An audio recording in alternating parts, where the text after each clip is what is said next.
Gak pakai lama, dompet andalan gamers banyak damage-nya.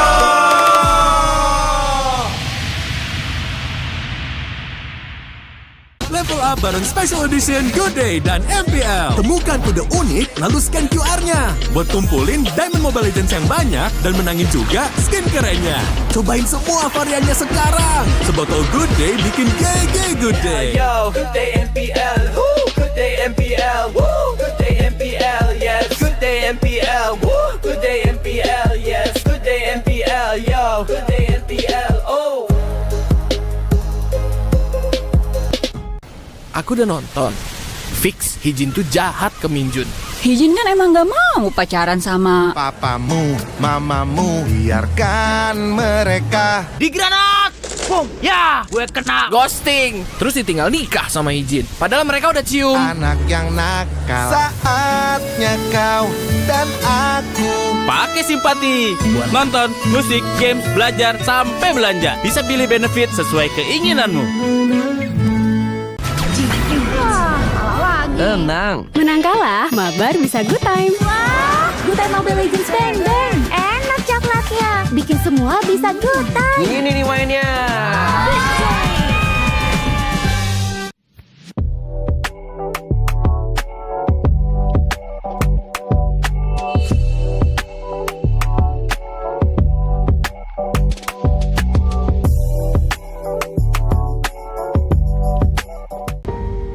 Ya gue juga pasti belajar, nggak mungkin diem. Gue juga pengen cari cara belajar gue yang bener tuh kayak gimana, kayak gitu. S16 lah, juara regular season mungkin ya, nggak ada yang terlalu kuat lah kayak gitu. Mungkin bisa dibilang star syndrome lah di situ.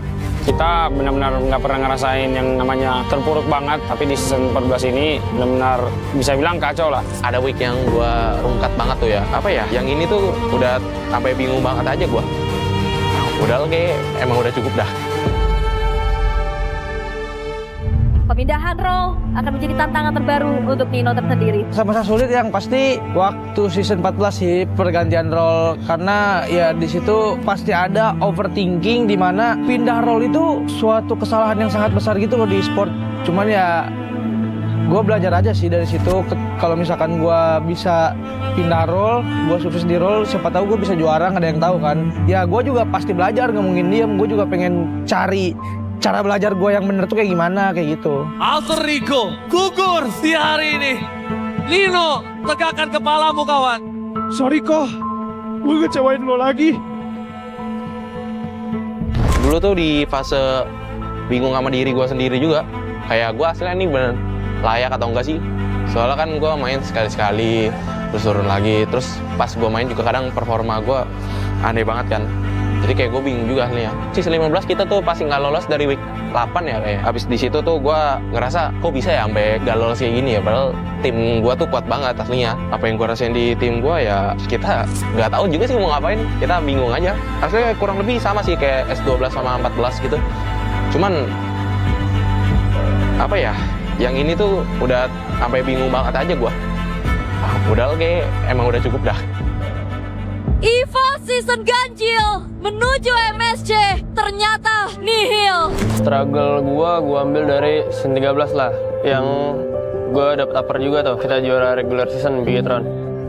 Mungkin di situ karena anak-anaknya anak muda semua lah ya, yang ngerasa juara regular season mungkin ya nggak ada yang terlalu kuat lah kayak gitu. Ada rasa-rasa ngeremehinnya lah. Mungkin bisa dibilang star syndrome lah di situ. Jadi gue ngerasa selama ini BTR hitungannya mungkin gagal di playoff, nggak selamanya tentang mental, ada juga yang tentang chemistry. Jadi ya nggak selamanya tentang mental.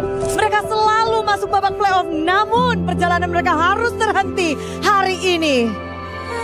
Titik terendah gua paling di season 14 ya. Kita benar-benar nggak pernah ngerasain yang namanya terpuruk banget, tapi di season 14 ini benar-benar bisa bilang kacau lah. Kalau di scrim tuh kita mainnya bagus, tapi pas di turnamen itu kita benar-benar beda lah. Jadi kayak di turnamen itu kita banyak kalah gitu. Jadi nggak sesuai ekspektasi dengan latihan kita. Yang gua rasa waktu itu pas udah nggak lolos ya pasti menyesal, terus sedih banget, hampir beberapa minggu soalnya kan nggak pernah ngerasain kan. Digit kelima untuk fanatik Odik. Tetap pengen pilih XP ya karena Celi Boy, Eldin tuh yang yakinin gua. Dia selalu puji gua aja sih. Dia tuh kayak mengayomi gue banget. Dia tahu kan XP itu sebenarnya bisa ngegendong, jadi dia selalu bilang itu, ngeyakinin itu. Istilahnya apa ya, bersyukur aja sih apa yang udah gue jalanin, bersyukur apa yang gue temuin di in-game-nya, di orang sekitarnya. Karena ya itu hasil latihan gue selama ini ya, berbuah kali ya, berbuah. Gue dan tim gue udah pasti ngerasain tekanan. Gue mikirnya gue mau naik apa gue mau turun. Cuman ya paling di sini ini gimana cara eksekusinya aja. Dan gue juga sebagai player, gue juga pengen bekerja keras lagi biar gimana caranya gue naik terus, gak mau turun.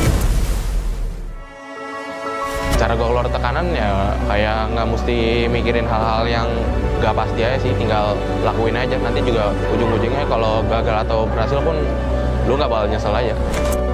Tapi gue bersyukurnya sih gara-gara kita udah dapet ini aja sih, poin 7 tuh di week 7 ya seingat gue. Jadinya nggak kayak season lalu yang kita mesti sampai week 9 baru dapet poin ke-7, jadinya kita bisa lolos sekarang. Dibanding season lalu ya progres kita at least kelihatan lah di season ini daripada season lalu. Buat tim gue pengen banget kita itu bisa ngelangkah lebih jauh. Soalnya dari yang season lalu gue lihat EVOS tuh tiap kali masuk playoff tuh minimal grand final kan. Jadi ya gue pengen season ini kita at least grand final lah. Kalau rezekinya kita bisa juara juga. Gue udah ngerasa pemain-pemain yang kepilih tuh kayak apa ya, orangnya gampang berbaur lah, bondingnya buat ngumpulnya kayak ngobrol juga, nggak ada yang blame satu sama lain kayak gitu. Dari atasannya juga maksudnya dari Coach Bam, dari Coach Erpang lumayan banyak kasih advice lah ke anak-anak. Jadi makanya gue ngerasa buat season ini tim cukup nyatu sih. Jadi gue ngerasa tim gue yang sekarang dengan cara kita ngebangun chemistry-nya udah cukup bisa membuahkan hasil buat tim ini, dan gue yakin ya tim gue bakal kuat dan bisa masuk M7 sih.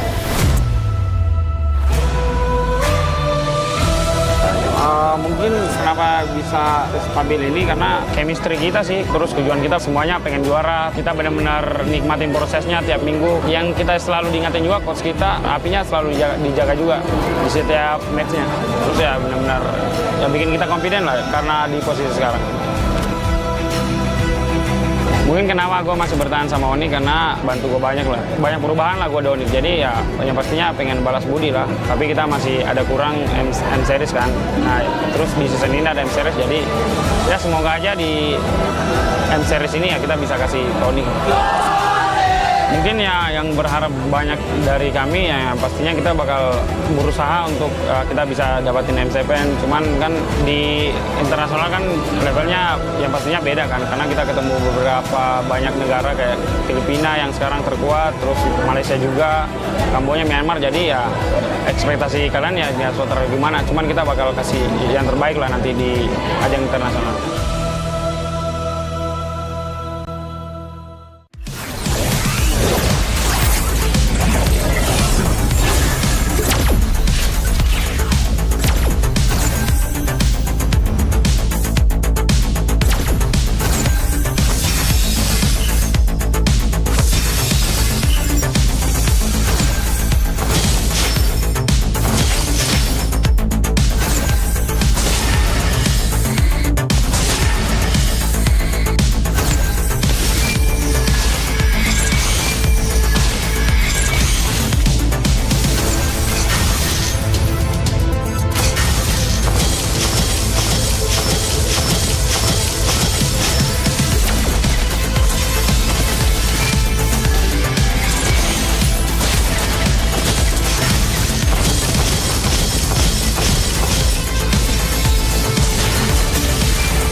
Mode baru, One versus One, segera hadir di Mobile Legends Bang Bang.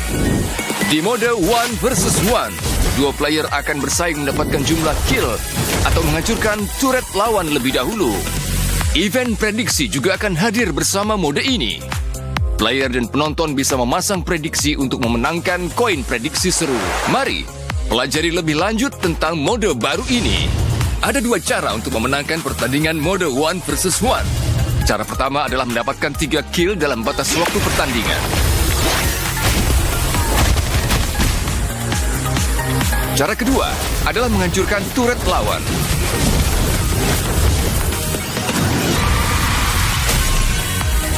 Event prediksi seru One versus One akan hadir bersama mode ini. Di awal pertandingan, player maupun penonton bisa menggunakan koin prediksi seru One versus One untuk memasang prediksi pada hasil pertandingan. Sistem juga akan menambahkan sejumlah koin prediksi seru One versus One ke prize pool untuk kedua belah pihak. Semua koin prediksi seru di prize pool akan dibagi rata untuk para pemenang. Selama event prediksi seru One versus One berlangsung, kamu bisa menukarkan koin prediksi seru dengan hadiah eksklusif. Pakai hero yang cepat membersihkan gelombang minion atau punya damage burst besar di mode ini. Dorong gelombang minion ke turret lawan dengan cepat untuk terus memberikan tekanan, sekaligus mengurangi HP turret dan HP lawan. Map One versus One juga memiliki semak-semak dan creep. Mendapatkan creep di jungle memberikan keunggulan gold.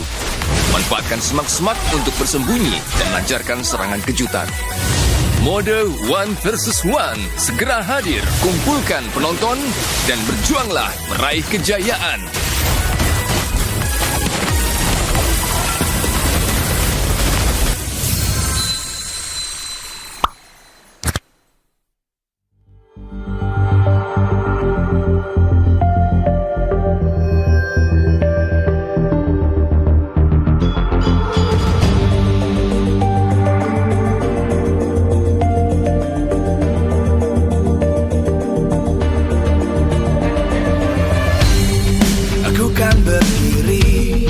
Dan terus berlari, terus ke arah puncak tertinggi. Ku takkan berhenti, hanya sampai di sini. Kemenangan abadi menanti. You know we won't miss if we unite our focus. And if you haven't noticed, we all live. Nyalakan apimu, hadapi semua tantangan. Hadang semua serangan, jatuh bukan halangan. Bakar semangatmu, janganlah engkau menyerah. Kita akan buat sejarah. We all this, we won't miss. We all this, we won't miss. Saatnya beraksi, jalani ambisi. Aku kan menyawakan hari ini. You know we won't miss if we unite our focus. And if you haven't noticed, we all live. Nyalakan apimu, hadapi semua tantangan. Hadang semua serangan, jatuh bukan halangan. Bakar semangatmu, janganlah engkau menyerah. Kita akan buat sejarah. We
berdiri dan terus berlari, terus ke arah puncak tertinggi.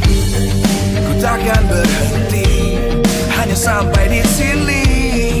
Kemenangan abadi menanti. You know we won't miss if we unite our focus. And if you haven't noticed, we all live. Nyalakan apimu, hadapi semua tantangan, hadang semua serangan, jatuh bukan halangan.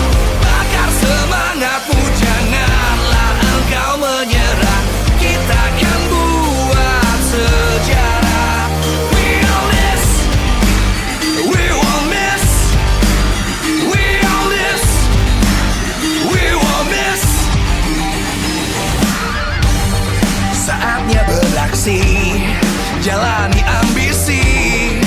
Aku kan menyawakan hari ini. You know we won't miss if we unite our focus. And if you haven't noticed, we all live. Nyalakan apimu, hadapi semua tantangan, hadang semua serangan, jatuh bukan halangan. Bakar semangatmu, janganlah engkau menyerah. Kita akan buat sejarah. We all this, we won't miss. We all this, we won't miss. We all this.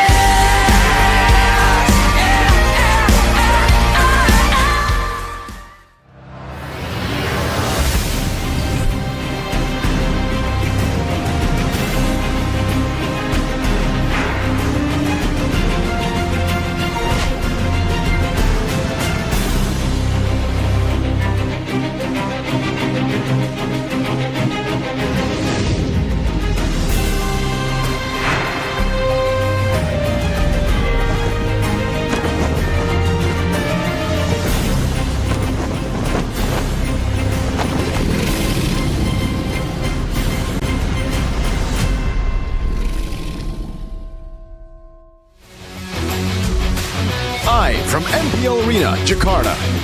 MPL Indonesia Season 16 is powered by Moontalk. Supported by Esports Federation of Indonesia. Presented by official tournament smartphone, Samsung Galaxy. Official e-wallet, GoPay. Official coffee, Good Day. We own this.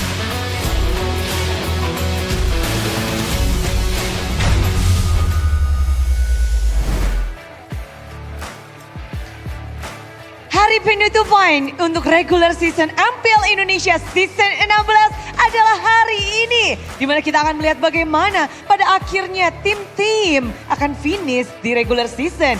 Itu akan menentukan bagaimana lawan mereka pula. Dan ditambah kita masih mencari satu slot terakhir. Siapa yang akan mengisi untuk slot ke-6 di ajang playoff MPL Indonesia season 16. Navi dan juga RRQ masih harus berjuang. Dan tentunya kita akan melihat bagaimana untuk pertandingan pembukaan di mana akan ada tim Dewa United dan juga EVOS. Begitu ironi mereka harus bertemu kali ini karena kemarin Dewa United lolos tanpa harus bermain karena kemenangan dari match EVOS itu sendiri. Pada akhirnya ini akan menjadi tolak ukur bagi kedua tim karena bukan tidak mungkin kita melihat mereka harus beradu di babak play-in bersama. Jadi sebelum kita melihat bagaimana kedua tim ini beradu untuk menutup match mereka, Budi juga penasaran bagaimana dari Superfans Pick terlebih dahulu. Akankah berubah untuk hari ini atau tidak? Mari kita cek bersama-sama. Superfans Pick untuk hari terakhir regular season jatuh kepada RRQ. RRQ masih memegang kendali penuh, masih memegang suara terbanyak. Dan berarti Superfans berekspektasi bahwa RRQ lolos playoff dulu. Dan memang itu harus dilakukan jika ingin mewakili Indonesia di ajang M7 World Championship. Tapi jika Onyx memang sudah tak terbantahkan mereka adalah juara dari regular season. Sementara EVOS mulai meranjak naik dari suara super fans. Mungkin ting ting ting ting mengingatkan mereka bahwa M7 kali ini memang bisa menjadi ting ting ting ting kedua EVOS. Dan Navi mengikuti di belakangnya, tapi lagi dan lagi hanya ada satu slot saja antara RRQ dan juga Navi. Sementara Bigetron by Vitality. Upper bracket bukan jaminan rupanya bagi suara super fans. Tapi Dewa United dan juga Alter Ego. Mereka berada di pucuk sana, tapi tiket playoff sudah mereka kantongi. Dan mereka bisa saja menjadi tim yang akan mewakili ini. Tapi lagi dan lagi ini semua adalah suara dari super fans. Jadi terus tulisan dukungan kalian di kolom komentar. Dan sebanyak-banyaknya karena semua tulisan terhitung. Dan di sini Budi juga mau mengingatkan bahwa acara ini begitu meriah. Tentunya karena ada dukungan dari para sponsor dan partner karena MPL Indonesia Season 16 powered by Moonton, supported by PBSI, presented by Official Turnamen Smartphone, Samsung Galaxy, Official e-wallet Kope, Official Coffee, Good Day, dan partner ini Sports, Simpati, Dunia Games, Gamesmax dan juga Good Time. Tak lupa advertiser kita Kacang Syukur dan juga Yoritos. Ditambah supplier Head and Shoulder, UBS Gold, Royal Guard dan juga Imaginary. Dan kita akan melihat bagaimana hari yang terakhir di match pembukaan ini, di mana sejarah baru mungkin akan terukir. Mari sambutlah, inilah dia match pembukaan Dewa dan juga EVOS.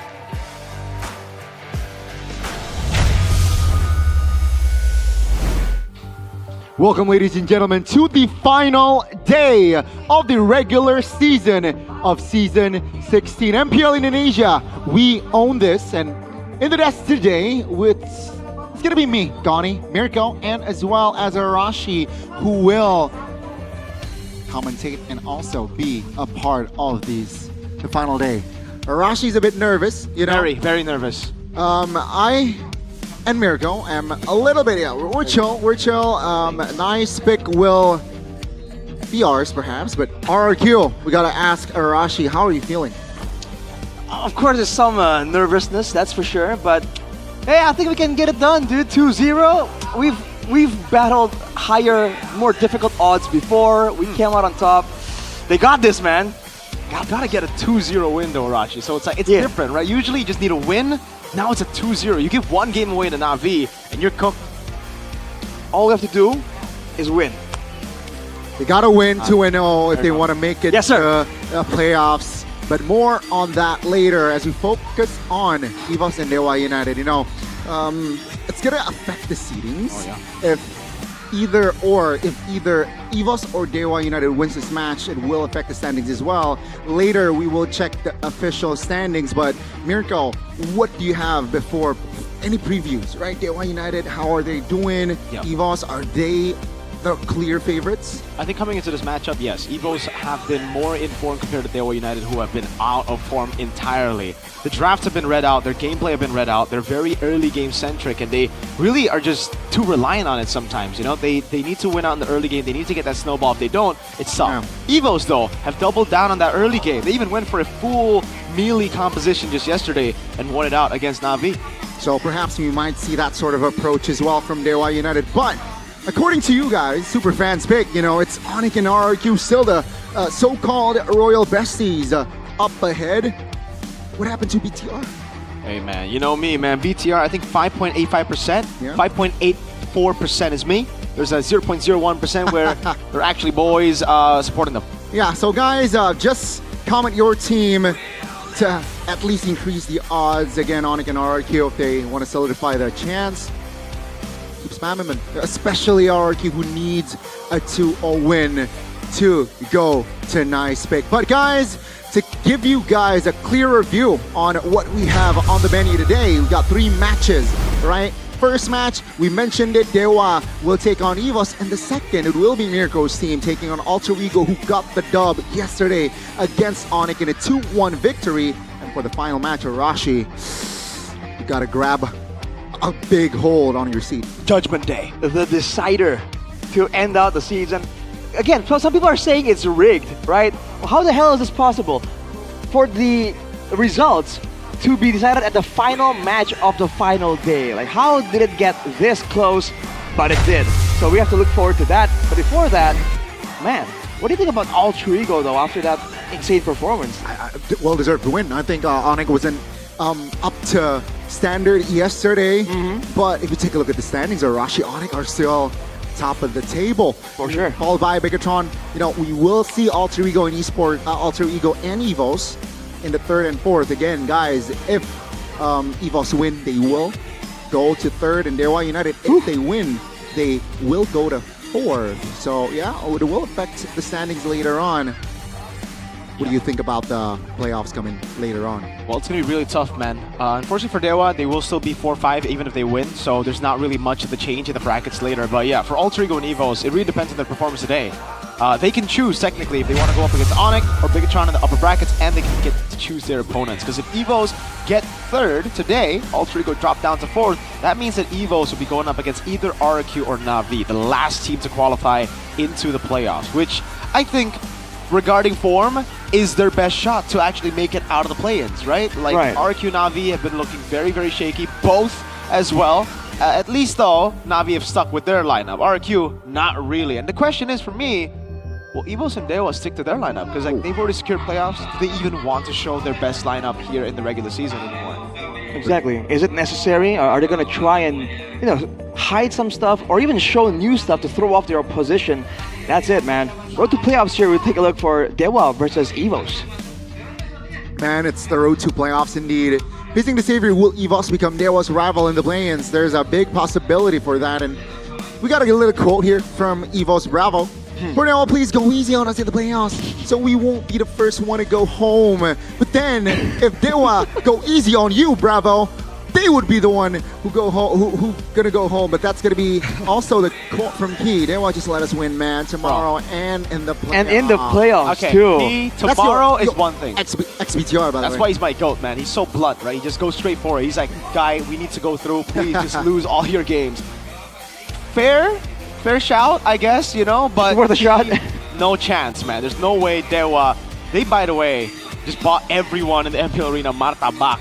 It's an Indonesian dessert. I don't know, is it a dessert? It's just a sweet Indonesian. It's also salt. Actually, yeah, it's Indonesian food, right? It's just great Indonesian food. Really good. I think they've cracked the code as well. You want predictions? You send stuff to the talent room, man. And, you know. And production. Food talks. I mean, money, we have integrity, man. Yeah. What are we? Bought? Exactly. But food.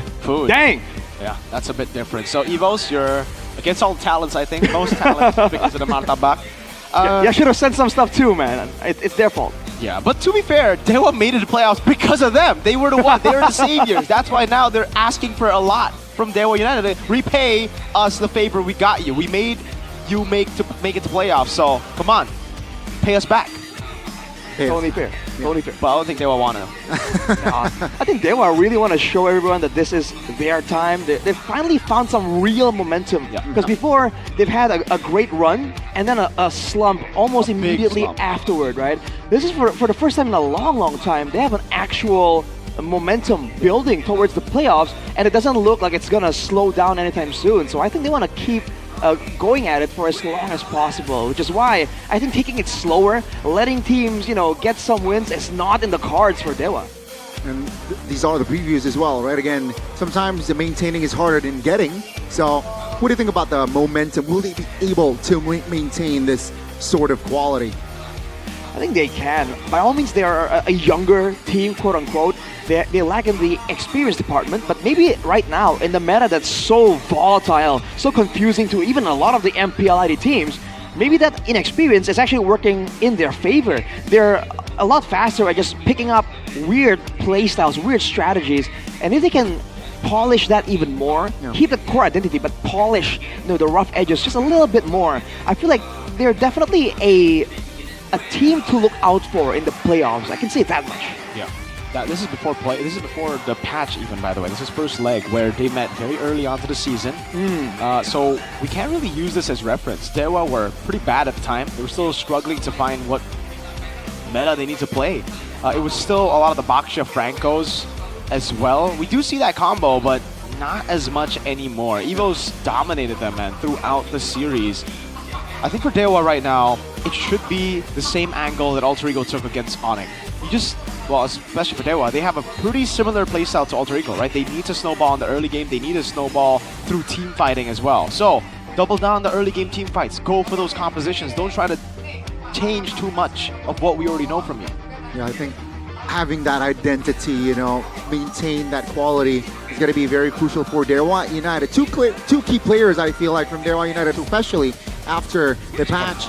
Got to go for Ray, and it's a shout, but I'm a roamer. I got to go for Mueza. I did not expect the development or the improvement from Mueza. If you compare his performance last season and this season, there's a big development. But unfortunately, like Mueza only does well when they're ahead. Like he's the type of roamer right now to not really. He's not that smart in the adaptation division. Like in that part, it's kind of weird. He does really well early on to make proactive moves, but if those early proactive moves don't work out for him, he struggles really bad when they're behind, even more so. And I think the big factor to think about here is the fact that Evos are very jungle-centric, right? So technically, against Dewa here, Mueza has a lot to do when it comes down to scouting him out, to invading, to stopping his rotations and disrupting his farming patterns. So I feel like now more than ever, that adaptability that you're talking about, that Mueza lacks, he needs to find here if he really wants to be that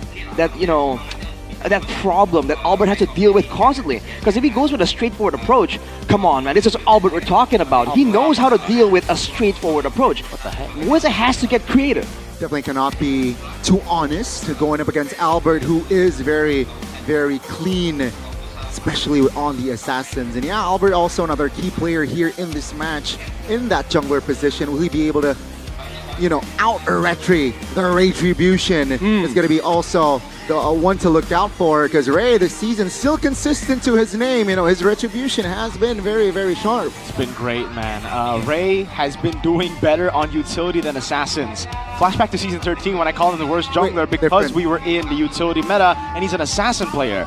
And then we saw him obviously on the assassins 14, 15, but now he does better on utility, so he's learned too much about utility. He's lost a lot of the killer instinct, I would say, that made him special on the assassin. So if it's not the Fanny, I would really just prefer him on Fredrin, on Baksha, play around the team, especially considering the team now really fits the full damage compositions with Octa in the mid lane being a carry, with maybe obviously as well being a carry, and even Kid being a crazy playmaker. I like that you mentioned Octa right now. He's definitely one of the more standout players for Dewa right now. With the weird heroes that further that he's kind of manifested these weird picks into the meta. Technically, the Lunox showing up so prior right now. Against Roundel, you can't help but feel like there's a bit of a difference. Like how Octa is just a bit more, I wouldn't say random, but he just takes a lot of really risky plays.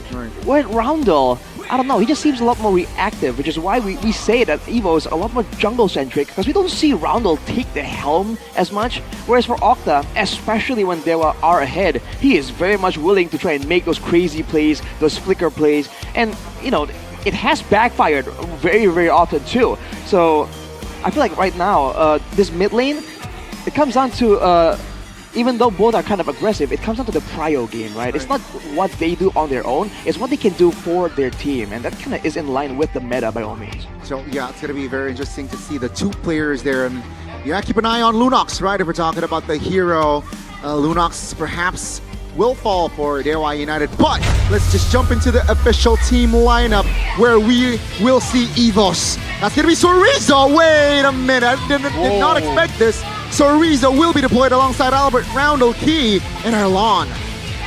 Evos. Yesterday they tried Sway Low, today they will try my GOAT, XPTR by the way. Sorizo back in the lineup after being substituted for Rendy for the majority of the season. Ladies and gentlemen, welcome the White Tigers, trying their best to claw their way back to third place. It's Evos! Evos, a very, very strong performance, leg 2, leg 1, and it seems like they are ready for playoffs.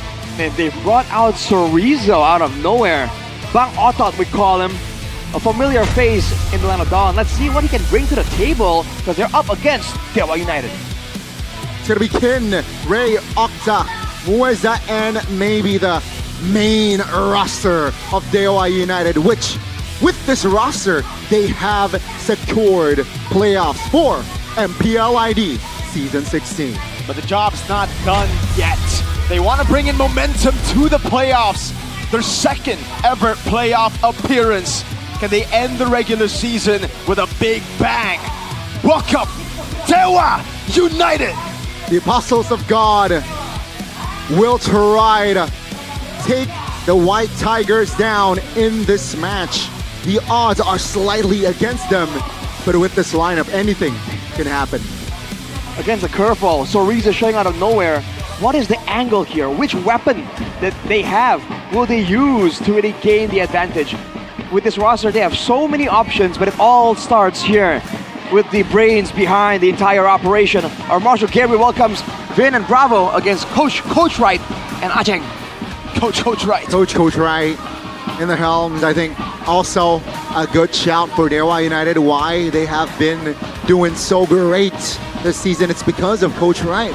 Yeah, Coach Wright. I mean, according to multiple sources, including sources within Dewa United, is the most hardworking coach Dewa has ever had in the organization's history. Wow. And honestly, after seeing his accolades and just his experience before joining Dewa, makes sense. This guy was a part of Onyx 9 Lives, the lineup that now has made it to the playoffs in MPL Philippines.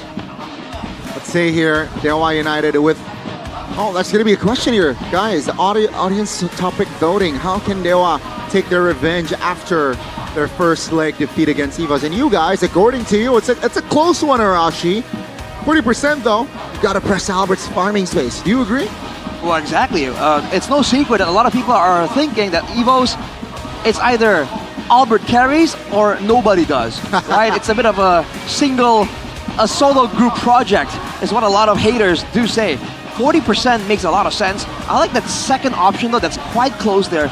Bring a hero combo with CC. Now, is that CC the hero? Is it CC crowd control?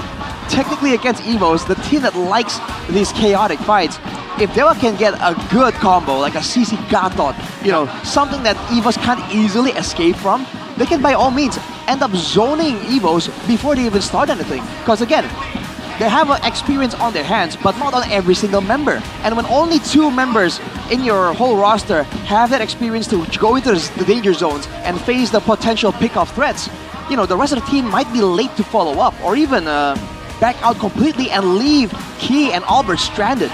So yeah, the coordination is going to be needed for that to happen here. But guys, Dewa United, the home team will have the blue side here. And yeah, 40%. Not too good, but not the worst, all right, for Dewa United. Let's see the percentages for EVOS. Those seems like second pick, under 50% as well. So both teams, keep in mind, right, going into the first game, will have below 50% on each, on like respective sides. Yeah, a lot of that, again, stats are kind of skewed before the patch. Both of them were struggling hard, and then after the patch, the tempo reliance has only gotten better for them. So for Dewa, it's all about picking up those prio picks here. I think denying Roundels juice in from the start is a massive factor if they want to get a win. Random map draw, expanding rivers, man. Both are tempo merchants. Both will get what they wish for. Expanding rivers. Just Turtle 1 into full snowball could be the case. Let's see which team in the first game will be able to utilize the expanding rivers. Ladies and gentlemen, let's just jump into the drafting phase for our first game of week 9, day number 3. Let's say Dewa United with the blue side. Seems like they will ban the Uranus and the Angela. Take a look at EVOS here, Arashi. Instant respect. Wow. Albert and Fred off the board. Look at this though, all the utility junglers taken away immediately, most of them at least. Again, the survivability of the jungler to play with those retributions and the fact that you can bring more crowd control in is just so important right now. This is the drafting phase presented by the official tournament smartphone, the Samsung Galaxy A36 5G. And already, even the Luna's got respected immediately. They do not want to see Octa get any momentum at all. Yeah, very, very clear. EVOS said, yeah, let's just respect the potential, right? Ray's hero, Muez's hero, and Octa's hero there respected. That's going to be the CC though coming through. And also, quick response, Garak, which Key performed very, very well yesterday on this Garak, and as well as Elemental with a signature pick here this season, doing a phenomenal job on it. Kimmy as well for Ronaldo, 100% win rate. Also, really trying to expect the Jusin pickup on the other side. Now Dewa could easily go for the Yisun Shin now to set up for the CC and also the Jusin in mid lane.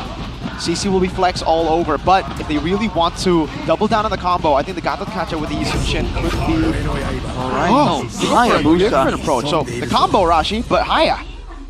The Haya came out of nowhere, but technically it's a great pick to really zone out and make sure that the Kimi can't really step up without any threat at all. All things considered though, it's a very transparent draft here for Dewa. I don't think there's a lot of big flex possibilities. Technically the CC can be moved over. We'll see how that goes. For Evos though, immediately respecting the crowd control, Lapu, bravest fighter. So far, aside from the Kimi, this is a whole lot of dive coming in from Evos. The concern is that this Kimi is going to be left behind and be easy pickings for this Hayabusa. Definitely going to be a threat there for that Kimi if the Hayabusa finds an angle. But yeah, the Yisun Shin is going to be neglected here in the first phase. No bans and no one picked up the Yisun Shin. Second phase though. Yeah. Evos, right? I think they are going for that round if it's open. We've been seeing a lot of Yisun Shin counters recently. The Yutong has been rising in popularity as a counter just to show the Yisun Shin away from Turtle.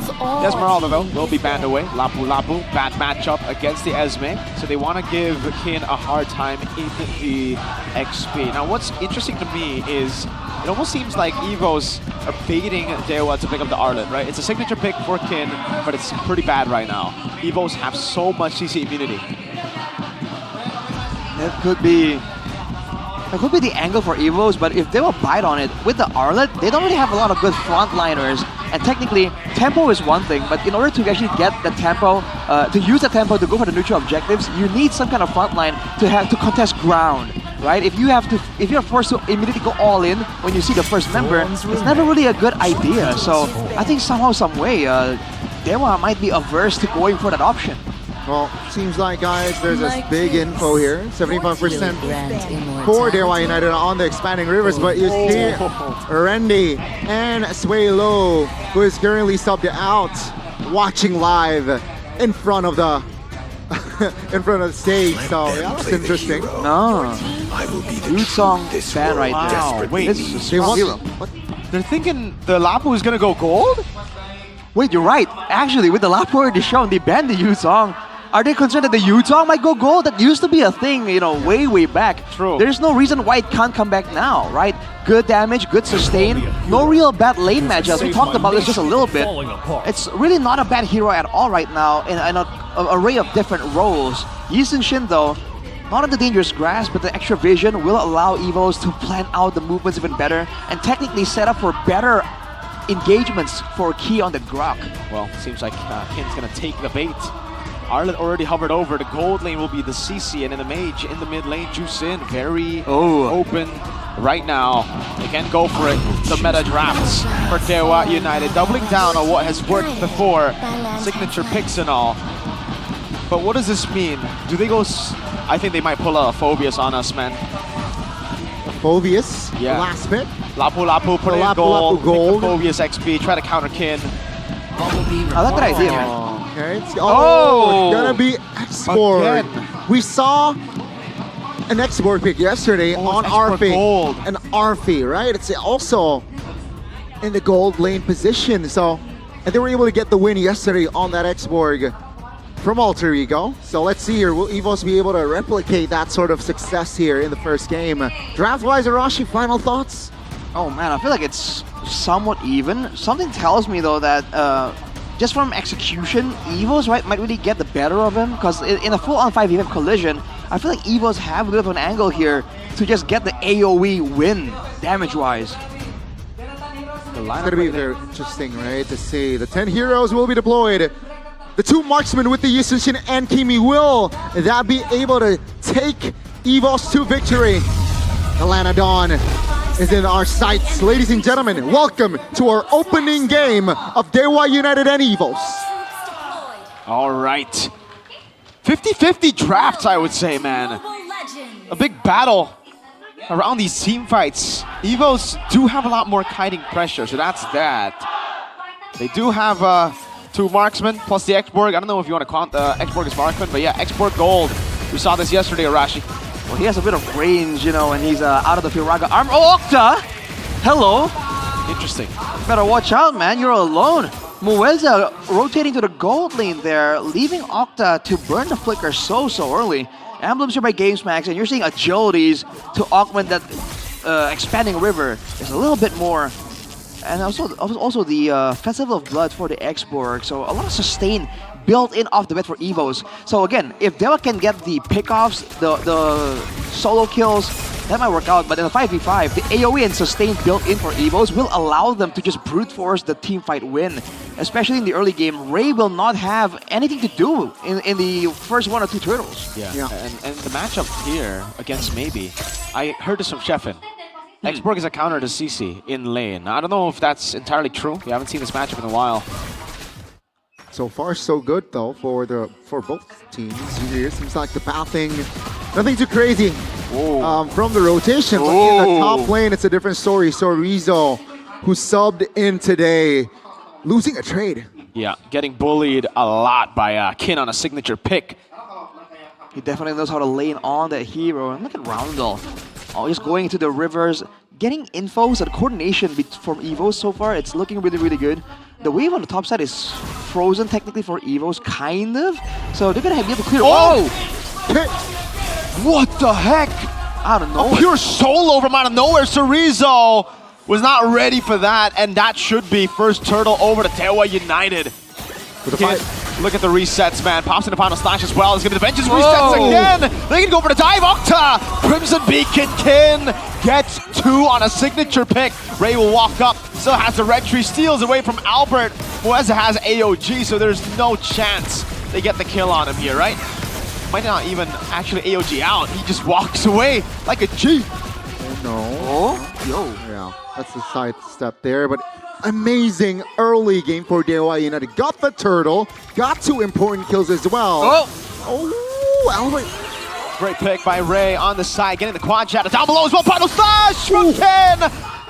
The signature pick is too good to be true. A sun over, now it's tectonic charge. Evos are back on the board. Man, the Owl is just so aggressive. And again, Soriza was not ready for it by all means. And look at this.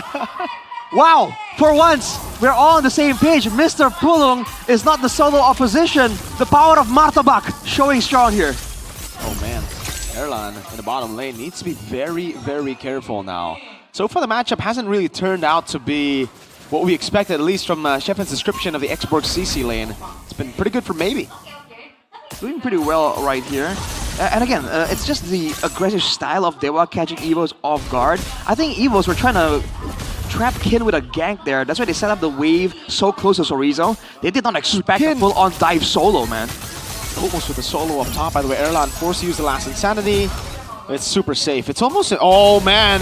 Whoa, Kin, dude. Relax. CC immunity. Whew. No problem for Kin.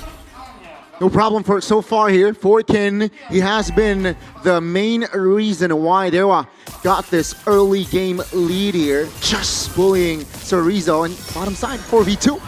Oh man, it's gonna be really tough. Erlan does not have last Insanity.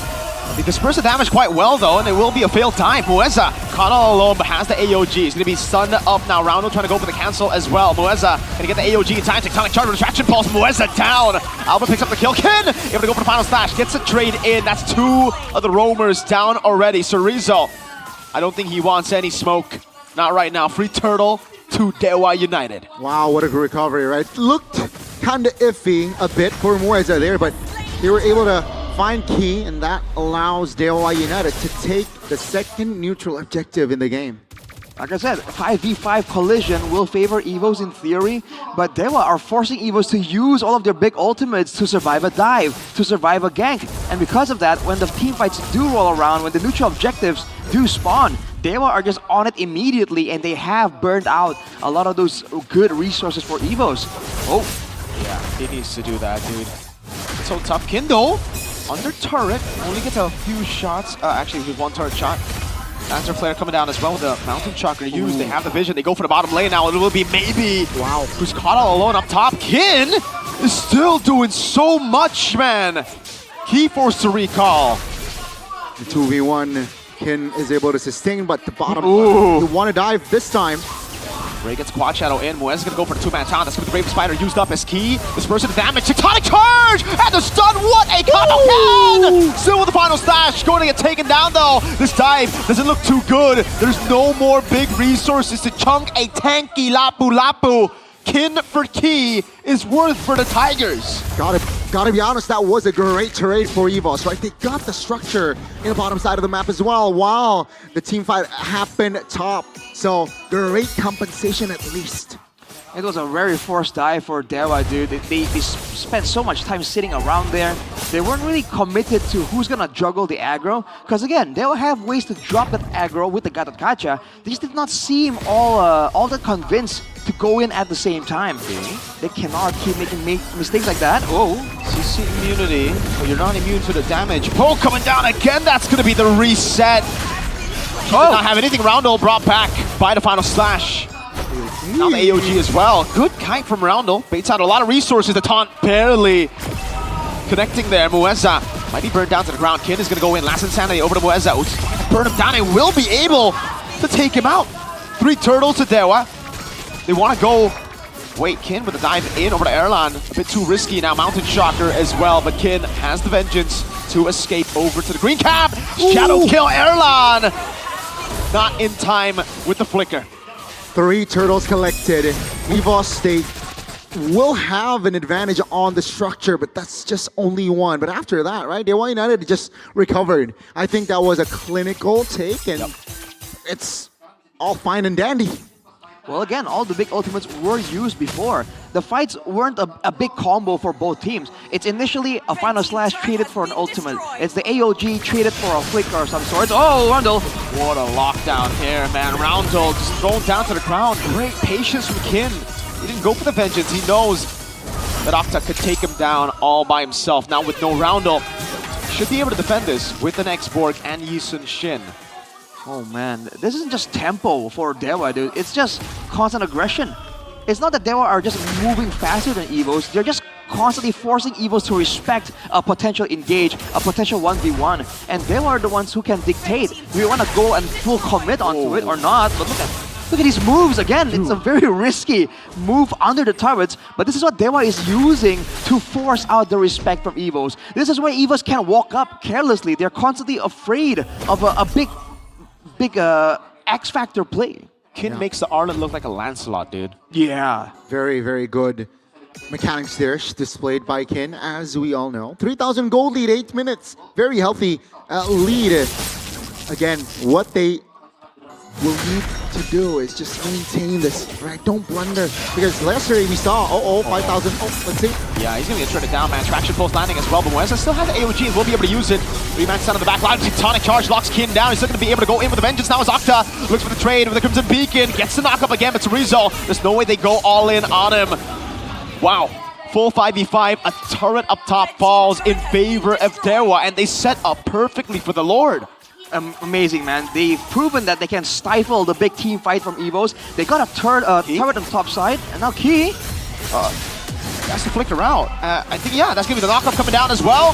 Alba with the Mountain Shocker, able to get the last hit. Octa still survives, though. Kin able to flicker out right now. That's going to be the stun over.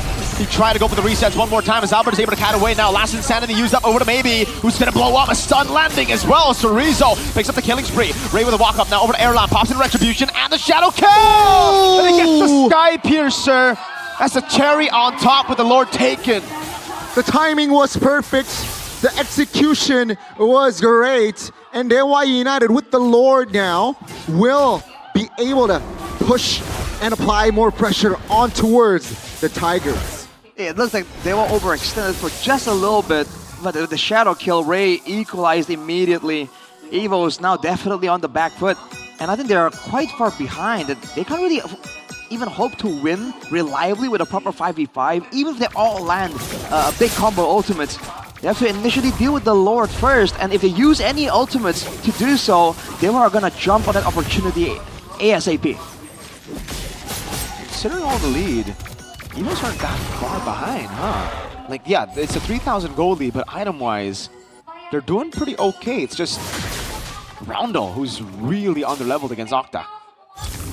Man, Ronaldo's actually the lowest gold in the game right now, even under Key. Wait, really? Wow. So yeah, he has been roaming around trying to help him with the fights with the CC, but he hasn't been farming. That's a big issue here, especially with the mid laner being a good chunk of your damage output, especially in the mid game. Look at the wave management from Evos though. They've managed to kind of make it difficult for Dewa to really spread them apart. They're gonna be able to hang on to this mid tower potentially, unless Dewa makes something drastic. It's just the Holy Shield, and it's just the First Lord. It seems like Evos, they have enough damage profile to find the defense, but it adds more, like 1,000 gold or so towards that gold lead for Dewa United. It seems like Dewa United are, they're playing it very disciplinedly here. Doesn't really want to take risks, right? They're not trying to be hasty, so yeah, all is good if you are a Mahadewa. They got really good clear, by the way. Evos, Kimmy, Yusin, Shin, Export, so they're fine playing the long game. They're not doing a lot of damage. Taunt coming down as well, but that's with the Brave Spiders. Tectonic Charge lands on. Oh! What a combo! The Mountain Chakra stuns him up. Kin unable to get the final slash there as Mueza falls. And all of a sudden, Evos find a winning trade, but fortunately for Dewa, it's only Mueza. Yeah, only the Roamer and Evos, they are showing up here. They're telling Dewa United, no, you cannot go in on us like that, because the coordination was very sublime from Evos. And not in the jungle for sure, man. You're allowing Key so many opportunities to turn these things around with a big moment. El Momento is very much alive and well when you give him the right tools for the job. Whoa. Dewa though, okay. It becomes more weird with a proper, when we go to the late game, now Evos are the ones that can kind of kite back a little more, and Dewa are going to be forced to try to jump in because they've been relying on Kin for damage output. Erlan, he's all alone right now. If the Frog Armor gets taken out, that's going to be massive. Maybe has shredded it down with Octa. That should be the Lord over to Dewa now. Hold up, Kin. With a walk up again with a Vengeance. Now Brave Spider used up Kin. So able to use the Vengeance to get up. The sun comes in. Tectonic Charge locks him down as well. The AOG is able to isolate the backliners. On from Mueza. Roundel catting away as Erlan tries his best as well. But Ray gets the shutdown and Roundel is forced to flicker. Only Key up top. Trying to run away now. Gets a stun over Ray. Still has the quad shadow in the back. And Evos will lose out on 3 members. Dewa will be looking to get a base turret. 2 minutes ago, it seemed that Evos were recovering, but Dewa United with that fight. Nailed to the coffin, but the Lord is untouched. He doesn't have Flicker, so he has to rely on the Vengeance to get close. I think the Lord would have been a safer option for them, but they went for the far lane base turret, which almost guarantees the Lord. I don't know though. Personally, I think the Lord would have been more valuable, no? I don't know. It would have been a 2-for-1 technically, because they're gonna for sure be able to take out the far side base turret as well. I guess they wanted the macro advantage because they have to find ways to burn out some of these resources. Again, Evos could have won the fight kind of. You saw the HP bars drop for Dewa, but without the Firaga armor, without the last insanity, it's just too much. So Evos need to make sure that they don't use anything, they don't waste anything before it's go time. And now with the base turret on the far side taken out, they will have more opportunities to make things difficult. If it's a 5v5, Dewa United has an advantage on the spells. Take a look, 3 flickers are off for Evos. Will Dewa, or can Dewa exploit this during big fight here like the Lord? The Lord dances on, Yusun Shin will show in the bottom side. No Crimson Peak and Dewa need to go for it now. Mueza's going to be walking up. Able to get the taunt down as well. Erlan's still kiting away. Firaga armor going to be down. He's still kiting away now. That's a stun over. Mueza is caught all alone. Tectonic Charge lands on 2. The Mountain Chakra is there as well. So Mueza's able to tank up now. Pops into the crowd. That's Ray in the back line. Able to find 1. But Erlan gets another. Both roamers down. Octa with a pickup again. And Evos, they're still in it despite the 5,000 gold lead. Despite that far lane for Dewa United. But they all have to recall. And that means, well, not all of them actually. Just Roundel. Erlan, does he have Firaga armor back to Rizzo? Looking for the angle again, that's going to be the Traces forward. Last Insanity with the Flicker combo. Kin jumping in, able to get the stun. That's the Lord already taken with the Skypiercer again. Ray able to find the kill now, he's godlike. Oh! Final slash! Finding everybody! And now Roundel gets stunned up. That's Ray with a triple kill on Hayabusa. Call it! Dewa United will have the first game. They are in the cages of the White Tigers. It seems like he will not be able to defend. Tectonic charge, one last desperate charge, but it's a wipeout for Dewa and a winning game one. Oh man, we thought there were some holes in Dewa's game, but they really executed so well. We were so mesmerized by Kin, by Moeza. Dude, Ray had 10 kills in that game. The real quiet professional, the silent assassin, the lore accurate Kakashi Sensei. What a performance from Dewa here. It was very clinical, very steady. I feel like their performance in that game, and unfortunately for EVOS, or unfortunately for Sorizo, his gameplay or his performance wasn't too good. I think he really got outclassed by Kin. Unfortunately, man, inactive for the most part in the season and unable to match one of the best in the league. Dewa United, they bought Marta back for a lot of the production talents as well. Seems like the way they play is as sweet as the snack they gave us. Being able to out-tempo the tempo team, that's so good. Playing from the EXP lane with Ken, shutting down Sorizo, and then you can see the impact bleed over. And by the time EVOs are regrouping and trying to recover S5, it's too late, dude. Dewa had their number. Wow. If Dewa United is able to maintain this sort of quality and performance in the playoffs, they are definitely a team to look out for. And yeah, again, just a clean performance, right? You get the 3 turtles. There was a slight mishap, but they recovered. They know they can't afford to lose Mueza in that fight in the jungle. Restabilize, get the execution done. EVOS, after 3 turtles were taken away, no real opportunities or no real chance to equalize in that game. They were 2 behind, right? And they had to chase in forward because of the far lane, because of all the control that Dewa had, and it was really just masterfully played after the 3 turtles. The discipline for Dewa on point. Really good when they're ahead. Keeping the formation tight as well, Rashi. I'm surprised that we didn't see a lot of big moments where the curtain call AOG combo comes in. They use it. They always use it sporadically. Going in alone. Exactly, because the AOG can burn one ultimate, and then the curtain call can burn another, and it just worked out so well. In that final fight, they even took a fight against EVOs in the jungle. That win condition we talked about, the big possibility for Key to land a tectonic charge, and it didn't matter. They just had that awareness, the presence of mind to avoid all the big turnarounds from EVOs and still just get a great engage, sending Kin and Ray into the back line and just destroying EVOs. Yeah, speaking of Kin, right, he was the main factor of the early game. I gotta say, Dewa United was able to build the lead from that EXP. Welcome, the solo kill here. The homecoming of Sorizo here, at least, right? For this match, not really too good. And they were able to exploit that lane so well in the early game. The winning XP is so good, right? You need to get that kind of win, man, early. And for Dewa, they had it with Kin. The Lapu Lapu was supposed to be a counter matchup for the Arlet, but not level 1 to 3. No, he had to play it a bit safer, for just a little bit longer. And I guess Kin, just through the laning, through the aggressive moves, he was able to confuse Sorizo, make it difficult even before the ultimates were in the picture. And it was just small things like that that really snowballed, that kind of stacked up on each other. And eventually, before EVOs knew it, they were just losing all of the objective battles. They had no control over what Ray was doing. Again, Albert, the man that usually carries, got zoned out. We talked about this, how the Yisunshin is susceptible to getting zoned out by these big AoE tools. On top of that, in a 1v1 scenario, Ray as well can find ways to get Albert. So Albert's usually the most active, the player that wants to try and find the big play, but in this game, he was so passive. And I think it's forced onto him. It wasn't his call to make. Yeah, the zoning was great, man, by Dewa. Oh man.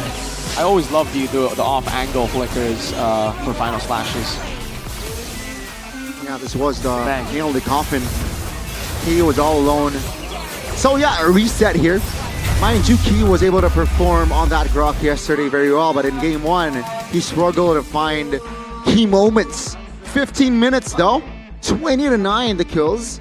It was a one-sided game, if you think about it, right? In hindsight, we thought it's a 50-50 composition-wise, but after the EXP got bullied, Dewa United was able to just flourish from that lane alone. Definitely didn't expect the Lapu Lapu to get solo killed like that, and then Key to follow through as well, right? In the early game. That was what built the snowball for Dewa, because I think for Evos, they were really setting up for Turtle 1 to be good for them. At least, you know, more of a contest. It was just a pure take with 2 kills instead for Dewa. And again, I think the way Dewa were playing it, Evos, I think Roundel and the Kimi was supposed to be one of the bigger factors to help with the kiting, to help with the damage output when Kin and maybe have dove in. You know, the Kimi should be able to kite them back out. But due to how decisive and swift Dewa got to the backline, you see Roundel just not have a lot of impact at all. He went for the Bargain Hunter right here, and you saw that in a split second, he can go from 100 to 0 real quick. And he did a great job avoiding a couple of deaths, escaping with a sliver of HP.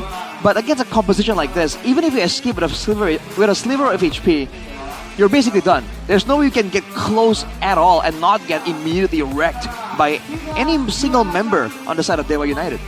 Yeah, if you really think about it, they drafted themselves a very well-rounded composition, I gotta say, right? Enough crowd control, enough like gap closers, right? In their sides, heroes that can dive as well. All 5 technically can dive, and Evos, they have nothing. Sure, they have the Grok, but that's about it, I think. And the X-Borg, if you really think about it, you know, that's about it, right? And they're not able to handle the pressure. I think it's the matchup again as well. I need to understand the CC X-Borg matchup, because I don't know if you're capping, Sheffin. That didn't look like a win at all for the X-Borg. No. How does the X-Borg win? I need to ask him. Because, like, maybe it's just him in his rank games, you know? Because, like, no, seriously. Cause could be anecdotal. It's different. The matchup in rank games and matchup in competitive play is very, very different. Technically, RP won yesterday. But that wasn't against CC. It was Ruby. Oh, that wasn't against... Oh, yeah, you're right. Yeah, that's a different... Exactly. That's why I wanted to really, you know... He mentioned about CC. He mentioned the head... Oh. Because when CC was always first pick, I was asking, like, what? Because there's no real counter. It's like, if you want a lane counter, it's technically X-Borg. I'm like, okay, I haven't seen it, but I'll take that. I'll take that for now. Sit on it. Sit on it. Right now, I want to stand up. I don't want to sit on it anymore. I want to run away from the X-Borg win matchup. I feel like, again, the game plan though for Dewa was pretty simple. Get Kin ahead, supplement Kin's damage by using the Gatot to get more marks. Kin did all that by himself though, like getting himself ahead, solo kill. Well, yeah, crazy. But play around that. Yeah. Play around the winning lane, and then immediately Octa gets even more dangerous, because now instead of just being lifted, you know, a little bit of damage, a little bit of an inconvenience. Now when you get lifted, that's a Owlet sticking onto you with another reset on the Vengeance. That's a whole different scenario. Now you contrast that with Evos' game plan. I mean, what was it? Is it just immunity to be able to escape with the Bravest Fighter and the Last Insanity? Because that won't win them the game. Is it AoE combo, Tectonic Charge into the Mountain Shocker, into the Traction Pulse, into the Last Insanity? There's a big combo there available by all means, but they have no way of forcing Dewa to stick together in a comboable area. So you see the last Insanity used for one person, you see the Bravest Fighter used for another, and it's just not a combo. Yeah. It's just AoE tools used on single members. It's just not ideal. Also, big problem. Build for Airline. Against a CC Hayabusa. Look at the composition again, right? Right. Would you really want Oracle over Immortality? Jusin and Gatot are the only ones doing magic damage. Do you really need that? I guess what he's thinking is, I need it for healing, but you need to survive. You need to have Faraga armor. The Immortality yesterday was a core component for Arfi as well. And it changed a lot of fights. Because of the Immortality, he was able to survive. Here, no Faraga armor done. Right. And the Oracle didn't get him to full, because again, there are already anti-regen items built. Dominance Ice, Glowing Wand. What was the Oracle for? I think Immortality should be the priority item for X-Borg, because it's just so annoying. But hey, that was game 1, ladies and gentlemen. Let's just close that chapter. because the second game, will EVOS be able to equalize and force this opening match on towards a game 3, or perhaps we might see a Dewa United sweep, right? It's gonna be a very, very good day here today. I can feel it. But What do you mean by that? No, nothing. Look at Rush. Gotta be skeptical, man. Hey, what is that? Here, history-wise, RRQ has never. He's trying to jinx it, Arashi. Never got relegated, quote unquote. They always made it to playoffs. So that's a good history track record right there for RRQ. The Navi have never made it to playoffs, Arashi. So guys, before we get to game 2, let's throw it to Alyssa and see what activity is she doing. What are you doing, Alyssa? What are you doing? What are you doing? I'm walking over here. Actually, no, I'm sitting over here. What's the matter with you? Question mark. Arena, hari ini Alisa lagi mau melihat-lihat keseruan yang ada di Super Fans Cup by GoPay Games, dan kayak di sini udah ada yang bersiap karena kita akan segera memulai match antara kedua tim yang mana mereka semua itu sebenarnya masuk ke babak playoff ya. Ada EVOS dan juga anak Dewa di sini. EVOS sudah bersama Alisa nih, boleh dong gabung sama Alisa bentar? Ya, kamu cantik banget ya di antara para pria ini. Namanya siapa? Aku Ara. Ara dan juga Putra. Oke, ada Ara dari EVOS Fans berarti. Dan juga ada Putra dari anak Dewa. Oke, kalian lagi mau apa nih? Kita lagi mau sparring. So far gimana nih? Udah mengalahkan EVOS Fans belum sebelumnya? Udah ya. Udah. Mereka ternyata percaya cukup ketat ya. Tapi kalian kan bakal nanti masuk ke babak playoff nih ya. EVOS dan juga Dewa nih. Kalian ada yang disiapin gak sih buat playoff nanti bersama para super fans lainnya? Udah, kalau dari EVOS latihan guys. Latihan apa tuh? Lihat aja nanti. Dan kalau anak Dewa sendiri? Yang pastinya kita udah siap, lihat aja nanti ada kejutan. Kejutan. Kalau ngomongin kejutan, Lisa pengen cobain dulu dong yel-yel atau fan-channya kalian. Mungkin dari EVOS Fans dulu kali ya. Iya dong, sama yang lain. Ayo diajak boleh. Kita mau denger dulu nih semangat dari EVOS Fans. Silakan.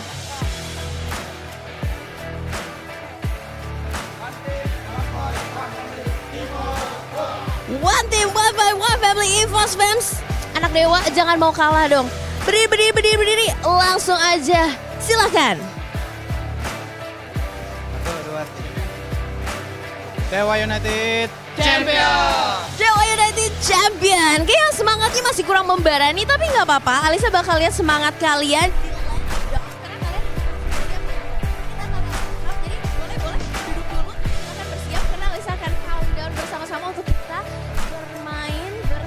Dengan para Super Fans Cup by GoPay Games dalam hitungan 5, 4, 3, 2, 1, silakan dimulai. Wow, kayak mereka akan langsung draft pick dulu ya. Kira-kira hero mana yang akan mereka pilih dan siapakah kira-kira yang akan memenangkannya. Dan jangan lupa juga EVOS Fans, anak Dewa, semua Super Fans, jangan lupa dukung tim kesayangan kalian terutama yang masuk babak playoff ya. Dan kita akan lihat ada keseruan apa hari ini di MPL Arena. So, kita akan lihat. Bye-bye.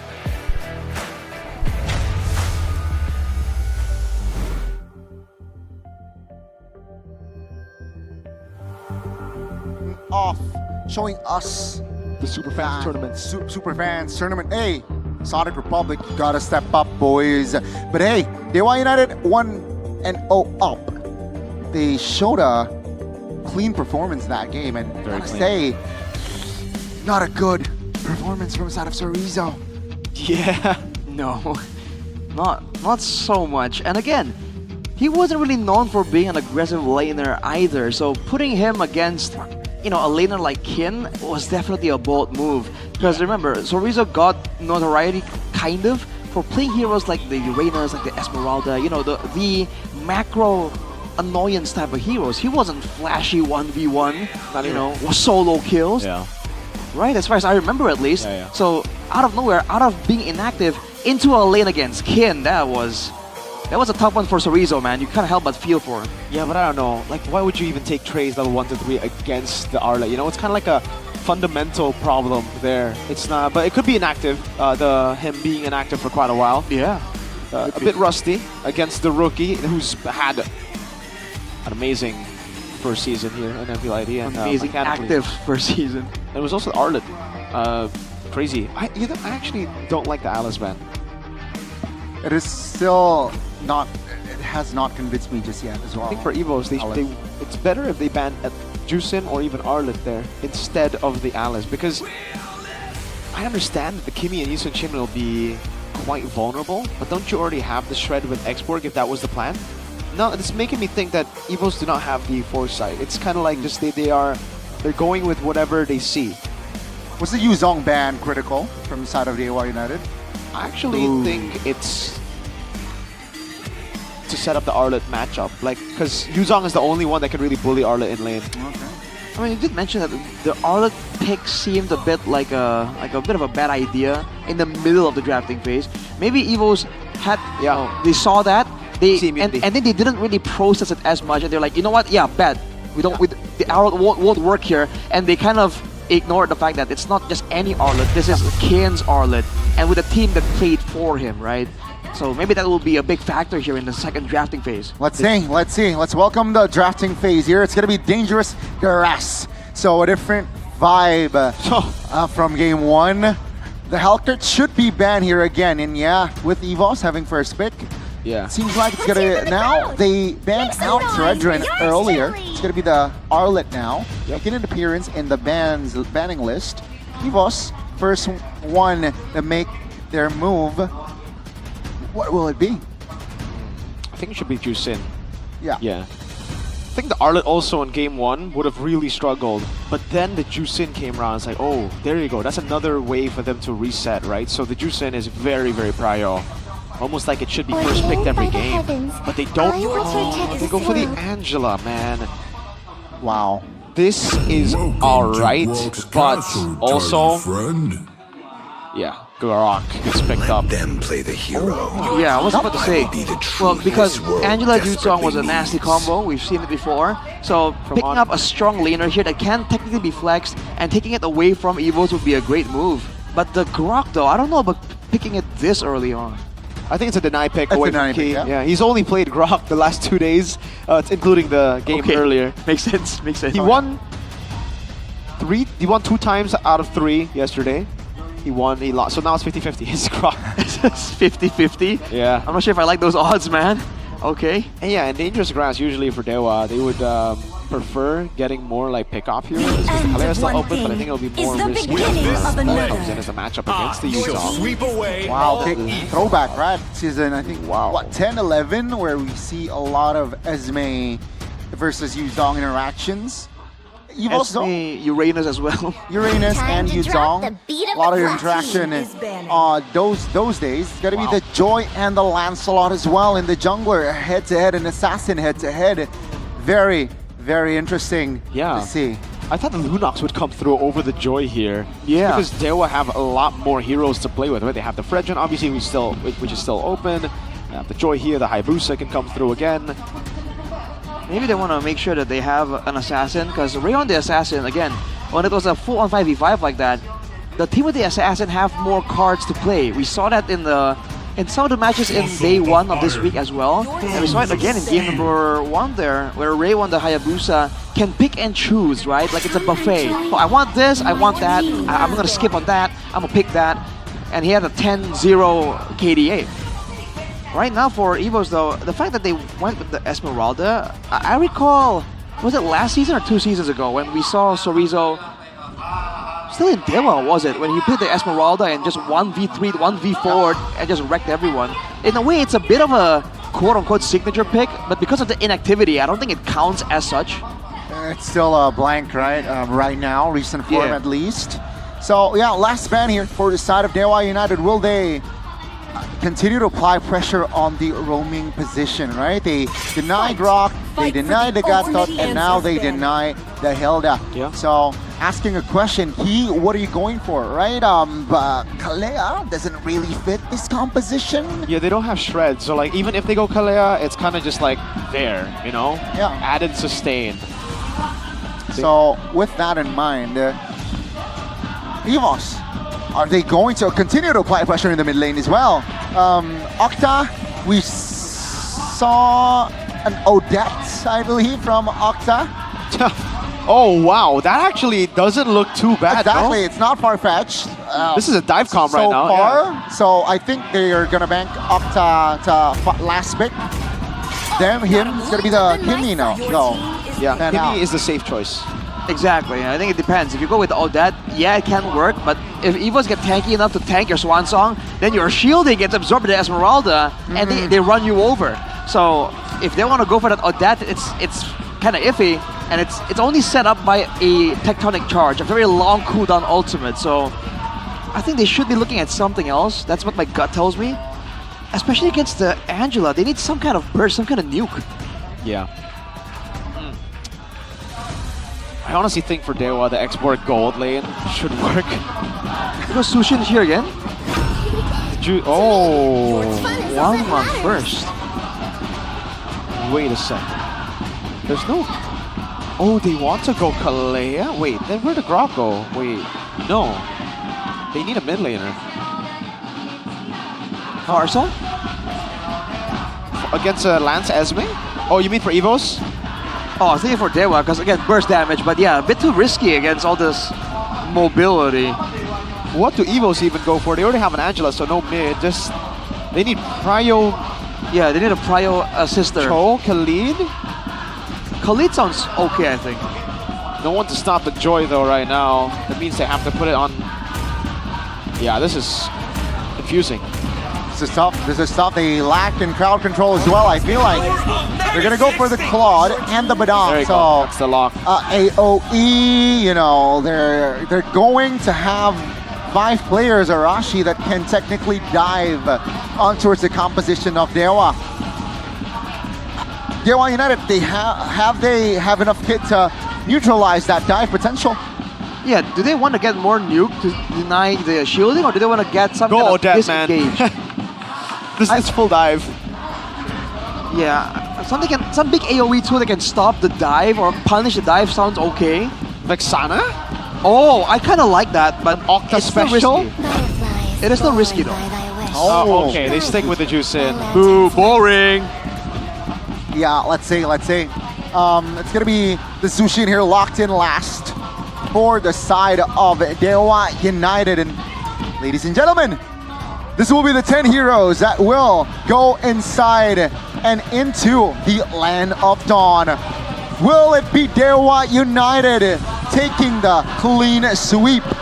Or will it be EVOS forcing the series on towards Game 3? He this time will not play the Grok. Let's see how he will shine on the Badang. In theory, El Momento should still have some cards to play here. We haven't seen it in a while. Is it still there? That's the question that all his fans are asking right now. Skill matchup in the gold lane for maybe. Hey! Ladies and gentlemen, welcome to game number 2. Will Dewa get a clean sweep against Evos, or will Evos be able to turn the tide with long, drawn-out team fights with the Angela? Oh man, Evos can... I think both teams have value in a long drawn-out fight with the healing from Evos, with the Esmeralda can gain more shields as the fight goes on, Claude with the stacks too. But technically for Dewa, yeah, the long drawn-out fight isn't bad for them either. They're gonna be lacking a bit more damage, but they have more burst to catch Evos off guard. I think the big player here is definitely the Joy. We talked about having nuke, and the Joy, if Ray snowballs on this Joy, they have nuke for sure. Erlan, wow, you know the 1-1, you shouldn't go for the fight there, man. They're too dangerous. Handles by GamesMax right here though. Inspire for Sorizo on this Esmeralda. So, a lot of spam ability. Oh, good take by Ken. It's going to be your early rotation in the bottom side. 2v2 here on. Yeah. He does not want Sorizo to get solo killed again. Yeah, exactly. That's true. He's playing to bot. Oh, good take by Ray. Finding ways to just find extra value while the game is passive like this, it's gonna be great. It's gonna run into Erlan just a little bit. Already level 4 though. Again, for Dewa, is the plan to wait for the first neutral objective like they have been? With the Angela in the picture, it might be a bit riskier if they want to go for that game plan. Okay, he knows there's no damage just yet. There's a Petri outplay potential too. Ooh, big bomb. Lancer Flare picking him up. Oh! Ray with a walk up as well. He's getting the pin down to stop the charge. But the mid prio definitely in favor of Dewa. Call mechanics shown by the Elmo. Oh! Kid! Oh! 2v1, he likes those odds! He's just too good at video games! Kin got the first blood in the first game. Seems like he doubled down and says, hey, let me take the first blood again in this game. That will allow the same story for Dewa United to take the first neutral objective on the board. Dude, man, Albert got slithered on the Black Dragon form. That is not how they wanted that lane to go out. Oh, Mueza. Hard guard, Mueza. Oh my god, I thought he actually got away from that. That would have been crazy. But no, it will be a kill. So Rizzo losing out on this matchup. And this is why the Yu Zhong is just so oppressive to go up against. He is aggressive in so many ways, in all-ins. Yeah. Great plays with the share energy, the regen, damage. In short trades, if you get hit by the outer circle of that first skill, dude, like he has all the options to play aggressive in the lane. Now, gotta keep in mind though, Erlen just got a kill earlier. That's extra 200 gold-ish. So Mueza gotta be careful. No more overextension. Top lane. Bait out the Purify for sure. Hold up, Erlan. Yeah, no Purify. Great bait by Maybe. Good turret juggle by Mueza. Wow, clean gank. And unfortunately, Erlan got the kill, but Dewa United was able to neutralize that advantage, and now it's an even game again. Dewa United even has the advantage. So 40 seconds on the second neutral objective here. EVOS, they are still recovering. They have no compensation. Yeah. And the thing is, they, again, want to use Albert efficiently in the jungle, right? But with Kin doing so well on his Yu Zhong, the moment it's going to be a neutral objective angle, Kin is going to stop everyone, but wait a minute. Oh, it's so safe. They want to go for the all-in, but whoa! Electrify! Turn things around, pop to the Black Dragon form. Ray's looking for the angle to join in. That's Kin and then 1v3, still able to sustain a bit. Ray's going to come in. Won't be able to go all the way, but there's no hard guards, no fist crack, and Mueza is ready. Kin with a walk up again, doing some damage over to Cerezo. The rest of the team coming in as well. That's the hard guard coming in, but no one will commit. Falling Star Moon, able to knock him down with the Lantern Flare. Knocks Cerezo off the wall as well. Purify out, Kin so low. Another hard guard used. It's so low on CD. Kin making moves, man. And that was a 1v3, but Kin survived. The turtle is up though. Both teams are going for that neutral objective. Seems like EVOS has more control on the river. No Kin, that's why. No Black Dragon form Ray. Walking up, Key's not here. That's a red tree win! Key got over the back line right now. The Panamax fusion gets used up. No pin down as the Lantern Flare was able to knock him down. Now Big Fight Maybe has the crossbow attack and will be able to get Albert low, but the healing's too much. Key's looking for the angle now. Octa's putting the light onto Albert as Kin is dealing with two. Pin down. Erlan doing damage. Kin all alone. Albert now with a Thor Rose and the puncture.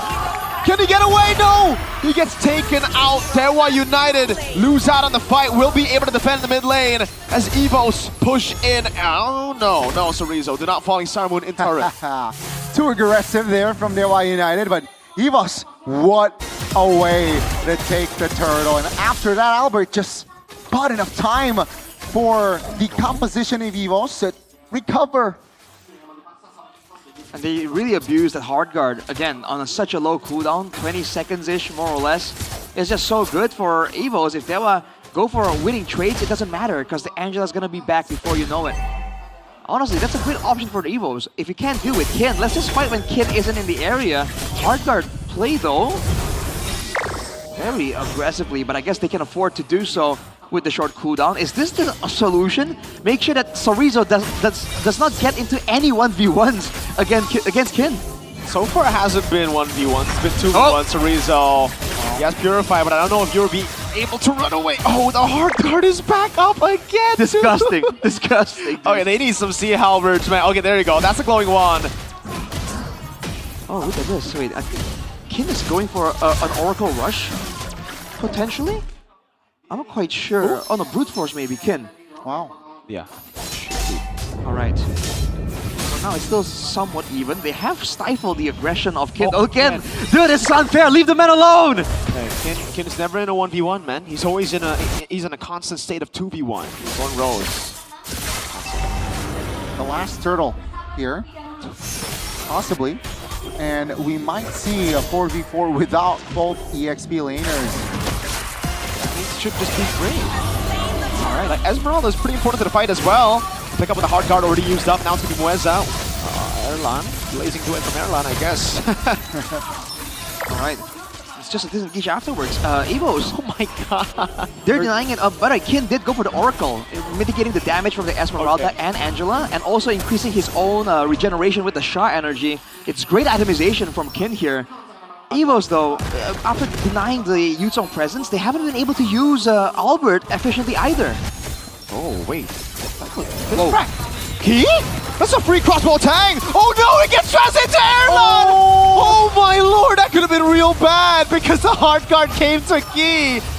Oh, that was so unlucky, dude. I bet you Erlan was like, no way, no way. Not like this. Good thing he has the BMI to get away.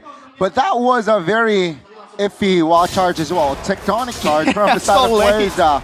So late, but hey. It's lag. Still, you know, Dewa United, I guess healthy. I don't want to say healthy, but they have a lead. They have a gold lead at least. 1,000, not much, but they definitely can work around that. Erlan is behind just by 300 gold-ish, so definitely can recover. Shout outs to Maybe, by the way. Oh, never mind.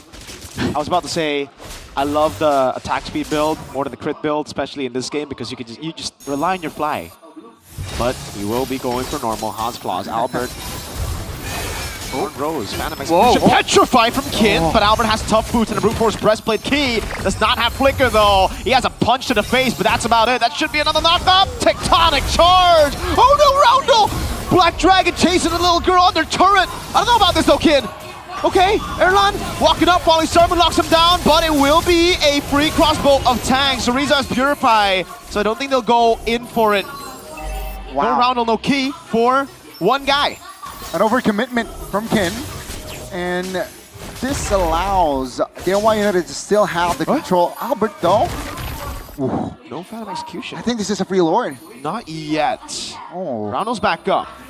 They want to wait for Kin too, presumably here. But again, even though they've shut down Kin on the Yuzong, they still can't deal with the rest of the 4 members. They're doing great here in the matchup. With the Holy Crystal completed for Ray, that's a lot more burst damage. If the Hard Guard is used to help out Sorizo against Kin, someone is going to pay the price. Definitely someone. But now with a game like quite quiet here, 2,000 gold lead almost. Oh, the Has Clause is going to be. That's good. It's going to be there for Maybe. So Evo's got to be careful here. Got to be on point on the hard guard connection as well.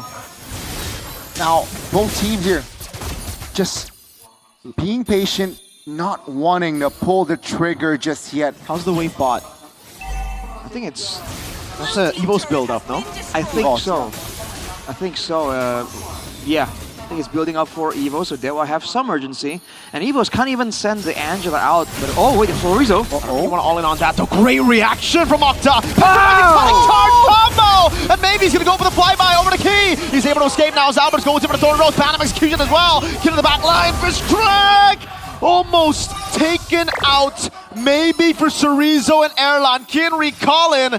What a bush to hold on the... Wait, that looked almost, yeah, I thought it was a cancel. No, it was just the animation being kind of chopped. There, wait, Albert, no way, right? There's no way. Albert walking up. This could be the steal! Albert!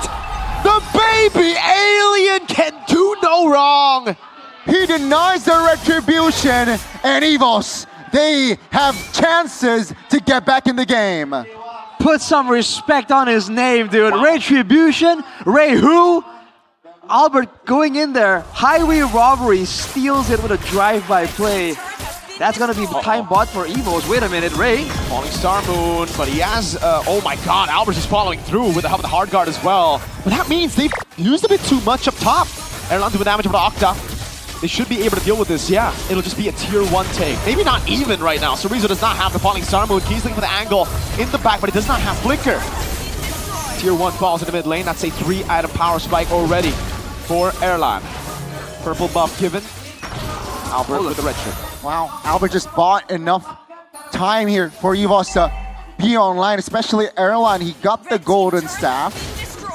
The minions are pushing for EVOS, and take a look at the gold lead. It is done. Gone. It's gone. 12 minutes in. So yeah, Dewa United. It's all back to equal. And technically, looking at the comp, the Yuzong and the Wanwan, they're great mid-game, but late game, in theory at least, on paper, they should fall off. So this is precious time that EVOs are buying for themselves, especially later on. The longer the macro game comes through, the more Roundel can do the hard guard abuse plays. But yeah, it's important that EVOs don't overestimate how well they can teamfight though, because earlier, I think maybe made a mistake and he did not get the crossbow of Tang in the fight, and that was a big factor on why EVOs were able to win. If EVOs don't recognize that, they might get overconfident and make a mistake in the next fight. I think it wasn't really a mistake. I think it was just key outplaying, getting out of range in time. But see, this is what I mean. By you might as well just, you know, all in onto crossbow Tang with the attack speed build over the crit build now, because he's not doing nearly enough damage over to EVOs. Like, EVOs have so much more reliable damage, at least for maybe, though he has been a nature. So now it's just, I think, a Malefic Gun that needs to go for, or do you want to go Berserker's Fury first? And better Moise with the Heptases. Again, the combo we've seen before, Keyboy, pretty nasty. But oh, hang on a second. Yeah, just a curious dive though. Oh, push back to the side as well. That's gonna be damage coming in. Albert doing so much. Nature used up already. Oh, crossbow Tang! It's popped in time. Albert's able to run away. Man, that photo was disgusting. Erlan, what? Was that? Ray gets the electrifying beats. Erlan walked to his own death. Ray's doing so much. Mueza walling Albert, but does not have. Oh my god, over the wall. Kid tried to jump on him. What a game we have so far. Cerezo gets the hard guard. Maybe in the mid lane. We'll try to go for the siege with the mini waves. Not there just yet. Kid with the healing now. Lord is up. Can Albert do it again? Let's see. Surely not. Let's see. Still EVOS, right? They are down 2 members. Dewa United full control. Albert looking for a angle. Oh my god, the damage is ridiculous, Albert! They will have to back away. There's no way they take this fight, right? Ray has the stacks all around. Albert! Gets the fight, but now he falls to Ken, who gets a massive shutdown. He needs to get away, though. They already have the Lord. Never mind. Ken will do whatever he wants in the game. A double kill! And he's buying so much time. Maybe cutting away now. Can he get the crossbow Tang in time? But he actually doesn't have it right now. Raising with the play. Lantern Flare. Bringing Cerezo back. Maybe still has the Inspire. As Ray walks up with the Crimson Big. And Octa will push him forward. Key disengaging for the team. But he gets knocked up again. Thrown back to Ray. The momentum from Dewa United. What a sequence, what a fight. And it seems like Dewa United, with this Lord, they are looking to crack open again the cages of the White Tigers. And this is almost ideal for Dewa. Look at the death timers. The key won't be available for a long time. Dewa could look for an angle here to force the death timers even further. Where's the moves there? Oh, Ray. Octa? Oh! Way too aggressive there. A wall coming down. No, it's a charge! But there's no damage, baby! Pops in across both time, but it's only on Cerezo. Albert's gonna be walking up. Pops in a puncture, but it's not into the mini waves. Now, Kin, I don't think you want to go in here, brother man. Wow. You have to back away. They have defended all 3 base turrets. What is happening? Arashi, they fail to crack open the base. Dewa United with the miscoordination there. Overextending there from Dewa. You cannot afford to lose 1 or 2 members on their own. You need everyone in the team fights because of how close it is. Winter Crown for Cerezo, looking for a bait angle and looking to waste. Oh no! All right. Oh! Goes up the fist crack off angle. Ray's gonna be found there. Electrifying beats though, man, doing so much damage. Ray still able to get away. Back to execution from Albert, but the win of nature from maybe turns it around. Crossbow of Tang with a double kill. Able to go in, forcing the BMI. Airline knocked up. Maybe gets a triple, baby. And now it's just Cerezo. 0, 1, and 8. Can he defend? Falling Star Moon, a desperate one now as all of them clump up. Maybe gets an unofficial Maniac to win game number 2. Clean sweeping EVOS. The gods are eating tigers tonight. as Dewa United, they have find the win, a 2-0 win, convincing. We mentioned about momentum, and they will take the momentum from week 9 to the playoffs. Welcome, Dewa United, and what a performance indeed. Add another hero into the must-ban list of heroes for Kin. Arlet, Phobius, now Utah. Don't forget the Alice, dude. Oh, you're right. And the Uranus. No, actually. The man can't do no wrong, dude. As long as he has aggression, as long as he is allowed to flex that mechanics, to flex the game knowledge, the man has a problem, dude, and Evos had no solution. It started from the EXP lane, but it's finished with a full-on team fights. How does Dewa do it, man? The messiest of the messy team fights, and yet somehow they come out on top. This will used to be Evo's style, but Dewa use it against them. Amazing display. The last fight was just nail in a coffin. And yeah, unfortunately again, Sorizo wasn't able to create the influence. But let's go to the winner's interview with Bude Kalarama Star. Kemenangan yang begitu mutlak 2-0 The victory was Dewa convincing United. for Dewa United. Match perhitungan kalian berhasil ngedapetin kemenangan. Maybe. Menghadapi Evo sebagai lawan terakhir Against kalian. Evos. Gimana maybe? How are you feeling? Ya, senang aja lah di match terakhir bisa menang kan. Soalnya habis lose streak. Just happy, you know, able to get the win. Ini yang menarik adalah ketika kalian lose streak kemarin itu, tapi We were on lose streak, so. kemarin pada saat match Evos mendapatkan kemenangan, kalian pun ngedapetin tiket playoff juga. Apa reaksi pada saat di GH? What was the reaction from yesterday's match when Evos got the dub against Navi? Senang lah. Yeah, we were happy. Senang apa? Ya, kami juga berterima kasih banget sama Evos. We were so grateful for Evos Karena mereka menang. because that match took us to playoffs. Tapi But berterima kasih, tapi kali ini harus menghadapi mereka. Kalian tetap memberikan overall, bisa dibilang ini adalah kisi-kisi guys juga are- untuk nanti babak playoff, berarti bisa ketemu but loh. you guys are giving us a preview Dan sekarang in the gimana playoffs. melihat You Evos guys sekarang dan leg are pertama able to hasil meet berbeda with pun each kalian other. dapatkan. Apa nih bedanya leg 1 dan leg 2 untuk What was the difference for from leg 1 and 2?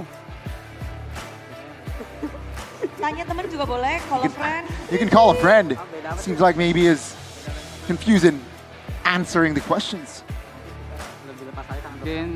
Mungkin lebih prepare aja buat leg 2 kali We ya. just we have more Lebih preparation prepare. for leg Tapi 2. langsung dong, udah penasaran sama Okta. Buddha is curious ini with adalah Okta. playoff. Playoffs. Dengan Dewa United. Dewa untuk United. Okta. Iya, With alhamdulillah Okta. banget Bude bisa playoff juga Oh, akhirnya. thank God Akhirnya. you were able to get in playoffs. Dramatis juga, kemarin A little bit, dapetin yeah, tiket it's playoff. dramatic. Apa yang Okta dan teman-teman langsung katakan tuh? Atau What did you guys say Ya, pas di GH after pas lagi Evos scrim won? teriak-teriakan. We were yelling heboh in semua the ya, gaming ya? house. Heboh semua terus kayak Yeah. ya saling ngucapin terima kasih juga kalau Yeah. ada player-player Evos. Langsung ya. We were Tapi hari ini grateful. harus We say menghadapi we were Di thankful match penutupan. towards Evos. Okta sendiri. Closing apakah match, melihat Okta? ini, wah, Sorizo dipakai untuk melawan kalian. So Rizzo was up against Iya, you guys. Udah Thoughts? ekspektasi sih bakal Koriju yang main. Yeah, we Soalnya were lihat dari match somewhat kemarin expecting. kan si Suelo yang melawan Navi mantan We were tim. expecting Sorio to play because yesterday we saw Sorizo Suelo lawan was Mantan. deployed. Tapi kayaknya hasilnya berbeda kemarin. But- Ngedapetin kemenangan, sekarang udah ganti tapi Yeah, belum bisa different menjadi jawaban outcome. Dewa United berarti dong, Sorizo. Enggak sih Bude, mungkin So sekarang Sorizo kita wasn't lebih able to hoki aja sih, defeat Bude. your formation or your composition. No, Tapi kan said nggak mungkin dong. Leg pertama hasilnya tidak Said, sebaik ini. Dan Okta. leg kedua, Leg Okta number two. sendiri menghadapi Evos. Apa yang Okta persiapkan? Apalagi ini adalah last match what was untuk your Okta. individual Persiapan preparation? sih nggak ada, cuman Nothing kayak sekarang special. tuh mainnya lebih lepas aja Bude karena But we udah fix playoff gitu we kan. just play like Udah back slow dan main usual, you begitu know. lepasnya. We no pressure Dan gameplay because we already udah siap have playoff berarti dong, the Okta? playoff ticket. Udah pasti siap Bude. Udah siap. We are ready for Udah playoffs pada indeed. siap, tapi gimana dengan Mueza? Moisa, Berhadapan dengan EVOS untuk match penutupan, Against laga EVOS for the penutupan closing ini match. buat Moise dan ngedapetin tiket playoff. Apakah Ticket playstyle playoffs done? Moise berbeda? Atau ada Any difference? plan yang kalian rencanakan untuk minggu ini Ning-wise? beda tadi? Sama aja sih Bude, Same. kayak biasanya ya alhamdulillah lah. Yeah. Kemarin kayak EVOS menang lawan Navi terus kita ternyata secure playoff kan. EVOS won Jadi against, kayak hari we were ini thankful. mungkin mainnya ya lebih enjoy aja We sih were, sama we were just enjoying our gameplay Enjoy. Dan kalau in the ngebahas series. tentang enjoyan, ini And kan we're talking about playoff ketemunya enjoying bisa jadi playoffs. EVOS ini udah We might, you guys Ini might kalian sudah go up against EVOS untuk menunjukkan kemampuan Dewa United di atas EVOS. with this preview technically, Belum right? sih Are Bude, you? masih banyak lah yang harus kita benahin. Is this Soalnya like kita a kemarin-kemarin easy win juga later masih on in the kalah playoffs? sama No, Terus not yet. konsisten. Said Jadi Moisa. kayak ya sebisa mungkin kita perbaikin lah tiap match We kita still kesana-kesana. have improvements. We need to refine more Kita tahu sendiri of our Dewa gameplay, but United yeah, tidak lolos playoff. Moise juga pernah merasakan pahitnya. not going to dari playoffs, zona Moisa. You merah. have experienced Dan this, pada akhirnya sekarang but now bisa berjuang di babak playoff. you Tapi guys di can sisi play-in, show up Gimana Moisa? in the playoffs. Sisi Dengan play-in, masuk play-in, lewat play-in. You guys are Bukan in the playoff. play-ins. Any thoughts? Satu nyawa aja nih. Iya ya. Ya kalau bisa kita maksimalin aja sih kayak We're just gonna berarti di let's just latihannya hope kita that harus we lebih can try hard lagi kayak lebih respect maximize lagi our sama potential musuh. and we Terus can kita respect our banyak yang harus kita opponents. ningkatin juga satu sama lain. A buat lot kita of ke depannya. improvements Ini belum maksimal and ya, refinements berarti that Dewa masih can bisa be lebih done lagi. for Dewa Masih United. Insya Allah. Yeah, Masih bisa ngegas, tapi yang kayaknya ngegas banget di we sini. can still go all in Pertempuran for antara Ray playoffs. dan juga Albert untuk penutupan laga dari Against Dewa Albert. United. Ray, Menghadapi Albert nih last match. Gimana against Ray? Albert, how does it feel? Jago Albert. Jago Tadi makanya means susah. he's good. He's good. Albert is good. Menurutku Albert jago top 3 jungle lah. Top 3 jungle, Berarti said siapa aja nih Ray. tiga? So who? Kyrie, Albert, Nile. Albert, and Niall is in Ray's top Ray nomor 3. berapa? Ray? Paling bawah. Oh, Ray's being humble. He said he is the bottom. Nggak terima tuh Jungler anak Dewa, wise Mas in MPL Valentino. ID Tapi season 16. dengan melawan, kita tahu jungler. Junglers. Ray bilang nanti akan Ray hadapi di babak playoff MPL. Gimana Ray menghadapi jungler yang kamu bilang di atas 1, 2, 3. Ray How are paling you bawah. going up against the junglers that you mentioned in the top 3? Yeah, I just need to work harder. Tapi kunci I just kemenangan need hari to ini work apa sih? harder. Dia belum dengar sebenarnya nih. Kunci kemenangan mungkin kita Keys to victory? main lebih bagus lah dari EVOS hari ini. Just Main lebih bagus. we were more refined Oke. in this Dan match. dari segi apa tuh bagusnya? From in what aspects, Team play asked paling. Bude? Dari segi tim play. Team play. Tapi nyangka nggak sih 2-0-in EVOS hari ini? Did you guys expect the 2-0? Gak tahu sih, tapi Not expect-nya really. menang harusnya. I don't know. Expect sudah menang. But we Yeah. wanted to Oke, win. berharap terus pastinya kita melihat. Dan kalau dari mungkin one of the newest player Oh, you member for maybe. Dewa United Okay, this is in team. English. Congratulations, you secure the playoff slot with Dewa United. This is your first season and you got it. Ya, thank you. We managed to masuk in playoffs even though we struggling last week. Oke, walaupun memang tertati-tati, agak kesulitan, tapi akhirnya bisa ngedapetin tiket playoff. But you say that you guys are struggling before, but how about your playoff? I think we good now. We managed to fix our error. Jadi udah diperbaiki dari error-errornya, dan sekarang pun kita ngelihat kalau mereka Bude is menuju babak translating playoff. But Kid, do you have the anything to question. say to Anything your to say? family probably in Philippines or your fans here? Something to say because you secure your playoff ticket on your first season in MPL. Oh, I can't translate For my this. supporters, thank you for supporting me. And in my family, yeah, thank you for support also. Okay. Is there anything, someone special? It's a short message. No, pokoknya jiwanya But hanya yeah. untuk dan dia hanya berterima kasih. Tapi Man, I'm so kalian happy for bisa Ken. dibilang apalagi Okta, kamu Okta? mengukir sejarah baru nih untuk Dewa United. You guys are masuk creating dalam history. babak playoff. Plan pastinya untuk yang terbaik untuk Dewa United. All the best for Dewa Jadi United. player tim kelima yang masuk ke babak And playoff. you guys are the 5th team to secure the playoff Untuk spot. ini sendiri, apakah ada sebuah fokus nih untuk babak playoff dari Okta sendiri? Any specific focus on the playoffs, maybe standings wise? Fokus untuk day sendiri pastinya ada sih Bude, tapi kita pasti bakal fokus berlima Bude. Yeah, we're just gonna focus on Fokus buat berlima.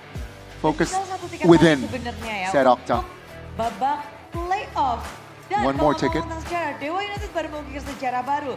Namun ada juga nih yang sedang berjuang But untuk yeah, mengukir sejarah. we have two more teams that can create history. Membahas tentang Will it RRQ be dan juga RRQ Navi di or match Navi? penutupan kita. Bisa jadi Navi bisa mendapatkan Navi sejarah can baru dengan create new tiket history playoff pertama mereka. in Namun securing untuk RRQ, their ini bisa first menjadi sejarah baru playoff mereka karena tidak spot. lolos playoff. Okta, sejarah mana Okta. nih yang akan terjadi untuk nanti? What do you think? Sejarah Which history? RQ not going to the playoffs or Navi bakal RQ yang menang 2-0 Bude.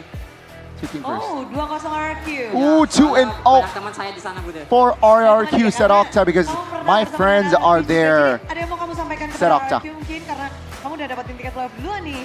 Ya untuk RQ semangat pasti The messages. bisa 2-0. The message for RQ, yeah, keep the spirit, go for the 2-0 win. RRQ bisa gagal. Hope. Yes, dan Okta pernah merasakan hal itu di beberapa season dan sekarang Yeah, Okta Okta sudah was an mendapatkannya. ex-RRQ, so yeah, he Apakah ada yang was. punya pendapat berbeda? Siapa nih kira-kira yang bakal menjadi tim ke-6? Who will be the sixth team to secure the playoff spot? Sixth team, Kim, to advance to playoff. RQ or Navi? Who do you think? I don't know, both of them are strong. Depends on the draft itu. Depends on the Oh, yang draft. penting draft, tergantung draftnya. Oke, singkat pada jelas, memang itu ya sebenarnya. Tapi kalau membahas kata-kata untuk playoff dari Dewa United, belum dengar kata-kata playoff dari Dewa United.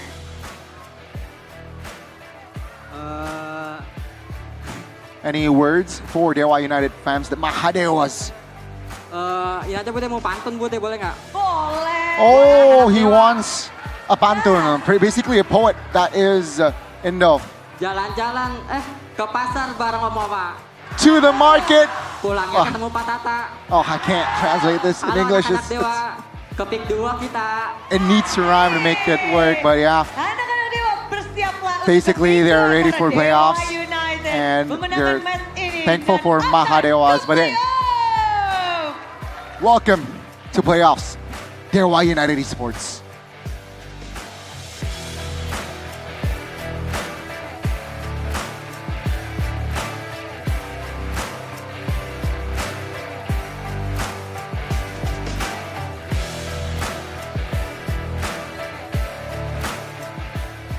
Yap, dan itulah dia kebahagiaan dan tiba-tiba Wawa dibawa ke pasar. Dan sebelum kita nih ya berkumpul bersama di sini, berpisah sebelum match kedua juga ada yang spesial karena ini adalah bagi-bagi GoPay terakhir di regular season. Jadi siapkan device kalian, inilah cara untuk mendapatkan saldo GoPay untuk kalian. Langsung aja. Cara untuk mendapatkan saldo GoPay tentunya kalian harus punya aplikasi GoPay. Kalau udah punya, tinggal buka kamera, nanti persiapkan ke layar putih yang ada di depan. Setelah itu klik buka hadiah, kalau udah dibuka hadiahnya, otomatis saldo GoPay akan masuk ke akun kalian. Jadi gampang banget, tinggal arahkan saja device kalian ke QR Code yang akan muncul sesaat lagi. Sudah siap? Sudah. Baik, inilah dia GoPay hadiah GG.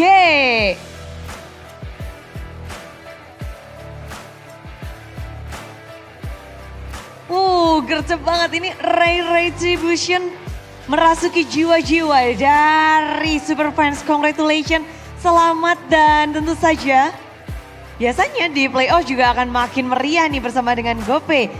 Regular season sudah ditutup dengan GoPay hadiah GG di match yang pertama. Tapi udah masih penasaran dengan match pertama ini. 2-0 telah dihasilkan oleh Dewa United. Apa yang terjadi dengan EVOS? Dan langsung saja kita tanyakan kepada para talent. Monggo.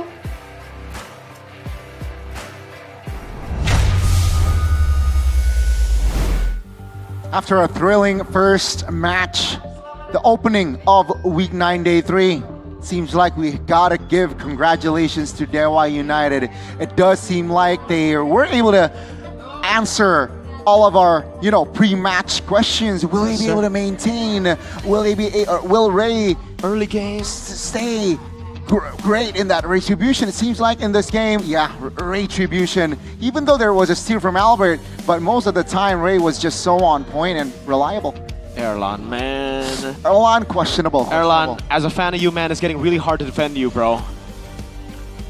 A lot of the stuff we were talking about really got turned around too, because we said Ray was gonna be playing utility. He had a great performance on Assassins both games, I would say. Hayabusa and then the Joy. It's really good. Man, I wonder who is gonna be the player of the match. Oh, do you? Do you? The one that has been making Whoa! moves. The MVP is our casting guest on yeah. ID. The one has been making moves in this series. It's gonna be Hin. Yep. KDA test, he fails, but the eye test. That's why you watch MLB with your eyes, not through stats. Oh man, look at Albert getting hit with a slither, the Black Dragon form. And afterwards, man, there's just so much burst damage that in a way you could almost feel bad for Rondo if he wasn't, if you're not hating him for abusing this Angela, right? Because you know how annoying it is to be against an Angela. You can feel for him because you are so confused on who the heck you're supposed to use your hard guard on. A couple of times, the lower members get taken out before he can even react. And so it makes it quite difficult to abuse this Angela strat. And the 1-1 play, dude, from maybe, it was really difficult to be dealt with from Albert, but Erlan, I think, was trying hard to kind of get the big play, the big blazing duet. But in a game like this, you can see that the way to win the games isn't by going in all in, it's by kiting, it's like going the back and forth, and Dewa just seem to have done it so much better, and Evo's, again, they are the aggressive team, they want to go all in, but again and again, they get punished for doing so. It's a tough watch as an Evo's fan, man, because now with them confirmed to be number 4, they will be up against Dewa in the playoffs, day number 1. It almost seems like Dewa are the team that, can actually take Evos' Tempo Merchant title away from them, because Evos usually just rely fully on Tempo. Guess what? Dewa do the same, but maybe with better components. To be fair, Rendy didn't play. I don't think Rendy would have had the performance that Cerezo had, especially in game 1, right? Getting solo killed on a counter matchup. But is that enough? Just Rendy coming in to beat Dewa is the question now. Great, I think so, because the laning phase, it's definitely a big factor on how they're able to get ahead and start that winning movement for Dewa. But towards the end, you still see some gaps here in the gameplay of Evos, right? The team fighting, when it gets weird. Not messy, by the way. Messy, Evos likes. When it gets weird, when the back and forth isn't exactly like obvious, coordinated, yeah. Yeah, exactly. They seem to get really confused, and that's something that Dewa don't seem to have an issue with, right? Kin going forwards, Ray going sideways, maybe in circles. That's fine. We're gonna win anyhow, and that's something that I think if Evos want to really take the title as the tempo guy, the aggressive team, they have to learn how to deal with these weird circumstances. The scattered gameplay, the scattered formation from Dewa United was able to dismantle Evos' formation, and yeah, nothing too crazy on the builds, but man, you mentioned maybe on that 1-1.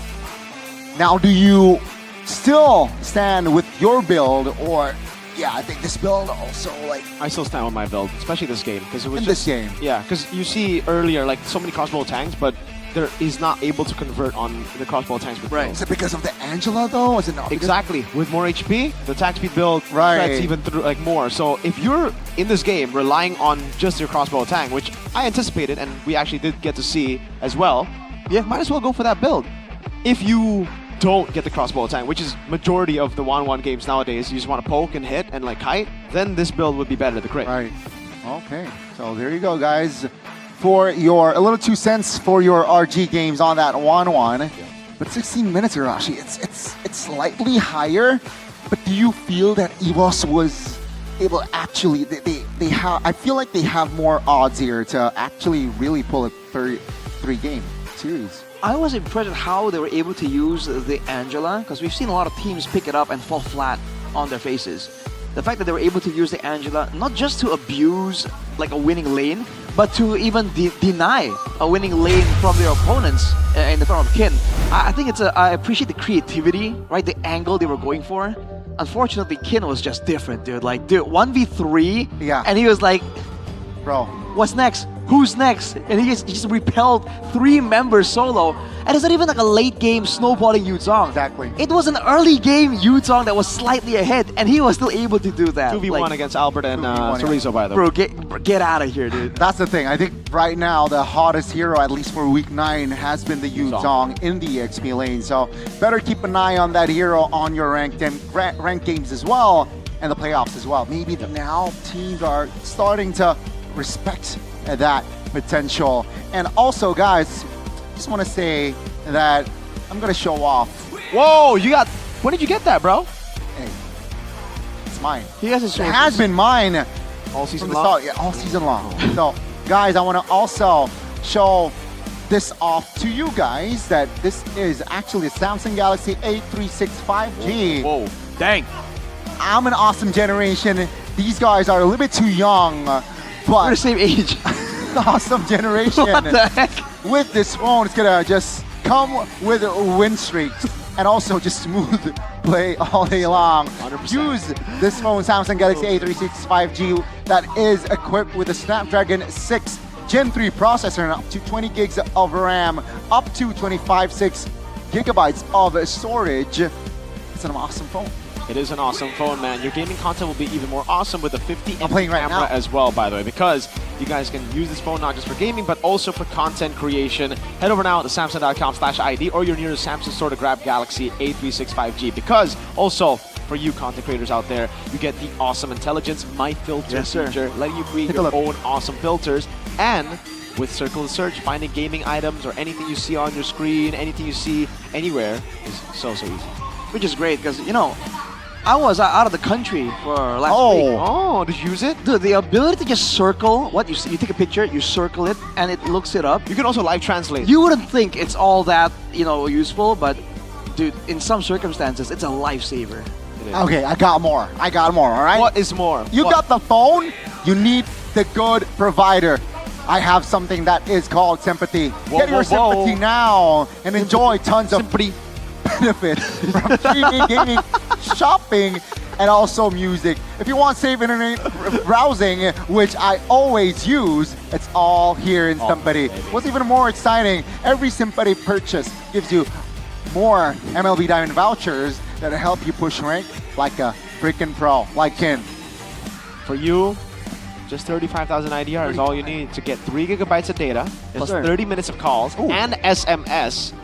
Go grab yours now at the nearest outlet or visit tcell.id/sympathy. Sympathy. The best for you. Sympathy. Hey, I'll tell you guys about my number. Again, this is something that I keep Bro. on getting. Okay. But yeah, my number. I need to make a mental note somewhere to ask Mirko. It's been 4 weeks. It's been 4 weeks. Hello. A while. It's been a... Oh, you don't know your number? Huh? The new Sympathy number. He has like a fun fact of his number, but we've been putting it up for 4 weeks. Okay. Well, it's okay though. I have never put off on the Sucro because especially the one you have, Arashi, the Kribo one is my favorite. Kribo. I got that Kribo, bro. I got the original. Soy Boy. Oh, I got the original. My favorite. Oh, Original. You guys have the same favorite, man. You guys like. You can't beat a classic. OG. What about Soy Boy? This is Soy Boy.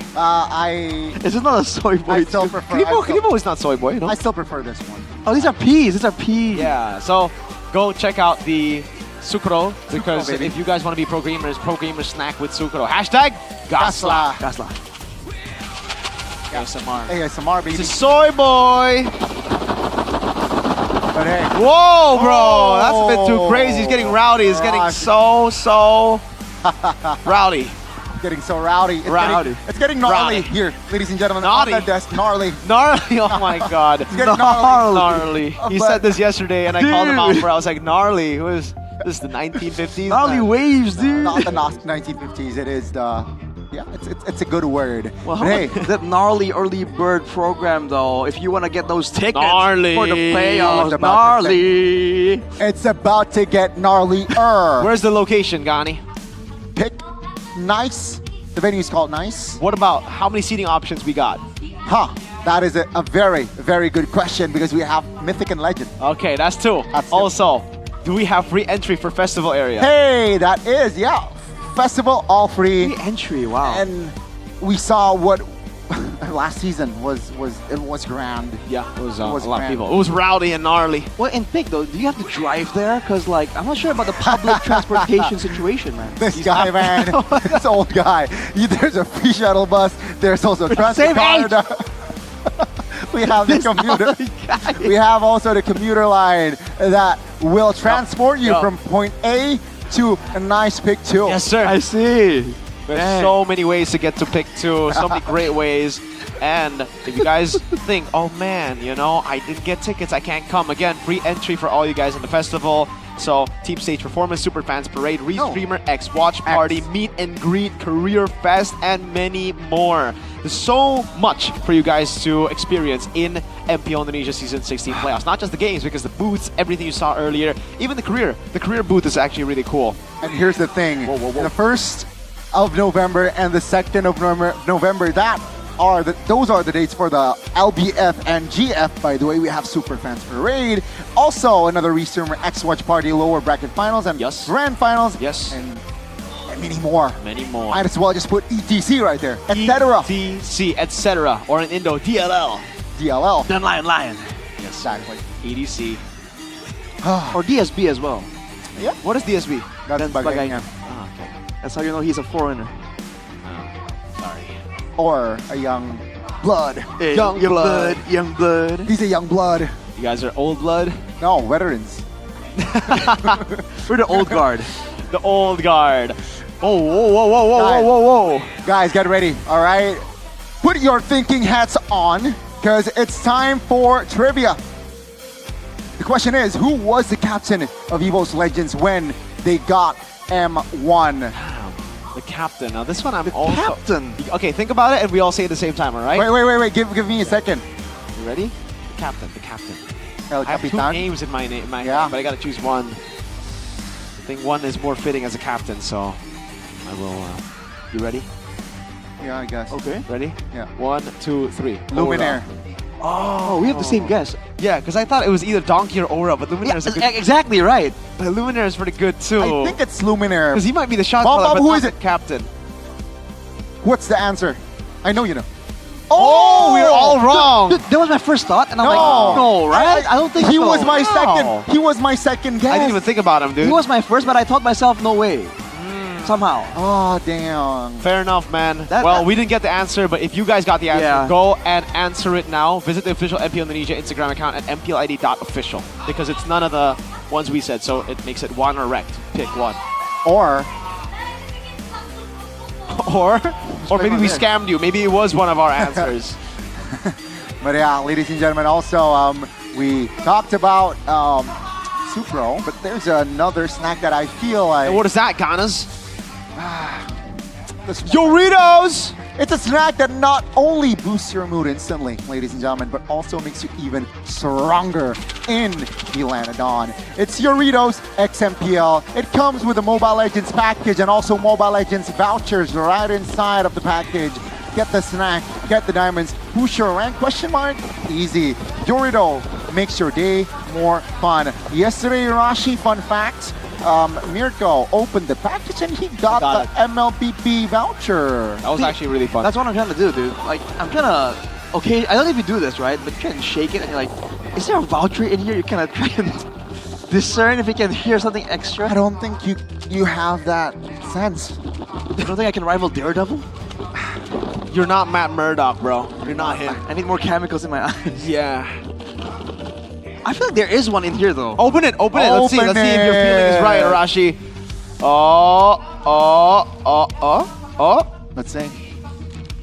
Nah, unlucky. You're not Matt Murdock. But it's, No, still, I already it's, still a, it's still a win, though. There's no way. I got it twice. Yeah. No. Yesterday. What about you, Gani? Unlucky, but we still have Unluckers. good days. So even if we don't get our gachas, we can. Oh, another gacha. Hold up. If you go in the back of the bottle here, the wrapper, I didn't get it, dude. You can actually find a code as well with MPL, Buy Good Day Special Edition Mobile Legends from the nearest mini market or store. Which one's the Mobile Legends version, Miko? It's the one with the MLBB heroes, man. What the heck? That's the viewers. That's their voice. Find the unique code behind the packaging label, scan the QR code on the packaging. Click the code, you'll instantly receive the diamonds or skins. I have also unboxed one of the Good Day, one of the Doritos. So And there's like a special writing here. yeah, there's like a special writing here. I both times I announced it to the chat. Hey, get a hold of yourself, man. You're spelling Doritos everywhere. We realized the same thing on Friday, dude. Yes, sir. Well, hey, you're spelling Good Day now. All right, so which one is your favorite flavor? Mine is the Rafaela one. Flavor or cover? Same thing, no? Rafaela. Rafaela? Rashi, what about you? I think he likes the fantastic mochaccino. He likes Brody. I like the fresh vodka, dude. I don't know what that is. Oh, you like Nana? Is that Nana? Yeah. Is it? I think it is. Is I have it no Changa idea. or Nana? I think it's Nana, right? Changa? Changa. Either works. Okay. Okay. Changa or Nana. What about you guys? Do you guys also agree, or do you like the Mathilda one, Brody one, or Franco one? Man, Franco. It's pretty good. What flavor is Franco? I actually don't know. Tiramisu? This is Fantastic Mochaccino. Maybe. No, tiramisu is Brody, is it not? No, Fantastic Mochaccino is Brody. Yeah.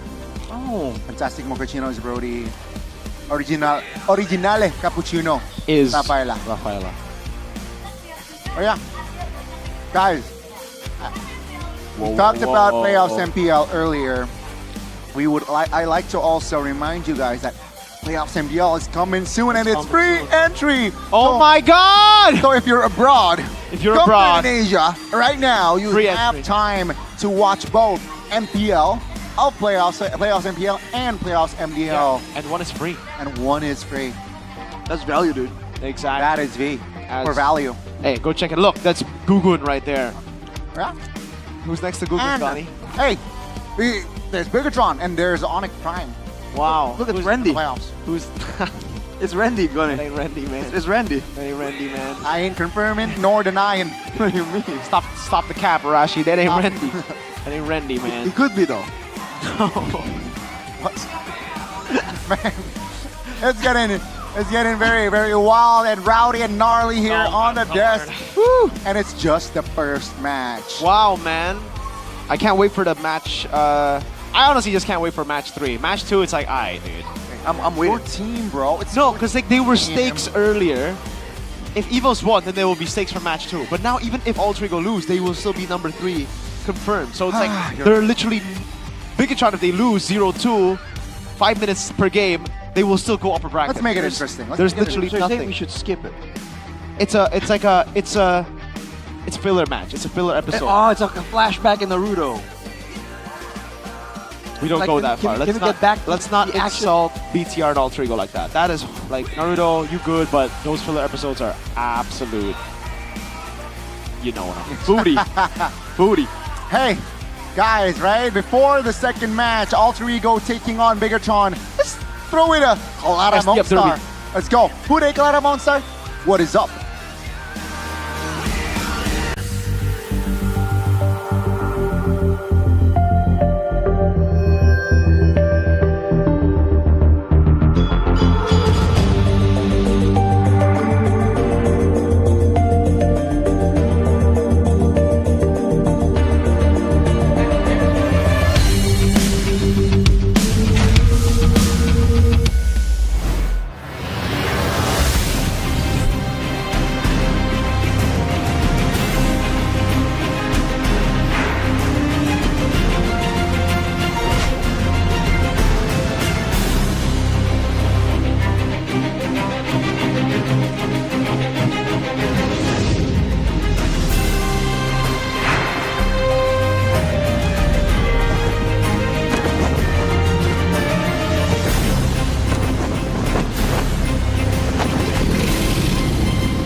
dengan Awesome Intelligence, bebas beraksi.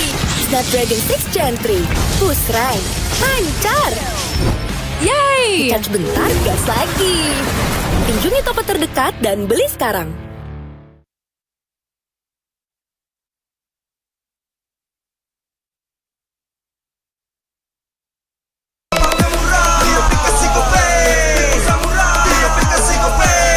Walau yang lain terus berubah, GoPay konsisten, kasihnya pasti murah. Bayar tagihan murah di aplikasi GoPay, gratis transfer 100 kali per bulan. Download aplikasi GoPay baru, nggak pakai lama. Dompet andalan gamers banyak damage-nya.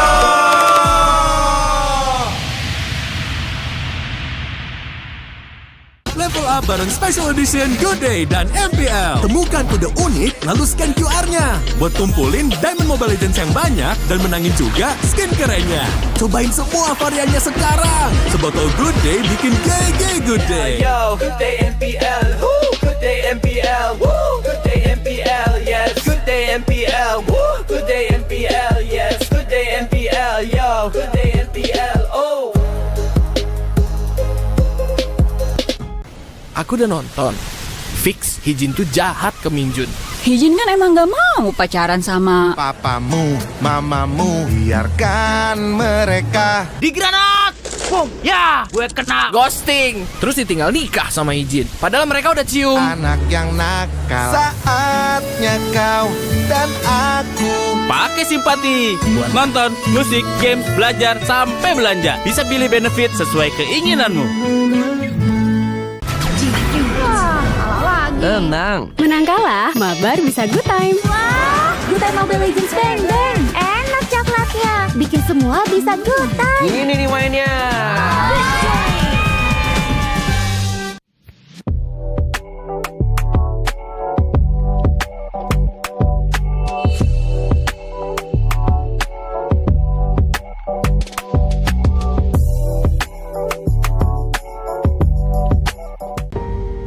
Ya gue juga pasti belajar, nggak mungkin diem. Gue juga pengen cari cara belajar gue yang bener tuh kayak gimana, kayak gitu. Season 13 lah, juara regular season mungkin ya, nggak ada yang terlalu kuat lah kayak gitu. Mungkin bisa dibilang star syndrome lah di situ. Kita benar-benar nggak pernah ngerasain yang namanya terpuruk banget, tapi di season 14 ini benar-benar bisa bilang kacau lah. Ada week yang gua ungkat banget tuh ya. Apa ya? Yang ini tuh udah sampai bingung banget aja gua. Udah kayak emang udah cukup dah. Pemindahan role akan menjadi tantangan terbaru untuk Nino tersendiri. Masa sulit yang pasti waktu season 14 sih pergantian role, karena ya di situ pasti ada overthinking di mana pindah role itu suatu kesalahan yang sangat besar gitu loh di e-sport. Cuman ya gue belajar aja sih dari situ. Kalau misalkan gue bisa pindah role, gue sukses di role, siapa tahu gue bisa juara, nggak ada yang tahu kan. Ya gue juga pasti belajar, nggak mungkin diem. Gue juga pengen cari cara belajar gue yang bener tuh kayak gimana, kayak gitu. Alter Ego gugur di hari ini. Nino, tegakkan kepalamu kawan. Sorry kok, gue ngecewain lo lagi. Dulu tuh di fase bingung sama diri gue sendiri juga. Kayak gue aslinya ini bener layak atau enggak sih. Soalnya kan gue main sekali-sekali, terus turun lagi. Terus pas gue main juga kadang performa gue aneh banget kan. Jadi kayak gue bingung juga aslinya. Season 15 kita tuh pasti nggak lolos dari week 8 ya kayak. Habis di situ tuh gue ngerasa kok bisa ya sampai nggak lolos kayak gini ya. Padahal tim gue tuh kuat banget aslinya. Apa yang gue rasain di tim gue ya kita nggak tahu juga sih mau ngapain. Kita bingung aja. Aslinya kurang lebih sama sih kayak S12 sama 14 gitu. Cuman apa ya? Yang ini tuh udah sampai bingung banget aja gue. Udah kayak emang udah cukup dah. EVO season ganjil menuju MSC ternyata nihil. Struggle gua ambil dari season 13 lah, yang gua dapet upper juga tuh. Kita juara regular season Bigetron. Mungkin di situ karena anak-anaknya anak muda semua lah ya, yang ngerasa juara regular season mungkin ya nggak ada yang terlalu kuat lah kayak gitu. Ada rasa-rasa ngeremehinnya lah. Mungkin bisa dibilang star syndrome lah di situ. Jadi gue ngerasa selama ini BTR hitungannya mungkin gagal di playoff, nggak selamanya tentang mental, ada juga yang tentang chemistry. Jadi ya nggak selamanya tentang mental. Mereka selalu masuk babak playoff, namun perjalanan mereka harus terhenti hari ini. Titik terendah gua paling di season 14 ya. Kita benar-benar nggak pernah ngerasain yang namanya terpuruk banget, tapi di season 14 ini benar-benar bisa bilang kacau lah. Kalau di scrim itu kita mainnya bagus, tapi pas di turnamen itu kita benar-benar beda lah. Jadi kayak di turnamen itu kita banyak kalah gitu. Jadi nggak sesuai ekspektasi dengan latihan kita. Yang gua rasa waktu itu pas udah nggak lolos ya pasti menyesal, terus sedih banget, hampir beberapa minggu soalnya kan nggak pernah ngerasain kan.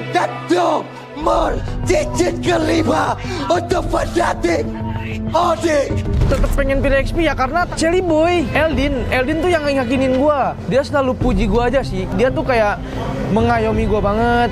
Dia tahu kan XP itu sebenarnya bisa ngegendong. Jadi dia selalu bilang itu, ngeyakinin itu.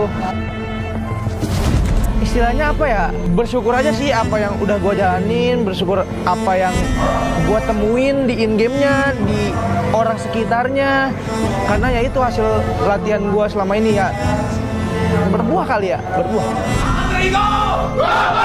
Gua dan tim gua udah pasti ngerasain tekanan. Gua mikirnya gua mau naik apa gua mau turun.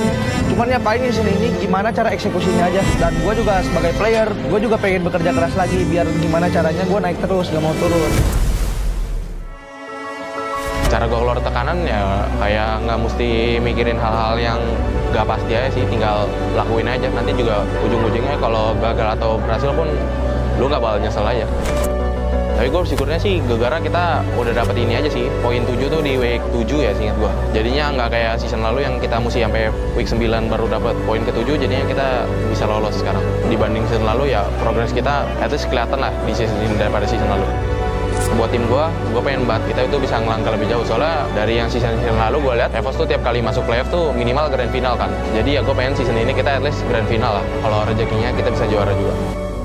Gua udah ngerasa pemain-pemain yang kepilih tuh kayak apa ya, orangnya gampang berbaur lah, bondingnya buat ngumpulnya kayak ngobrol juga, nggak ada yang blame satu sama lain kayak gitu. Dari atasannya juga maksudnya dari Coach Bam, dari Coach Erpang lumayan banyak kasih advice lah ke anak-anak. Jadi makanya gue ngerasa buat season ini tim cukup nyatu sih. Jadi gue ngerasa tim gue yang sekarang dengan cara kita ngebangun chemistry-nya udah cukup bisa membuahkan hasil buat tim ini, dan gue yakin ya tim gue bakal kuat dan bisa masuk M7 sih.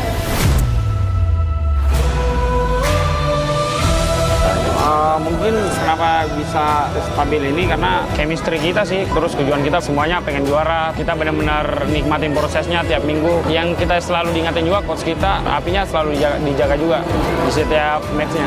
Terus ya benar-benar yang bikin kita confident lah karena di posisi sekarang. Mungkin kenapa gue masih bertahan sama Oni karena bantu gue banyak lah. Banyak perubahan lah gue ada Oni. Jadi ya yang pastinya pengen balas budi lah. Tapi kita masih ada kurang M-Series kan. Nah terus di season ini ada M-Series. Jadi ya semoga aja di M-Series ini ya kita bisa kasih Tony. Mungkin ya yang berharap banyak dari kami ya pastinya kita bakal berusaha untuk kita bisa dapatin M7. Cuman kan di internasional kan levelnya yang pastinya beda kan, karena kita ketemu beberapa banyak negara kayak Filipina yang sekarang terkuat, terus Malaysia juga, Kamboja, Myanmar. Jadi ya ekspektasi kalian ya gimana, cuman kita bakal kasih yang terbaik lah nanti di ajang internasional.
Mode baru, One versus One, segera hadir di Mobile Legends Bang Bang. Di mode One versus One, dua player akan bersaing mendapatkan jumlah kill atau menghancurkan turret lawan lebih dahulu. Event prediksi juga akan hadir bersama mode ini. Player dan penonton bisa memasang prediksi untuk memenangkan koin prediksi seru. Mari pelajari lebih lanjut tentang mode baru ini. Ada dua cara untuk memenangkan pertandingan mode One versus One. Cara pertama adalah mendapatkan 3 kill dalam batas waktu pertandingan. Cara kedua adalah menghancurkan turret lawan.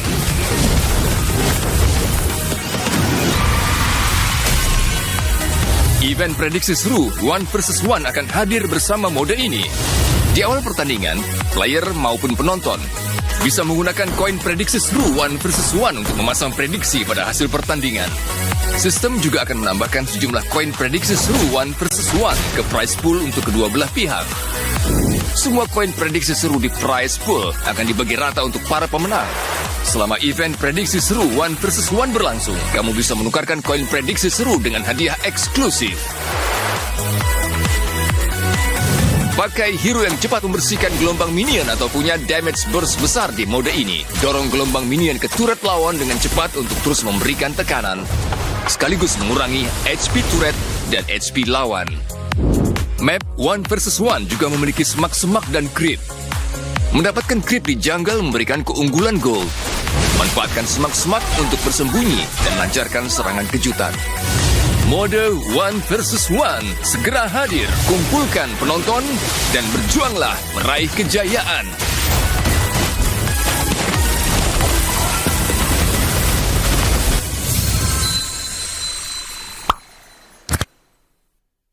Galaxy A36 5G dengan awesome intelligence bebas beraksi. Snapdragon 6 Gen 3, push rank, lancar.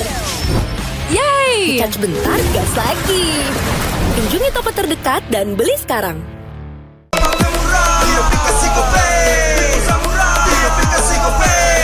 Walau yang lain terus berubah, Gope konsisten, kasihnya pasti murah. Tagihan murah di aplikasi Gope, transfer 100 kali per bulan. Download aplikasi Gope baru, nggak pakai lama. Dompet andalan gamers banyak damage-nya.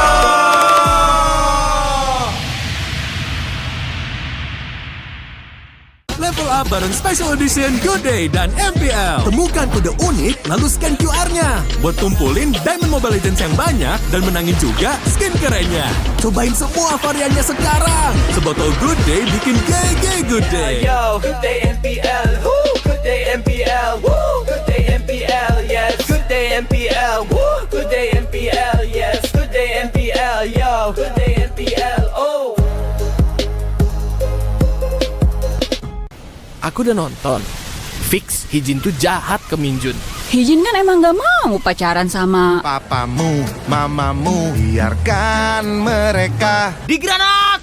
Boom! Ya, gue kena ghosting. Terus ditinggal nikah sama Hijin. Padahal mereka udah cium. Anak yang nakal. Saatnya kau dan aku pakai simpati buat nonton, musik, games, belajar, sampai belanja. Bisa pilih benefit sesuai keinginanmu. Tenang. Menang kalah, mabar bisa good time. Wah, good time Mobile Legends Bang Bang. Enak coklatnya, bikin semua bisa good time. Ini nih mainnya.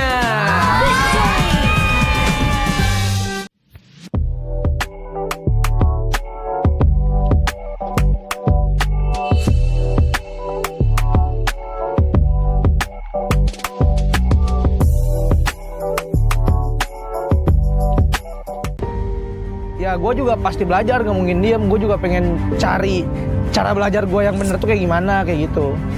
Season 13 lah, juara regular season mungkin ya, nggak ada yang terlalu kuat lah kayak gitu. Mungkin bisa dibilang star syndrome lah di situ. Kita benar-benar nggak pernah ngerasain yang namanya terpuruk banget, tapi di season 14 ini benar-benar bisa bilang kacau lah. Ada week yang gue ungkat banget tuh ya. Apa ya? Yang ini tuh udah sampai bingung banget aja gue. Udah kayak emang udah cukup dah. Pemindahan role akan menjadi tantangan terbaru untuk Nino tersendiri. Masa sulit yang pasti waktu season 14 sih pergantian role, karena ya di situ pasti ada overthinking di mana pindah role itu suatu kesalahan yang sangat besar gitu loh di e-sport. Cuman ya gue belajar aja sih dari situ. Kalau misalkan gue bisa pindah role, gue sukses di role, siapa tahu gue bisa juara, nggak ada yang tahu kan. Ya gue juga pasti belajar, nggak mungkin diem. Gue juga pengen cari cara belajar gue yang bener tuh kayak gimana, kayak gitu. Alter Rico gugur di hari ini. Lino, tegakkan kepalamu kawan. Sorry kok, gue ngecewain lo lagi. Dulu tuh di fase bingung sama diri gue sendiri juga. Kayak gue aslinya nih bener layak atau enggak sih. Soalnya kan gue main sekali-sekali, terus turun lagi. Terus pas gue main juga kadang performa gue aneh banget kan. Jadi kayak gue bingung juga aslinya. Season 15 kita tuh pasti nggak lolos dari week 8 ya kayak. Habis di situ tuh gue ngerasa kok bisa ya sampai nggak lolos kayak gini ya. Padahal tim gue tuh kuat banget aslinya. Apa yang gue rasain di tim gue ya kita nggak tahu juga sih mau ngapain. Kita bingung aja. Aslinya kurang lebih sama sih kayak S12 sama 14 gitu. Cuman apa ya? Yang ini tuh udah sampai bingung banget aja gue. Udah kayak emang udah cukup dah. EVO season ganjil menuju MSC ternyata nihil. Struggle gua ambil dari season 13 lah. Yang gua dapet upper juga tuh. Kita juara regular season Bigetron. Mungkin di situ karena anak-anaknya anak muda semua lah ya, yang ngerasa juara regular season mungkin ya nggak ada yang terlalu kuat lah kayak gitu. Ada rasa-rasa ngeremehinnya lah. Mungkin bisa dibilang star syndrome lah di situ. Jadi gue ngerasa selama ini BTR hitungannya mungkin gagal di playoff, nggak selamanya tentang mental, ada juga yang tentang chemistry. Jadi ya nggak selamanya tentang mental. Mereka selalu masuk babak playoff, namun perjalanan mereka harus terhenti hari ini. Titik terendah gua paling di season 14 ya. Kita benar-benar nggak pernah ngerasain yang namanya terpuruk banget, tapi di season 14 ini benar-benar bisa bilang kacau lah. Kalau di scrim tuh kita mainnya bagus, tapi pas di turnamen itu kita benar-benar beda lah. Jadi kayak di turnamen itu kita banyak kalah gitu. Jadi nggak sesuai ekspektasi dengan latihan kita. Yang gua rasa waktu itu pas udah nggak lolos ya pasti menyesal, terus sedih banget, hampir beberapa minggu soalnya kan nggak pernah ngerasain kan. Digit kelima untuk fanatik Odik. Tetap pengen pilih XP ya karena Jelly Boy Eldin tuh yang yakinin gua. Dia selalu puji gua aja sih. Dia tuh kayak mengayomi gua banget. Dia tahu kan XP itu sebenarnya bisa ngegendong. Jadi dia selalu bilang itu, ngeyakinin itu. Istilahnya apa ya, bersyukur aja sih apa yang udah gue jalanin, bersyukur apa yang gue temuin di in-game-nya, di orang sekitarnya. Karena ya itu hasil latihan gue selama ini ya, berbuah kali ya, berbuah. Gue dan tim gue udah pasti ngerasain tekanan. Gue mikirnya gue mau naik apa gue mau turun. Cuman ya paling di sini ini gimana cara eksekusinya aja. Dan gue juga sebagai player, gue juga pengen bekerja keras lagi biar gimana caranya gue naik terus, gak mau turun. Cara gue keluar tekanan ya kayak nggak mesti mikirin hal-hal yang nggak pasti aja sih, tinggal lakuin aja. Nanti juga ujung-ujungnya kalau gagal atau berhasil pun lu nggak bakal nyesel aja. Tapi gue bersyukurnya sih gara-gara kita udah dapet ini aja sih, poin 7 tuh di week 7 ya seingat gue. Jadinya nggak kayak season lalu yang kita mesti sampai week 9 baru dapet poin ke-7, jadinya kita bisa lolos sekarang. Dibanding season lalu ya progres kita at least kelihatan lah di season ini daripada season lalu. Buat tim gue pengen banget kita itu bisa ngelangkah lebih jauh. Soalnya dari yang season lalu gue lihat EVOS tuh tiap kali masuk playoff tuh minimal grand final kan. Jadi ya gue pengen season ini kita at least grand final lah. Kalau rezekinya kita bisa juara juga. Gua udah ngerasa pemain-pemain yang kepilih tuh kayak apa ya, orangnya gampang berbaur lah, bondingnya buat ngumpulnya kayak ngobrol juga, nggak ada yang blame satu sama lain kayak gitu. Dari atasannya juga maksudnya dari Coach Bam, dari Coach Erpang lumayan banyak kasih advice lah ke anak-anak. Jadi makanya gue ngerasa buat season ini tim cukup nyatu sih. Jadi gue ngerasa tim gue yang sekarang dengan cara kita ngebangun chemistry-nya udah cukup bisa membuahkan hasil buat tim ini, dan gue yakin ya tim gue bakal kuat dan bisa masuk M7 sih.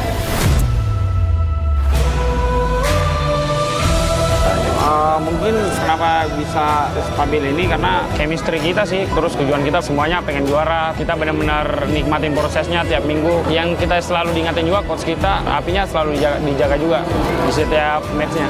Terus ya benar-benar yang bikin kita confident lah karena di posisi sekarang. Mungkin kenapa gue masih bertahan sama Oni karena bantu gue banyak lah. Banyak perubahan lah gue di Oni. Jadi ya yang pastinya pengen balas budi lah. Tapi kita masih ada kurang M-Series kan. Nah terus di season ini ada M-Series. Jadi ya semoga aja di M-Series ini ya kita bisa kasih Tony. Mungkin ya yang berharap banyak dari kami ya pastinya kita bakal berusaha untuk kita bisa dapatin M7. Cuman kan di internasional kan levelnya yang pastinya beda kan. Karena kita ketemu beberapa banyak negara kayak Filipina yang sekarang terkuat. Terus Malaysia juga, Kamboja, Myanmar. Jadi ya ekspektasi kalian ya suatu gimana. Cuman kita bakal kasih yang terbaik lah nanti di ajang internasional.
Mode baru, One vs One, segera hadir di Mobile Legends Bang Bang.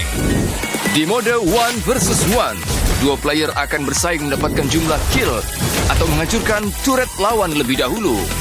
Event prediksi juga akan hadir bersama mode ini.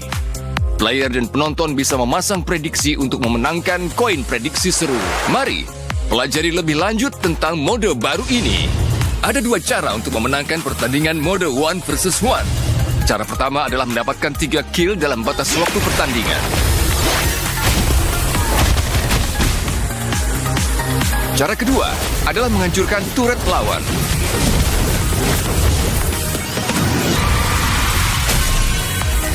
Event prediksi seru One vs One akan hadir bersama mode ini. Di awal pertandingan, player maupun penonton bisa menggunakan koin prediksi seru One vs One untuk memasang prediksi pada hasil pertandingan. Sistem juga akan menambahkan sejumlah koin prediksi seru One vs One ke prize pool untuk kedua belah pihak. Semua koin prediksi seru di prize pool akan dibagi rata untuk para pemenang. Selama event prediksi seru One vs One berlangsung, kamu bisa menukarkan koin prediksi seru dengan hadiah eksklusif. Pakai hero yang cepat membersihkan gelombang minion atau punya damage burst besar di mode ini. Dorong gelombang minion ke turret lawan dengan cepat untuk terus memberikan tekanan, sekaligus mengurangi HP turret dan HP lawan.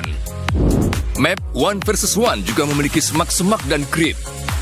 Mendapatkan creep di jungle memberikan keunggulan gold. Manfaatkan semak-semak untuk bersembunyi dan lancarkan serangan kejutan. Mode 1 vs 1 segera hadir. Kumpulkan penonton dan berjuanglah meraih kejayaan.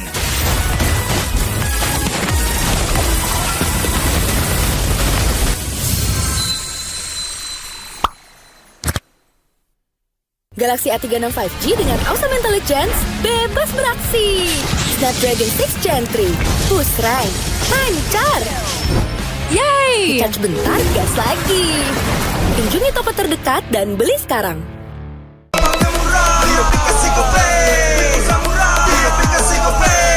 Walau yang lain terus berubah, Gope konsisten, kasihnya pasti murah. Tagihan murah di aplikasi Gope, transfer 100 kali per bulan. Download aplikasi Gope baru, nggak pakai lama. Dompet andalan gamers banyak damage-nya.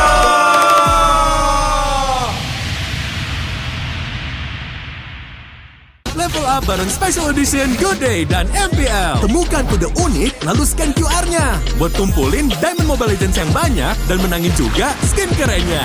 Cobain semua variannya sekarang. Sebotol Good Day bikin GG Good Day. Yo, Good Day MPL, woo, Good Day MPL, woo, Good Day MPL, yes, Good Day MPL, woo, Good Day MPL, yes, Good Day MPL, yo, Good Day MPL, oh. Aku udah nonton. Fix, Hijin tuh jahat ke Minjun. Hijin kan emang gak mau pacaran sama papamu, mamamu. Biarkan mereka. Di granat! Boom! Ya! Gue kena ghosting. Terus ditinggal nikah sama Hijin. Padahal mereka udah cium. Anak yang nakal. Saatnya kau dan aku Pakai simpati buat nonton, musik, games, belajar, sampai belanja. Bisa pilih benefit sesuai keinginanmu. Tenang. Menang kalah, mabar bisa good time. Wah, good time Mobile Legends bang bang. Enak coklatnya, bikin semua bisa good time. Ini nih mainnya.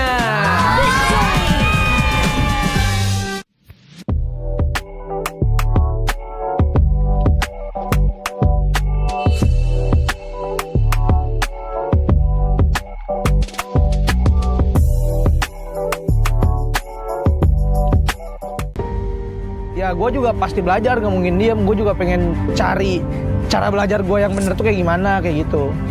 Season 13 lah, juara regular season mungkin ya nggak ada yang terlalu kuat lah kayak gitu. Mungkin bisa dibilang star syndrome lah di situ. Kita benar-benar nggak pernah ngerasain yang namanya terpuruk banget, tapi di season 14 ini benar-benar bisa bilang kacau lah. Ada week yang gue rungkat banget tuh ya. Apa ya? Yang ini tuh udah sampai bingung banget aja gue. Udah kayak emang udah cukup dah.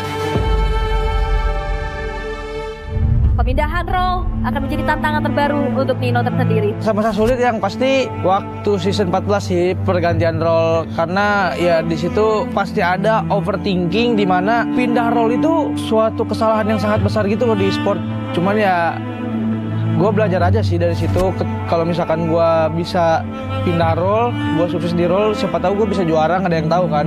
Ya gue juga pasti belajar, nggak mungkin diem. Gue juga pengen cari cara belajar gue yang bener tuh kayak gimana, kayak gitu. Alter Ego gugur di hari ini. Lino, tegakkan kepalamu kawan. Sorry kok, gue ngecewain lo lagi. Dulu tuh di fase bingung sama diri gue sendiri juga. Kayak gue aslinya ini bener layak atau enggak sih. Soalnya kan gue main sekali-sekali, terus turun lagi. Terus pas gue main juga kadang performa gue aneh banget kan. Jadi kayak gue bingung juga aslinya. Season 15 kita tuh pasti nggak lolos dari week 8 ya kayak. Habis di situ tuh gue ngerasa kok bisa ya sampai nggak lolos kayak gini ya. Padahal tim gue tuh kuat banget aslinya. Apa yang gue rasain di tim gue ya kita nggak tahu juga sih mau ngapain. Kita bingung aja. Aslinya kurang lebih sama sih kayak S12 sama 14 gitu. Cuman apa ya? Yang ini tuh udah sampai bingung banget aja gue. Udah kayak emang udah cukup dah. EVO season ganjil menuju MSC ternyata nihil. Struggle gua ambil dari season 13 lah. Yang gue dapet upper juga tuh. Kita juara regular season Bigetron. Mungkin di situ karena anak-anaknya anak muda semua lah ya, yang ngerasa juara regular season mungkin ya nggak ada yang terlalu kuat lah kayak gitu. Ada rasa-rasa ngeremehinnya lah. Mungkin bisa dibilang star syndrome lah di situ. Jadi gue ngerasa selama ini BTR hitungannya mungkin gagal di playoff, nggak selamanya tentang mental, ada juga yang tentang chemistry. Jadi ya nggak selamanya tentang mental. Mereka selalu masuk babak playoff, namun perjalanan mereka harus terhenti hari ini. Titik terendah gua paling di season 14 ya. Kita benar-benar nggak pernah ngerasain yang namanya terpuruk banget, tapi di season 14 ini benar-benar bisa bilang kacau lah. Kalau di scrim tuh kita mainnya bagus, tapi pas di turnamen itu kita benar-benar beda lah. Jadi kayak di turnamen itu kita banyak kalah gitu. Jadi nggak sesuai ekspektasi dengan latihan kita.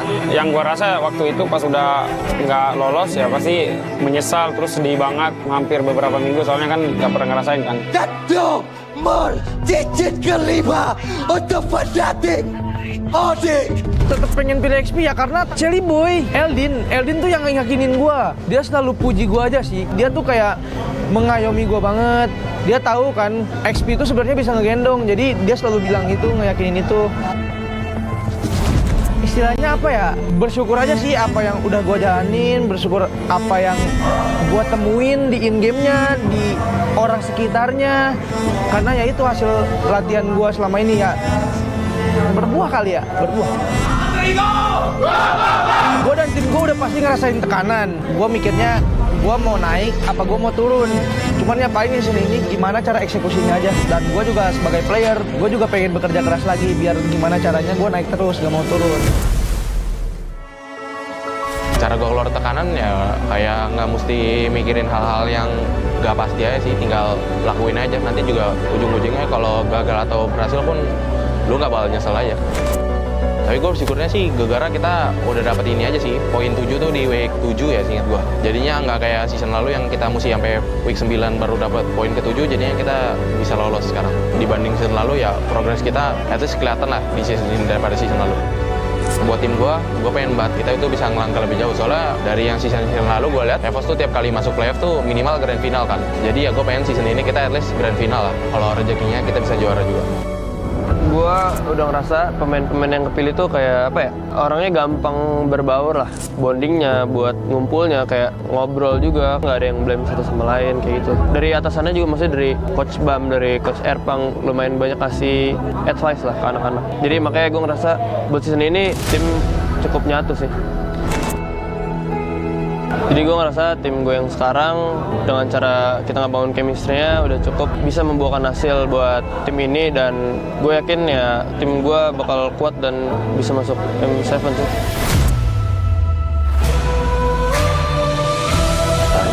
Mungkin kenapa bisa stabil ini karena chemistry kita sih, terus tujuan kita semuanya pengen juara. Kita benar-benar nikmatin prosesnya tiap minggu. Yang kita selalu diingatin juga coach kita, apinya selalu dijaga juga di setiap matchnya. Terus ya benar-benar yang bikin kita confident lah karena di posisi sekarang. Mungkin kenapa gue masih bertahan sama Oni karena bantu gue banyak lah. Banyak perubahan lah gue di Oni. Jadi ya yang pastinya pengen balas budi lah. Tapi kita masih ada kurang M-Series kan. Nah terus di season ini ada M-Series, jadi ya semoga aja di M-Series ini ya kita bisa kasih Oni. Mungkin ya yang berharap banyak dari kami ya pastinya kita bakal berusaha untuk kita bisa dapatin M7. Cuman kan di internasional kan levelnya yang pastinya beda kan, karena kita ketemu beberapa banyak negara kayak Filipina yang sekarang terkuat, terus Malaysia juga, Kamboja, Myanmar. Jadi ya ekspektasi kalian ya nggak suatu gimana, cuman kita bakal kasih yang terbaik lah nanti di ajang internasional.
Mode baru, One versus One, segera hadir di Mobile Legends Bang Bang.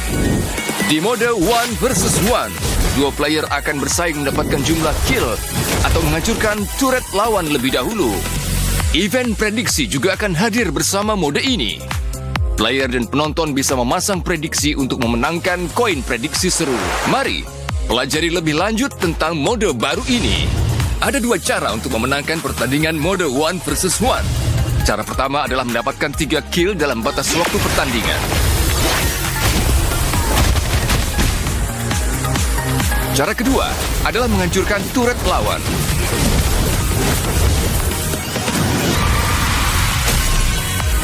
Event prediksi seru One versus One akan hadir bersama mode ini. Di awal pertandingan, player maupun penonton bisa menggunakan koin prediksi seru One versus One untuk memasang prediksi pada hasil pertandingan. Sistem juga akan menambahkan sejumlah koin prediksi seru One versus One ke prize pool untuk kedua belah pihak. Semua koin prediksi seru di prize pool akan dibagi rata untuk para pemenang. Selama event prediksi seru One versus One berlangsung, kamu bisa menukarkan koin prediksi seru dengan hadiah eksklusif. Pakai hero yang cepat membersihkan gelombang minion atau punya damage burst besar di mode ini. Dorong gelombang minion ke turret lawan dengan cepat untuk terus memberikan tekanan, sekaligus mengurangi HP turret dan HP lawan. Map One versus One juga memiliki semak-semak dan creep. Mendapatkan creep di jungle memberikan keunggulan gold. Manfaatkan semak-semak untuk bersembunyi dan lancarkan serangan kejutan. Mode One versus One segera hadir. Kumpulkan penonton dan berjuanglah meraih kejayaan.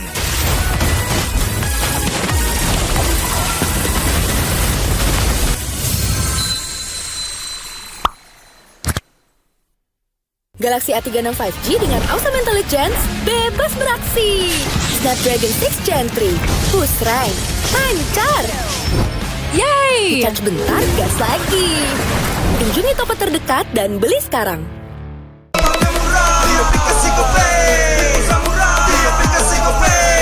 Walau yang lain terus berubah, Gope konsisten, kasihnya pasti murah.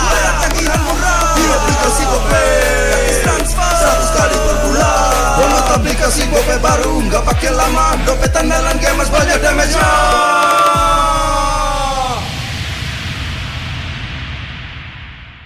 Level up bareng Special Edition Good Day dan MPL. Temukan kode unik lalu scan QR-nya. Buat kumpulin Diamond Mobile Legends yang banyak dan menangin juga skin kerennya. Cobain semua variannya sekarang. Sebotol Good Day bikin GG Good Day. Yo, Good Day MPL, woo, Good Day MPL, woo, Good Day MPL, yes, Good Day MPL, woo, Good Day MPL, yes, Good Day MPL, yo, Good Day MPL, oh. Aku udah nonton. Fix, Hijin tuh jahat ke Minjun. Hijin kan emang gak mau pacaran sama papamu, mamamu. Biarkan mereka. Di granat!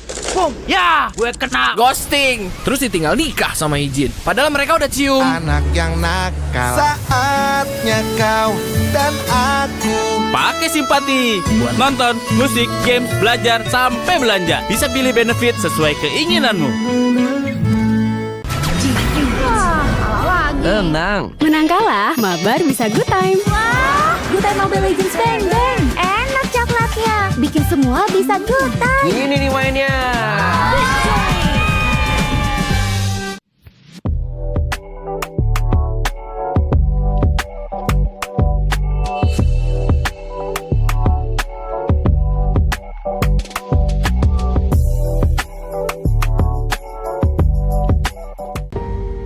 Ya gue juga pasti belajar, gak mungkin diem. Gue juga pengen cari cara belajar gue yang bener tuh kayak gimana, kayak gitu.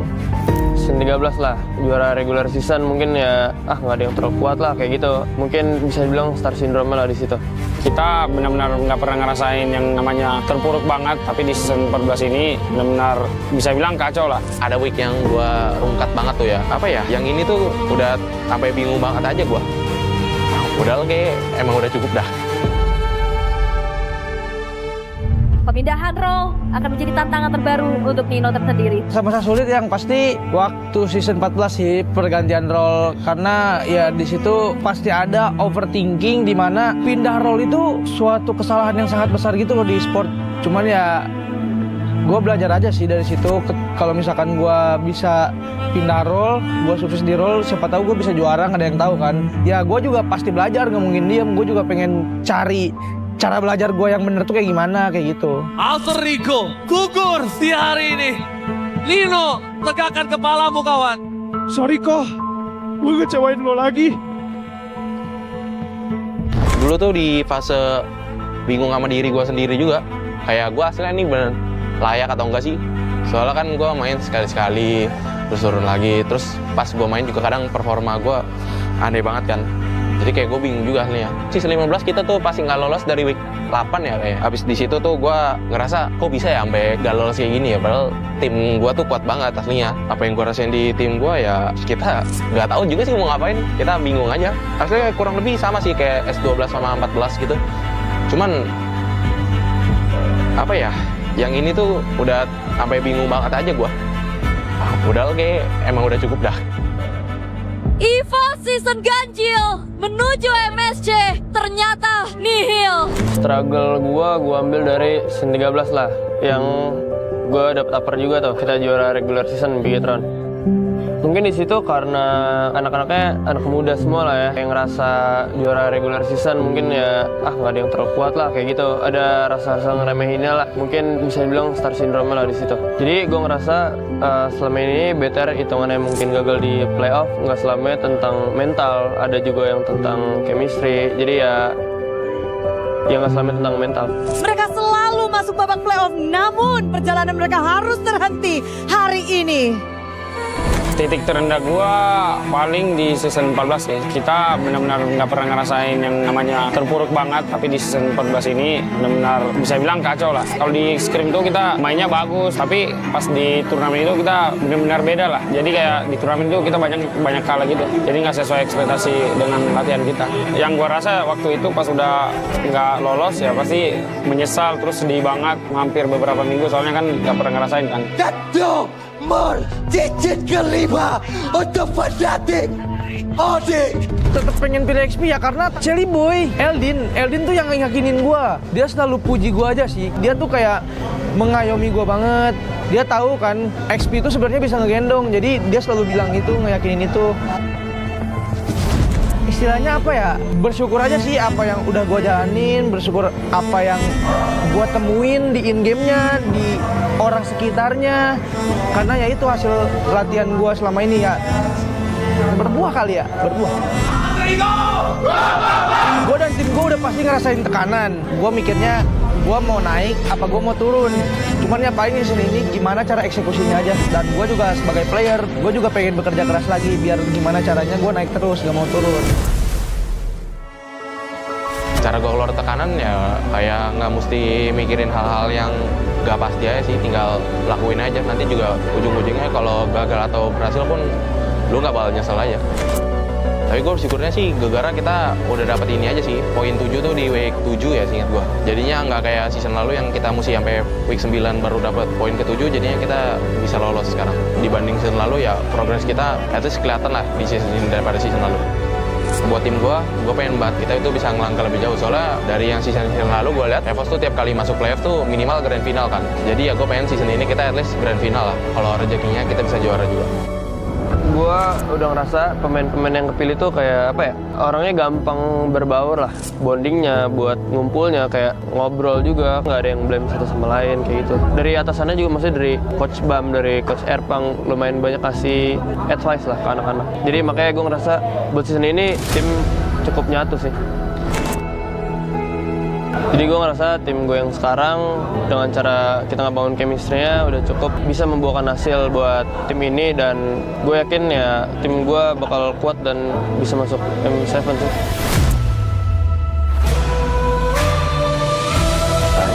Mungkin kenapa bisa stabil ini karena chemistry kita sih, terus tujuan kita semuanya pengen juara. Kita benar-benar nikmatin prosesnya tiap minggu. Yang kita selalu diingatin juga coach kita, apinya selalu dijaga juga di setiap matchnya. Terus ya benar-benar yang bikin kita confident lah karena di posisi sekarang. Mungkin kenapa gue masih bertahan sama Oni karena bantu gue banyak lah. Banyak perubahan lah gue di Oni. Jadi ya yang pastinya pengen balas budi lah. Tapi kita masih ada kurang M-Series kan. Nah terus di season ini ada M-Series. Jadi ya semoga aja di M-Series ini ya kita bisa kasih ke Oni. Mungkin ya yang berharap banyak dari kami ya pastinya kita bakal berusaha untuk kita bisa dapatin M7. Cuman kan di internasional kan levelnya yang pastinya beda kan. Karena kita ketemu beberapa banyak negara kayak Filipina yang sekarang terkuat, terus Malaysia juga, Kamboja, Myanmar. Jadi ya ekspektasi kalian ya suatu gimana. Cuman kita bakal kasih yang terbaik lah nanti di ajang internasional.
Mode baru, One vs One, segera hadir di Mobile Legends Bang Bang. Di mode One vs One, dua player akan bersaing mendapatkan jumlah kill atau menghancurkan turret lawan lebih dahulu. Event prediksi juga akan hadir bersama mode ini. Player dan penonton bisa memasang prediksi untuk memenangkan koin prediksi seru. Mari, pelajari lebih lanjut tentang mode baru ini. Ada dua cara untuk memenangkan pertandingan mode One vs One. Cara pertama adalah mendapatkan 3 kill dalam batas waktu pertandingan. Cara kedua adalah menghancurkan turret lawan.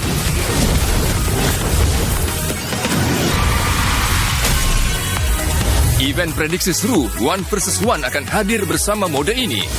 Di awal pertandingan, player maupun penonton bisa menggunakan koin prediksi seru One vs One untuk memasang prediksi pada hasil pertandingan. Sistem juga akan menambahkan sejumlah koin prediksi seru One vs One ke prize pool untuk kedua belah pihak.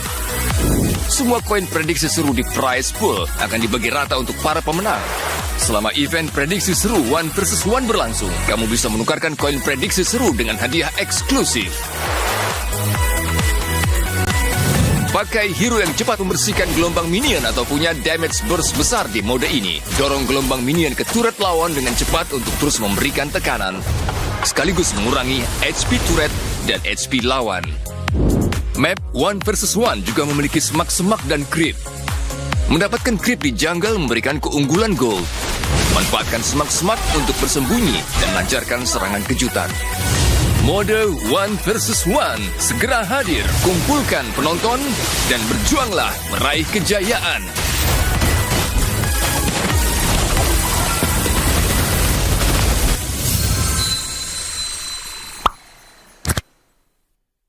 Galaxy A36 5G dengan awesome intelligence bebas beraksi. Snapdragon 6 Gen 3, push rank, lancar. Yay! Charge bentar, gas lagi. Kunjungi toko terdekat dan beli sekarang.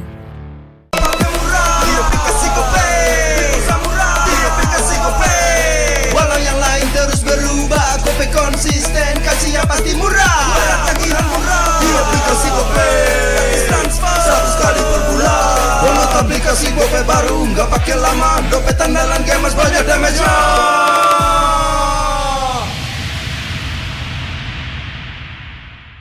Level up bareng Special Edition Good Day dan MPL. Temukan kode unik, lalu scan QR-nya. Buat tumpulin Diamond Mobile Legends yang banyak dan menangin juga skin kerennya. Cobain semua variannya sekarang. Sebotol Good Day bikin GG Good Day. Yo, Good Day MPL, woo, Good Day MPL, woo, Good Day MPL, yes, Good Day MPL, woo, Good Day MPL, yes, Good Day MPL, yo, Good Day MPL, oh. Aku udah nonton. Fix, Hijin tuh jahat ke Minjun. Hijin kan emang gak mau pacaran sama papamu, mamamu. Biarkan mereka. Di granat! Boom! Ya, gue kena ghosting. Terus ditinggal nikah sama Hijin. Padahal mereka udah cium. Anak yang nakal. Saatnya kau dan aku Pakai simpati buat nonton, musik, games, belajar, sampai belanja. Bisa pilih benefit sesuai keinginanmu.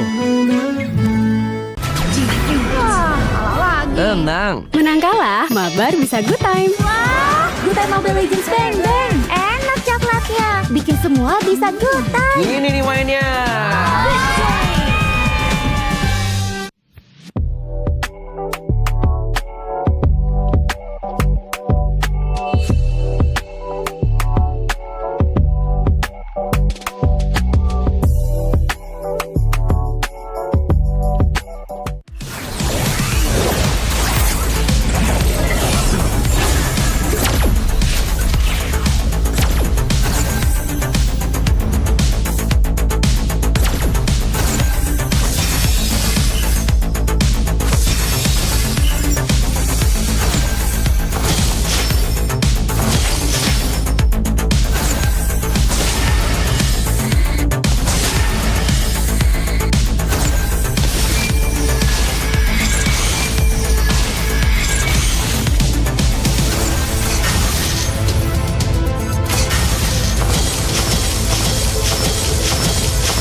Mode baru, One versus One, segera hadir di Mobile Legends Bang Bang. Di mode One versus One, dua player akan bersaing mendapatkan jumlah kill atau menghancurkan turret lawan lebih dahulu. Event prediksi juga akan hadir bersama mode ini. Player dan penonton bisa memasang prediksi untuk memenangkan koin prediksi seru. Mari pelajari lebih lanjut tentang mode baru ini. The One versus One. Cara pertama adalah mendapatkan 3 kill dalam batas waktu pertandingan. Cara kedua adalah menghancurkan turret lawan.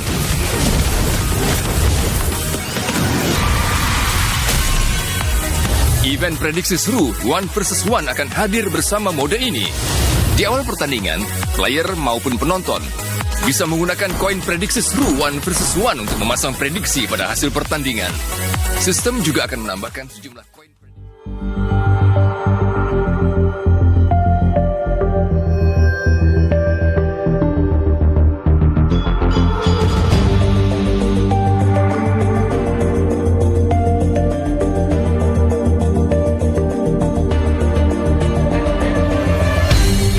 Aku kan berdiri dan terus berlari, terus ke arah puncak tertinggi.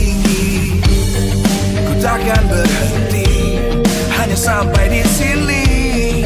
Kemenangan abadi menanti. You know we won't miss if we unite our focus. And if you haven't noticed, we all live. Nyalakan apimu, hadapi semua tantangan, hadang semua serangan, jatuh bukan halangan. Bakar semangatmu, janganlah engkau menyerah. Kita akan buat sejarah. We all this, we won't miss. We all this, we won't miss. Saatnya beraksi, jalani ambisi. Aku kan menyawakan hari ini. You know we won't miss if we unite our focus. And if you haven't noticed, we all live. Nyalakan apimu, hadapi semua tantangan, hadang semua serangan, jatuh bukan halangan. Bakar semangatmu, janganlah engkau menyerah. Kita akan buat sejarah. We all this, we won't miss. We all this, we won't miss. We all this.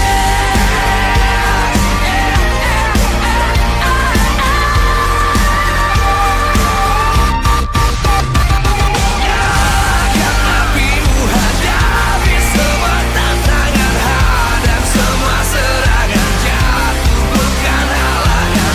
Bakar semangatmu, janganlah engkau menyerah. Kita akan buat sejarah. We all this.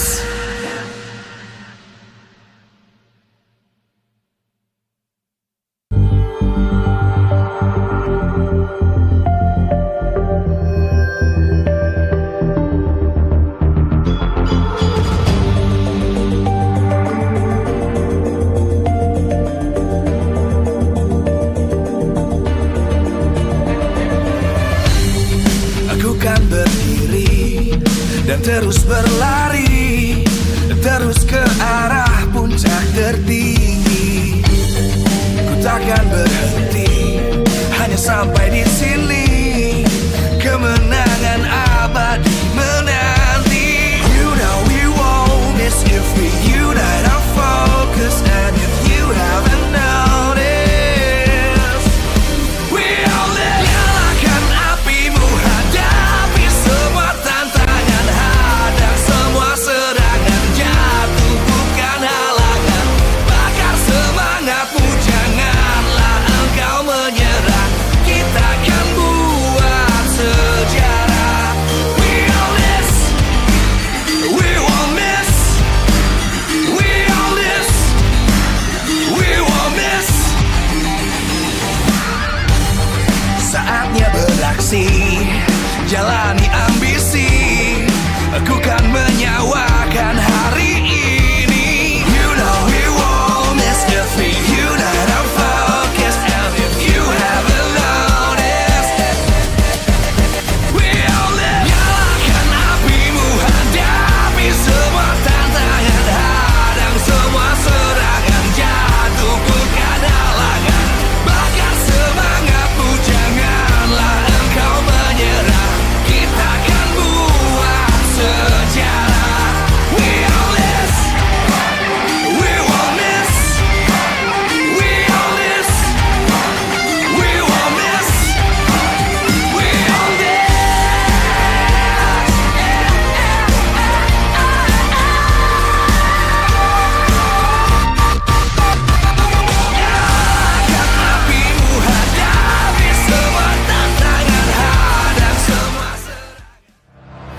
from MPL Arena, Jakarta. MPL Indonesia Season 16 is powered by Moonton. Supported by Esports Federation of Indonesia. Presented by official tournament smartphone, Samsung Galaxy.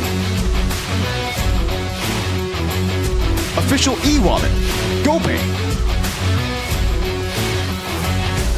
Official coffee, Good Day. We own this.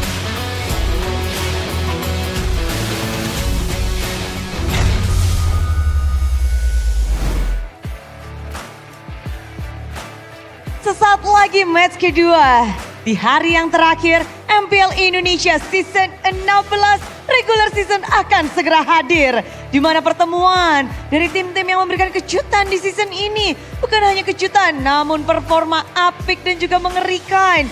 Bagaimana tidak? Bigatron by Vitality. Mereka bertengger di posisi nomor 2. Dan kalau bisa dibilang, mereka juga memberikan performa yang tadi duga-duga. Bersama dengan alter ego yang kali ini berada di posisi 3. Posisi yang tak tergoyahkan. Dengan harapan-harapan dan mengukir mimpi baru untuk alter ego. Mereka pun bisa dibilang ketika berhasil mengalahkan The Dream Team di season ini, tim Onyx, nama alter ego seakan-akan meranjak. Bersama dengan Bigatron, dua tim yang sama-sama bisa mengalahkan tim Dream Team di season ini. Dan mereka akan bertemu sekali lagi di leg yang kedua setelah leg pertama telah usai. Dan derby SM ini tentu kita tak akan lupa bagaimana ramainya, bagaimana dengan kegaduhan dari semua tim dan juga para super fans. Tapi sebelum kita melihat bagaimana line of down diobrak-abrik oleh kedua tim ini, izinkan Bude mengingatkan bahwa MPL Indonesia Season 16 powered by Moonton, supported by PBSI, presented by official tournament smartphone, Samsung Galaxy, official e-wallet, GoPay, official coffee, Good Day. Dan partner ini sports tentu saja ada Simpati, Dunia Games, Gamesmax dan juga Good Time. Tak lupa supplier kita Kacang Sukro dan juga Yoritos. Ditambah supplier Head and Shoulder, UBS Gold, Royal Skirt dan juga Imaginary. Ini adalah match penutupan bagi kedua tim ini. Mereka tak akan bertemu di babak play-ins karena kita tahu Bigatron berada di upper bracket, sementara dari alter ego pun mereka akan berjuang dari babak play-in. Namun dengan langkah yang lebih tegas, inilah dia pertemuan posisi kedua dan posisi ketiga klasemen. Tim yang begitu kuatnya dan kita akan melihat Land of Dawn siap diobrak-abrik oleh alter ego dan Bigatron by Vitality.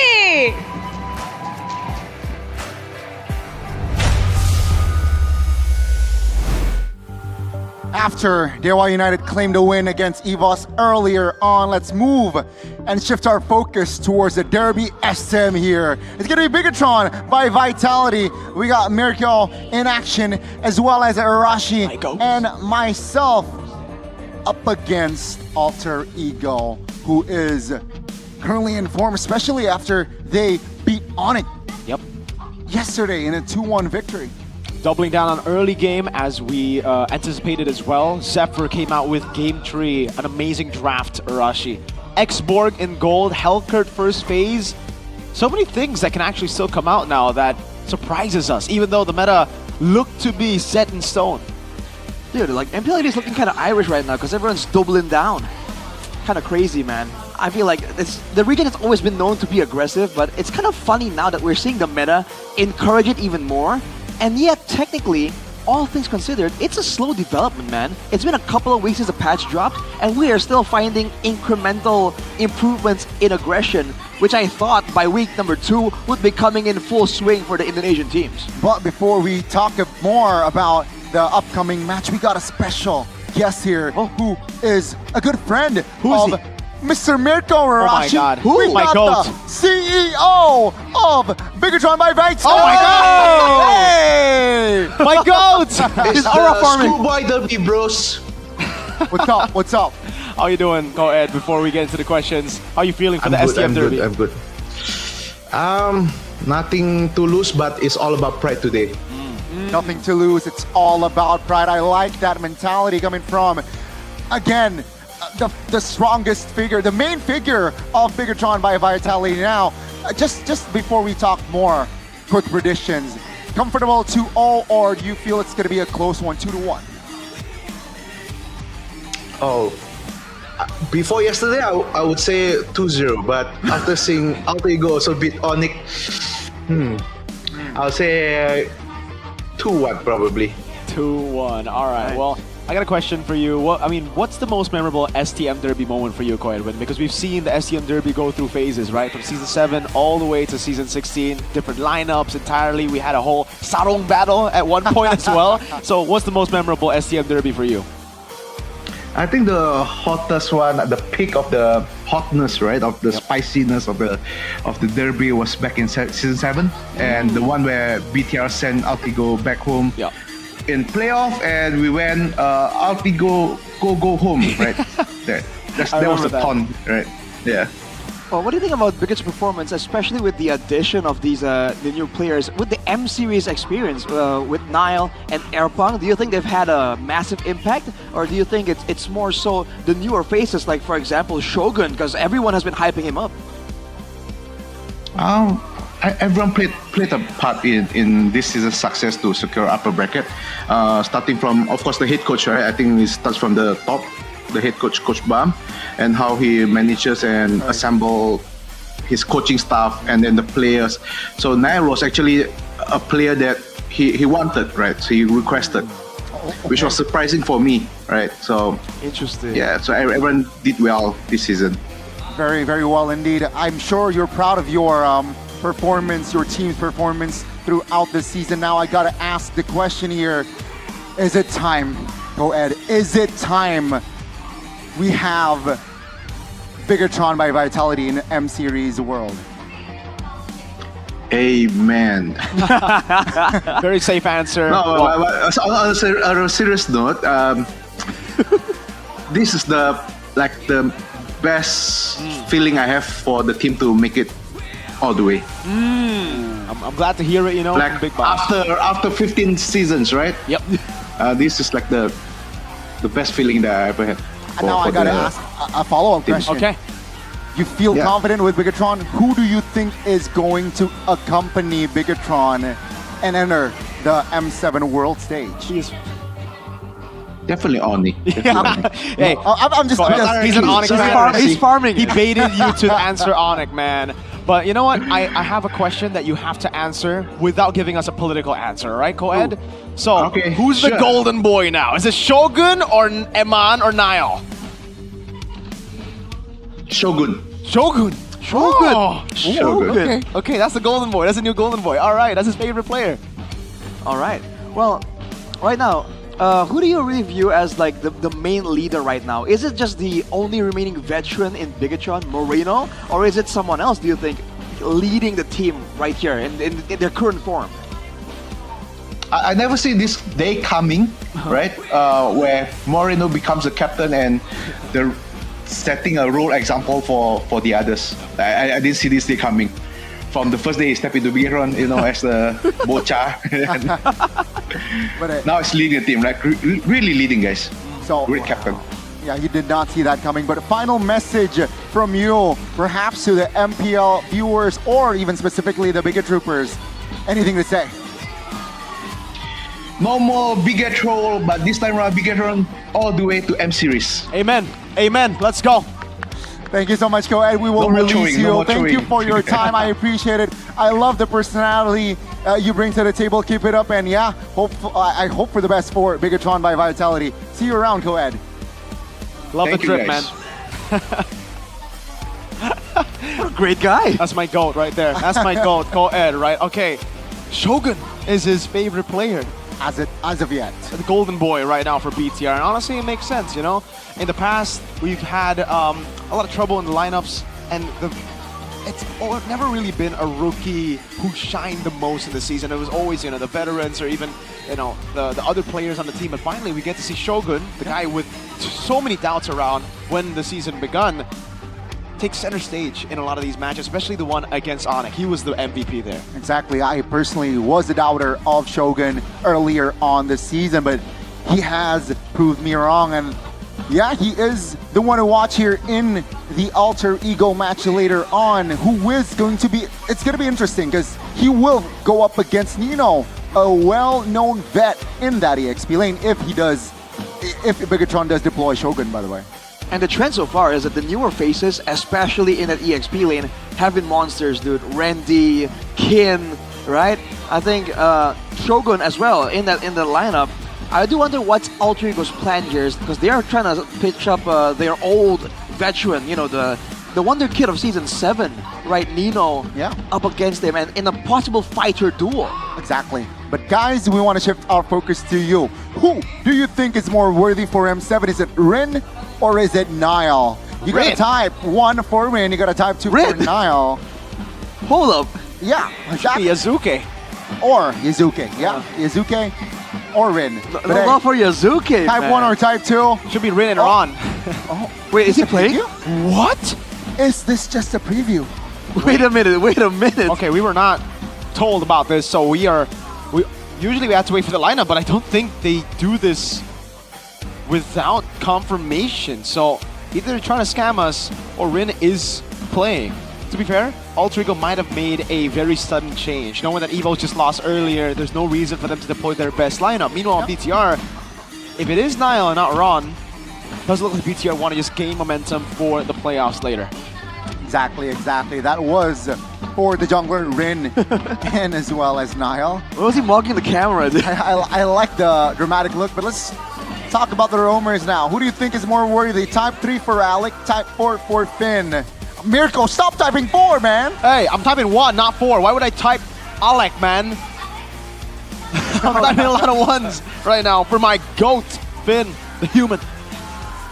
I feel like Finn the human has my vote, but Alec has been electrifying himself. But this is the matchup that we're talking about. Shogun, Nino. Shogun. I gotta say, right now, it's Shogun, dude, hands down. Like, yes, you can't really make an argument for this point. You guys agree? Type 5 for Nino, type 6 for Shogun. And this is going to be Moreno, for sure. My GOAT. Interesting lineup as well. I feel like both have experiences in MPL ID. Type 9 for Hijime and type 10 for Moreno. Who is more worthy? The Maestro. The Maestro? Oh! Never mind. After this, they're both worthy. They're in the spotlight. Even they know it with those sunglasses. Damn. So cool, so cool. Eman. Last but not least, Eman. Type 11 for RP, type 12 for Eman. 100%. Mirko, stop typing 12. Hey. Mirko, on paper, what was that, like 5 votes for Bigatron? That's always for me, though. Like, even if you ask me to compare to Onyx players or PH players, I will always go with my boys. So I can respect with a grain of salt. I can respect it. Oh my god. Okay. Well, I guess that was the preview. This is going to be, here comes the official lineup for the Derby. STM, Bigatron by Vitality, and Alter Ego. Who will the Trooper deployed will still be their main 5 this season. It's going to be Shogun, Nile, Moreno, Finn, and Eman. They look to end the regular season strong. Can the Red Robots do it? Let's see if they can. They deployed Ron just earlier this week, suffering a 2-0 loss to the Geeks. But today, it will be the cold-blooded jungler back on stage to get a win, perhaps. Welcome to the stage, Bigatron by Vitality. The Red Robots looking strong, and they look to recover after suffering a loss. But yeah, with Nile back in the lineup, Arashi, odds are definitely in their favor. Oh, definitely, dude. Back with full force. No surprises any longer right here. But hey, the drafting phase could still be a playground for them with their flex drafts.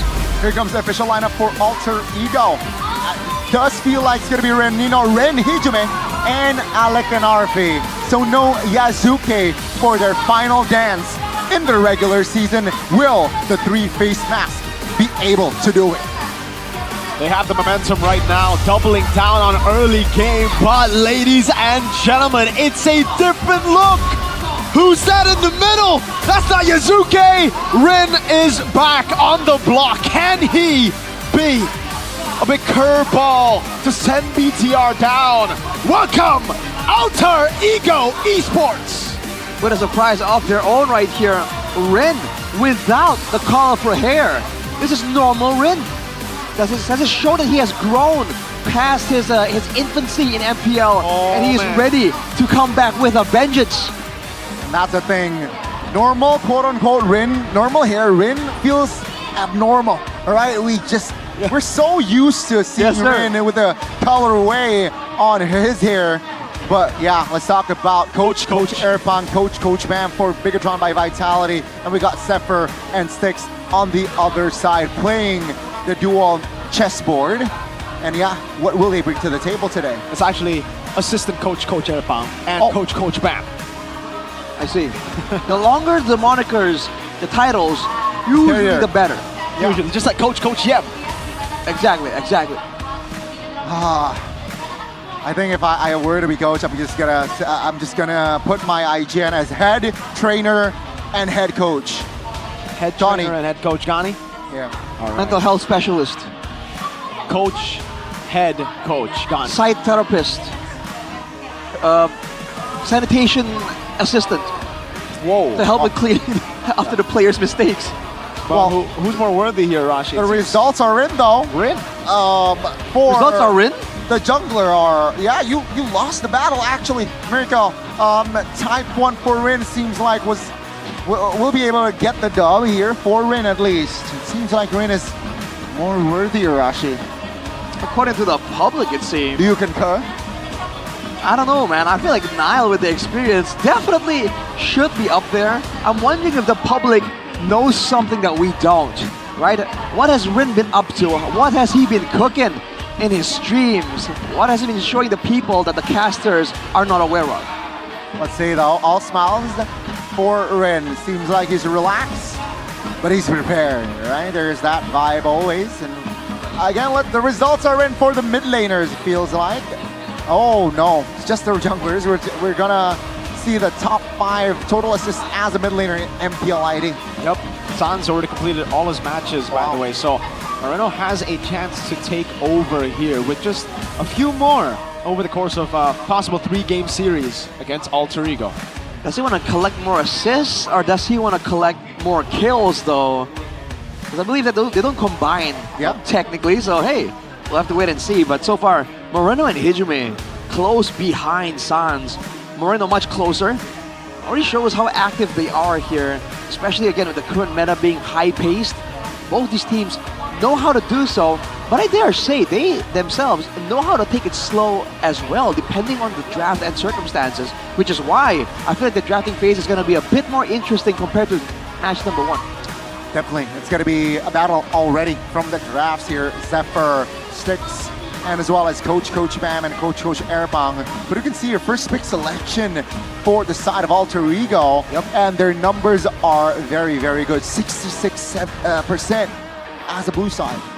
Bigatron by Vitality on red side, which has been pretty darn good for them as well. They usually do really well with the red side just because they're able to shock a lot of people with, again, those Cho, gold lanes, random flexes throughout the game. And I think that's what Bigatron want to do here in this game as well. But now the CC has a counter matchup. So from the comments in my community, apparently in the Philippines, it's also a counter matchup, the export against CC. So it might just be an airline kind of problem. There you go. Well, let's see here. What will we see and witness for the map? It's going to be expanding. No, it's going to be Flying Cloud for our first game. What do you think about this, Arashi? Well, it's a spicy one. It's the one with a lot of disrespect, using your opponent's clouds to shame them. But at the same time, you're a cloud. You could say that this will allow both teams to take more risks, because if they get taken out, they can come back to lane faster with the clouds. So both teams, do they want to try and get that aggressive angle? Wow. Instant heal the Choban. Wow. Baksha comes through here. A pick that Rin utilized to reverse sweep Bigatron by Vitality the last season's playoff. Seems like both teams, their approach is just respect, right? Bigatron, they banned the Baksha though, knowing that it is still a very annoying hero. And it's despicable. It's gonna be the 1-1 coming next. This is quite specific, I gotta say. Keep in mind though, Arfi was able to get the dub with the X-Borg gold lane yesterday. So perhaps we might see it being pulled up again. All right, Lunox banned out. CC, is it going to be banned out here by BTR, or will they let it open? Rashi. Oh man, I feel like they're probably respected still. I'm wondering if both teams have their eye on that youth song that was so impactful in match number 1. I feel like both teams technically with the aggressive EXP laners can make that pick work really well. The Angela is available to be picked up as well though, but the Zushin is just way too important. That's going to be picked up for Hegemon. Yeah, it seems like it is his comfort hero. It's going to be the Zushin here. Asking a question, Bigatron, are you going to get the Angela? Or perhaps Angela 3? Could be. If they want, I think right now, this is pretty tough, right? Because like, if they want to go Yi Sun-shin, what do they pair it with? Do they go Yi Sun-shin Kimmy? I think it'd be too greedy. Yi Sun-shin Yuzong? That might work, I think. And then potentially an Angela 3rd pick. Oh. No, Kimmy Kalea. Interesting. They might be going for some kind of card control pick angle. With the Kimmy though, you can keep someone in place, but you cannot secure the kill outright. So I wonder what Alter Ego want to say about this. This should be Gatot Kacha though, right? For Alter Ego. A way to deal with the Kalea. And they go for... Does Ren do well on Yi Sun-shin is the question. Or will they just go for a Hayabusa that can get countered, by the way, by the Kalea. But if you have the Gatot, then it's already a way to deal with it. You know what, with like Kalea already shown by Bigatron, remember a lot of heroes are immune, have immunity in his skin, and perhaps that's going to be the priority. But it seems like they will stabilize the draft. You call the Gatot Kacha, it will be paired with the Yi Sun-shin, a hero that has immunity in his skin as well. Yep. With the Traceless. Man, good early game here for Alter Ego, and as predicted with the Gatot available, now Bigatron, how do they want to deal with that? Are they trying to spread around? Do they want to try and secure the kill before the Gatot's AOG comes through? I feel like they have an angle here to really confuse us with what they want to pick up, because the Kalea in theory is a pick-up hero, but you can use her in a team fight because of the healing and the knockups. I think right now you go Yuzong or the Lancelot, depends. I like the Yuzong. Yeah, Yuzong is going to be great up against the Yi Sun-shin. You still have a lot of heroes to play later on. If the Joy gets banned, then obviously you have the Hayabusa. Oh! They go Hayabusa first. So, alright. Hayabusa, cool. Yuzong will probably be banned out by Alter Ego now, though. Yeah, definitely. I think that should be the priority. But hey, you know, both teams are... super teams are going crazy here. Bigger Troopers and the Alter Champs. You love to see it. You love to witness it as well. But Bigatron, second phase, I think they should prioritize the gold laners, right? They have the first pick. Here you go. I feel like the Ruby is a possibility. And I do sniff export respect span from the side of Bigatron by Vitality. Isn't it easily poked though here against the Kimmy? Just the Kimmy though? And a possible marksman still in the gold lane, right? Like, Export does really well against melee heroes, but if BTR get really good poke, then Export will just lose off her Aga armor for the most part, and then you'll have to scale, which isn't that good. And they're betting on Esmeralda. Like, there's no one tanky. Usually, you see a full melee comp or a full, like, tanky comp for the Export to get most of the value. I wonder if both coaches are looking at the gold lanes respectively, because for Bigatron they can kind of flex the Kimmy, but it really hasn't been all that good, right? I think we are assuming, and everyone's assuming it's going to be going to the mid lane, but when both teams ban out the fighters who can go to the gold lane like this, it will value Bigatron, right? Because they have first picks after these bans. Applying pressure here. It's gonna be the Arena, so EXP laners are the way to go. And yeah, with the Uranus, so far, Bigatron's composition will be tough to go up against the Uranus. Seems like Alter Ego will limit the Harith here. I really don't think BTR had that in mind, but hey, someone has an English TOEFL book he's studying, I guess. Why? I don't know, but hey, shout out to him if he's taking a TOEFL test. BTR though. Good luck. I really think the Yuzong should come through here. There's no Esmeralda threat, there's no Uranus threat. The Arlet is still very much open for Alter Ego, which is countered by the Yuzong in lane. Have we seen Shogun on the Yuzong? We saw it once, but it was with Braun. He did a good job. Round went 0-9, so a different game entirely. There's a place for Terizla here if they want to play frontline, right? Have some regen and abuse the healing from Kalia and from the Terizla. Because technically there's a shortage of damage coming in from Alter Ego, and sustain is what they do go for. It's not the Terizla though, it's that new Alice. Wow. This is an easy Arlet game right now for Alter Ego. This looks a bit too good to be true. What are BTR planning? Is this an Alice Gold into a Phobius? Are they trying to see the Arlet first before they make the counter? Because like, this is a signature red side BTR last pick, right? They have a way to deal with some of the picks. But letting the Arlet go with a Yi Sun-Shin Gata Juice in, it almost seems too good. But Alter Ego probably is going to go for it, right? It's like, you see the Arlet angle for sure. But what's the gold lane? So are you thinking that this Alice might go to gold or EXP depending on the matchup that Alter Ego offers up to it? Yeah. So the flex potential is definitely there. Alter Ego, they will go for the Yuzong and the Lapu. Double down on the playmaking capabilities and actually triple down. They have the Gato Kacha as well. Now do you go export for BTR? I like that. Against all these fighters, dude. And against the, I don't know, the continuous small amounts of damage, it's going to be annoying for Alter Ego to really secure a way to break a Firaga armor before a big engagement. And when they do so, they risk getting caught by the Alice engage too. Wow, this is an interesting draft here from the side of Zephyr. They will lock in the X-Borg, a hero that Alter Ego used yesterday to defeat Onyx. Will Bigatron be able to do it justice? Ladies and gentlemen, we will witness it together. Game 1 has been set for the drafts. What do you guys think? Comment down below as we are about to jump into the land of dawn. Final thoughts. I mean, I like Bigatron's idea, dude. I see the vision. Alter Ego have a lot of aggression though, so if they do get out of control, they snowball, there is some danger here. But I think Bigatron saw it coming. Yeah, that's why they went for the X-Borg. All right. Let's see. Let us see as we enter the land of dawn. For game 1, Derby STM, Bigatron by Vitality, or Alter Ego Esports. All right, here we go. This is a questionable matchup, I think, Arashi. 50-50, but there's more kiting potential, more range for BTR, definitely more dive for Alter Ego.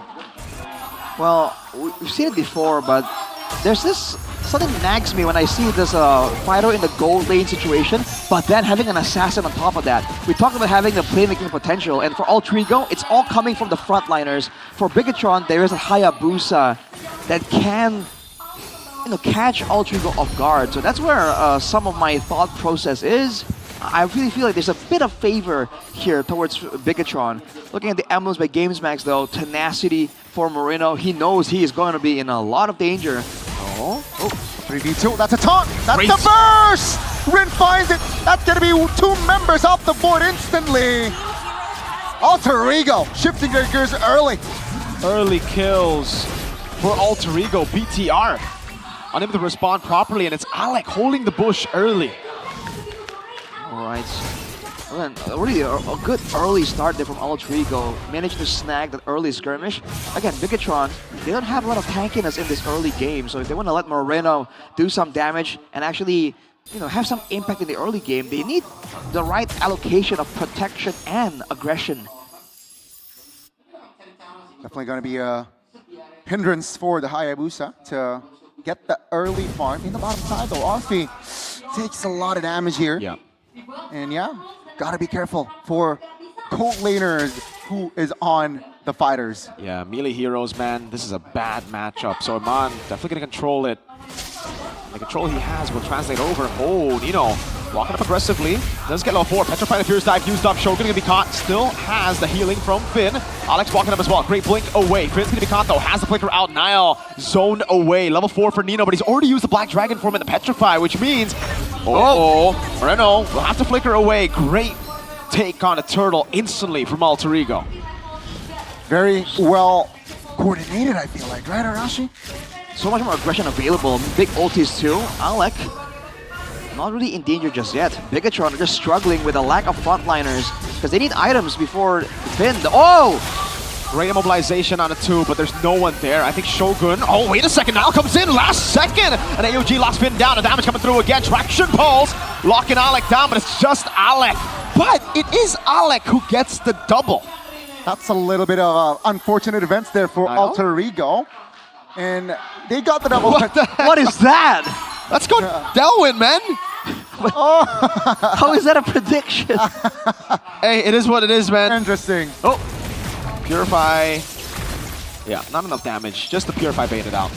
So again, when it comes to the pick-off threat, Bigatron has more to say, but in a fight like that, dude, again, there's not enough damage available from Shogun and Nile. If you compare it to Nino, Hijume, even Arfi, if we go for a gold lane situation. I wonder how Eman's gonna perform on this X-Borg. Does get the buff there. And the Faraga armor.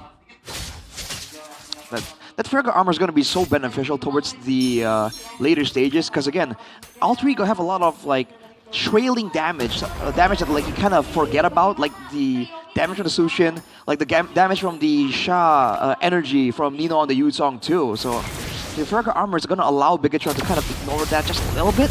Can win though. Can I find something? Alec's a bit too tanky, man.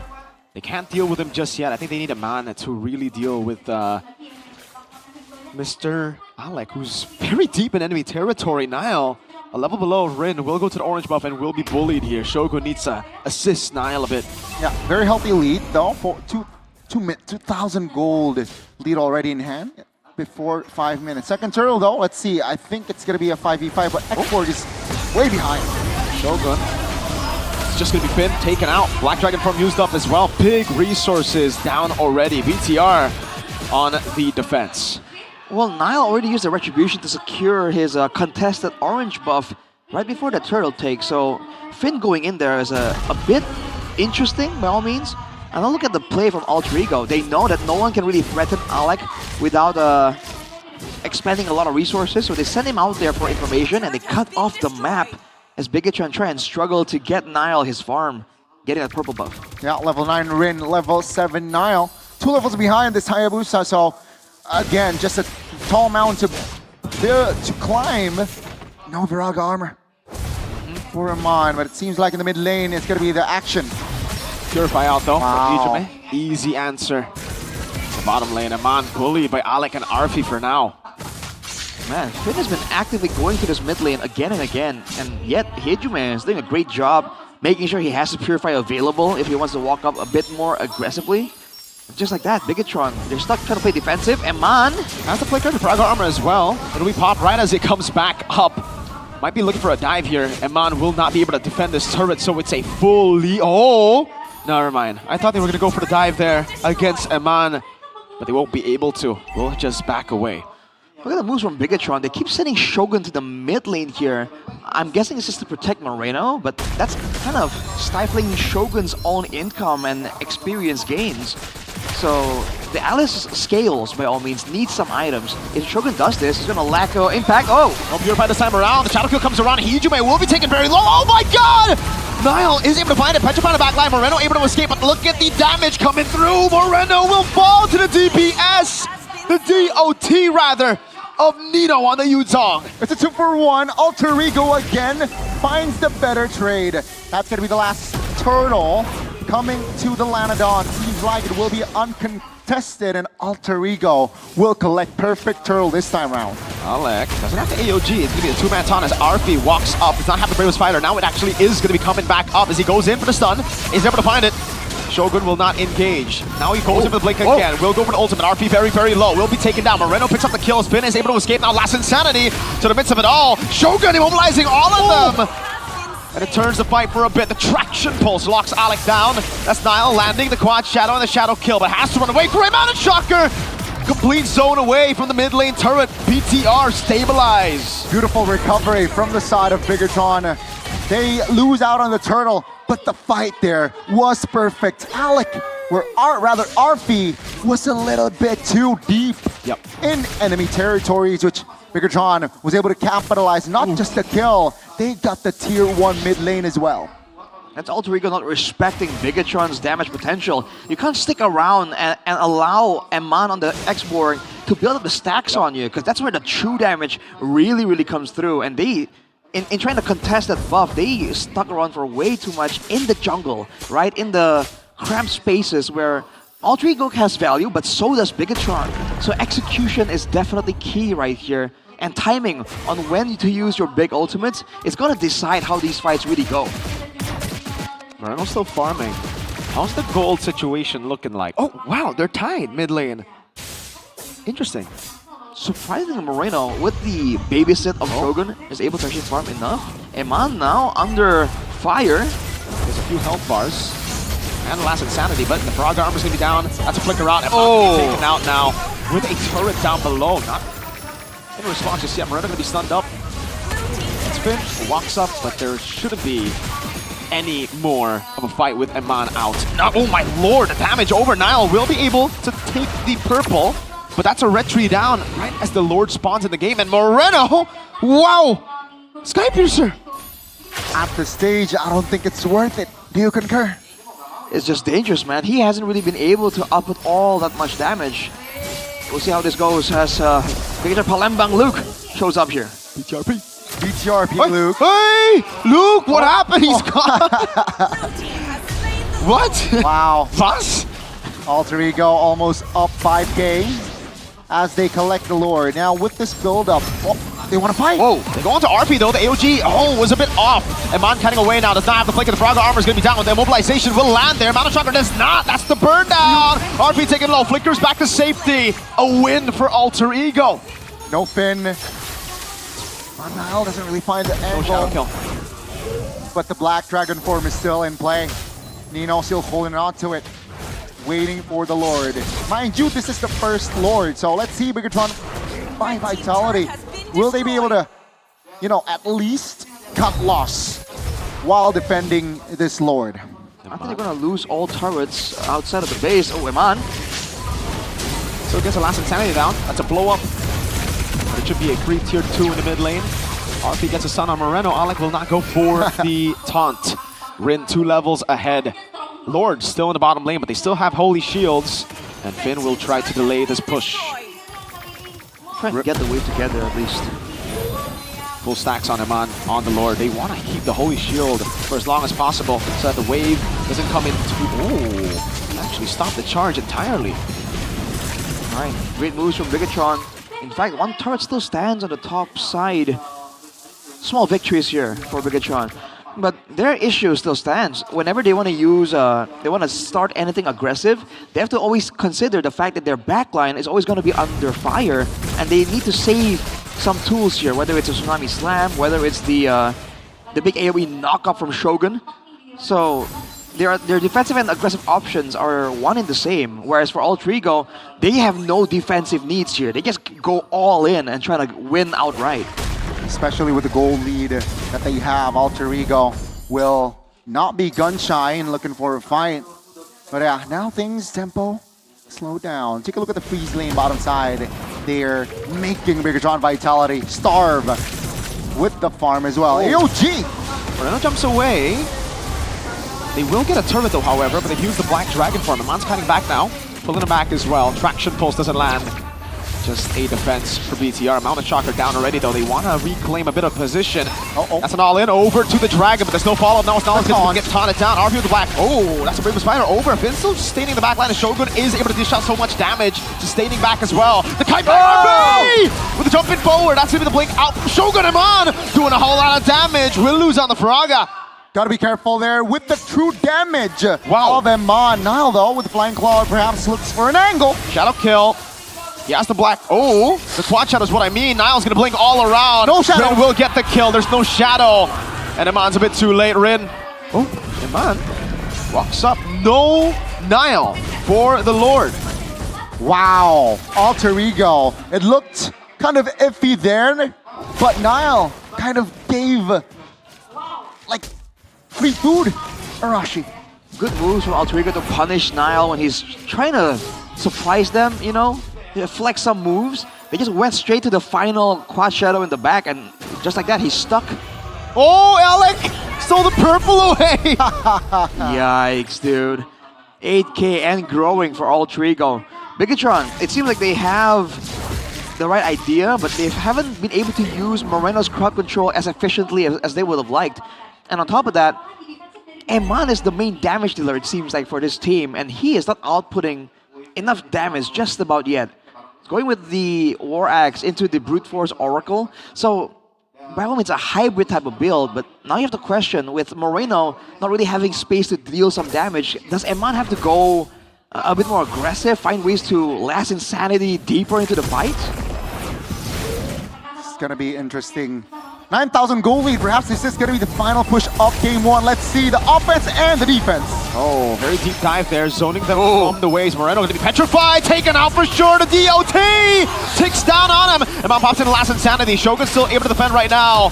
Another wave in the mid lane coming down as BTR defend for now. But can they defend a whole other wave? Eman, Faraga armor back up. That's going to be Finn jumping around, trying to look for an angle. Now as Eman burns the wave down with the help of Nile. It will just be one base turret for now, but they will be looking for another one in the bottom lane just with one more wave. They're dealing with Bigatron's wave. As Eman walks up, tries to deal damage, will be going through the HP bars like Alec. Down to half. Whoa, Shogun's holding already. Rin will escape. Alec taunts away. Mounted Shocker used. Up top though, sneaky Hijume split push. Moreno unable to get there in time. For BTR, I guess they still have the far lane intact, but Alter Ego get 2. Wow, what a defense, but Alter Ego, on the Lord push Hirashi, I feel like it wasn't effective, you know, they rely on just one lane mid push. They also made the move earlier to take out Moreno, but it wasn't during like the turret takes, basically. It was a bit earlier than that. Eman. So they don't really get full value. And oh, hang on a second, Eman. Want to be careful here. Okay, just to take the orange buff away. I was going to say the saving grace for Bigatron is that the wave clear and damage output is relatively safe. You can't pick off and assassinate Eman, right? And you can't dive in and stop Eman from clearing. He'll stay there with the fire just spraying onto the wave, and slowly but surely, the waves will get cleared, and you can't really stay there without really getting punished for it. They are 10k gold behind, but this is actually the moment where I think Alter Ego are feeling some urgency on when to try and end this out. Well, okay, they're right. And now, if we take a look at the situation, it's going to be the Lord spawning in less than 10 seconds. And Bigatron Vitality.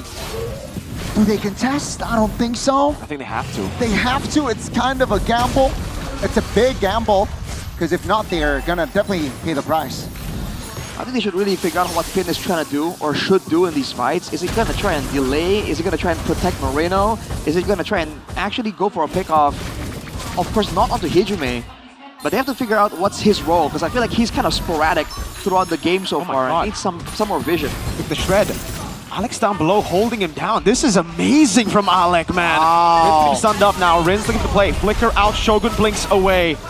Nile almost soloed by Alec. What the heck? Dude, when the Gato-Kacha is ahead, it's a carry, dude. Alec is 3-0-6, make no mistake. Moreno and Nile, I think, at this point, will not be able to 1v1 him. They will surely lose that last base turret, right? This is just an end angle, but also if BTR somehow turn things around, it'll be at the minimum for Alter Ego 3 base turrets down. With the spells all active from side of Alter Ego, definitely the end angle is very, very wide. Let's see the execution. Will Alter Ego be able to close it out?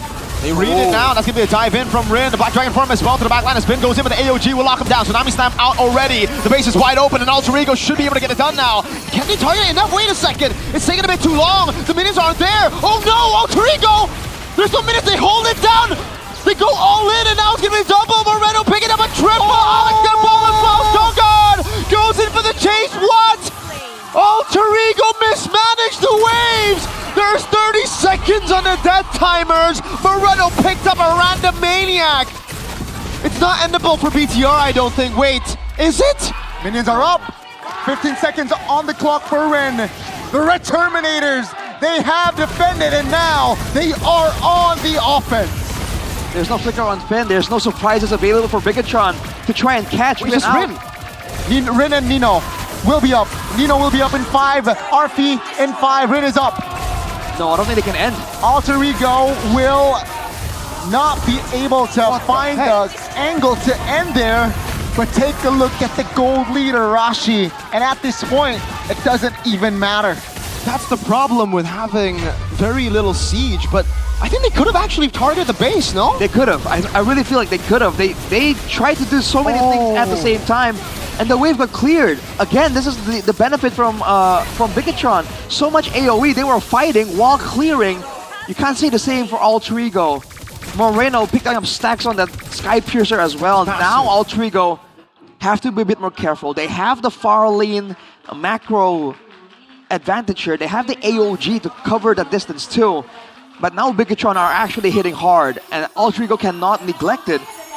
And their heroes, especially Nino, is the immediate person, don't really scale well into the late game. I think for BTR, the better call would have been to push in bottom lane instead of pushing in mid, right? Just so that they can have far lane. I think they were really looking for the end there.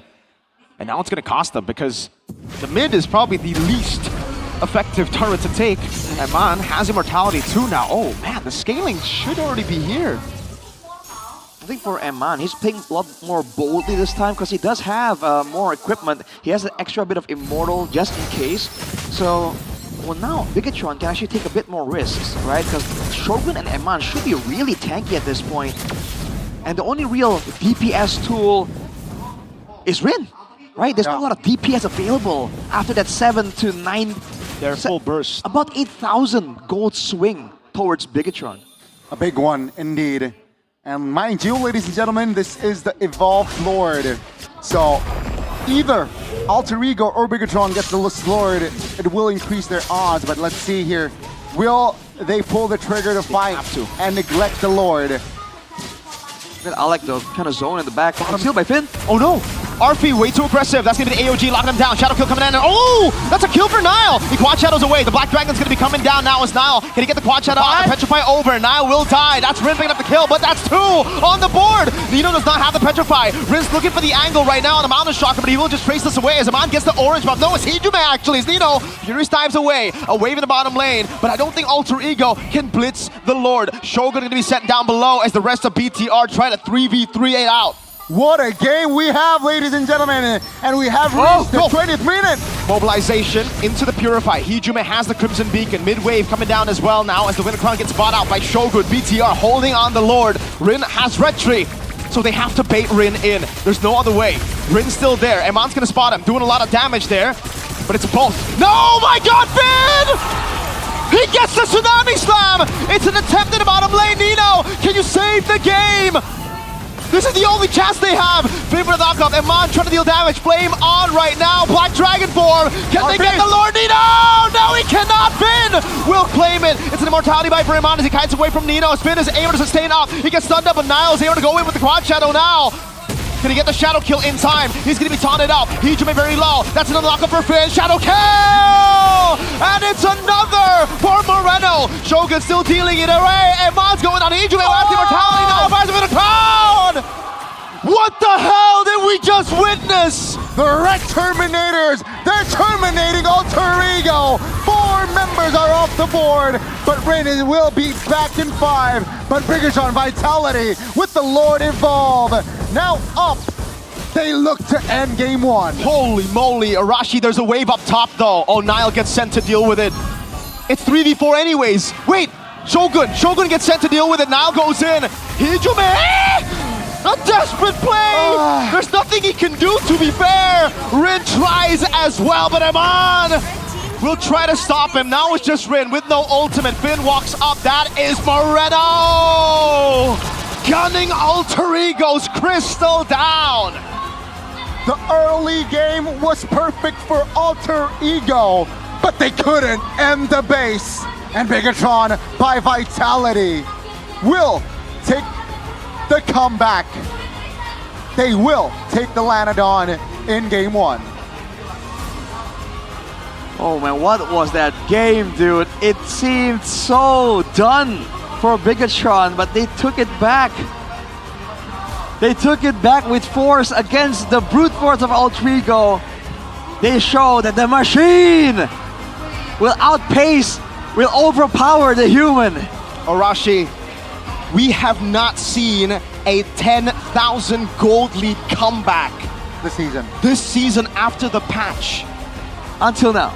Until now. It is something that you can only expect from the other region. I'm talking about MPL Philippines, and we're seeing it from BTR. Oh man. They were already touching the base of Bigatron Vitality, Arashi, but they could not end. I dare say Bigatron played a great game, an amazing game, an impeccable game. But Altrigo had this in the bag and they fumbled it. And they fumbled it so hard, you can't help but worry about their mental state going into game number 2. Boy, oh boy. Wow, that was beautiful.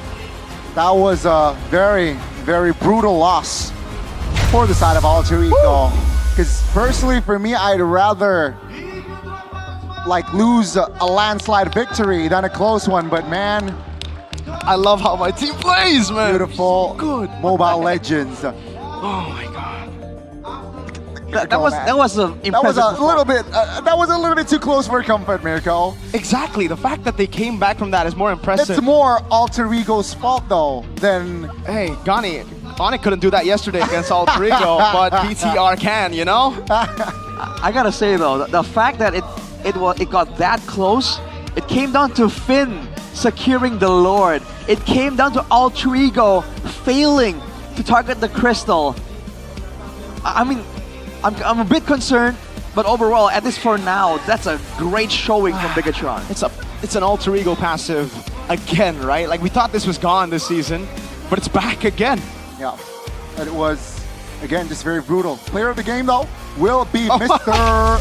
Moreno, and wow, what a stable showing, right? 20-minute game, just died twice. Right. Look at the highlights because there is a lot in this game. Early on, it really seemed like Bigatron were not respecting, they didn't expect it. It seemed like this is something that shouldn't happen. And afterwards, they tried to go for that fight here, Shogun did at least. Yep. And you did see great AoE, great coordination, they took out Rin. But at what cost, you know?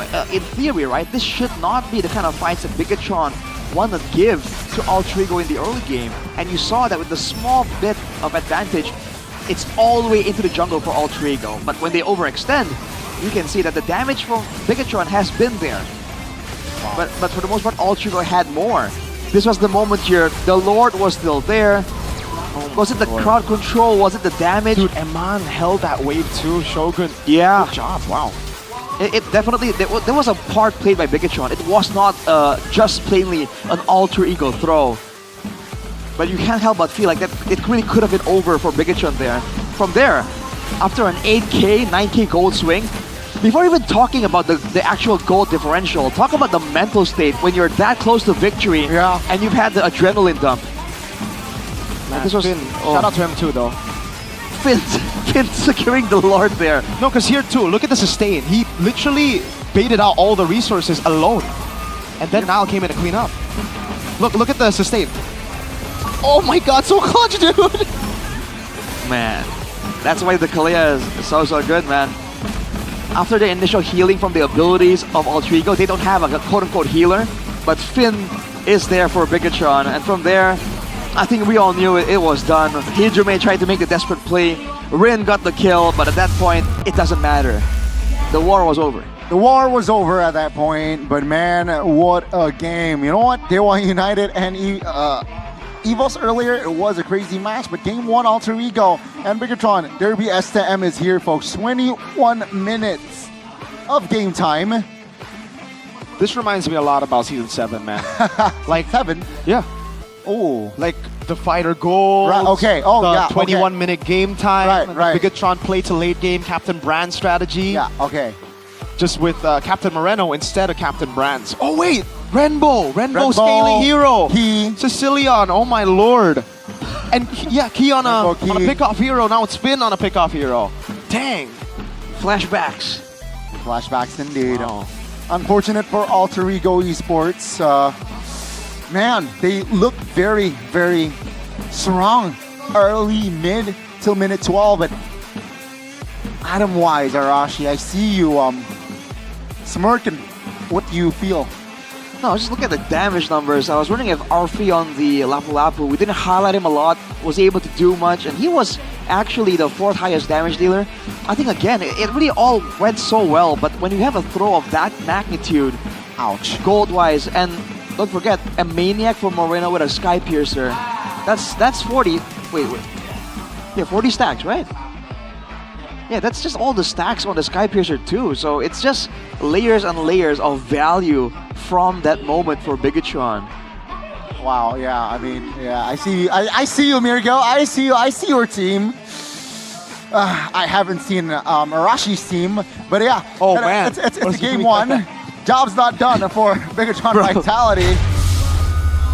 You know, guys, let's just hit the reset button. I'm sure Bigatron and Alter Ego especially need to hit that reset button as well. Let's tone it down before we go to game 2, round 2 rather.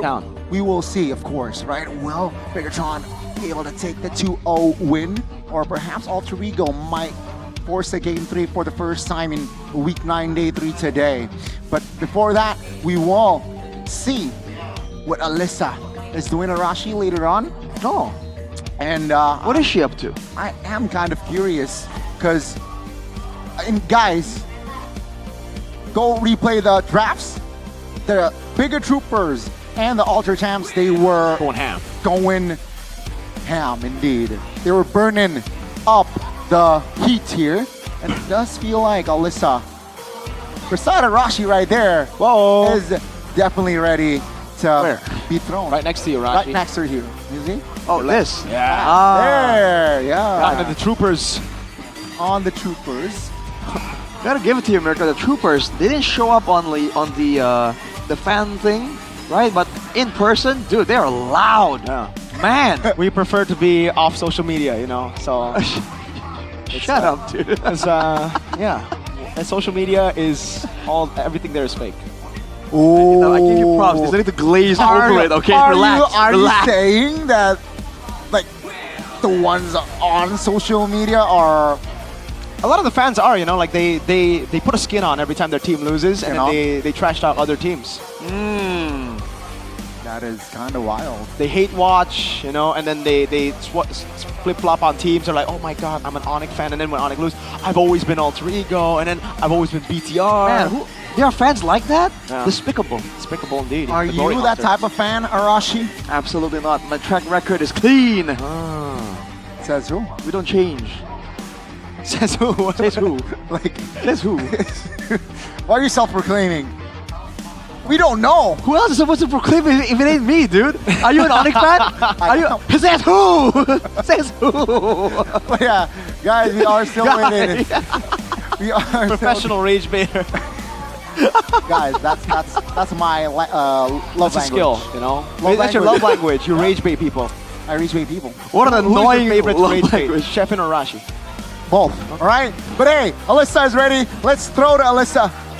What is she up to? What are you up to, Alyssa? Fast.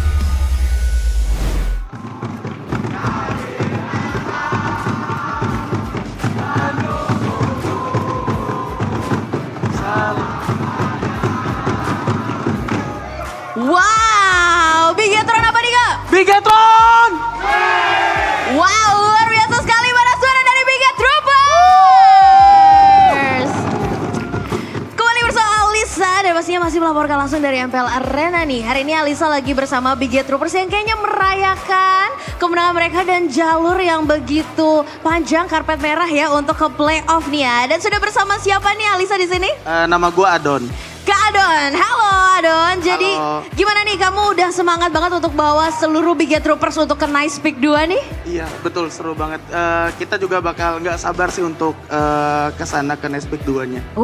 Akan ada kegiatan seru apa nih yang dipersiapkan oleh Bigatroopers khususnya di MPL Festival nih? Oke, pastinya kita nanti juga ada Bigatron bernyanyi, teman-teman semua.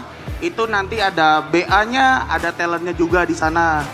Terus juga nanti ada diskon up to 40% untuk di playoff nanti. Khusus di playoff aja nih. Nanti. Wow, ada diskon 40% untuk merchandise dari Bigetron. Betul Mulai sekali. dari apanya aja nih? Ada di jersey-nya juga. Jersey-nya juga, jaketnya juga, semuanya. Terus juga, ini terakhir nih Kak, minimal pembelian 250.000 nanti ada gacha juga.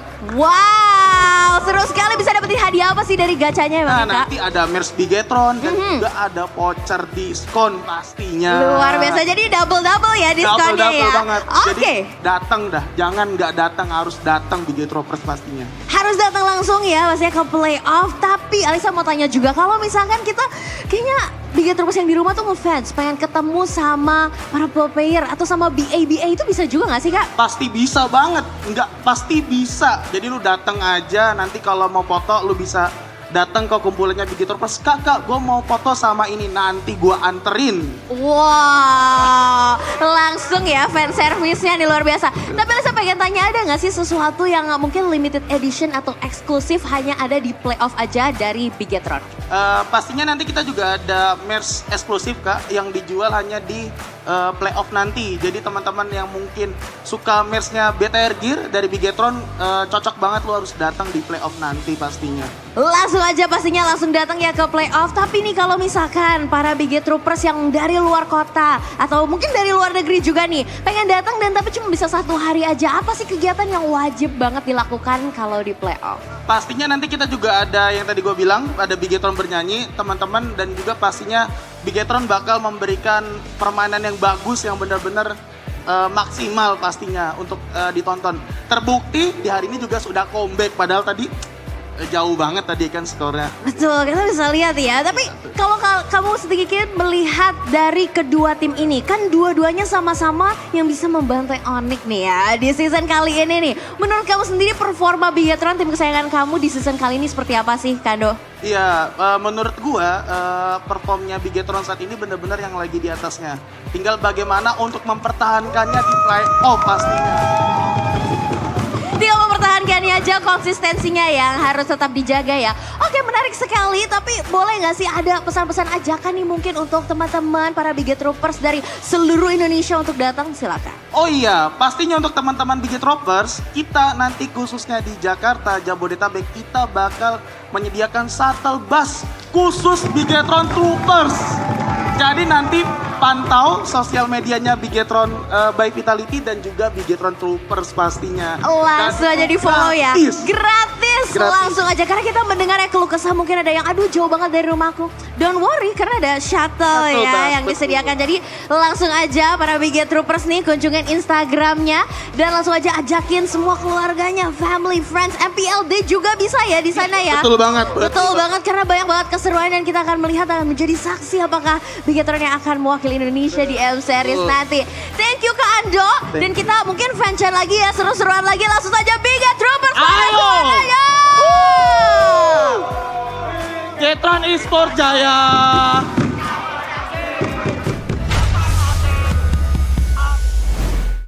The vibe here in the XO or MPL Arena. MPL Arena is definitely crazy. Loco. Courtesy to the Bigetroopers and Alter Champs. But game 1 was the game for Alter Ego. But then Bigetron came back. So they're up 1-0. In case you missed it, back with Gani Mirko and Arashi here to cover the last 2 matches of the regular season in week 9. And yeah, let's see the adjustments from side of Alter Ego after that brutal loss. What should they do going to game 2? I think for Alter Ego, stick to the same plan, but just make some little adjustments here. If they change their plan entirely, then I think BTR will get a 2-0. That's the thing. Alter Ego, it's not like they did bad the whole game. That's what they need to understand right now. It wasn't them being horrible. They actually outplayed BTR in the early game. They did a really good job. It was just that push where they left discipline at the door, at the base turret, and then they went to the base. This is what's special about the new BTR though. Nile, it's not just his mechanics. It's the mental that he brings to the table, man. BTR, I think mentally have always been shaky. That's why in the playoffs they don't do well. But with Nile, there's something about him that boosts the spirits of the whole team, man. They're all so confident, even when they're down by 10K. So do you want to call it? Call what? Nile over Super Ken? I think, yeah. Over who? Super Ken. To a degree, I guess. Nile killed him like 7 times once, remember? Oh, and it was an alter ego, actually, funnily enough. Oh! The Fanny against Ling. But it's official. Super Ken won. Because it was Nile Esports at the time. It's a different time. It was literally just Nile on that team at the time. Right. Wow, So- alter ego still stick to... I like it. Stick to the same plan. Yes. I would go for the same draft again. Really? For alter ego. Yeah. Because like Bigatron, what they wanted was Turtle 2. They needed a scale. First Turtle, let it go. Turtle 2, they start fighting. So, with that in mind, would you expect Arashi that actually from the drafts we might see actually adjustments from the side of Bigatron? I think they might reconsider having the Kalea, technically. Because in the early game, I feel like the reliance on the Kalea... Alice, use off. That's what I think. That's like the big change for me. Because the Alice pick, I wasn't a fan of that. It got saved by the X-Borg. So you want to switch it over to the Yuzong? Yes. I like that idea too. But I was just thinking that in the early game, their engage was so one-dimensional because they were relying on the Kalea. Although, again, in the mid to late game, the sustain, like Merc switch out the Kalea, is what I'm assuming. Okay, let's see. Well, I think I agree. I think we might see adjustments from side of Bigatron, but let's see what will happen in the drafting phase of Game 2 between Alter Ego Esports and Bigatron by Vitality. They will stick to the same sides here, and Alter Ego definitely will ban the same approach, or will go for the same approach. Bigatron Vitality. Bigatron by Vitality will ban the 1-1 as well. So far, so good. We might see another repeat. Yep. Is Coach Adi in the building? Well, again, for Alter Ego, it's not like they lost. Well, they did lose, but it's not like they lost entirely. Yeah. It wasn't them getting stomped. They were making some solid outplays. They had a proper draft for the early game, and they used it really, really well. It's just BTR were able to hold on to their power spikes. I feel like That was that last spike. It was a CC, right? CC, yeah. Okay. I feel like that's where it gets a bit sketchy though, America, because again, if you go with the same, we've seen multiple times, same exact drafts even, and then get number 1 and 2 are the exact opposite, because now Bigatron know what to expect. They can maybe deal with some of the aggression a bit earlier, but already a huge difference here. Yes. They take the Eastern Chin, but it should still be... Oh, wow! Wow! Okay. Ban CC and take Gato. I like it, dude. I really do. Because why they take Gato here is because if you take the Yusun Shin and the Kalea, then Gato comes through, right? But now with the Gato, you take away the Kalea from Alter Ego or any pick-off potential. So now for Alter Ego, they're going to struggle thinking, I think the Grok needs to come through here. They go to Alice. Immortality? Man, then it has to be a jungle. I think they go higher here or Lance. Have we seen an Alice win week 9? Well, earlier, technically. Before this, Kin didn't play Alice, did he? Did he? He didn't play Alice. No, I don't think so. He played Alice, but he lost. Dyron lost, yeah. Lost. Alice is very conditional, by the way. It's not prio just yet. It only fits the bill if you have proper setup. Oh, sorry, follow-up. My bad. Agreed. With enough follow-up, then the engage has real weight behind it. We saw earlier, Shogun, they can engage all he wants, but without the right damage coming through afterwards, Alter Ego tank it on the face and keep going.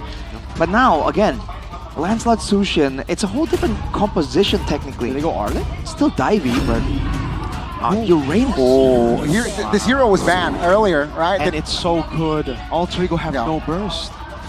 So far, right? And it looks like with the mid lane and potentially the EXP lane locked in, they're lacking in burst. So it is a good pickup here, Uranus 3.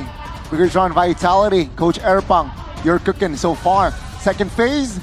Did they ban the Esmeralda? Maybe. I don't think they have to. The thing is, BTR can just pick up X-Borg, Red 3, Red 4. They can just use that, and then they flex the mid lane all the way to the end. Pick up a Kimmy if they need to. If not, then... Okay, now that actually gets scary. So Alter Ego will ban the Kimmy for sure, right? BTR... I think so. Against all this front line? Okay, so they want to ban out the X-Borg. So they're thinking of Ruby, perhaps, in the gold lane. That would solve the issue of no engage and no peel from the Uranus. allows the Gacha to play differently as well. But they would lack damage. Right? So with a Kimi Ruby, it makes sense here, right? It will round out really well. Oh, Exactly. yeah. So now that's for sure going to be banned out. So that's why I thought it was going to be Xberg, because Xberg would have enough damage to pair with the rest. Now it kind of looks like a Bane angle. Oh, Harith. Ludok's already banned out.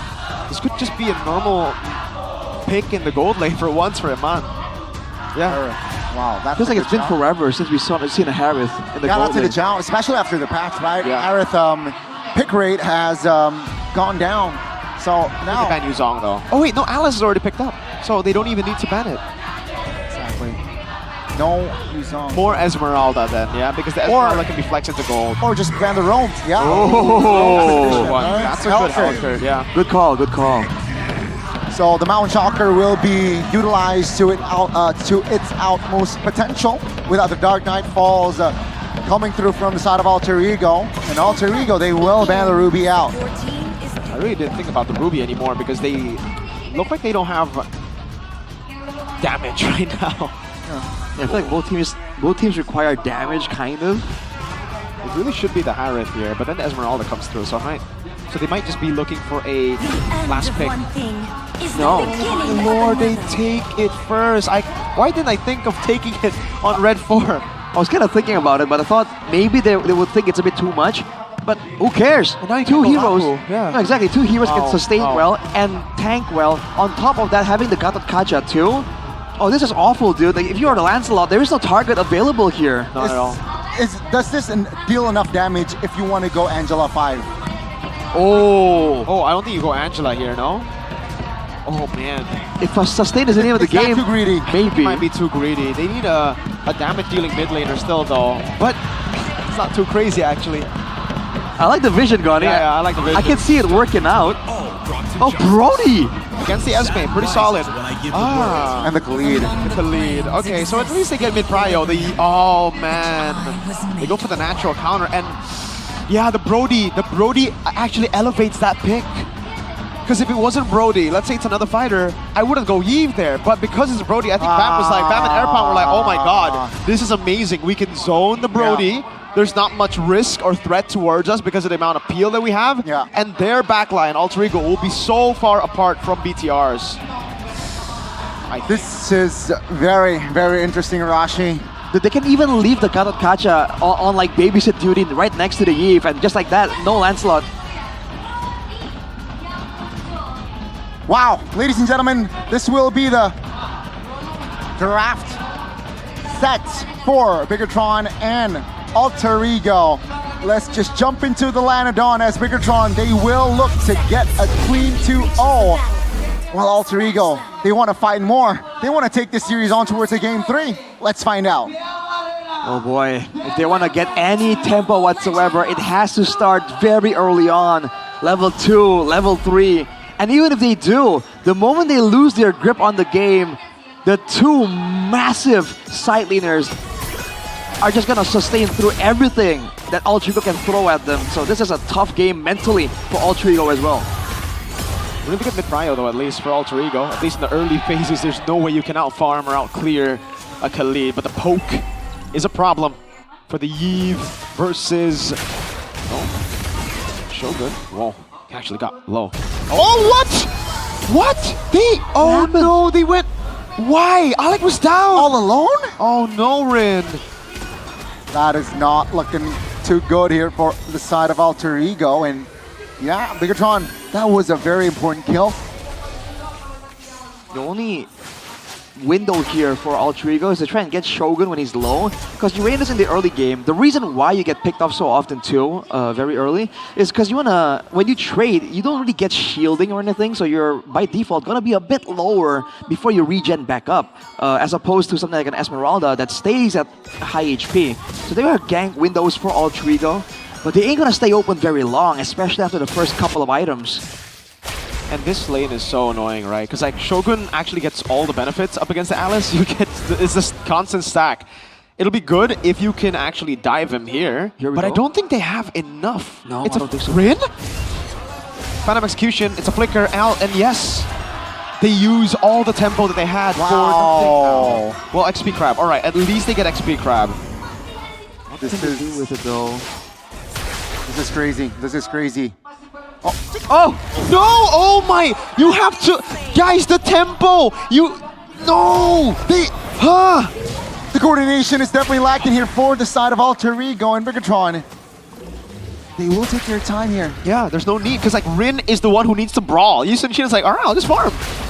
Look at the zone come through soon. If Shogun and Eman are in the picture, my lord, Ultrigo are going to be forced to back away. They have no choice. Falling Star Moon into the mid lane, flicker out for Hijime, not even level 4 as Moreno walks up, zones Alec away. Alec, what? Raging Sandstorm! All alone. Desperate already, Moreno didn't click it. RWM though will land. Now it's Rin on it as well. Now gonna go for an AOG and the Retribution win. That's a Traceless not used actually. Hijime with the walk up, Shogun with the damage, Moreno with the poke again. Spin is there, but RP will follow through. That's a taunt as well. Spin gets away, Shogun will escape. Nino goes in, so at least Alter Ego gets something back in turn. Good moves from Alter Ego, man. Getting the neutral objective, making sure that they get Moreno out of the picture. Again, behind this big front line, the damage comes through from Moreno, and they need to respect it, and they do. So good moves here. Alter Ego, they gotta find more of that, and they gotta make sure that they use that win, shutting down Moreno, to try and get the mid prio going, right? This Khalid Sushin, and use that to roam around and gank these side laners. Who got the XP Crab? Good damage. Nice taunt. That's it. Right. Still win for Bigatron. It's still a slow game overall. Wow. The Brody is an interesting one because we haven't seen it in so long. Look at the itemization for Eman and then Arfi. Malefic Gun for Arfi. First. Eman still leg plits into Enchanted Talisman. So a good small measures defensively. 50 seconds to go here. This should be where Alter Ego can use the mid prio to find something. Right? The base damage from Alec is still very much relevant at this point in the game. Yep. So Rin actually still has a way to dive in deep, right? And technically for BTR, it's all on Finn to peel for Nile. So far, it is actually Alter Ego recovering slightly, right? Yep. Burst down. this. Wow. Wait, is Alex that? I did not expect that kill to come through. Falling Sarmu now. RP flickers out though, but now it's gonna be the stun over. Ooh. They still want to go for the dive. Interesting. RP gets the kill, but now they still want to go for part 2. RP no flicker. That's a smooch. It will give out on the turret shield entirely. Hijime will look for the flank. RWM. Wow. Zones him away. It's going to be the all-in now. Raging Sandstorm. Able to stun Nile. Ow, what a bait now as Nile falls. BTR a bit too much they could chew. Oh, wow. Good flicker out, but the turtle will be for Alter Ego. Calm, collected RP displayed us with that rodeo. Shogun. Ooh. Too close for comfort there. Way too aggressive. What were Bigatron thinking though? Not going for the neutral objective? Yeah. I thought that was the idea with this beefy composition. But no, they went for the dive sporadically. It did not pay off, dude. They cannot keep doing that. Alter Ego has shown that they can punish and they will capitalize. Wow, Alter Ego here doing very well. Especially Arfi is untouched. So now Bigatron, they gotta figure out here on how to stop the farm from Brody and as well as Nino. Yeah. Alec too, by the way, is gonna be a bit more tanky. I feel like earlier he got crowd control locked, which is why he got picked up so early. With the mid prio though, that's gonna be a move from Rin. Oh, wow. Dang. Without the retribution. Yeah, that was just a miss retry. The human. Shogun. Inhuman reactions from the human. All right. Still, the slower the game goes, the better it is for Bigatron, right? With the better siege, with the better scalability. So Alter Ego, more of that, but they really need to make sure that they do get the red trees, they do get the secures. As RP once again is under target. Falling Salmon over to Alec, that's another shocker as well. Alec full taunted down on the BM, the zone RP away as they, AOG comes through. Finn's doing some damage again. This time he'll be able to get the job done. Hijime all alone. Finn will, revitalize. That's how you do it. That's how you stop the farm for Arfi. And with no flicker earlier on, Bigatron Vitality are keeping tabs that, yeah, let's go all in on Arfi. They're able to coordinate that fight very well. And now Alter Ego is feeling the heat from the Red Terminators. Man, that was it's a bit of a combo in an annoying way. The real manipulation into the avatar of the Guardian, that kind of allowed Bigatron to secure Arfi. That's a problem, dude. I don't think Arfi can get out of it safely at any point in the game. Now the turtle is up though, but Niall's on the bottom side. Wait, what's the idea here? Is they gonna try and stall? Well, for BTR again, they can just constantly scale, right? They don't actually have any reason to fight 5v5 until they have item power spikes, so I guess they're just gonna go for structures over neutral objectives. Oh, here comes Nino. Yeah, because... Oh, wait, again? Moreno! What? Dude, these red trees have been awful from Moreno and Niall. What? Interesting. They're kind of matching each other up in outplays and also downplays. Wow. But, what? What is he? Why is he so tanky, man? Arfi's tickling him. Steel leg splits into Enchanted Talisman.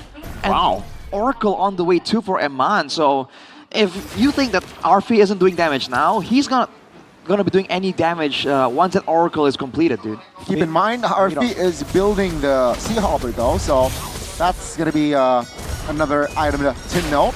But that's a single target Brody, right? Like, you with Esme, Shogun walks up and like, hey, what's up, man?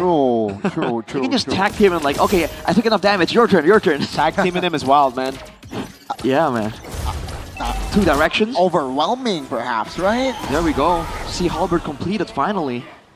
On the other side, Alec actually Dreadnought armor, then the mantle for magical defense, and the Fury hammer. So just a bunch of components here. He needs to do so many things for his team. Yeah, there's no dude. Like this is the least threatening. Oh, they're not checking the bush, dude. Nino, why do they never? Oh my God! Oh, wait, to beat out the torn apart memory. Oh no, the tag team that we're talking about, man. It's Esmeralda and Shogun. They will not commit it just yet though, so this time. 9 minutes in, it means we are close to the first Lord mark. Very slow. Wait, that's the second item, Wishing Lantern from Moreno, by the way. More max HP damage. Just for poke, I guess. You can proc it so easily with the Void Blast. That's part of why the Yve is so good right now. Come on with the clear. They want to play for Lord 1. If this devolves into a Lord Dance, Altrigo is in massive trouble. Falling Star Moon, he has to flicker, but I don't think you want to use the Flicker or the Crimson Beacon early like this. Hijume? That was a very late Crimson Beacon. Now it's going to be pulled back, but look at the damage coming through and the sustain as well. They literally have no damage to these boys.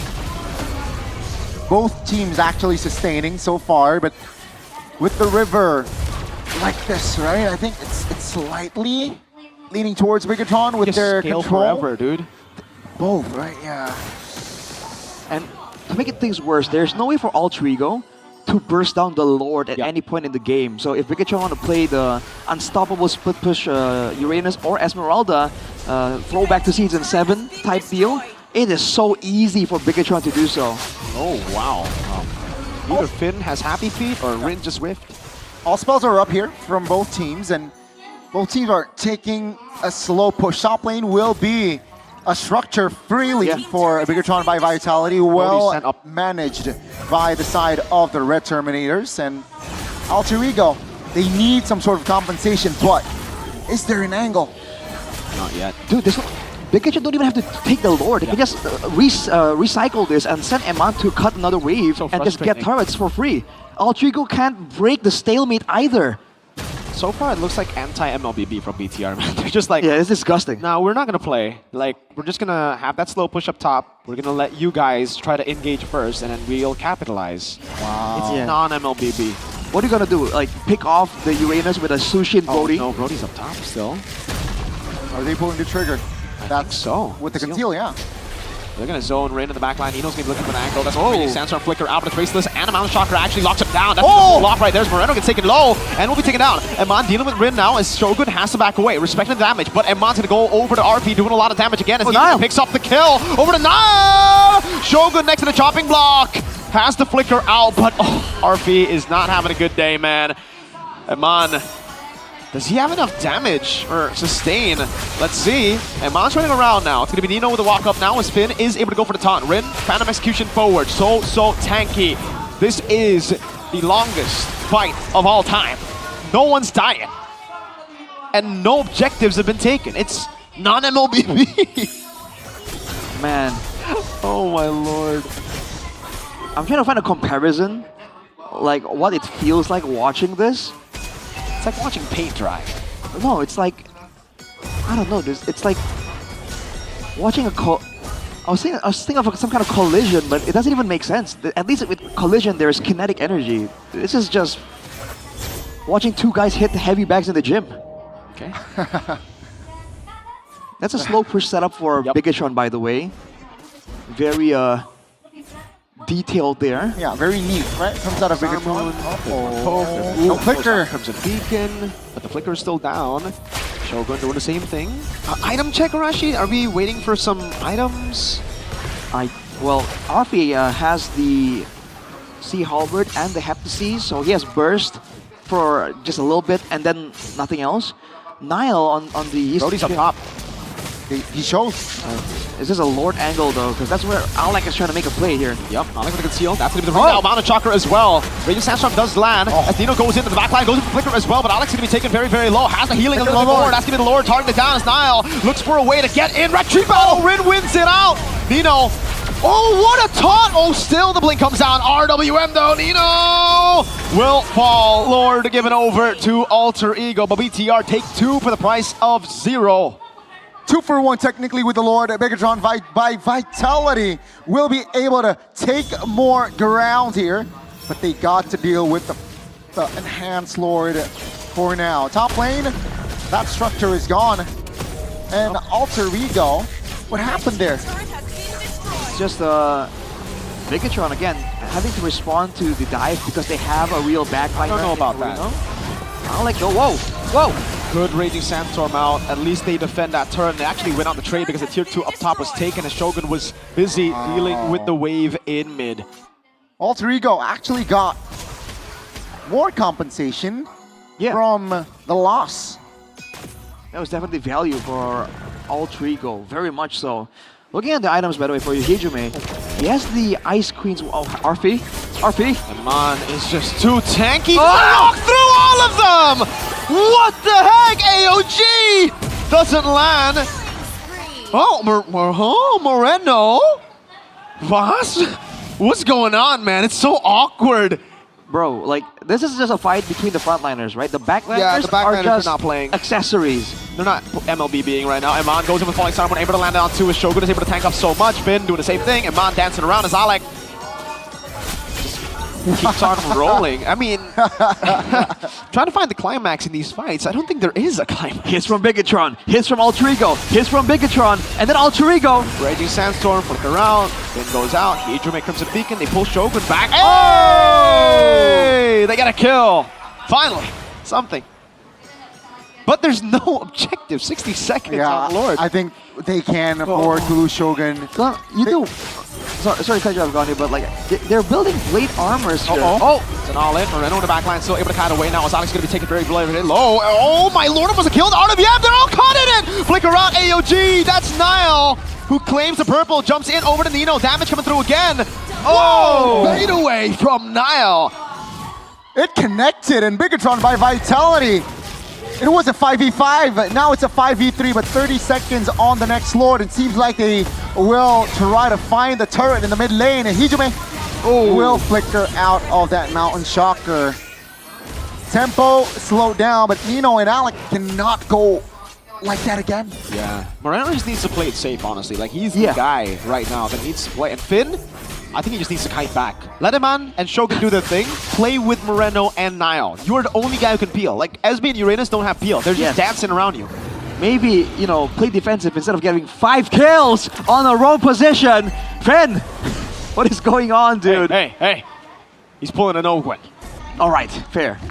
My point is, by the way, that right now, if they don't get bursted down, Shogun and Eman, then they don't get taken out at all. But their items are actually gearing for a DPS type of fight. So they don't have Athenas, they don't have Dreadnought armors to deal with all these abilities coming in from Alter Ego. They have Blade armors and Radiant shields, not Athenas. That's a bit peculiar in my opinion, as Alec, he needs to find Moreno, he's trying so hard. Yeah, this is what you need to do, Finn. Play with Moreno, that's your boy, you know? Yeah. Find a Shogun, do your thing. I feel like at this point, Bigatron should leave one guy just perpetually pushing on the top side. In fact, Shogun can cut 2 waves from the base. Oh, you're right. Like they can. Is it too might as well risky do though? that. Because if BTR recall, I mean, if Alter Ego recall, BTR don't really have enough to burst Lord. But it doesn't matter. It can force more movements from Alter Ego that way. Because spotted out. Alec, you spotted out, brother. Okay, that's a wasted conceal now. Wow. All spells are up, by the way, for Bigatron. Not all for Alter Ego for now. This is so annoying so to deal with. Like, imagine being Alter Ego right now. You're like, guys, what? Dude, imagine watching a good movie on 0.75 speed. That's how it feels like. We know it's a great game with great outplays, but they are so far and few in between. Most of the carries are already at full build, dude. It's a farm fest. The second Lord of the game is going to be evolved. I love it. No way. Bigatron just sent someone to the top lane, dude. What are they waiting for? Why is Nile the one doing it? Hello. He's the only guy who can, like, quickly go around, I guess. But yeah, it is a, I don't know, it's a questionable move for sure. Alex can cut him off too. Oh, Rin on the back line now. Rin the Lord so bursted. much, it's very, very low. Rin is able to go for the retribution. Bad call there by BTR, but maybe it isn't. And Mount House can purify. Whoa, whoa, whoa, whoa, whoa! That's the most damage I've seen Mount take this game. Alec will fall. Will go in, but Nile I think likes this. Mama Shocker pops into the crown as well, baits Rin into it. It's gonna be the all-out fight. Whoa! Shut down over! Oh, hold up. Phantom Execution doing a lot of damage. Rin! That's a double. Thorn Rose now over the pin. And they have a lot, man. Oh my god! What the heck was that damage? Oh no! No, Blinker powered! Moreno goes in, Shogun is there. Oh my lord, these frontliners, like I said, man, you deal with one, Shogun comes around, and the Lord will be useless again. It's a miscalculation fest. It looked so good for Alter Ego, but the play from Rin and Arfi just wasn't able to connect, and Bigatron by Vitality is going to be a pretty evolved Lord. The base turrets will be not untouched. evolved yet. Not evolved yet. It's not. Oh, okay. It's going to be a free Lord takedown, and Bigatron Vitality will still keep their base turrets. They got a turret on the bottom side. Bigatron still, by the way, could have stopped that wave too. What is going on? It feels like Alter Ego are confused because what the heck is this Mobile Legends? BTR should not have sent Nile. And Bigatron, again, they're like underestimating how much they can get away with because of this composition that they got. They are still at risk if Moreno gets taken out, and he is immobile. So Arfi is like, whoa, Falling Star Moon lands wow. on two. With a Mama Shocker land as well. HJ pops in Crimson Beacon, so that's two big resources down. Actually, just one. Oh, Rectory. They should just force a siege, Bigatron. Instead of waiting for like objectives, just force a siege. There's no range for Alter Ego. There's an abundance of sustain for Bigatron. They understand it now. There you go. There you It go. only took 20 minutes, bro. There you go. There They you go. understand it now. Negative gold benefits. They understand it now. And they are applying more pressure. Where was here. this the entire? Come on. Wow, such siege, much wow. Bro. As DJY would say in his streams, hold on now. Is that his like catchphrase? Yeah, dude, he says that like hold on now. Hold on now, chat. Hold on now. Are we supposed to hold on, DJY? Are we supposed to hold on something as you said that? I have no idea, dude. Man, I'm surprised that... Rin is doing a lot of damage, dude. Yeah, I did not exactly. expect him to be able to deal with the Uranus or Esme. Oh my god. BOD endless battle. Ooh, that's a good chunk right there. Malefic as well. I thought for sure the Assassins won't have anything to do here. Yeah. Mainly, I feel like the real battle, the real mechanical battle, if any exists at all here, is between Finn and Rin, right? If Finn stops Rin, you know, or stops Alec, right? So I think Finn is the actual like hard carry here, technically. Rin needs to be careful, dude. Like, that's a good move. But look at Esmeralda. Yeah, flanking all around. You know who he's looking for, right? Definitely the Brody. What? Rin. Finds Rin, sure. That's a dance over. Surprise. RP gonna be Falling Star Moon already. Winter Crown used up. Alex gonna go for the damage now. Moreno, what the heck? Wow. Way too aggressive, and this should be a win actually for Alter Ego. BTR just back away. Esmeralda zoning RP away now as Lord's gonna be taken to half HP by Nino and all of them. No Moreno means this is a bad fight. I think, well, this is a free evolve Lord, dude. BTR have to just back away. They can't be giving position like that. Moreno What happened? It feels like Bigatron are thinking that they want to go for like, they need to go for some kind of flank, and as long as they zone out Arfi, they win. But no, if you zone out Arfi, Rin and Alec are the real problem He's here. not the problem right now. It's, Hold on now. Hold on now, but Moreno, very awkward positioning there. Yeah. In front of the Lord. That's not where He has you full glass cannon, by the way. Like, I'm not a fan of that, right? Like, Sure, if you want to build glass cannon, then your positioning has to be pristine. I would at go, least. Dude, I would go brute force in a game like this. Yeah. Because why not? As long as you can, I Sure. can hide back, I can leave the fight, we win. No. I don't think so. This is gonna be there. But there's an evolved Lord there now. Can they clear the evolved Lord? That's the With real Moreno, I question. think they can, but they are going to lose at least one base turret. Watch Alec. I think Alex might go for a Raging Sandstorm to stop Moreno. Yeah, but they're going to lose one. No flicker at all. Sure. Unless. RWM there. Alex going to go into the angle. That's going to be Nino to jump in forward. Come on. Whoa, what the heck? Almost pushing it down. Shogun's still holding it down, though. As the mid lane and the bottom lane will push in. Shogun still holding the Lord, pulling it back into the mid lane. BTR with a push in forward again.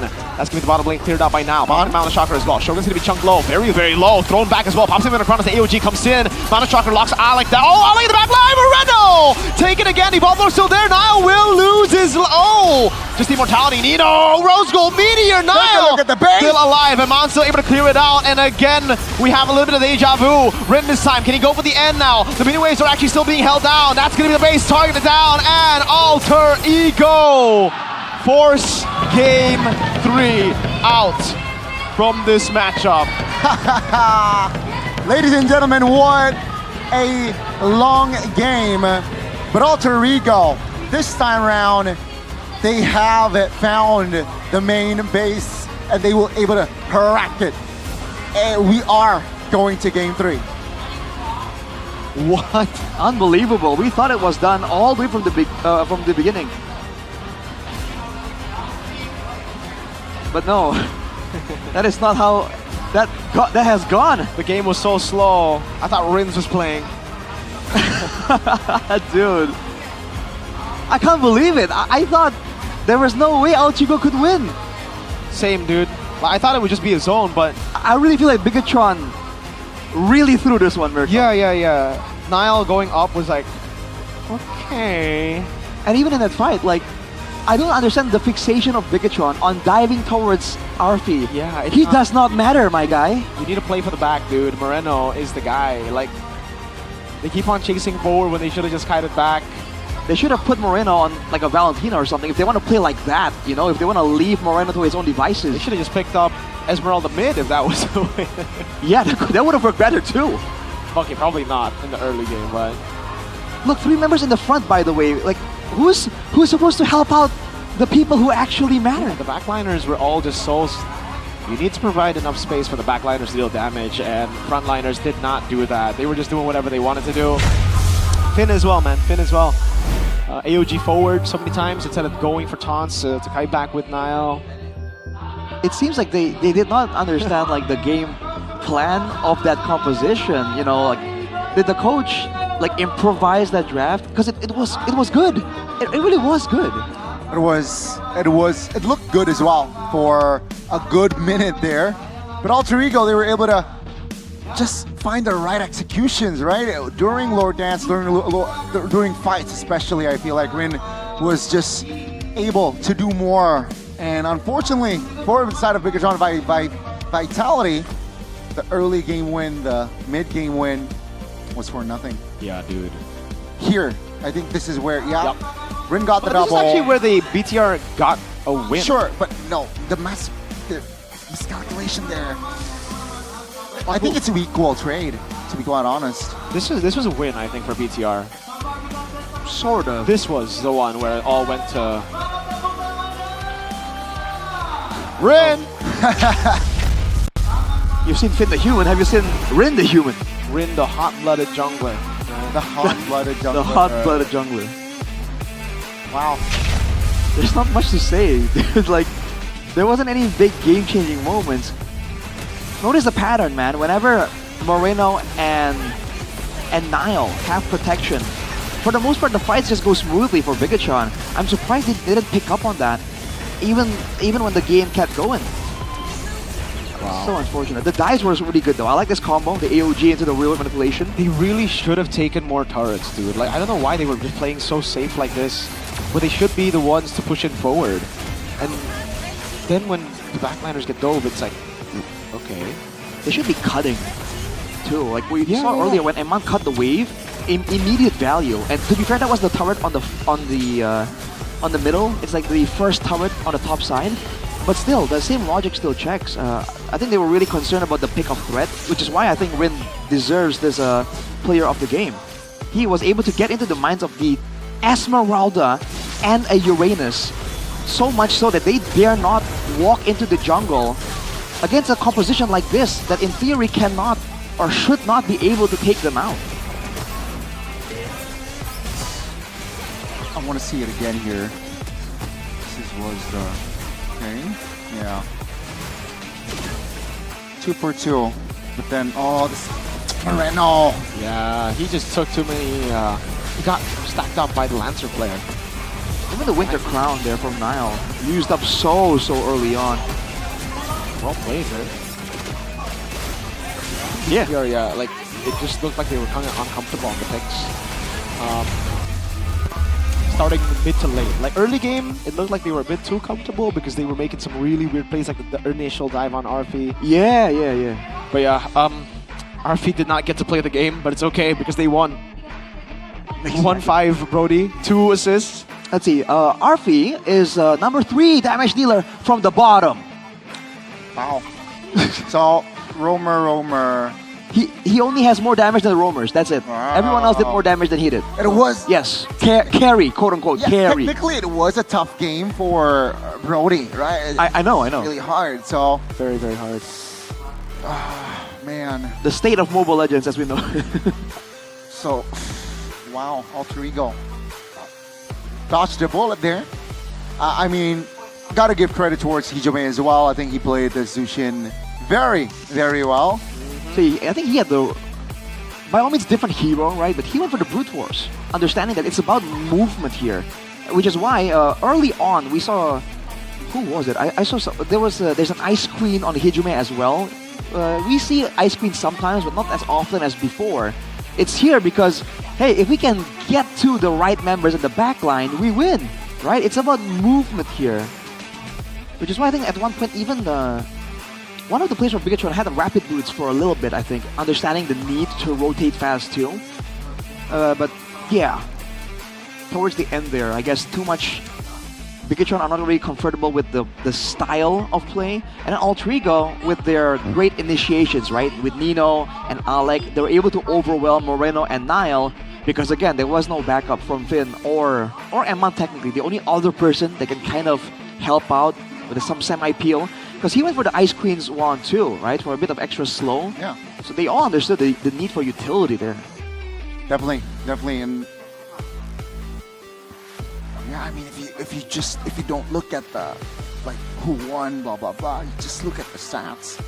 Bigatron Vitality. It feels like a Bigatron win if you just see the KDA from the side of Bigatron by Vitality, man. No objectives for Bigatron. Yeah. Also, like that was kind of wild. Like, wow.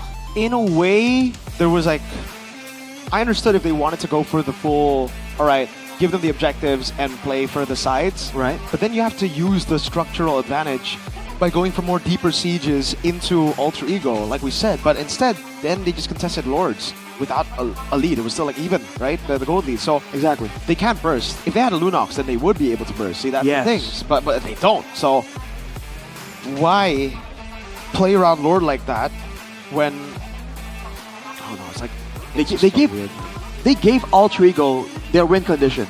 Yeah, because for Alter Ego to have any real chance, they have to catch Bigatron like that. When Bigatron are the ones with the sustain advantage and the range, they are the ones that can pick and choose where the fights have to happen, and choose, they pick the Lord.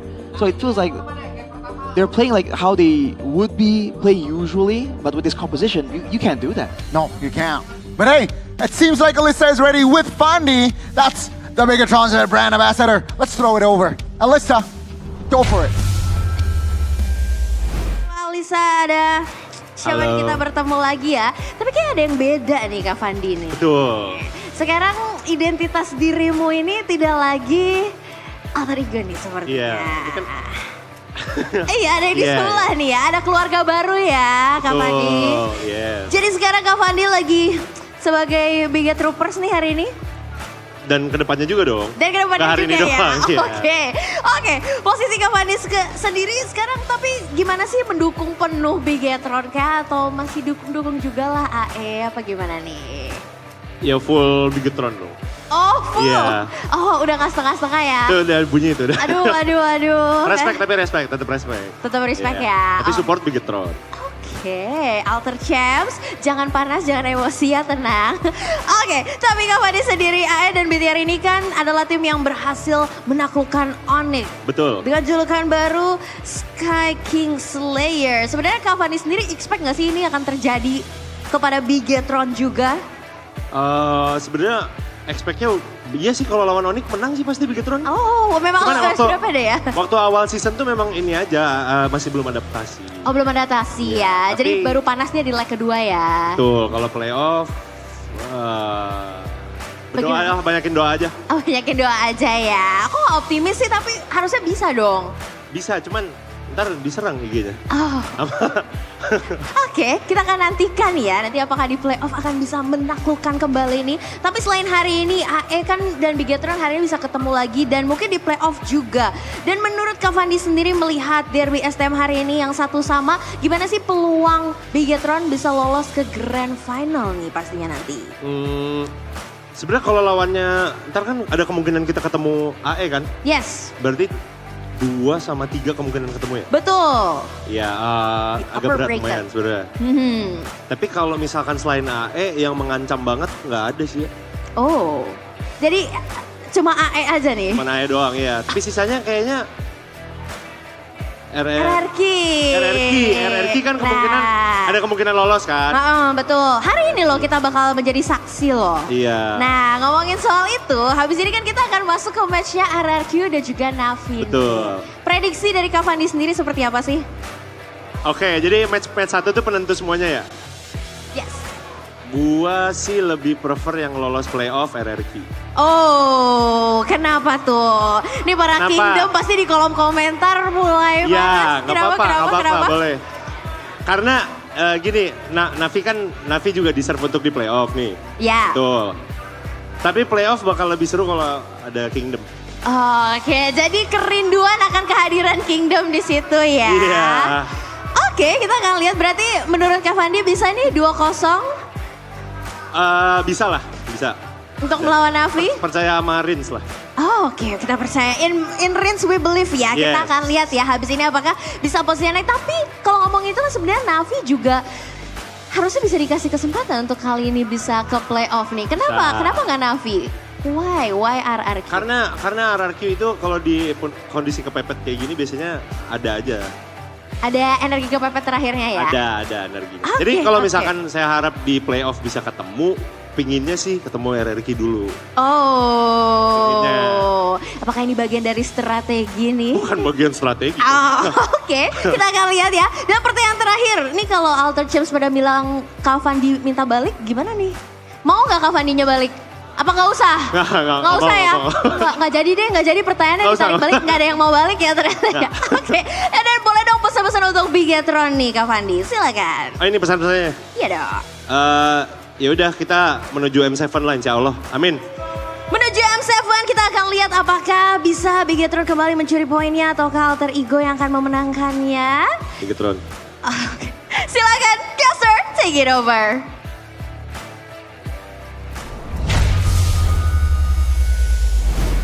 Wow, thank you so much Thank you so for much. the insight. Fandi and Alyssa. Thank you, Fandi. According to Fandi, Arashi, you must be happy. When asked RRQ or Navi, he wants RRQ to win 2-0. That guy I've always been the fan of the guy, honestly. Hey, dude, that guy has like phenomenal F1 knowledge. Phenomenal That's true. F1 knowledge. That's true, yeah. He knows all the champions. He knows all the WDC from the start. And he said BTR gonna win, so he knows ball. The thing is, he was an ex-talent for Alter Ego. So And Alter Ego lost. Right? Is that a good thing for Bigetron or a bad thing? Let's see. As yeah, ladies and gentlemen, in case you just tuned in, Game 1, it was a Bigatron by Vitality getting it. Game 2, Alter Ego found the angle to end the game. But man, oh man, guys, just like in previous seasons, we don't forget to put your favorite team in every MPL like 16 through the GoPay app, baby, because there is something special. 16 electric motorcycles, 16 gaming smartphones. They are waiting for you, and also other prizes up for grabs there, including MLB skins, GoPay coins, headphones, and also power banks.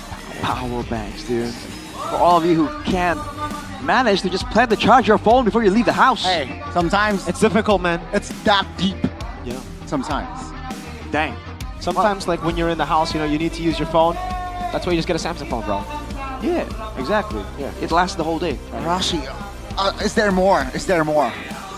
Oh no, I just tapped update. I think wasn't there a free WDP giveaway for up to 16,000 users? 16, exactly. Guys, check it out. You also still have a chance to get other prizes. So special for the final week here, we will give a free WDP to 16,000 users.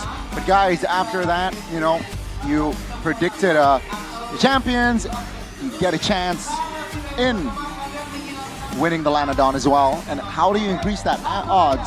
It's through Royal Dust. You team Gaming Powder or Thumb Sleeve? I am Gaming Powder, man. Gaming Powder, Thumb Sleeve. I like that powder, bro. Okay, 2 powders, 1 thumb sleeve. For me, it's a bit of a hassle with the powder. So guys, I'm gonna ask you, chat. Powder or thumb Hold on now. All right. Don't answer. For those who don't like the powder, there's a thumb sleeve.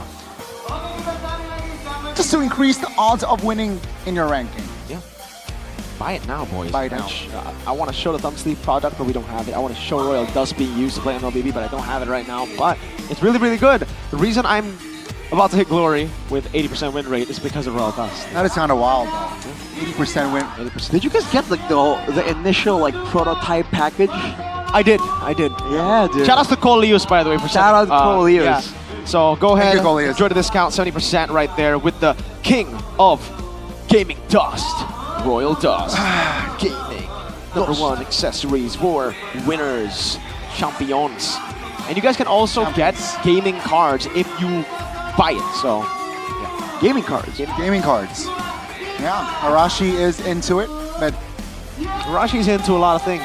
Oh, yes, sir. Please share to the viewers. I'm into rock climbing, I'm into airsoft, I'm into hiking. Well, it's a bit similar. Animes. Mobile Legends, anime, PC. What's your favorite anime of all time, Arashi? What? What's your favorite anime of all time? And that's a tough question, but for now, I've been always defaulting to the Monogatari series. And, a lot of people respect it. So is that a W, chat? To all the chatters, is that a W? What is that? It's an anime. What do you want me to say to you, dude? Like, what kind of story? You can just ask what it is. No, what is that? What is that? It's an anime. Is it a food? This guy. Well, we're going to get into game number 3 very soon. Yeah. And we have no clue what to talk about because this is the meta right now. Moonton, please revert. I've been saying this every single day of every single week. Please revert, dude. I still can't believe it, hate though. the passive gold. You're making the game stupid. I'm sorry, Moonton, but that's my take on it, dude. We need a bit more skill in the game. We can't just have 5 guys brawl it out for every single objective. Well, it turns out, even when it's that straightforward, some teams still flop. I don't understand. Here's the thing. Robots. Here's the thing. It's a bug in the system. In this current patch, Bigatron was able to get more wins than the previous one. So what? Pardon? In this current patch, in this current state, Bigatron is actually top 2. Yeah. So why do you want to review? I honestly could care less about team performance. I think I care more about seeing a good game. Yeah. Sometimes it's about the greater good, Gon. Yeah, like the bigger picture. They're cool and all. They're my goats, but would rather see some cool outplay, some cool 40 chess type of deal instead of punching the like you said, just punching the heavy bag. What Mike Tyson's. Oh, you're like, whoa. You got some moves though. Was that Iron Mike? Kid Dynamite? Was that Iron Mike in the flesh? Anyway, did he just what's it called? Possess you? Did he possess you, Rashi? I'm the most ruthless fighter that's ever been. Shout out Mike Tyson. Oh my god. I love Mike Tyson. He's one of my favorites. Arashi. Hey, this guy's a trooper. See, if you're a trooper, you can get the Huzz. Wow. W Riz. All right. Interesting. All right, Matthew McConaughey. Is it Matthew? Matthew McConaughey. That guy's one of the goated actors as well. Goated. Who's your top actor? Man, right now, I think it's Cillian Murphy. Ooh, good call. I kind of like. I mean, my goat's DiCaprio, man. Gotta stick with. Oh, but right now, my favorite is Chalamet. Oh. Chalamet. My favorite right now is Chalamet. You look alike. No, I don't. This guy's just saying out random stuff. Bro's yapping, man. Bro's yapping. What the heck was that? Oh, second. Oh, 6-9. Nice. Nice. Wow, all 3 games are just going to be on the same side. I wonder if they're going to go for the Hilda, Cho, and the Lunox ban again. It's going to be crazy if they do, though. Like, who would have expected that? Do you think that the coach was like, guys, all you had to do was make sure that Moreno and Niall had like backup, and you would have won. And they went. You think they would go with the same like picks into game number 3? Could it be? As Erling Haaland once said, why not? Dangerous grass. Dangerous grass. Finally, we saw Flying Cloud game 1, Flying Cloud game 2. Finally, we get to see a different vibe. Maybe now they will change their approach. Drafting phase, here we go for our final game of the series, ladies and gentlemen. And it will be Bigatron Vitality and as well. Oh, wow. Same sides, same giraffes here, same bands rather. Come and join Oh, in my dream. Are they really gonna run it back? I mean, why not? For Alt Rigo, I can see why that would be a bad idea, to be fair. Okay, they at least banned the Halkerd because this Dangerous Grass this time. Halkerd has been amazing for them, but Susan gets picked up here, and that means the 1-1 is open. So, I don't know if you want to go 1-1 on Dangerous Grass, though. Imagine first and second pick. This should be Uranus. Oh my god, wait! That game was Niall's first loss on Eason Shin in MPL. He's never lost on Eason Shin. That's how he loses? Ripperino. Unbelievable. The win rate of Yi Song Shin. Unbelievable. I don't believe it. That's sad. That's sad. That's sad.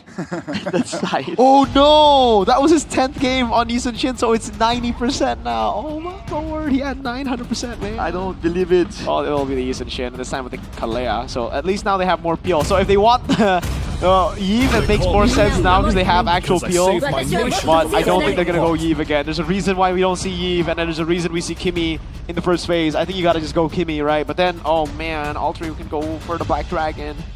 They can go for the Gatot now, no? Yeah, they go Gatot, and I think they go Hayabusa. The Gatot Dragon combo. Hayabusa is a bit too risky. Lancelot is a bit too risky with the Kalea.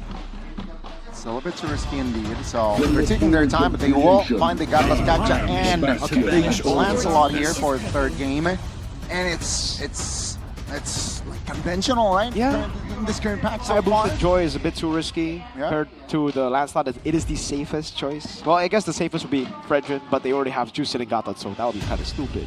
BTR. Kimmy? Kimmy. They need damage in mid, and if they don't pick up Kimmy here... Or Uranus 3. Run it back, but with the Kalea this time? I think they'll go worse. Well, no, actually, hang on a second. The Kalea can actually give you a healing. So less... But there's still no damage. Look at me yawning, by the way, as I say that. Uranus makes you yawn. Oh, thank goodness. Thank goodness gracious. Lord, thank you for this amazing pick. 3 heroes that has crowd control in their kit here. Locked in by Bigatron by Vitality. And that will definitely dictate a lot of team fights here, Rashi. Oh, man. Now I wonder what the angle is for Bigatron, because we've seen a stark contrast. It's almost like in game number 1, you think that Bigatron were in trouble, and then they won. In game number 2, you saw Alt3 go, oh, they're in trouble. They can't burst down the frontliners. turns out it doesn't matter. The frontliners get left behind when everyone else is gone. So like, I don't know what to expect anymore. It feels like they're just going against what logically makes sense. Okay, they ban out the Alice. I think next is going to be the Yuzong ban, right? Unless they want to ban Esmeralda because they don't have any lock the Kimmy. Whoa! What a surprise, you know? It's almost like if you don't pick in first phase and the Juicing gets picked up, there's no one to pick. Oh, dangerous grass. Alter Ego hold an 80% win rate from a total of 5 games. But the thing is, usually they have really cool picks in dangerous grass. Hellkurt comes around, Kaja. Now it's very bland. It looks like a composition you would see anywhere. So not the Alter Ego we're looking forward to seeing, by all means. Oh, Rashi. What's up? That's your fan, Bimo, right there. Oh, it's Bimo. Oh, that's Bimo, man. He's always here watching MPL. He's a die-hard, true and tried MPL. Shout out to Bimo, man. Galaxy Zone, always. Crazy. W fan. W fan indeed. Or is it Way fan? Huh? Oh, yeah. Alyssa would call it the Way fan. That's horrible. Export. It's horrible. Now it's going to be the export ban. The Yuzong is free. Do they want to pick up Yuzong? Oh, maybe they do want to pick. But why would they? For Bigatron? You don't want to get Alter Ego on Yuzong, no? Because like to zone out Lancelot? It's a deny pick if they go for it. Because like you know, Alter Ego get Yuzong, I think by neutral objectives. Yeah, Yuzong will have a tough time in taking neutral objective, you're right. So Alter Ego, final ban. Apply pressure on towards the mid lane, I guess? Yeah, sure. Like Kimmy, ban out. Okay, there you go. So Odette denied. Kimmy denied. Arsa denied. That ain't Lunox. Sorry. My mind says that's not it. Lunox, but my mouth says Odette. Lunox, Kimmy, Farsa. We can relate. It's also Shin. Tushin banned out. So denied rather. So Okay. First pick Better. for the second phase. Yuzong. YZ. Let's go. YZ. I like the YZ idea, bro. Because you don't. Why do I have a feeling they go Arlet here? But Alter I Ego have a feeling they go Uranus? Lapu Lapu. Lapu Lapu. Lapu Lapu. Actually, I'm not a big fan of Lap Lap. Lap Lap. Lap Lap. Oh my god. Oh my god. I had an idea Uranus 3, but no, they're like, nope. We're going Uranus 4. We'll pull a crazy one. Uranus 4. Oh. See, is this them trying to do the same thing? Just out-sustain?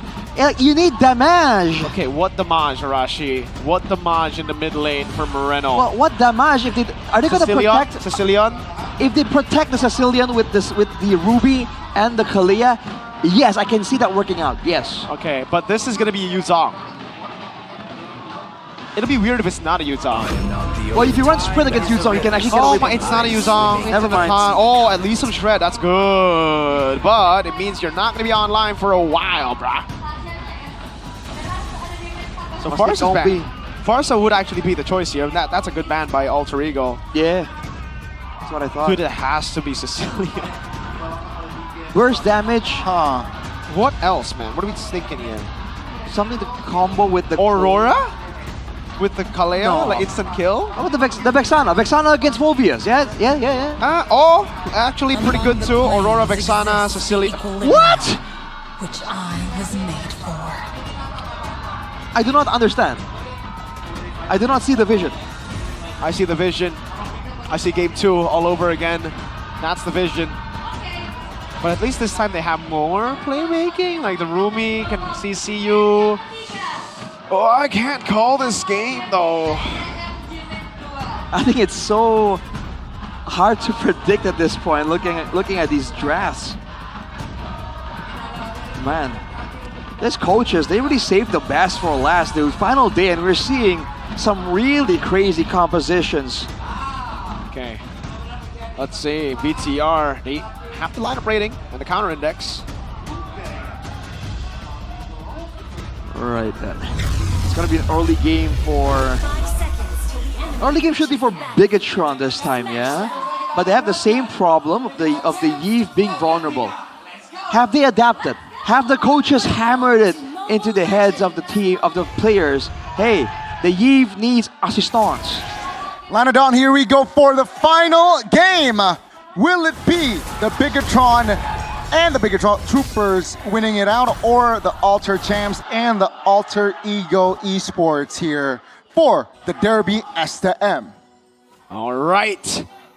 Rashi, how do you call it? What would you call it? Oh man, I think again, if Bigatron learned from game number 2, which I'm assuming they did, I feel like they should have this. They have the right win conditions. Finn with a walk-up, damage down. Hijume purifies out. Moreno, way too aggressive there. Picked up and will be taken out the board. Finn flickers out the Rose.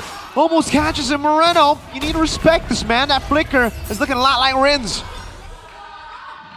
Looking shaky here. Both teams going for some really crazy, risky plays.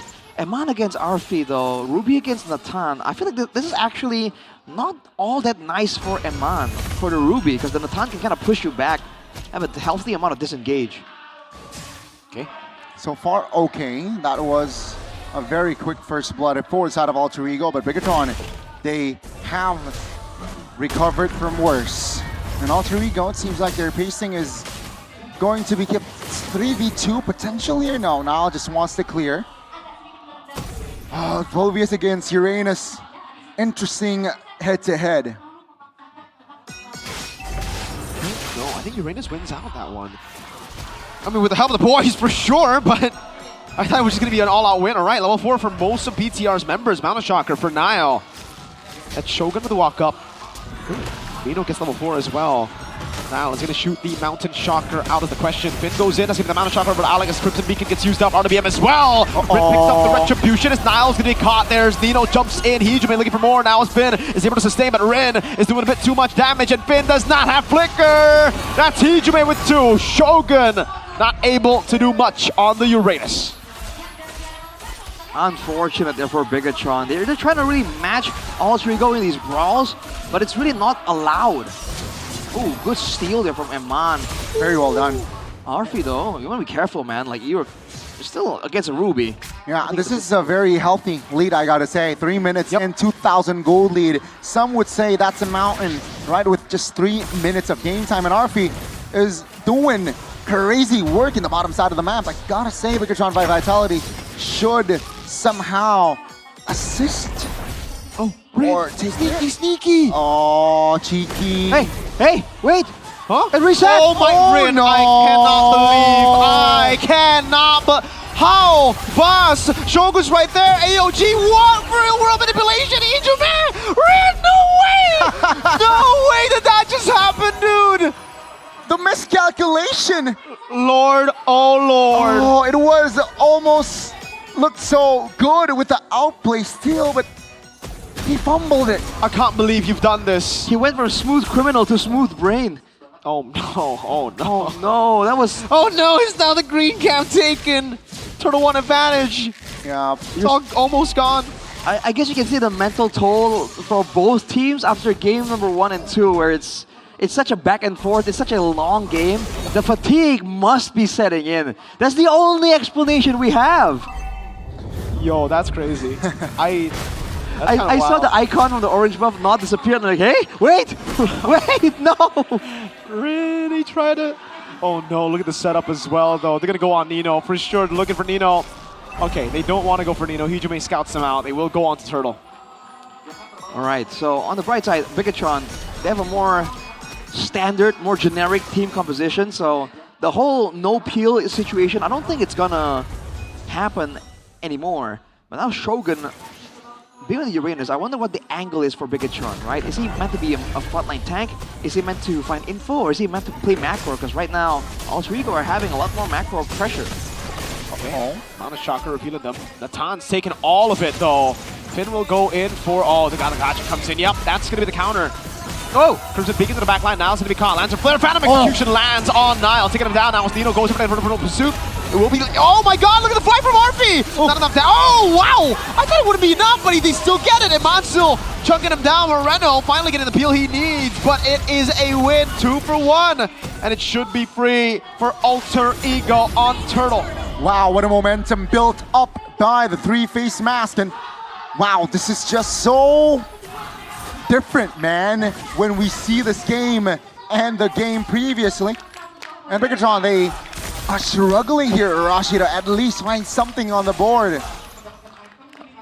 They just have no idea how they want the fights to go, it seems. All Trico are just a lot more comfortable being the aggressors. Bigatron don't seem to remember. We were throwing back to Season 7, the late game Bigatron, but they don't seem to like be comfortable playing on the back foot, playing to kite back.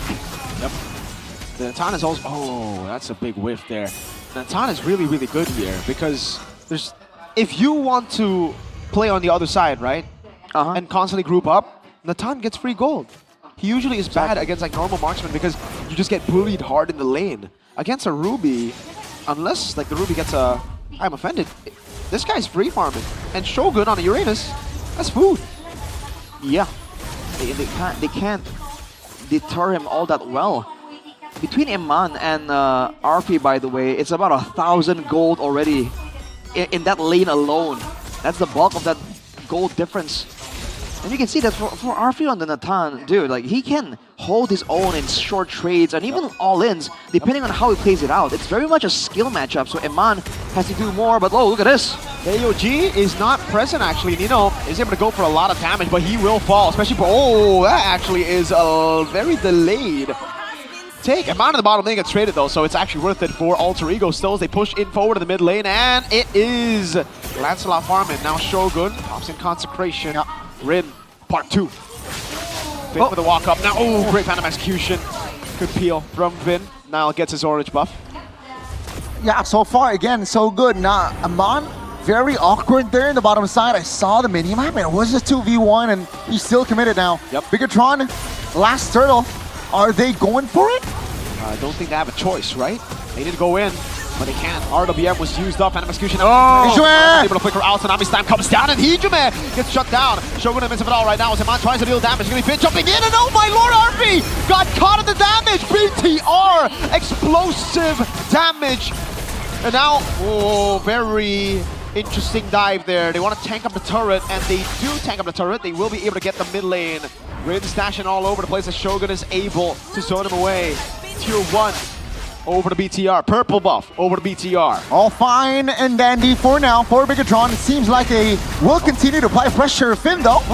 Wow. And the dash, that's a sidestep. Yeah, but that's a flicker out for Nino. You need that one last shot, Nino. That was 1v4, dude. What is going on, man? Alter Ego. They just went on there without a clear game plan. And Bigatron punished them for it.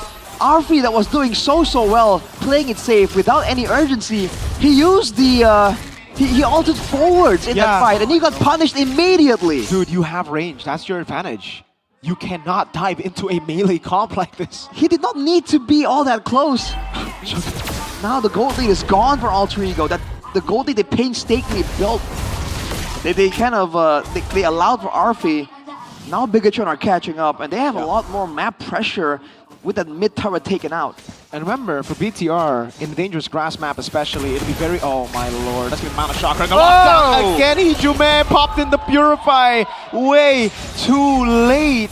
I was about to say, Dangerous Grass with the Yisun Shin and Kalea is so dangerous for Alter Ego's composition because they want to play for Natan, but BTR have so many angles to attack from. Momentum gone down for side of Alter Ego indeed. And a Bigatron Vitality now with their composition is looking very scary. Nino. No Tsunami Slam, but there's no pressure either. Shogun's gonna walk up. Oh, Iman pulls in the Phobius RP with Entropy back, but Shogun and Finn are too darn tanky. That's a lot of damage though. Finn with the flicker out now. Shogun still holding in. Moreno doesn't have RWM Lord in BTR sights, but some of them are low. With Shogun zoning everyone away, Bigatron actually have a bit of an angle right here with both purple buffs spawning though. This might be a delayed Lord take, but no, Bigatron make the proactive move. They go on it now. Without the roamer, without the EXP lane, Alter Ego cannot get information. This should be a free Lord for Bigatron. Yeah, there's no way. See, with the Ruby now, it's not easy at all for Rin. He walks up, he gets Donor and Wolf King, he's cooked. Let's see here. Yeah, I think it's just Bigatron trying to get more ground in the Lanadon. And Alter Ego Right now they're struggling, though they have some sort of, I guess, safety net with Alec. If he gets to the right position in the right time, this Natan definitely is able to shred the formation. Endless battle collected as well. That's, again, alter ego here. They gotta focus on defense and they gotta defend their 3 base turrets here. Yep. Once again, the backliners, this is more of a conventional composition, finally, after all the fighters. Technically, Bigatron have a fighter Golden as well, but they still have that backline Moreno. So when it comes down to damage output, this is a duel between Arfi and Moreno, technically, who can actually hold their ground and zone the other out. And Arfi is definitely going to be targeted with a real-world manipulation, so the rest of Ultra going to have to Purify out, dude, that is massive. Finn now knows that, and he has Flicker. Hijume needs to space all the way back. Yeah. Oh, that's so big. Ready for the base defense as well, as Bigatron is set up for it. Gwen is in the back though. Yeah. They still have really good gear. That is an interesting engage, but it's not a set. Not on Phobius, you're not a setter. RWM though, oh no, Rin! What the heck? Way too far, Iman gets it, oh no! That's Purify on Hijume and Arfi. BTR can look for it. Finn has Flicker, folks. It's a 5v4. Bigatron, they look to end right here with the wave coming in the mid lane. Will they be able to pull off a reverse sweep as Alter Ego? Oh! They go in for the collapse, man. Alex gonna go in. AOG will get him out of there. Now Tsunami Slam! Arfi, no Purify! And he will go down. BTR. They see the end angle. There's no Natan. That means there's no wave clear. Oh, I'm offended. Misses. They apply more pressure. A bit more damage over the Finn, but he's still able to sustain it up. No Flicker means he's dead under the turret. Alex gonna be taken very low and down. They will look for 3 base turrets. 14 seconds on RP. Iman does not have I'm offended. Oh, it's back up now. Rin with the dashes. Wave in the bottom lane. Gonna be cleared out by Hijume. RP's up in 4. RWM zoning them away from the wave, but Alter Ego have done enough to defend. BTR though, they'll be happy for sure. Wow. From all of that, 5k gold lead. Arfi now finally picks up the Holy Crystal, but with the abundance of crowd control from Bigatron, they're doing an insanely good job layering the crowd control tools. Dude, unlike the previous game, now with the real backline, Alter Ego are running into the same problems. They have the higher DPS, they have the better late game carry, but Arfi cannot be saved from the aggression of Bigatron. This is Bigatron on the front foot, moving forward. Exactly, and this is not really looking too hot here forward side of Alter Ego. No base turrets left. Lord is up and Bigatron, they can play the macro game again.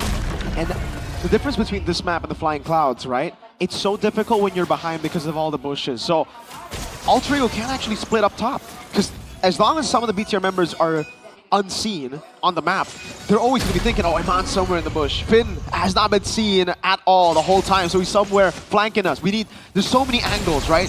So it's like, oh man, what are they doing? Even here, when Iman goes in for I'm offended like that, they're like, Finn has to be flanking. So they're very cautious. Too cautious, and there's a wave up top.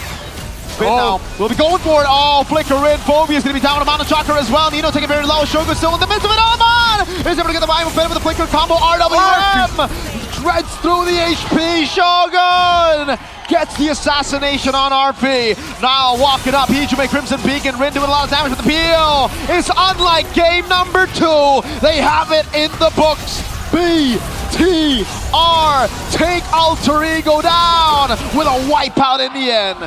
Ladies and gentlemen, Bigatron by Vitality will complete the reverse sweep. And wow, the mentality is there. Take a look at Coach Bam. He knows that they are ready for playoffs. What a showing, what a statement. A lot of questions after game number 2, but the instant response there from Bigatron. It was swift, it was lethal, and Alter Ego could not survive. Wow. Nothing they could do about it. In the end, unfortunate stuff. I think they're going to be looking back at that game thinking about, hey, what happened early for us? We won. but we threw. That's definitely what Hijume is saying to his team right now. What happened, guys? Why do we chase? Why do we go for that chase? Because that's what Meteor like, right? With this composition. GG. He will show that sportsmanship. A hug from the ex-teammates. Ex-Onyx Prodigy, by the way, both of Alec and Niall. Oh wow, man. What an eventful game. It's rare that we have games, or matches rather, that go on for this long, and finally once we do see it, it's definitely a sight to behold. The Natan coming through, the Yi coming through as well, but in the end, Altrigo just ran out of cards to play. We're gonna throw it over to Budek Taramongsa with an interview with your boy Mirks here with a BTR win again. Dan biasa pada akhirnya dimenangkan oleh tim Bigetron by Vitality.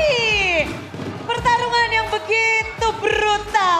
Dan kita melihat bahwa pada akhirnya kali ini Nanael melawan Altrigo kembali. Setelah kemarin dicari ini sama Altrigo, muncul juga Nanael.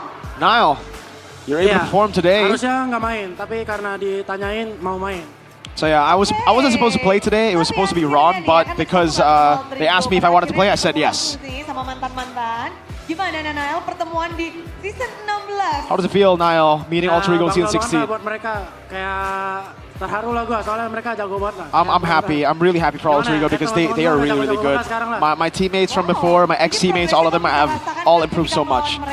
So yeah, you really felt how strong they are now after beating them, yeah? Yes. So you met them earlier, and you hugged Alec right after winning the game. Soalnya dia roamer aku dari I hugged him because he's been my roamer since season 7, all the way from MPL. Season 14 ya dia emang jago. Season 14 he was really, really good with me too, mungkin but karena dia rookie kali ya, terus mentalnya maybe because it was his rookie season, he didn't really have the mental fortitude to handle the MPL pressure. But now you can really see how good he is now. Berarti namanya masih Owen dulu. They go way back. Beda lagi. Kayaknya mendingan Alec nama dia daripada Dia tetap Alec, bukan Owen. Tapi alright, so Niall likes Alec more than Owen. Owen was his previous nickname. Hari ini untuk Nanael Niall, lawan Altrigo. you beat Altrigo today, so how does it feel? Ya cukup brutal sih soalnya. I don't know, it's kept brutal because my 100% win rate for Yusun Shin got broken by Altrigo. Tapi lawanmu hari Yeah, ini Niall. Rine. But you beat Ada Rine dan today. juga Yasuke nih. There's Ini Rine, kalau there's menjadi Yazuki lawan on the other dari side. Bigetron, apa nih yang kamu expect nggak Rine akan bermain Did you hari expect Rin to play today? Gak expect sih, tapi No, I didn't expect Rin to play. Kayaknya gue lebih pengen lawan Yasuke. But Soalnya I kalau Rine wanna- main, dia mau solo kill mulu. But I want to go up against Yasuke more, because like when Rine plays, he just looks for solo kills. I was scared that game. Panas Kan kali Rine dia. berdarah dingin. Panas dia, Bude. Oh panas dia. Yeah. Jangan berdarah panas katanya kan dia. Bener So juga. yeah, we got mixed up with the monikers. Biasa-biasa. Darah merah, darah merah. Oh, solo kill. Bukan solo kill, maksud gua dia tukang solo kill orang gitu. Rin, he didn't solo kill. Hey, my goats are in the building. Katanya kepengennya ngejar-ngejar solo kill, tapi gimana? Pada akhirnya kamu berhasil untuk menutup match Bigetron dengan kemenangan In the end, you nih. closed out the series with a win. Ya, Yep. seneng banget lah, soalnya I'm very happy for the win aku mainnya juga because giginya sakit kan, jadi kayak I played with gak enak juga a. sama teman-teman kalau Oh wow, kalah his gitu. tooth was Gara-gara aching gua sakit apparently. gitu. So yeah, get well soon to Budek from Budek Taramangsa over to Kalau Niall. ngebahas hari ini, oke Nanael giginya diistirahatin dulu. Sekarang Shogun nih. So Shogun, Gimana Shogun? how was the Shogun? Aman. It's good. It's all good, Budek. Tapi match kali ini emang kalian nge-plan buat So main in this brutal, match, main was it edan-edanan, planned for you to go karena for ini derby brutal SM, mode atau gimana, Shogun? because it's the STM derby, it's the Chaos derby, you just went chaotic? Tetap 100% lah, maksudnya. Nah, we walaupun stuck kita to udah 100%, safe, you know, tapi like kita bakal 100% terus. we just have to keep on playing 100%, you know. Di season ini kan udah kali kedua nih. So this is the second Ini STF paling derby. edan nggak sih? Atau Is this match- the gimana craziest kamu one, melihat match or terakhir ini? yeah? What do you think about this match against derby SM. Alter Ego? Because this is the second time you met Kamu udah langsung in lawan your derby first SM season, dua by the kali. way. This is your first ever STM derby, 2 legs. Ya, brutal lah soalnya. Yeah, it's brutal because mereka jago-jago juga. they're all really, really good. Jaga-jaga juga. Tapi mungkin yang ramai di sini di mana Eman. All right, Eman. Against RV with Export. Apa? You play against RV, you play Export, and you ban Export. Bigetron ban RV's Export as well. Jadi Xbox ini lagi populer banget. Kamu main Xbox, RV juga. So is Xbox really popular because RP played it and now you played it? Kemungkinan soalnya hero-hero di Golden Fighter sekarang kan ya bisa. Maybe it's just because, you know, the Golden Fighters, so Xbox finds a lot of value now with melee heroes, so that's why we picked Xbox up. Tapi ngeliat sekarang, So looking at it now, gold laners, we see a lot of fighters. Apa pendapatmu nih? So what's your opinion on the gold lane fighters? Do you like it or do you like MMs more? Kalau pendapatan gua, for me, my opinion, bagus sih soalnya. it's good because bisa nge-protect teammates I can protect teammates. There's also more pick-off because we play in fighters, so more ways to play for me. So is this going to be really good? It'll be an advantage for BTR with this meta? Hopefully. Semoga. Jika pada jelas harapan ya, karena playoff akan Hopefully. di depan mata. These playoffs are in their sights right now. Now if we're talking about playoffs, Menjadi salah satu penggawa juga nih dari tim Bigetron Finn, hari ini. you were a crucial part of the win as well. You played very, very brutal. Are you going to play brutal in the playoffs too? Yes. Iya. Yes, you're going to play brutal. Wow. Tadi, Earlier, udah Ko-Ed baju sekolah juga tuh, Ko-Ed pas lagi interview wore sama a school uniform for the interview with the English desk. You have, well, did he have a message for you? Nggak ada sih. No? He didn't talk. He didn't say anything to us. Tapi dari BSM buat Finn gimana hari But for ini? the SCM Derby, aka the Chaos Derby, what do you think? It's really, really fun. It's always fun against Alter Ego because we always just fight. Permainan yang kan game lama, game ketiga The sesuai long dengan games, prediksi Finn. ini bakal jadi game cepat. Apa yang kalian lakukan di game ketiga pada akhirnya? What happened to game number 3? Because game number 1 and number 2 were really, really long. And game 3, you got it quick. Earlier, Niall said, just keep on fighting so that we can end the game or end the series quickly. Game pertama, comeback yang dihasilkan Game 1 though, you Bigetron. guys got a crazy Apa yang comeback. menyebabkan kalian bisa comeback di game What pertama? caused the comeback in game 1? Diyakinin sama teman-teman bakal comeback. My friends were all very confident that we could come back, so that's what motivated me as well. Moreno yakin aja nih game 1 bisa Moreno, comeback, terus you comeback just had gitu. to be confident in game 1? Is that it? Is that the secret? Manfaatkan What did you di do? game What did you take pertama. advantage of in game 1 to get the comeback? Because you were down Kalau bad. Kimi Skypiercer tak gede. Kimi udah bisa Sky menang Piercer, harusnya. it's all about you know, the stacks. So as long as I can get stacks, we would win the game. So I told my team that. I knew it for sure that we would win in the late game. Yuzong and Nino doang sih. The most difficult part, or the most difficult guy to deal with was Nino because he was on Yuzong game 1. Game 2, it was just my fault. Positioningnya kali My ya. positioning was Atau bad. Ya gitulah, jelek. Yeah, game 2 was just bad for me. Apa? What about game 3? Ketiga gimana? Apa kunci kemenangan kalian? Ya mungkin nunjukin aja kalau kita better dari mereka dari Well, we just gameplay showed lah. that in Kayak game number 3 we were mungkin better kita than them in lebih matang gameplay. gitu. Like Jadi we di are gameplay more. nunjukin semuanya gitu lah. Jadi overall di We're derby built STM this time. ini We're- apa yang Moreno we're ready. khususnya So siapin Moreno, untuk Alter Ego what did you atau prepare apa for Alter Ego this keunggulan time for the dari Chaos Bigetron di Derby? match ini? Sebenarnya nggak ada keunggulan I didn't really apa-apa sih. Kayak kita pengen nunjukin we don't have aja any sebelum advantage here. playoff We kayak just wanted to show apa ya, kita menang. to Alter Kayak Ego regular that season terakhir kita before bisa playoffs menangin we match-nya can gitu. beat you guys, Karena Alter kalau Ego kita before the ngomongin tentang playoffs. playoff, takdir Okay, pun so memang if we talk about the playoffs, di kedua tim ini it almost just dimana seems like bisa it's jadi destined. kalau Alter itu Ego and menang BTR play-in, always meet in the mereka playoffs. berhadapan dengan But this kalian time, di Alter babak Ego, if they win in the playoff play-ins, they nantinya. will meet you guys in Jadi the upper bisa jadi brackets. lawan Bigetron So untuk it could be selanjutnya. another Dan kalau ngebahas big tentang match takdir, for you. Again, ada fated yang menarik. matchup, Alter Ego versus Di BTR. mana kita akan membahas juga masih ada satu slot terakhir. There's still one Siapa last yang slot akan mengukir for us to look sejarah? at. There is 2 teams still fighting for playoffs, RQ and Navi, who will make it. Chat, RQ or Navi, chat. Dari tim Hold on now. dan juga dari tim RRQ.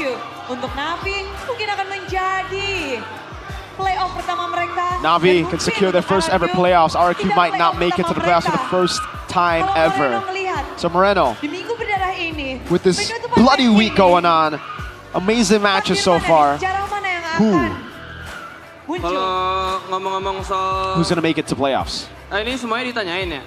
Is everyone gonna be asked this question? Okay, okay. Kalau ngomong-ngomong soal takdir, If we talk about destiny, Idok teman because saya. Edok is my friend. The crowd is booing him. The crowd's booing Moreno. Oh man, why does everybody hate RQ? What the heck?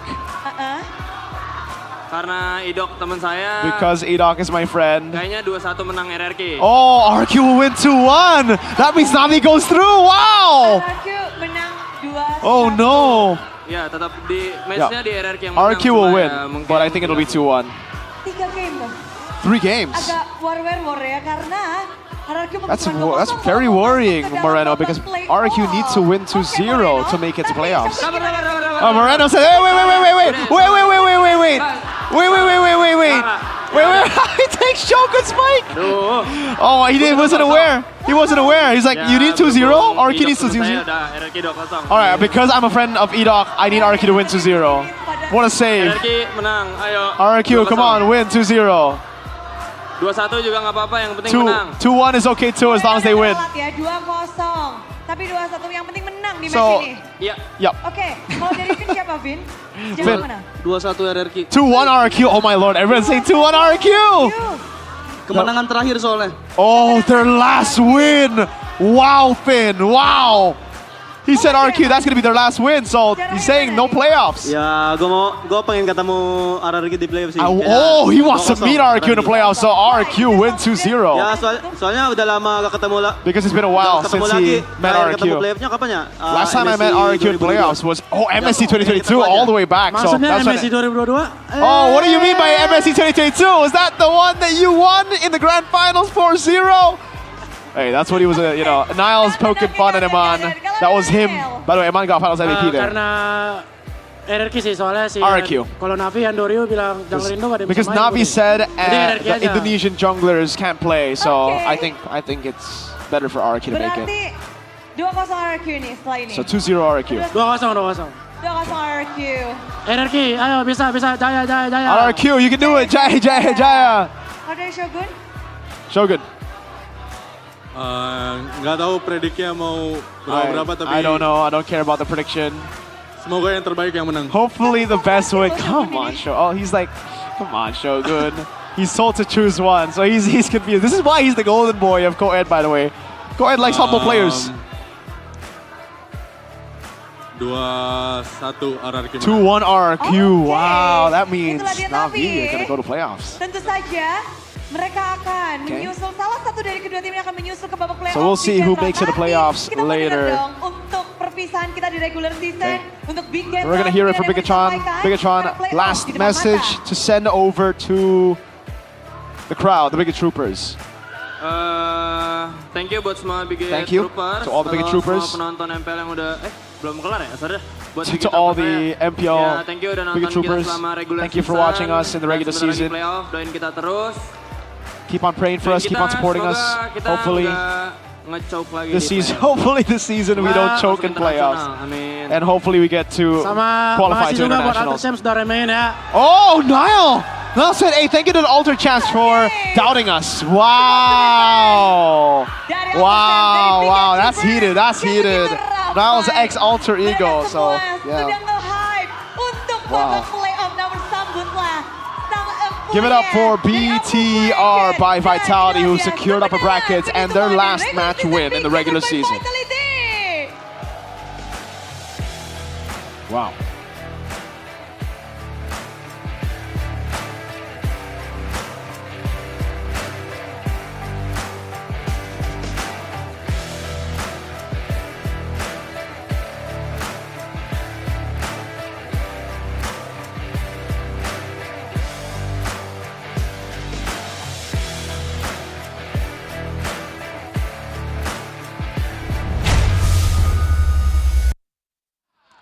Gani, yeah. That's how you beat Alter Ego. Wow. Let me play. Oh, okay. How you doing, Gani? Man. Come on, steps. Mind blown. Wow, BTR can show you steps if you want. Maybe don't pick up Ling against the Hellkirk. Hey, last time I checked Tarashi standings, #1 is still on it. Despite losing. He's talking about Alter Ego specifically. Yeah, Gani, what happened? What happened? Did you beat us? Oh wait, no, that too. Okay, man. You know what? Did you beat us, leg 1? Wow, we talking about leg 1? I thought you were supposed to talk about the future. Why are you a historian all of a sudden here, Gani? Oh my god. We were living in the present, man. This actually, I feel like, was the play where Alter Ego started to crumble. Yeah, that was a big throw, man. Again, RP, whether it's playing whether it's actually, rather not playing at all in game number 2, he was so overzealous to get into the fight there. I think that really cost the team, dude. It was looking so good until then. And from there, like, Bigatron was like, we get him, we get Alter Ego. Yeah, this composition with a lead is dangerous, lethal, all right? Oh, Moreno though, clean in the game. He was I think the constant in game 1. Game 2 he did, do really bad, but game 3, again, constant. When the team was losing, he was still up, except for this play where we did see a little bit of a Rin's cosplay. Okay, fair enough. Yeah, caught me off guard there, Mirko. But yes, he's great damage output, great atomization as well. You see that on the Eve, he doesn't just build items, right? He thinks about what's required for each particular game.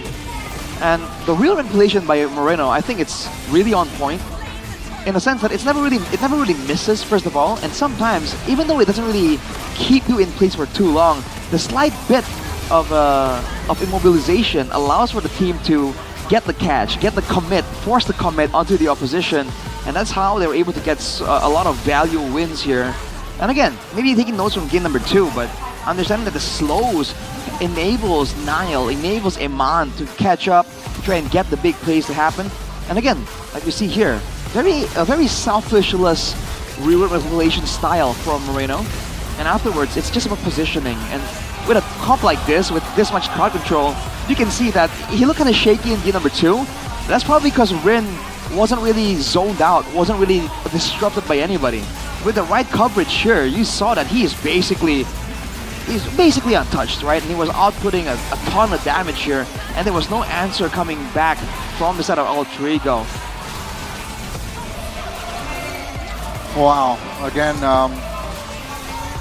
yeah, I think right after game 2, Mirko also mentioned about the mentality, right? I think it also showed there from the side of Bigatron, their mentality, managed to stay composed while looking for opportunities, and sometimes those sort of opportunities were given to their side as well, like Hijime jumping towards the composition of Bigatron. But I expect in the playoffs that sort of thing to maybe unlikely to happen. But yeah, guys, we are about to head over to our main course of Week 9. Judgment Day. Are you ready? It's gonna be RRQ and Na'Vi. Who will make it to the playoffs? Na'Vi just needs a game while RRQ needs a 2-0. Ladies and gentlemen, stay tuned later on. Gani, Mirko, and Arashi will take a break. Who did?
dengan awesome intelligence, bebas beraksi. Snapdragon 6 Gen 3, push rank, lancar. Yay! Charge bentar, gas lagi. Kunjungi toko terdekat dan beli sekarang.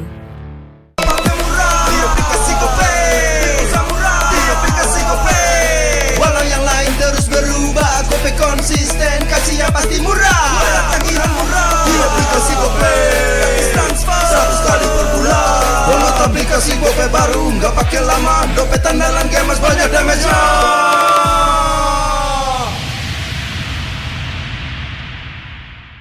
Level up bareng Special Edition Good Day dan MPL. Temukan kode unik, lalu scan QR-nya. Buat tumpulin Diamond Mobile Legends yang banyak dan menangin juga skin kerennya. Cobain semua variannya sekarang. Sebotol Good Day bikin GG Good Day. Yo, Good Day MPL, Good Day MPL, MPL, woo, good day MPL, yes, good day MPL, yo, good day MPL, oh. Aku udah nonton. Fix, Hijin tuh jahat ke Minjun. Hijin kan emang gak mau pacaran sama papamu, mamamu, biarkan mereka. Di granat! Boom! Ya, gue kena ghosting. Terus ditinggal nikah sama Hijin. Padahal mereka udah cium. Anak yang nakal. Saatnya kau dan aku Pakai simpati buat nonton, musik, games, belajar, sampai belanja. Bisa pilih benefit sesuai keinginanmu. Tenang. Menang kalah, mabar bisa good time. Wah, good time Mobile Legends Bang Bang. Enak coklatnya, bikin semua bisa good time. Ini nih mainnya.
Mode baru, One vs One, segera hadir di Mobile Legends Bang Bang.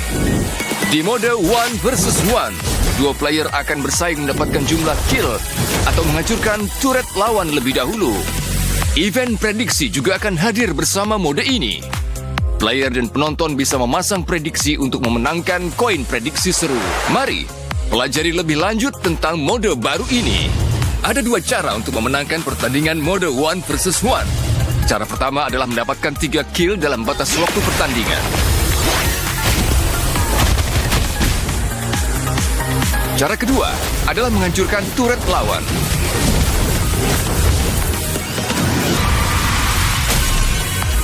Event prediksi seru One vs One akan hadir bersama mode ini.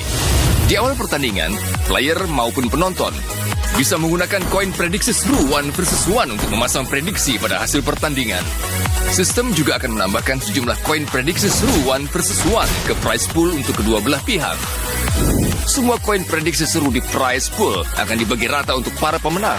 Selama event prediksi seru One vs One berlangsung, kamu bisa menukarkan koin prediksi seru dengan hadiah eksklusif. Pakai hero yang cepat membersihkan gelombang minion atau punya damage burst besar di mode ini. Dorong gelombang minion ke turret lawan dengan cepat untuk terus memberikan tekanan, sekaligus mengurangi HP turret dan HP lawan. Map 1 vs 1 juga memiliki semak-semak dan creep. Mendapatkan creep di jungle memberikan keunggulan gold. Manfaatkan semak-semak untuk bersembunyi dan lancarkan serangan kejutan. Mode 1 vs 1 segera hadir. Kumpulkan penonton dan berjuanglah meraih kejayaan.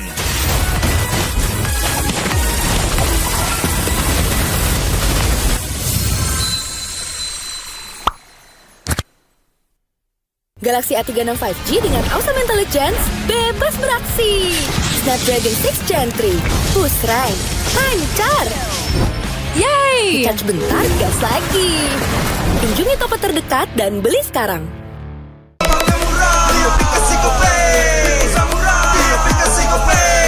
Walau yang lain terus berubah, Gope konsisten, kasihnya pasti murah. Tagihan murah di aplikasi Gope, transfer 100 kali per bulan. Download aplikasi Gope baru, nggak pakai lama. Dompet andalan gamers banyak damage-nya.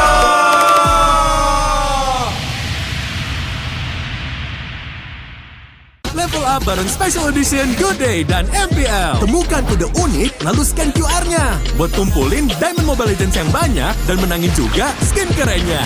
Cobain semua variannya sekarang. Sebotol Good Day bikin GG Good Day. Yo, Good Day MPL, woo, Good Day MPL, woo, Good Day MPL, yes, Good Day MPL, woo, Good Day MPL, yes, Good Day MPL, yo, Good Day MPL, oh. Aku udah nonton. Fix, Hijin tuh jahat ke Minjun. Hijin kan emang gak mau pacaran sama papamu, mamamu, biarkan mereka. Di granat! Boom! Ya, gue kena ghosting. Terus ditinggal nikah sama Hijin. Padahal mereka udah cium. Anak yang nakal, saatnya kau dan aku Pakai simpati buat nonton, musik, games, belajar, sampai belanja. Bisa pilih benefit sesuai keinginanmu. Tenang. Menang kalah, mabar bisa good time. Wah, good time Mobile Legends bang bang. Enak coklatnya, bikin semua bisa good time. Ini nih mainnya.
mode baru, One versus One, segera hadir di Mobile Legends Bang Bang.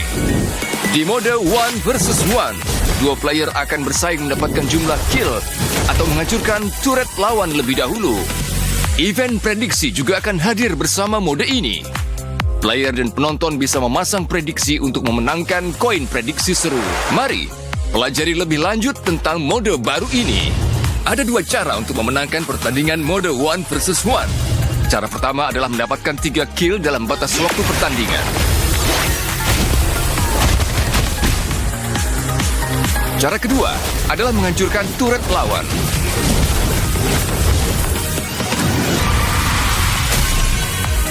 Event prediksi seru One versus One akan hadir bersama mode ini.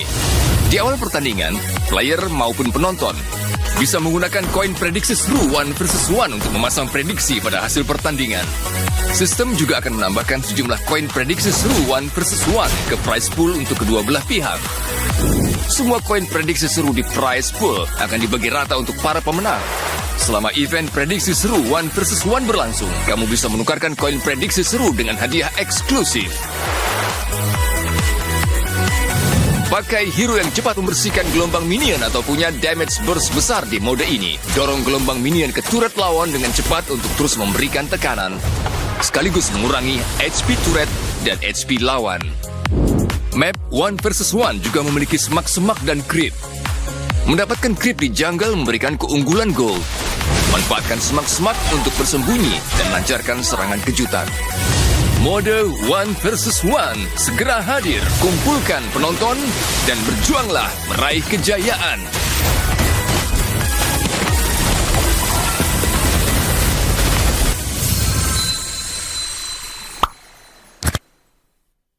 Galaxy A36 5G dengan Awesome Intelligence bebas beraksi. Snapdragon 6 Gen 3, push rank, lancar. Yeay! Charge bentar, gas lagi. Kunjungi toko terdekat dan beli sekarang.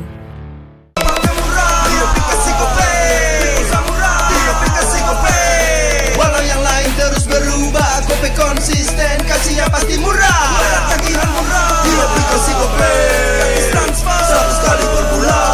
Download aplikasi Gope baru, nggak pakai lama. Dompet andalan gamers banyak damage-nya.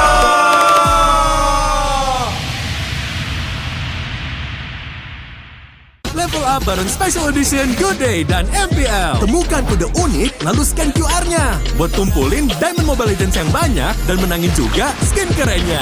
Cobain semua variannya sekarang. Sebotol Good Day bikin gay Good Day. Yo, Good Day MPL. Woo, Good Day MPL. Woo, Good Day MPL. Yes, Good Day MPL. Woo, Good Day MPL. Yes, Good Day MPL. Yo, Good Day MPL. Oh. Aku udah nonton. Fix, Hijin tuh jahat ke Minjun. Hijin kan emang gak mau pacaran sama papamu, mamamu, biarkan mereka. Di granat! Boom! Ya, gue kena ghosting. Terus ditinggal nikah sama Hijin. Padahal mereka udah cium. Anak yang nakal, saatnya kau dan aku pakai simpati buat nonton, musik, games, belajar, sampai belanja. Bisa pilih benefit sesuai keinginanmu. Tenang. Menang kalah, mabar bisa good time. Wah, good time Mobile Legends Bang Bang. Enak coklatnya. Bikin semua bisa good time. Ini nih mainnya.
Mode baru, One versus One, segera hadir di Mobile Legends Bang Bang. Di mode One versus One, 2 player akan bersaing mendapatkan jumlah kill atau menghancurkan turret lawan lebih dahulu.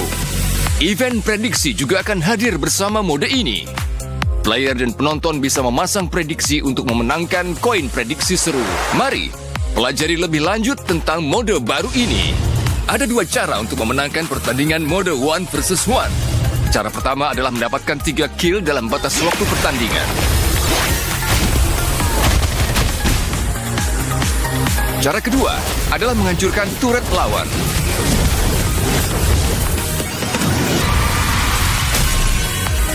Event prediksi seru One versus One akan hadir bersama mode ini. Di awal pertandingan, player maupun penonton bisa menggunakan koin prediksi seru One versus One untuk memasang prediksi pada hasil pertandingan. Sistem juga akan menambahkan sejumlah koin prediksi seru One versus One ke prize pool untuk kedua belah pihak. Semua koin prediksi seru di prize pool akan dibagi rata untuk para pemenang. Selama event prediksi seru One versus One berlangsung, kamu bisa menukarkan koin prediksi seru dengan hadiah eksklusif.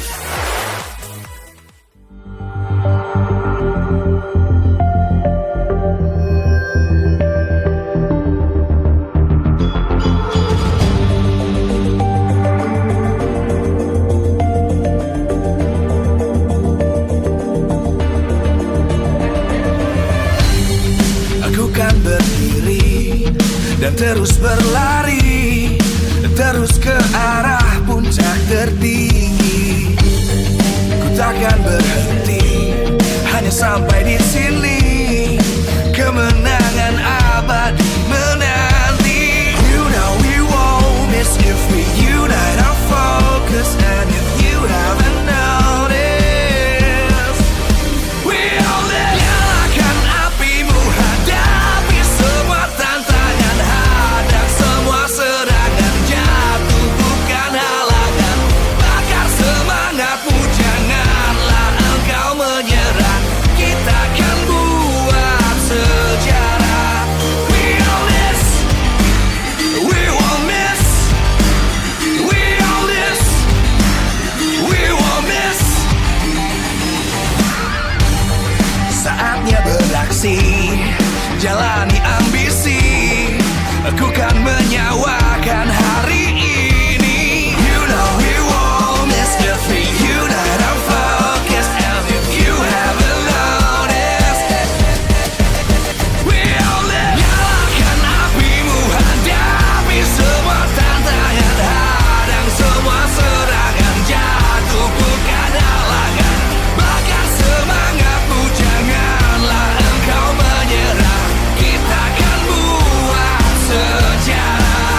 We all miss, we won't miss, we all miss, we won't miss, we all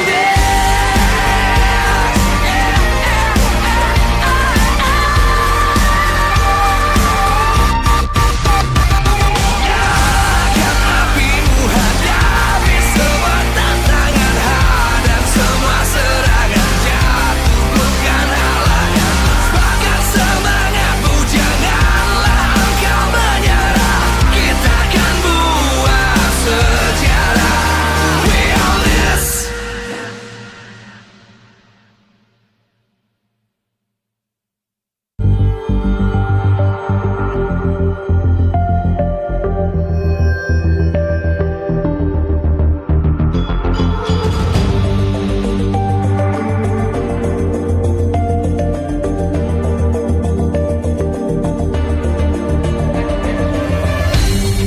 Aku kan berdiri dan terus berlari, terus ke arah puncak tertinggi.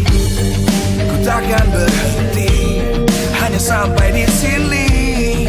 Kemenangan abadi menanti. You know we won't miss if we unite our focus. And if you haven't noticed, we'll nyalakan apimu, hadapi semua tantangan, hadang semua serangan, jatuh bukan halangan, bakar semangatmu, janganlah engkau menyerah, kita akan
Arena, Jakarta.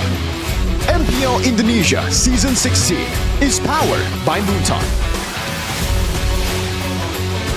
Supported by Esports Federation of Indonesia. Presented by official tournament smartphone, Samsung Galaxy. Official e-wallet, GoPay. Official coffee, Good Day. We own this.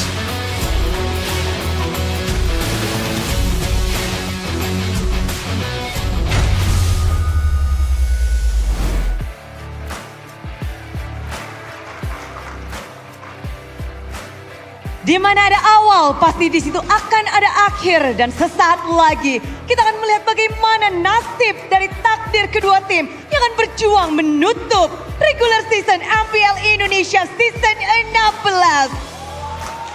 Di sisa-sisa terakhir ini masih adakah sisa-sisa tenaga dari pasukan Raja untuk bisa menang sempurna?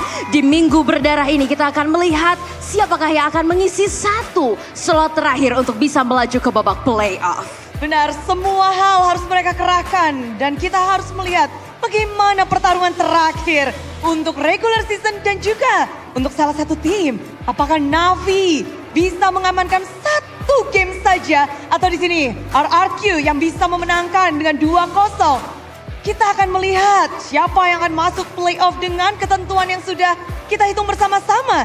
Dan dengan semangat juang dari kedua tim, tentu saja semangat itu juga mengalir kepada semua super fans yang hadir dan juga yang ada di rumah pastinya. Betul sekali, dan kalau begitu langsung saja Bude, kita akan menanyakan langsung kepada super fans dari kedua tim yang saat ini sedang berada di ambang batas karena mereka akan memperebutkannya, yaitu Navi Nation dan juga Kingdom. Mari kita langsung undang dan kita dengarkan bagaimana pendapat dari super fans. Oh lala, ini dia pemain ke-6 kalau di Land of Dawn. Kita tahu semangat suara mereka dari hari pertama dan bukan hanya dari season ini saja, namun mereka hadir dari season ke season. Halo nih, Revan. Halo Bude. Waduh, melihat season ini Revan, gimana? Yang pasti pertama kaget sih, karena kondisinya benar-benar struggle tiba-tiba. Karena kita tahu sendiri setelah 2 season sebelumnya kita juga posisinya juga bagus walaupun itu masih runner up. Cuman untuk season ini mungkin mereka kehilangan jati dirinya aja sih. Jati diri? Jati diri apa nih yang dinantikan sama Kingdom? Tetap bermain sebagai tim apapun itu yang terjadi. Bermain sebagai tim. Karena ini memang bisa dibilang season yang cukup berat, terberat juga gak sih? Betul. Betul. Kalau dari Maul gimana Maul? Tahu deh. Gimana season ini? Season ini ya seru Bu deh. Seru. Jadi kita merasakan apa yang tim lain pernah rasakan lah. Oke. Dan gimana rasanya? Kalian akhirnya merasakan yang tim lain rasakan. Apa rasanya? Rasanya ya sedikit tidak enak, tapi nikmati aja prosesnya Bude. Menikmati proses. Tapi Aldo, kalau melihat RRQ di season 16 ini apa nih? Kenapa nih RRQ? Ya mungkin 2 season ini kita kan lebih kuat. Mungkin ya kalau sekarang sih kita mungkin lagi under aja. Mungkin kita nggak tahu untuk kedepannya gimana. Ya ada the best aja untuk season ini. Lagi under berarti seperti roda ya? Ya, pindah lagi di bawah. Bakal naik lagi nggak nih? Bisa naik. Bisa. Gimana kalau dari Navi Nation nih? Baik, kalau tadi sudah dari Kingdom, sekarang ke Navi Nation nih ada Zidan di sebelah Alisa. Ya, halo Kak. Bagaimana nih melihat perjuangan Navi Nation di season kali ini yang mungkin akhirnya memecahkan telurnya karena di season sebelumnya nih gak sedikit chaos, tapi di season kali ini bangkit begitu kuat. Gimana Zidan melihatnya? Kalau ngelihatnya sih kita ngerasain anak-anak semua seneng ya sih Kak. Karena kan season kemarin kita bener-bener ngerasain terpuruk tanpa kemenangan. Dan akhirnya kita bisa ngebuktiin lah di season ini kita bisa untuk bangkit. Oke, kalau dari Fauzan sendiri apakah kalian percaya akan adanya keajaiban untuk Navi pada season kali ini? Kalau dari aku sih percaya bahwasanya Navi hari ini lolos playoff. Wow, Navi Nation begitu strong, begitu bold, yakin dan kuat. Kalau dari Ipal sendiri, bagaimana melihat tim kesayangannya di season kali ini dan yakinkah akankah ada keajaiban? Silakan. Ada, untuk Navi Nation semangat lah untuk bisa untuk 1 poin inilah untuk Navi Nation semangat ya. Wow, semangat yang harus terus diukir. Tapi Alisa pengen tanya juga dari Bude nih, mungkin ada pesan-pesan gak sih dari Kingdom nih Bude? Tentu saja di sini dari Kingdom juga kita melihat RRQ membutuhkan kemenangan 2-0. Apakah RRQ membutuhkan keajaiban? Yang jelas pasti membutuhkan. Cuman balik lagi kita sebagai Kingdom juga terus berusaha. Kita juga nggak akan pergi kemana-mana kok. Walaupun mereka dalam keadaan apapun, kita sebagai pemain ke-6 kita tetap mensupport dan mempercayai player-player agar semoga bisa lolos playoff. Tapi sepede apa sih kalian kalau RRQ akan menjadi tim ke-6 yang akan masuk ke babak playoff? Insya Allah. Insya Allah. Insya Allah aja nih. Ya. Kasih dong, kasih semangatnya gitu dari Kingdom untuk RRQ karena ini benar-benar butuh 2-0. Mungkin kalau dari saya lebih percaya satu sama lain, lupain apa masalah kalian, entah itu masalah internal ataupun masalah eksternal. Yang gue harap kalian tetap menjadi sebuah tim, memberikan yang terbaik buat kita. Kita nggak butuh apa-apa dari kalian, kita cuma butuh kalian untuk bangkit lebih baik lagi. Oke, Maul, wajahmu sudah berkaca-kaca, Maul. Enggak Bude, aman Bude. Kalau dari aku, buat mereka ya do the best aja lah. Kalian harus lebih semangat dari teman-teman kita yang ada di sini dan yang ada di rumah. Pokoknya do the best untuk hari ini, main nothing tulus. Apapun yang terjadi kita akan tetap dukung RRQ. Kalau dari Maul apa yang terjadi nih? Bakal playoff apa enggak nih? Insya Allah Bude, kalau Tuhan mengizinkan kita bakal berangkat ke PIK Bude. Berangkat ke PIK, menyusul ke PIK. Harapan terbaik pastinya sudah hadir dari Kingdom. Dan dari Navi Nation juga, boleh gak sih kita mendengarkan pesan-pesan dari kalian? Kenapa alasan Navi harus lolos dan mengisi slot ke-6 untuk masuk ke babak playoff? Silakan. Kalau alasan sih kita pengen ngukir lah, karena kan kemarin kita juga benar-benar tanpa menang lagi dan kita ingin mengukir sejarah buat pertama kali untuk Navi ke lolos playoff ya.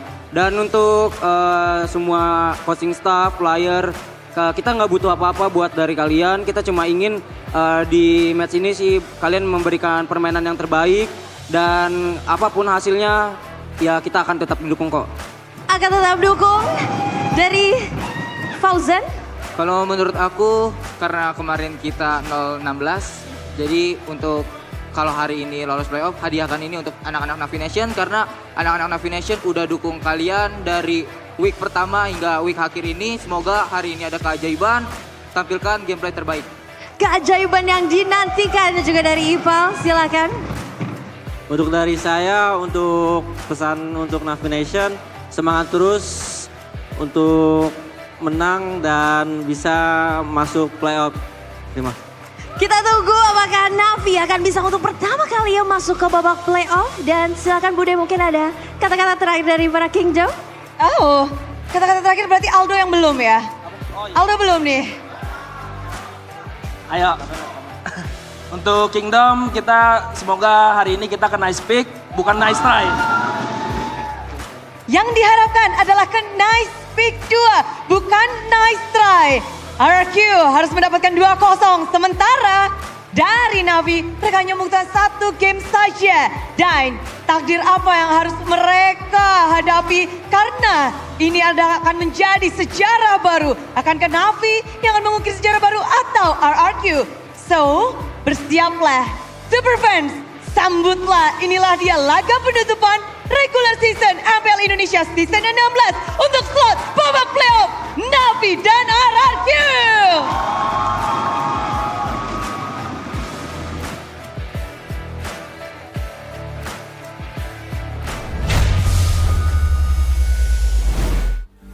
Ladies and gentlemen, welcome to Judgment Day. It's going to be RRQ taking on Navi. And who will take the last ticket to MPL ID Season 16 playoffs? Back with us, Gani, Mirko, and as well as Arashi to cover the final match of the regular season. Before I ask Arashi, Mirko, how are you feeling? Man, I'm feeling great. This is the most hyped last match of the regular season I've ever been in, and I think it's the same for you, and especially the man who's praying right now on the left. That's, again, I'm gonna let Arashi sit on it while I'm talking about the sponsor Spiel here, powered by Moonton for MPL ID Season 16, of course, supported by PBSC, presented by official tournament smartphone, Samsung Galaxy, official e-wallet, GoPay. We got our official coffee, Good Day, and we have also our partner in esports, Simpati, Duria Games, GamesMax, Good Time, advertiser, Kacang Sukro, Doritos, and we have our suppliers, Head and Shoulders, UBS Gold, your Royal Guard, and Imaginary. Now, after a hot minute, Arashi, thoughts? I'm smelling a 2-0, man. I have for Navi? No, of course not. RRQ. But I am nervous, dude. Because again, in this kind of scenario, it's not even only about who's the better team. The mental stakes of the team, of the coaches, of the fans in the building. I feel like anything could happen, and I am so nervous right now, dude. For real, for real. I know all of us here on the desk is nervous, but I wonder. There has been some figure out there that has been observing us. Some might call him a shadow. Without consent.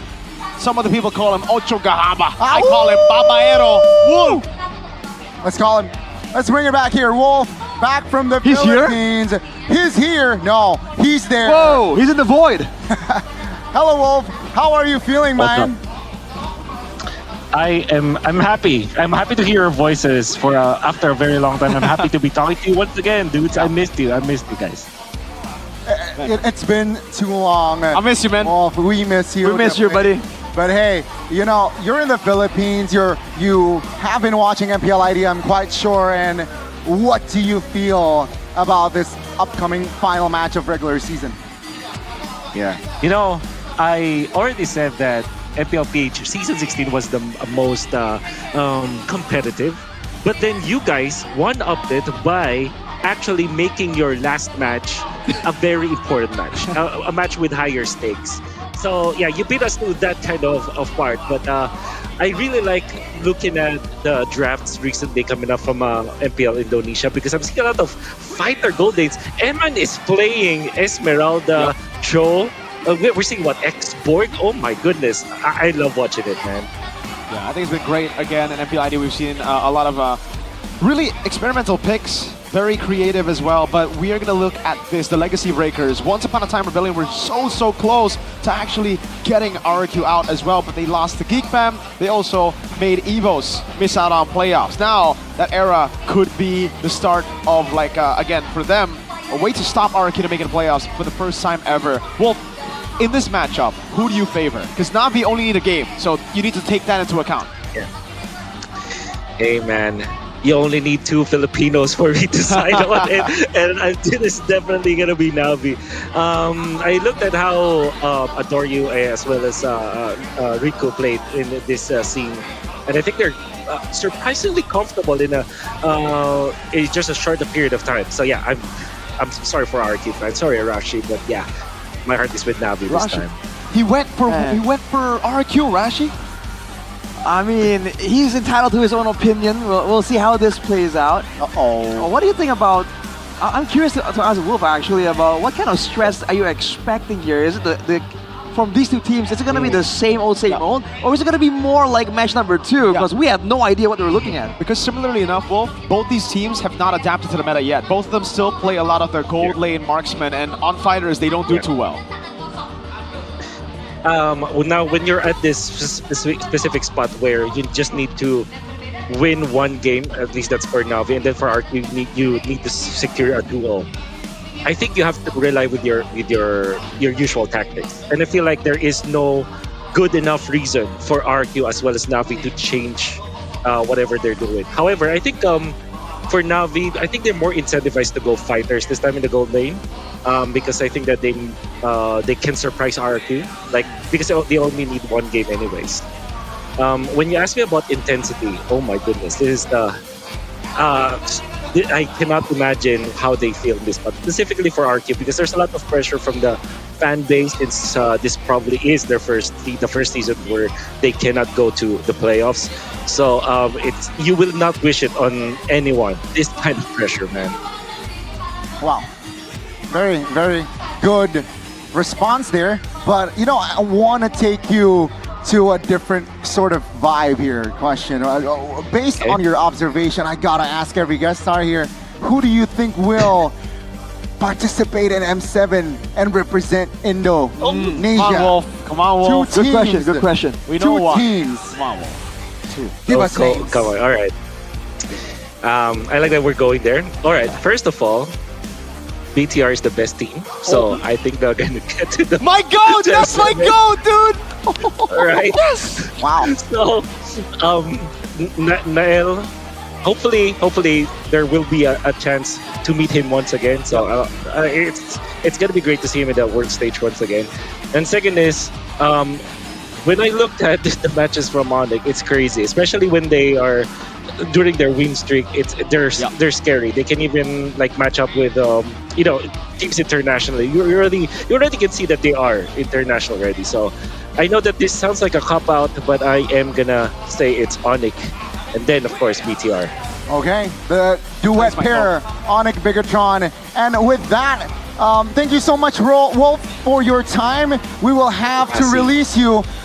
Hopefully we get to see you offline in the near future, man. But yeah, on behalf of the crew, Mirko, and as well as Arashi, we thank you again. See you. Say, Wolf, thank you so much, man. There, man. W Mans, man. Hey, Arashi, he said Navi were gonna take it because of 2 Filipino imports, man. You should have gotten a Filipino import. Oh wait, that happened. Yeah, exactly. But you made it to playoffs with them, so he might be onto something. It might just be, man. He's also like old though, so like. What the heck? Wolf, he just called you old. Like, it's one thing to call Wolf old, but like not directly when he was. I gotta take the pot shots, bro. I gotta take the pot shots. That's the low blow, Arashi. But man, okay, let's shift fully our focus. Should walk over and talk to me himself. Oh my god. All in good fun. All in good fun. Oh my god. But yeah, let's shift our full focus here on towards the final match of the regular season here. What a treat. What a treat indeed, man. It's an amazing matchup. It really is a crazy coincidence that this is the final match, and it is also the one that needs to be played to see who makes it to playoffs. Now, I agree with Wolf. Although I don't think Navi will win 2-0, I think a game win is very, very good for Navi. Like, it's in their favor for sure. The fact that they've also been a bit better in the meta so far means that they should be able to pull it off, right? But RQ, they've been struggling in the meta. They've relied on comfort picks. They've relied on very different drafting as well from Kescu. That is clearly not his comfort. Yeah, definitely good odds here for the side of Navi. Again, guys, we would like to remind you they only need one game. And take a look at the chance to play off against one game. Odds are stacked. One game. Stacked against the Kingdom. This is quite rare. Arashi, is Fersik, Zunesh, or Sutsujin gonna play? Or all three. Or Rez, Tyrant, or Kescu at this point? At this point, right, you gotta try and reach back for glory, man. I feel like, considering that consistency seems to be a bit of the issue, I'm hoping to bring out the experience guys, you know, the Sutsujins, the Tyrants, right? At this point, they've been switching so much, I don't even know if that's the best option, but who is that? Chico, Gobbs, and Kenzie in the building! Interesting. Very interesting. Chico, ex-coach of Rebellion before they were Navi. Ex-Magic showing the guns. And Dory showing the guns. Oh, damn. Showing the jaw. They're looking confident. They're looking prepared as well, right? They are relaxed, but that shows that they have prepared. And it's going to be, again, guys, I'm nervous. I'm nervous for RRQ. I'm nervous for Navi because Yeah, one more ticket here again. 5 teams secured it. One more team will secure it. And we're talking about Toy here. It feels like you mentioned it earlier on the call as well. Hasn't really adapted on the meta or on the patch. He hasn't adapted to the fighter meta just yet, Arashi, and this is your boy. So, what do you think needs to be shown here by Toy? Do you stick to the comfort pick, which is again the marksman in the gold lane, or do you still try to go fighter? I feel like being able to play fighters is going to be a very good weapon to utilize in the current meta. We've seen it work, but I'll sit on Olive Branch and say that we've seen marksman also work technically, right? Obviously, Altrigo didn't make it work towards the end, but initially at least you saw that there is value to it. It could work out given the right circumstances. I feel like if you're not confident forcing Toy into a flexible position, the best they can do is give him the most ideal circumstances to make the marksman's work. Oh, okay. Very, very good here. The born to be gold player. That's going to be Shive, the head-to-head of Toy later on, who is also very shaky in that gold lane position, right? For Na'Vi. Most of the games or most of the matches, Na'Vi has relied on the jungler. Yes. I gotta say, and mid laner. And it's the same. It's because Shive hasn't really been able to adapt to the fighter golds. We saw a couple of times they tried to experiment giving him fighter golds. Ruby, CC, I believe a choke gold as well, and a Bane, but he hasn't been able to produce the results on fighter gold. He's been a very safe gold laner all the way from the start, so that means marksman picks, play from behind, which is very bad in the current meta. We saw how BT and Alterigo, the 2 teams who were able to beat the top dog, Onyx, fought 3 games, no marksman. Well, 1 marksman, Brody, 1-5. So 1-5 and 2. Nathan? It lost. Oh, well, okay. So it's like, it's all about the fighters right now. Yeah. Right? Yes. Also yesterday, Alterigo versus Onyx. Onyx, yeah. Full fighters. RP on the X-Borg was the cherry on top for Alterigo's draft to beat Onyx. But yeah, I think now a lot of teams are aware of that. At least, honestly, Na'Vi has tried a couple of fighter gold lanes, but I haven't seen that from the side of Toy. But ladies and gentlemen, let's see the official team lineup for Na'Vi. They need a game, and they will deploy Cars and Doryu, Afro, Shive, and Ukir. Will they be able to do so? And they etch their names in the history books. Na'Vi have never made it to playoffs, but something in the air is different this time. Someone's walking up, walking back again. He'll take his time. Born to be gold, born to win is the moniker for this team, for this organization. With a full rebuild this time around, can they do it? Can they put the kingdom down? Welcome to the stage, Na'Vi! Born to win, and will they be able to do so? They're looking prepared, they're looking scary. They're looking intense. That also means nerves though. This is a high pressure situation. They have the lesser burden, but it's a big burden nonetheless. They need to bring their A game. And on the other side, the kingdom will deploy Byron Sutsujin, Idok, Rins, and Toy. Will this lineup take the kingdom to MPL ID Season 16 playoffs? A task up ahead, a mission for the kingdom. You see the kingdom around the arena raise their banners. And when you need to win, you call one man. The mercenary back in the lineup. Sutsujin deployed. Can the Kings climb back? The hope is in the air for the kingdom, but it's up to the Kings to execute. The rebels who stand in their way. Welcome, RRQ Hoshi! They need not just to win, they need the 2-0 victory. Let's see, will they be able to do so? They need a perfect win. Is that burden gonna make them crumble under the pressure? Is it gonna force them to be overzealous to work against the clock? The coaching staff has prepared them for this. They have to. The fight for survival right here. Our Marshal Gary ushers in Coach Do and Jack Lee with Keskute and NMM. Keskute and NMM Last season, they were the perfect coaching staff. 3 seasons in a row. 3 seasons in a row, if you include their season in Bigatron as well. Sir. Number 1 in the regular season, all 3 seasons, back to back to back. The season looking very, very, dare I say, lost? Yeah, and it's fair to say that, you know? It might be harsh, but it's true. Right now, the fundamentals of the game has been completely reversed. It's a fighter cold, it's the way they play. RQ have such good systematic gameplay in the way they tackle early game fights, but it's with a weak side goal laner who plays marksman. Now that everything has changed, they haven't been able to adapt as fast. Well, according to you guys back at home, we asked you a question, who will secure that last ticket? It seems like RRQ turned up Arashi. Did you participate in that vote? No comment. Navi leading the charge with 71% though. Navi will qualify, and honestly, it makes sense. They just need a game, Arashi. But how do RQ sweep Navi? Well, keys to victory here by the Samsung Galaxy A36 5G. Focus on objectives and map control. Play freely, don't overthink, despite the massive pressure on them. Bring back RQ Season 15 gameplay, that same systematic style, and prioritize that comfort heroes over meta picks, depending on the situation. If they can't force it, then don't. And if they have to, make the best out of it. This used to be the strong suit of Keskewed of all coaches, right?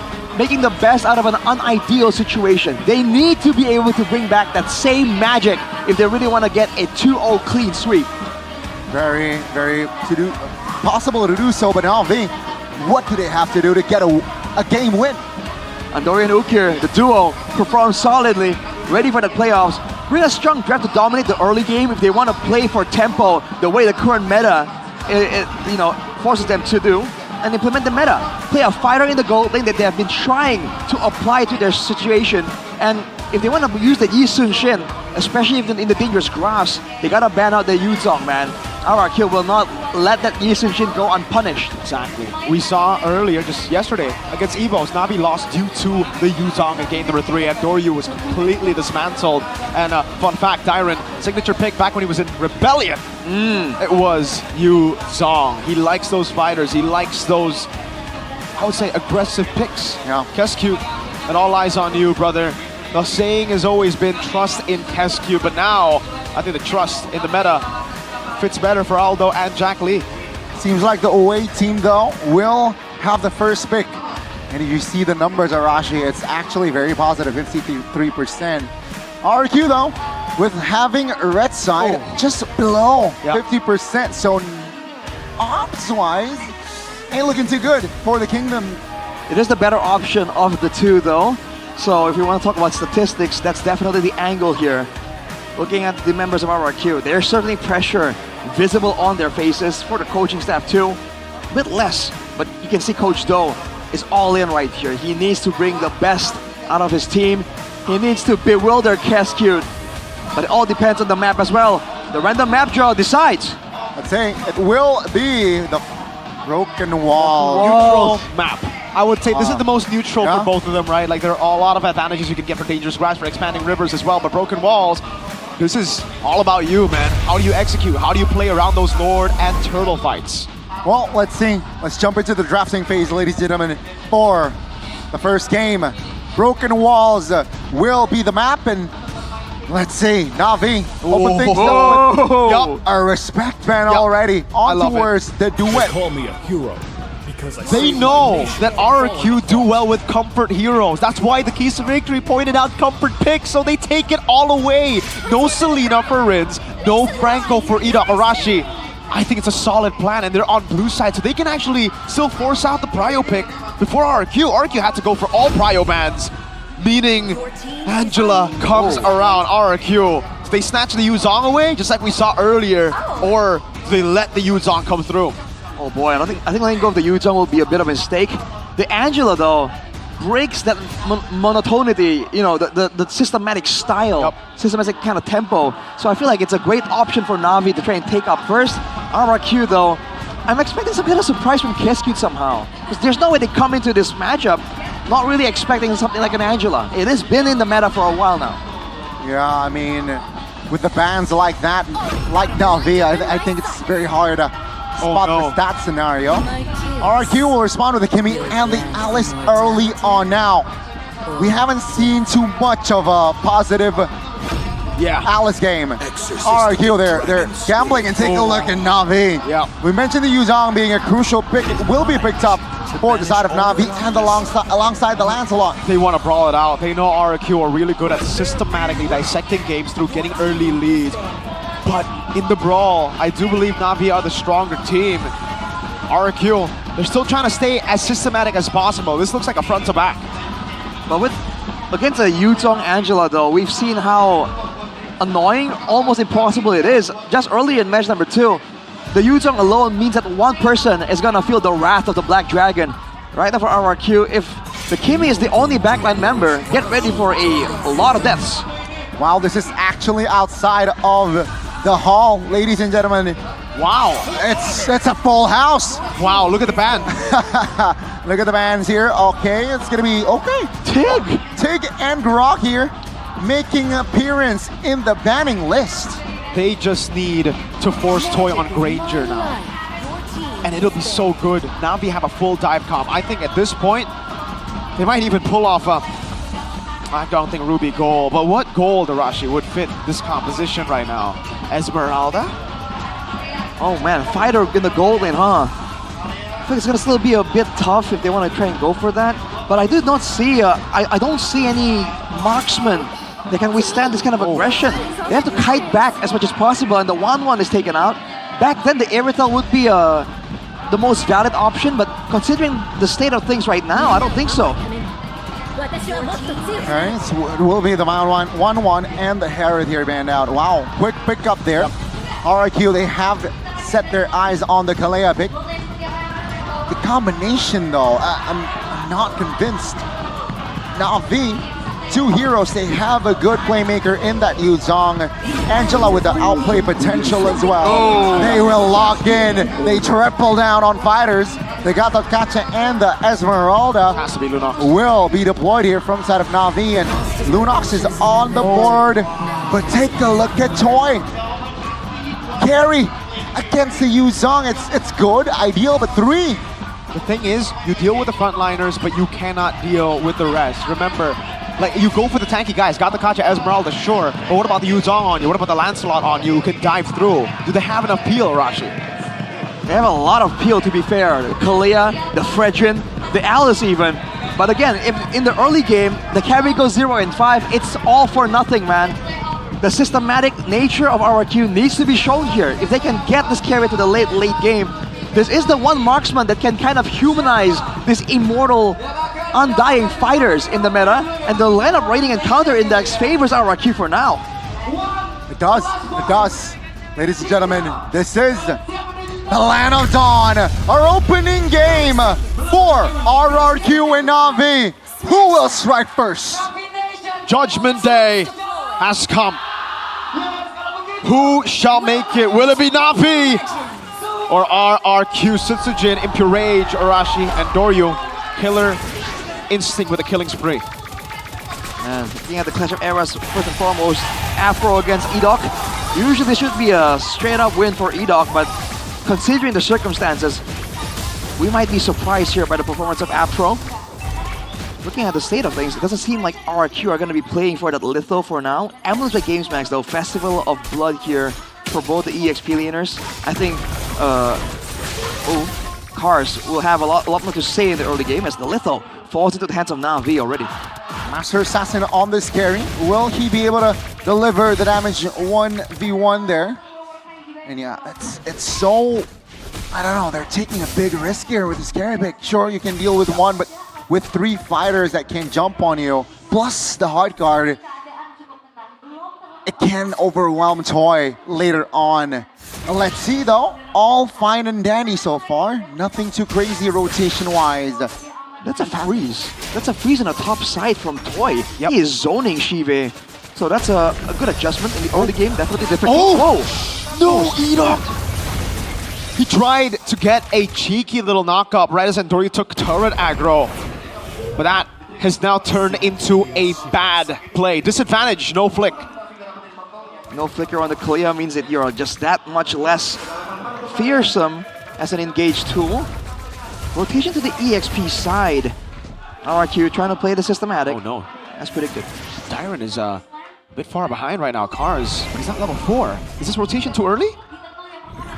Are they a little bit too, are they a little bit slow here? Okay, he gets it. Na'Vi will pop the Black Dragon form here.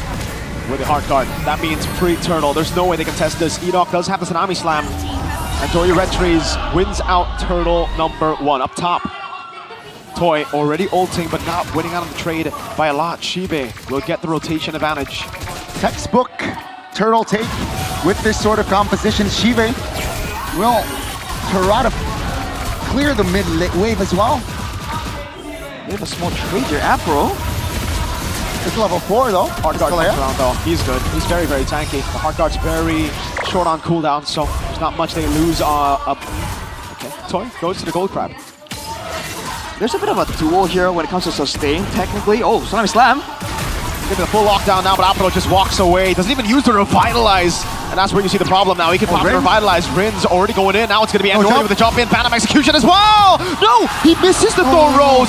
The nerves are getting to them, but it's still going to be a free kill over AOG to lock them down. That's a Thorn Rose again. Edok falls. RRQ lose out.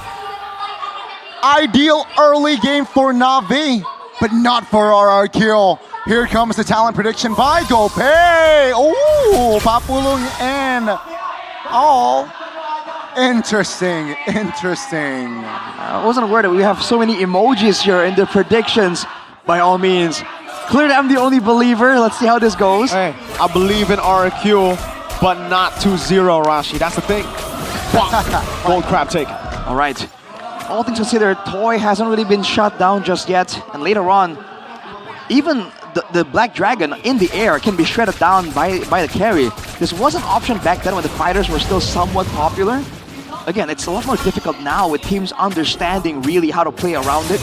Let's see though, next to objective is RRQ contesting yet again. The thing is, you're not going to be playing with the carry for a long time, so that means the combo is not present until, I would say, Turtle 3, right? Yeah. The carry can't even burst yet. Shiba's going to walk up here. Suzuki's going to lock him down, but they still have the hard guard to play with, and Aparo is already handling the taunt. Shiba taking very low, doesn't have to regen anymore, will have to regen back through the heels of Ukir. A little bit too close for comfort, but the turtle is still in contention. Black Dragon form used up as the turtle gets the half HP. Edok's looking for the play as well as his Fraction Pulse won't really land on the Black Dragon, who's still immobilized. Edok getting cancelled out there, has the flicker out, so that she gets a Tyrant. Mobilization, massive one, but no one's low just yet. Shiva's gonna take it very low, still able to go for the Purify now as Tyrant is in the midst of it all. Goes in again for the mobilization, but there's just no damage. No casualty from that fight. Toy though is free farming in the top lane, and yeah, the second neutral objective though will still fall for Na'Vi. And they don't even get a trade, Arashi. Not yet, unless Edok knows there's no Purify.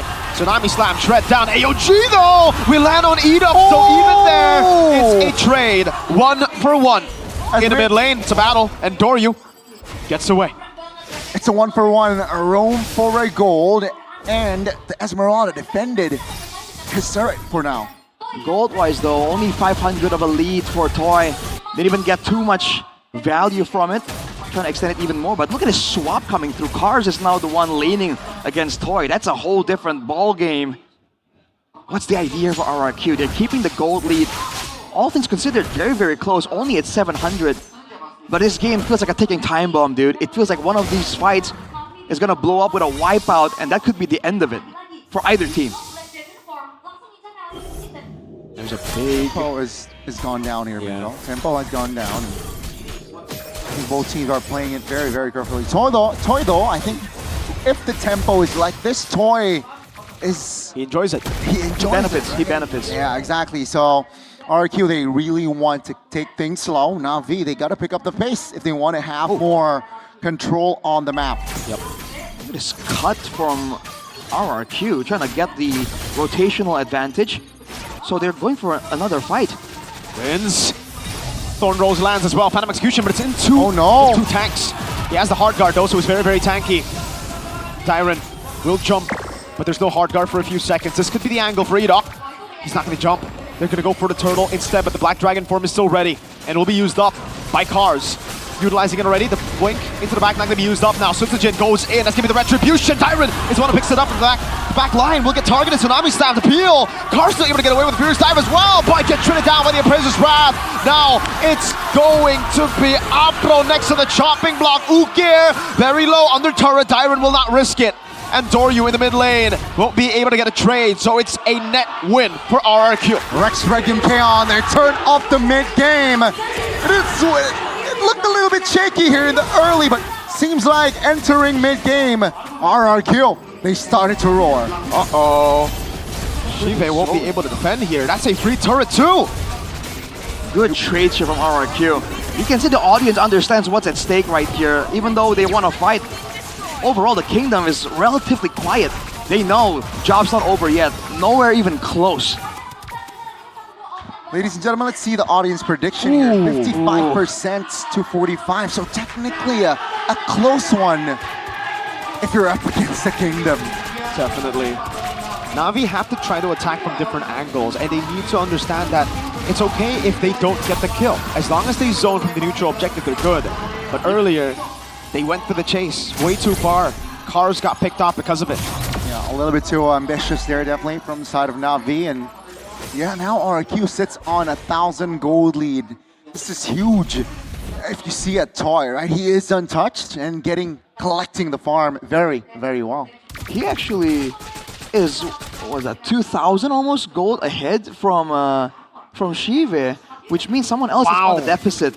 There you go. Yeah. That's massive, dude. That is on the jungle and the roam, so this is looking pretty okay for RRQ, but as always, with a comp like this, if Mr. President gets taken down, your team just loses, right? So it's a lot more important, and Doryu sees it.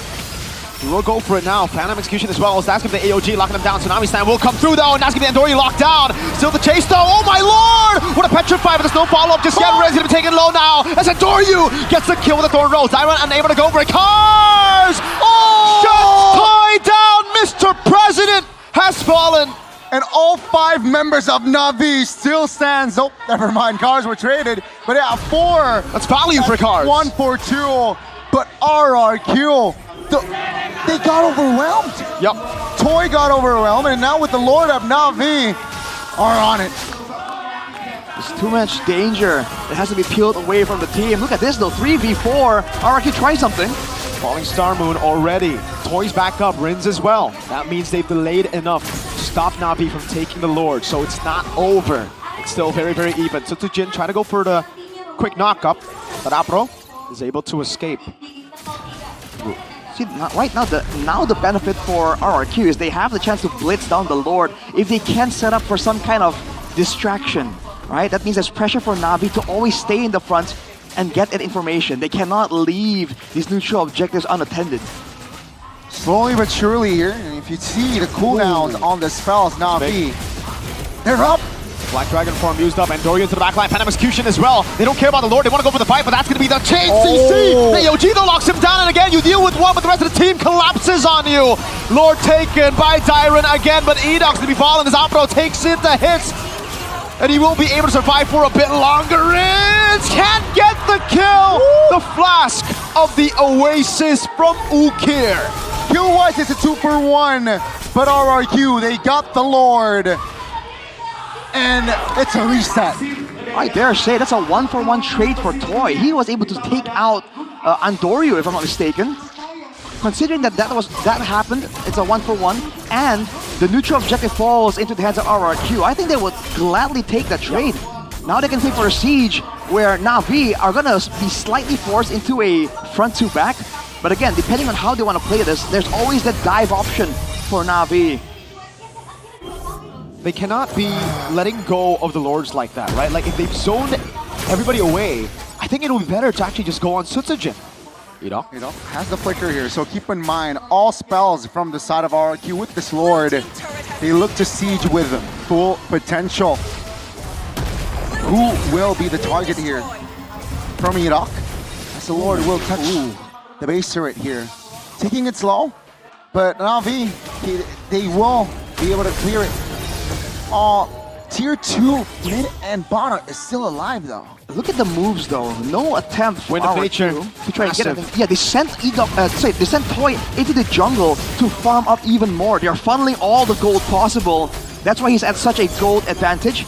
Is that gonna be enough though? Now they're rotating to the bottom side, trying to use that wave to at least get some more turrets that they desperately need to secure safe zones to retreat to when Na'Vi dive towards them. That should be another turret with a top. Oh, the traction pulse landing there. Jing doing a good job zoning. Tier 2 down below as well. Oh man, this is quite the intense game, dude. Just because of the stakes, nothing much is happening, but you get the feeling that even the players are a bit hesitant to make a big play. Yeah. They're letting it marinate, I feel like, right? And marinate, yeah. 3,000 gold lead is still sitting on RRQ. And Na'Vi here, even though they have 3 playmakers, plus the Angela, they are also taking their dear time here on engaging. They know that RRQ, especially here entering the late game, their composition is very, very scary. Traction pulse. Oh, great immobilization there with the traction pulse landing on Ukir. 2-man taunt. Actually, no, Andori gets away from the Dyran. So taking a brunt of that damage. Shive knocked up. Are they going to go for the shred over to Shive? It looks like they are. Pick up Rachel's Wrath as well. Pure back up and down with the Polysamu now. Ultimate from Dyran. Na'Vi back away. They baited out Revitalize and Purify. This is a win as they set up top lane to slow push to Na'Vi. All 10 players are up, and both teams, they will shift their focus on towards the Lord. Top lane, though, keep in mind, folks, is pushing for the Kingdom. And Na'Vi, they got to take care of that. How do they fight this? Guessing Angela should be sent top, but that's true. RRQ is trying to burst this Lord. No, they're taking their dear time. They want to force Navi's hand somehow. But the thing is, it's just not that simple. And right now, eventually, RRQ will have 2 backline members, and Na'Vi have to ration out their dive. Or the Kimi and the carry. Getting kind of low right here. Oh, Dyran. Looking for an angle right now. The Black Dragon form as well, but Anorio had already used a lot of the resources now. Does get the full shred down. Cars goes into the backline, able to get the Purify out. Anorio wins out the Lord as he doesn't even taken low, but they are able to deal with Cars. Anorio is stuck. Can he escape is the question with the Lord. Up top, it's a push in, and it will be the base turret taken down. So in the end, it's actually good, because RRQ should be able to clear this without any threat. Yeah, that base turret is so expensive. Play with it though. Has the help of the hard guard. Can he make a hero play happen? Toy has it with the nature, and he will be able to pop it now. The full shred comes in as Toy flickers it forward. Toy is able to shred him down. Lord falls as well. Ukir down. RRQ hero plays happening for them. Calm, cool, collected. That's Toy, and they will apply more pressure, gain more ground, and with just 3 members up for Na'Vi, things are looking good here for RRQ. Toy's full build, he has extra range. Traction pulse landing as well. They're going to go for the siege into the bottom lane, and Dorio's up in 10 seconds. Try to There's a wave here as well. Yes, RRQ see the angle. But will they commit? No. They know a few of them are back up again. They will play slow as they can. They know there's another Lord up in 100 seconds. Man, this is the systematic style we're talking about. No risks taken. I don't know if Na'Vi want to play a chess match like this against RRQ of all teams. 4K gold lead, by all means, a single fight can turn that around. But with both base turrets down, with Toy at full items though, RRQ are doing great, but now they're against the clock. They want to end this game before Toy gets matched in items by the members of Na'Vi. Yeah, I mean, with the full item carry here, it's just so prio for RRQ. This is their game to win now. I feel like if they don't blunder, they're able to maintain the coordination. Arashi Miracle, I think game 1 is for RRQ. Yep, definitely could be. Looking at the items though, 3 blade armors built by Na'Vi. They want to inflict as much damage back to Toy as they can. They lack real burst. They have very limited amounts of damage. And now Rins, by the way, has also caught up 1 more item from full with a concentrated energy just for extra survivability. He's going to be the secondary damage dealer, and he can hit everyone at the same time if they focus too much on Toy. 20 seconds on the Lord. We saw a crazy comeback today, but I don't know about this one. Rins, no Sky Piercer this game. He doesn't have Wind of Nature either, so it's really just Toy right now that they still have to deal with, and they don't have answers. Has the concentrated energy though for Rins for extra survivability. He might be going for Demon Hunter Sword, last item, or just Wind of Nature maybe. He has options depending on the situation here. Only a 3k gold lead, and yet it seems so intense. 17 minutes. This is already in late game territory. So even the win condition technically for Na'Vi hasn't been fulfilled, and the Wind of Natures are complete for the next fight. Andorio might have to make a hero play here against all the crowd control that RRQ can offer. Big wave up top, Angela sent to deal with it, and the wave in the mid lane as well as RRQ reset. They know they have the angle here. There's no way Na'Vi have to make a miracle play. Tyrant goes in, but not with the immobilization just yet. Cars goes in with Black Dragon form, and that means there's an angle. Toy still untouched. That's going to conceal. Edok looking for a play right now as Andorio does a little bit of damage. Traction Pulse lands on Apro. Tyrant's still there as well as Angela is still dealing with it.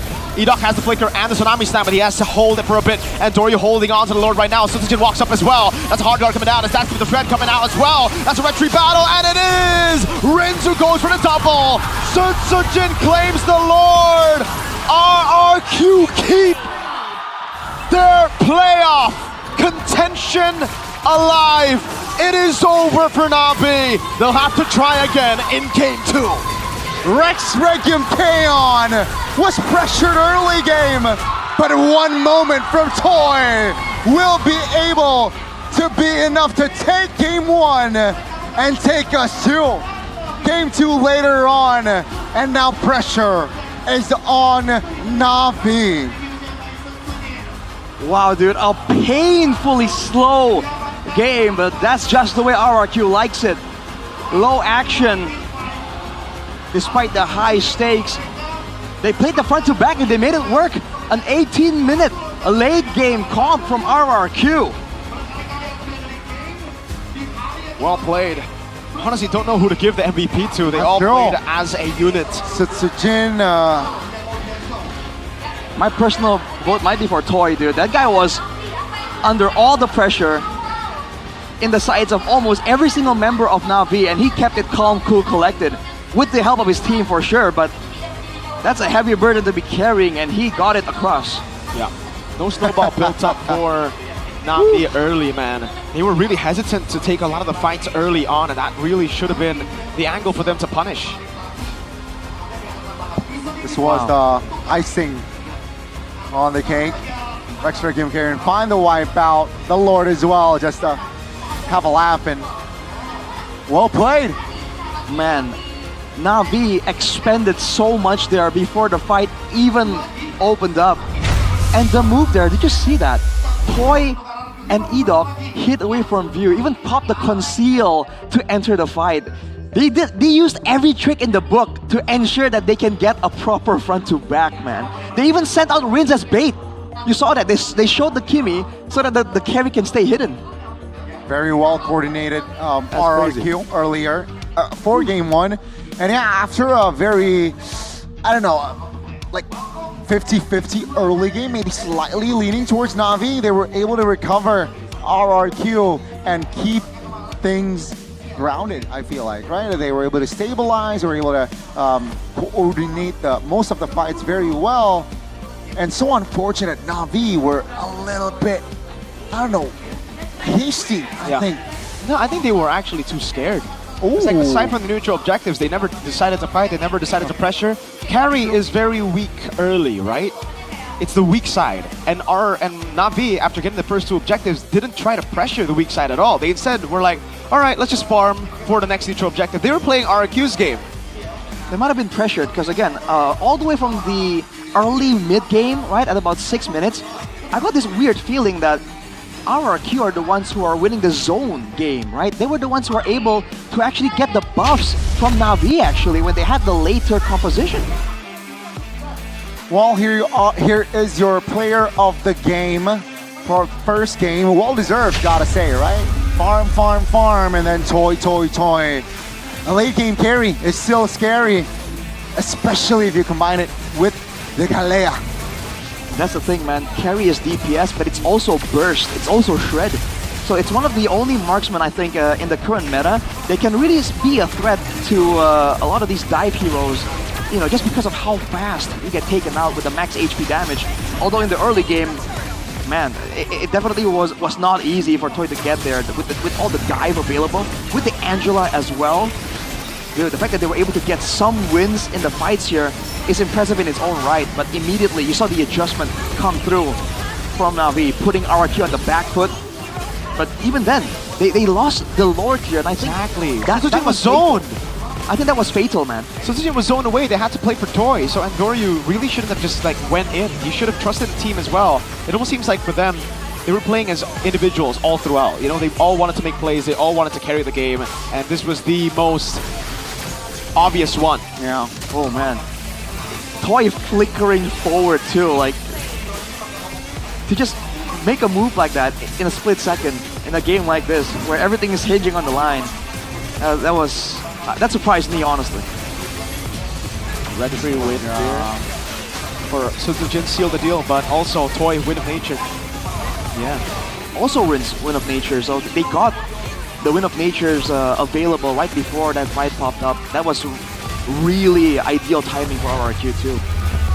Amazing stuff indeed from RRQ. It was enough, and gotta remind you guys that carry was the last pick, so Kescue was able to find the last pick value from that draft, and take a look at that. 2727, Nyrin though, special shout out as well. 209.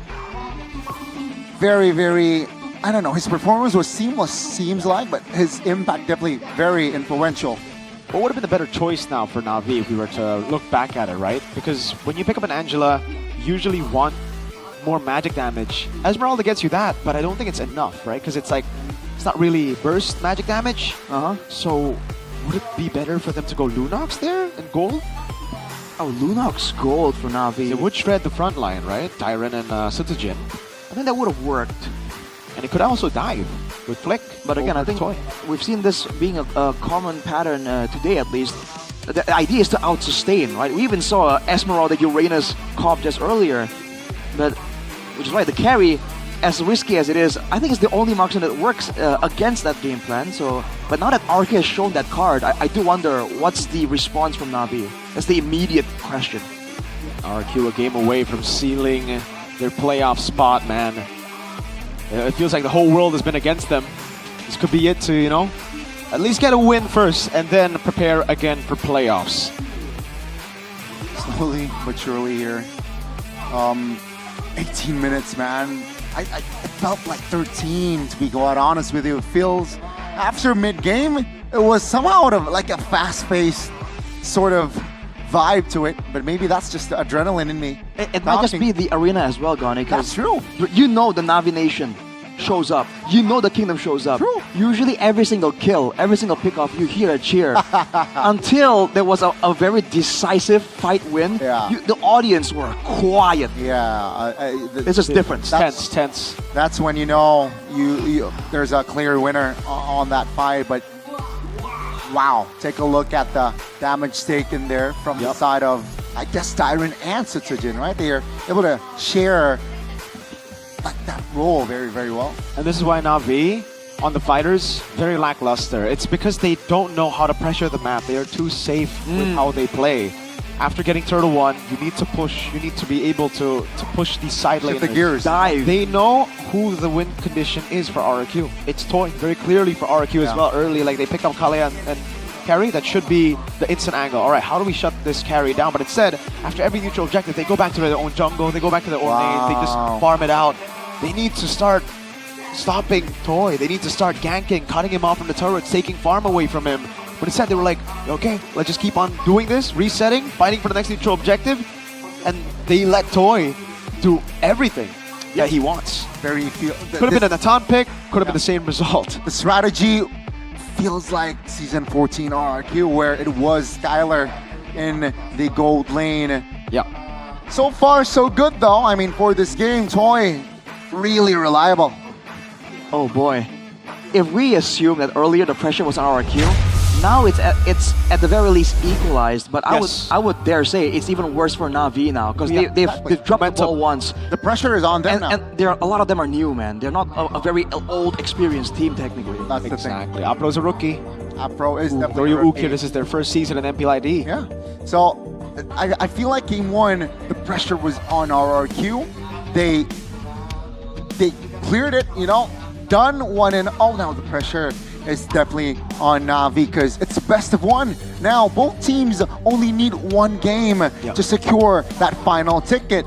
And yeah, after that game, I just wonder, how is the locker room for Na'Vi right now? Yeah, that's the thing. How do they reset? Can they reset is the question right now. Because, like Rashi mentioned, it's all against Na'Vi now. It started off being 75-25 because it's a game that you need to take over the course of 3. Right now, it could be closed out right here. RRQ, they see the final blow. Man, Can't get overzealous though. Exactly. They can't. They gotta stay locked. With their experience and with Sutsujin in the lineup, I don't think they Yeah, right. overzealous. The cool guy. Yep. Overzealousness shouldn't be By the for way, both teams. Oh, hey. for someone worse. Oh, wow. You need to get I someone agree. better if I you want to agree. swap I with agree. Sutsujin. I know Sutsujin hasn't been the factor, like the carry that you want RRQ, but neither is Zunesh, and especially not Fairsick so far. Yeah, I mean the results with first pick wasn't really good, shining as well, right?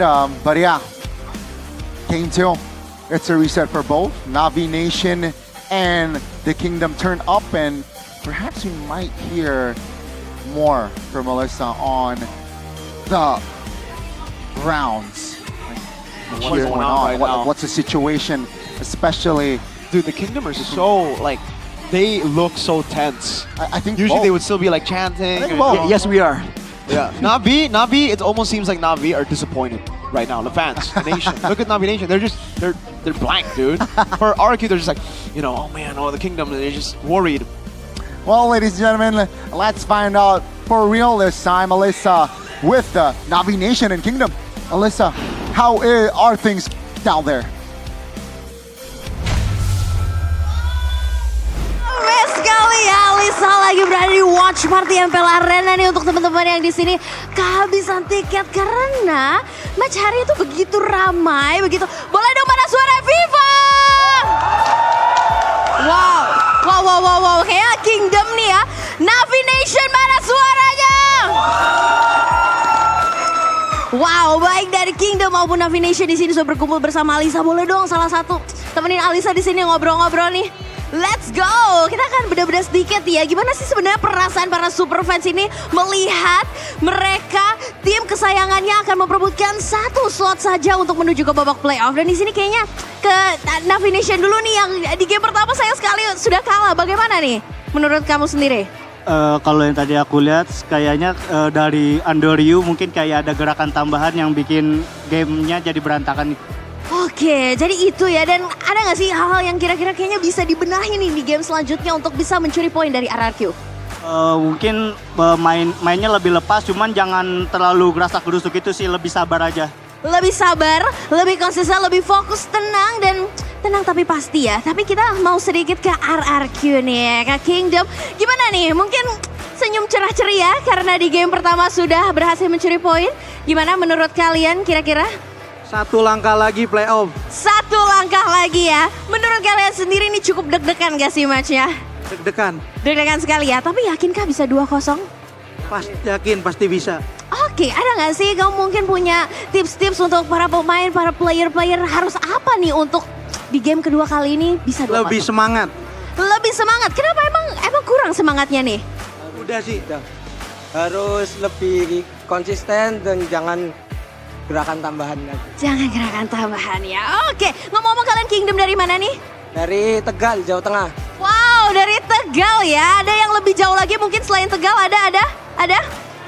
Ada dari mana? Dari Papua? Wah, jauh juga ya. Luar biasa sekali. Jadi dari Tegal nih jauh-jauh nonton ya. Oke, tapi harapan kamu sendiri untuk RRQ ini seperti apa sih di season kali ini? Harapannya yang pasti yang pertama harus lolos playoff dulu. Harus lolos playoff dulu. kalau lolos playoff bakal datang gak ke Nice? Insya Allah tak usahain datang. Usahain datang ya. Untuk kamu sendiri ada gak sih harapan di season kali ini yang sebenarnya naik turun bikin deg-degan para Kingdom? Tapi kalau dari kamu sendiri gimana nih untuk RRQ harapannya? Mau di atas, mau di bawah, kami selalu dukung. Selalu dukung ya. Dimanapun peringkat dari RRQ, tapi aku pengen ke Navi Nation sedikit ya. Navi Nation ini bakal jadi playoff pertama kalian, tapi RRQ juga tidak akan membiarkannya begitu saja. Dari Navi Nation sendiri seperti apa sih harapannya? Harapannya karena kita cuma butuh satu win game, ya semoga aja kita bisa menang lah, semoga insya Allah. Hanya satu aja ya sebenarnya ya. Hanya satu match main aja dan Navi ini bisa langsung melaju ke babak playoff untuk pertama kalinya ya, under the name of Navi. Dan mungkin boleh dong kasih semangat untuk para player yang sedang berjuang untuk memperjuangkan kalian nih para Kingdom. Silakan. Semangat tim RRQ Osim, satu langkah lagi playoff FIFA RRQ. Wow! Dari RRQ, dari Kingdom kita sudah mendengar suara mereka, namun dari Navi Nation silahkan.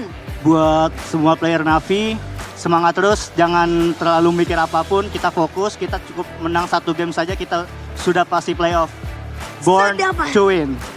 Born to win, 1 poin saja. Navi sudah bisa melaju ke babak playoff, tapi RRQ tidak akan membiarkannya begitu mudah untuk menjadi Kingslayer. Lalu kita akan melihat apakah nasib yang didapatkannya di game kedua. Soulcaster, silakan take it over.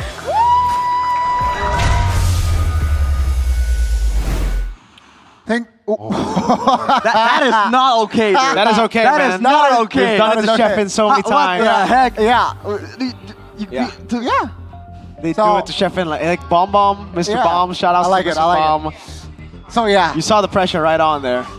that's My so hands ca- are just shaking just a little bit. That's so- just a literally little bit. Just a little Kingdom right now. The Kingdom right now are still looking like that, man. so candid, but so beautiful. But yeah, Arashi, that is a perfect image of the kingdom, right? Yes, sir. And also, I believe, some Navi Nation as well. So guys, welcome back to Game 2. We will start Game 2 shortly, back still with Gani, Mirko, and Arashi. In case you missed it, if you just tuned in, folks, RRQ won Game 1 with a carry last pick, and Toy was able to beat that gold laner, textbook gold laner, I gotta say. Reliable, play for the late game, and yeah, Team Galaxy Zone, though, is definitely turned off for this match. Look at that, man. Look at this guy with the fold flexing on us. Oh, The no. RRQ casing as well. fancy. Damn. The They're all fold. flexing their galaxies, man. The full one, he flexed like, see, Rich. What's your galaxy? The Milky Way? No, like, what's your galaxy phone? Oh, I went to the FE, I think. You know, gotta look for that value, right? Gotta save up on some of those purchases. Value indeed, sir. And Coach Joe here.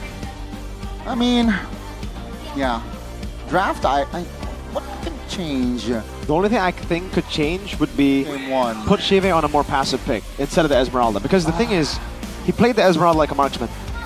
Wait, you're right. That's why I think, okay, you know what? Maybe if you want to change, go Lunox instead. Because that's a pick that you could play that isn't a gold like a marksman, but plays like one, right? You can also dive, obviously, but the dive is also safe. It isn't like the Esmeralda. Yeah, I think Navi just need a reactive comp. Like, looking at this, they are pretty bad at being proactive, dude, with a fighter comp. They don't know how to convert after getting neutral objectives, which is easy, so easy to punish for RRQ. Because RRQ's playstyle right now, it looks like they want to just play for the Natan, or for the scaling gold laners. Yeah. So, okay, Navi have taken a page out of that book. They said, all right, let's react to it. They go red side. Yeah, which is technically the worst, win rate. If you're talking about RRQ on blue, 20%? 20%. And Navi on red, also Yeah. the worst if you compare the two. It's 35. the battle of the worst. Exactly. For Fight fire with fire. percentages, yeah. I think the curveball, the carry curveball really... I think also at this point, we need Ukir and Endoryu to be on carries. It just seems like Shive is not him in the meta anymore, you know? Back in the marksman meta, he's great. But this is not the marksman meta. It's different. If you want to play the marksman, it's very conditional.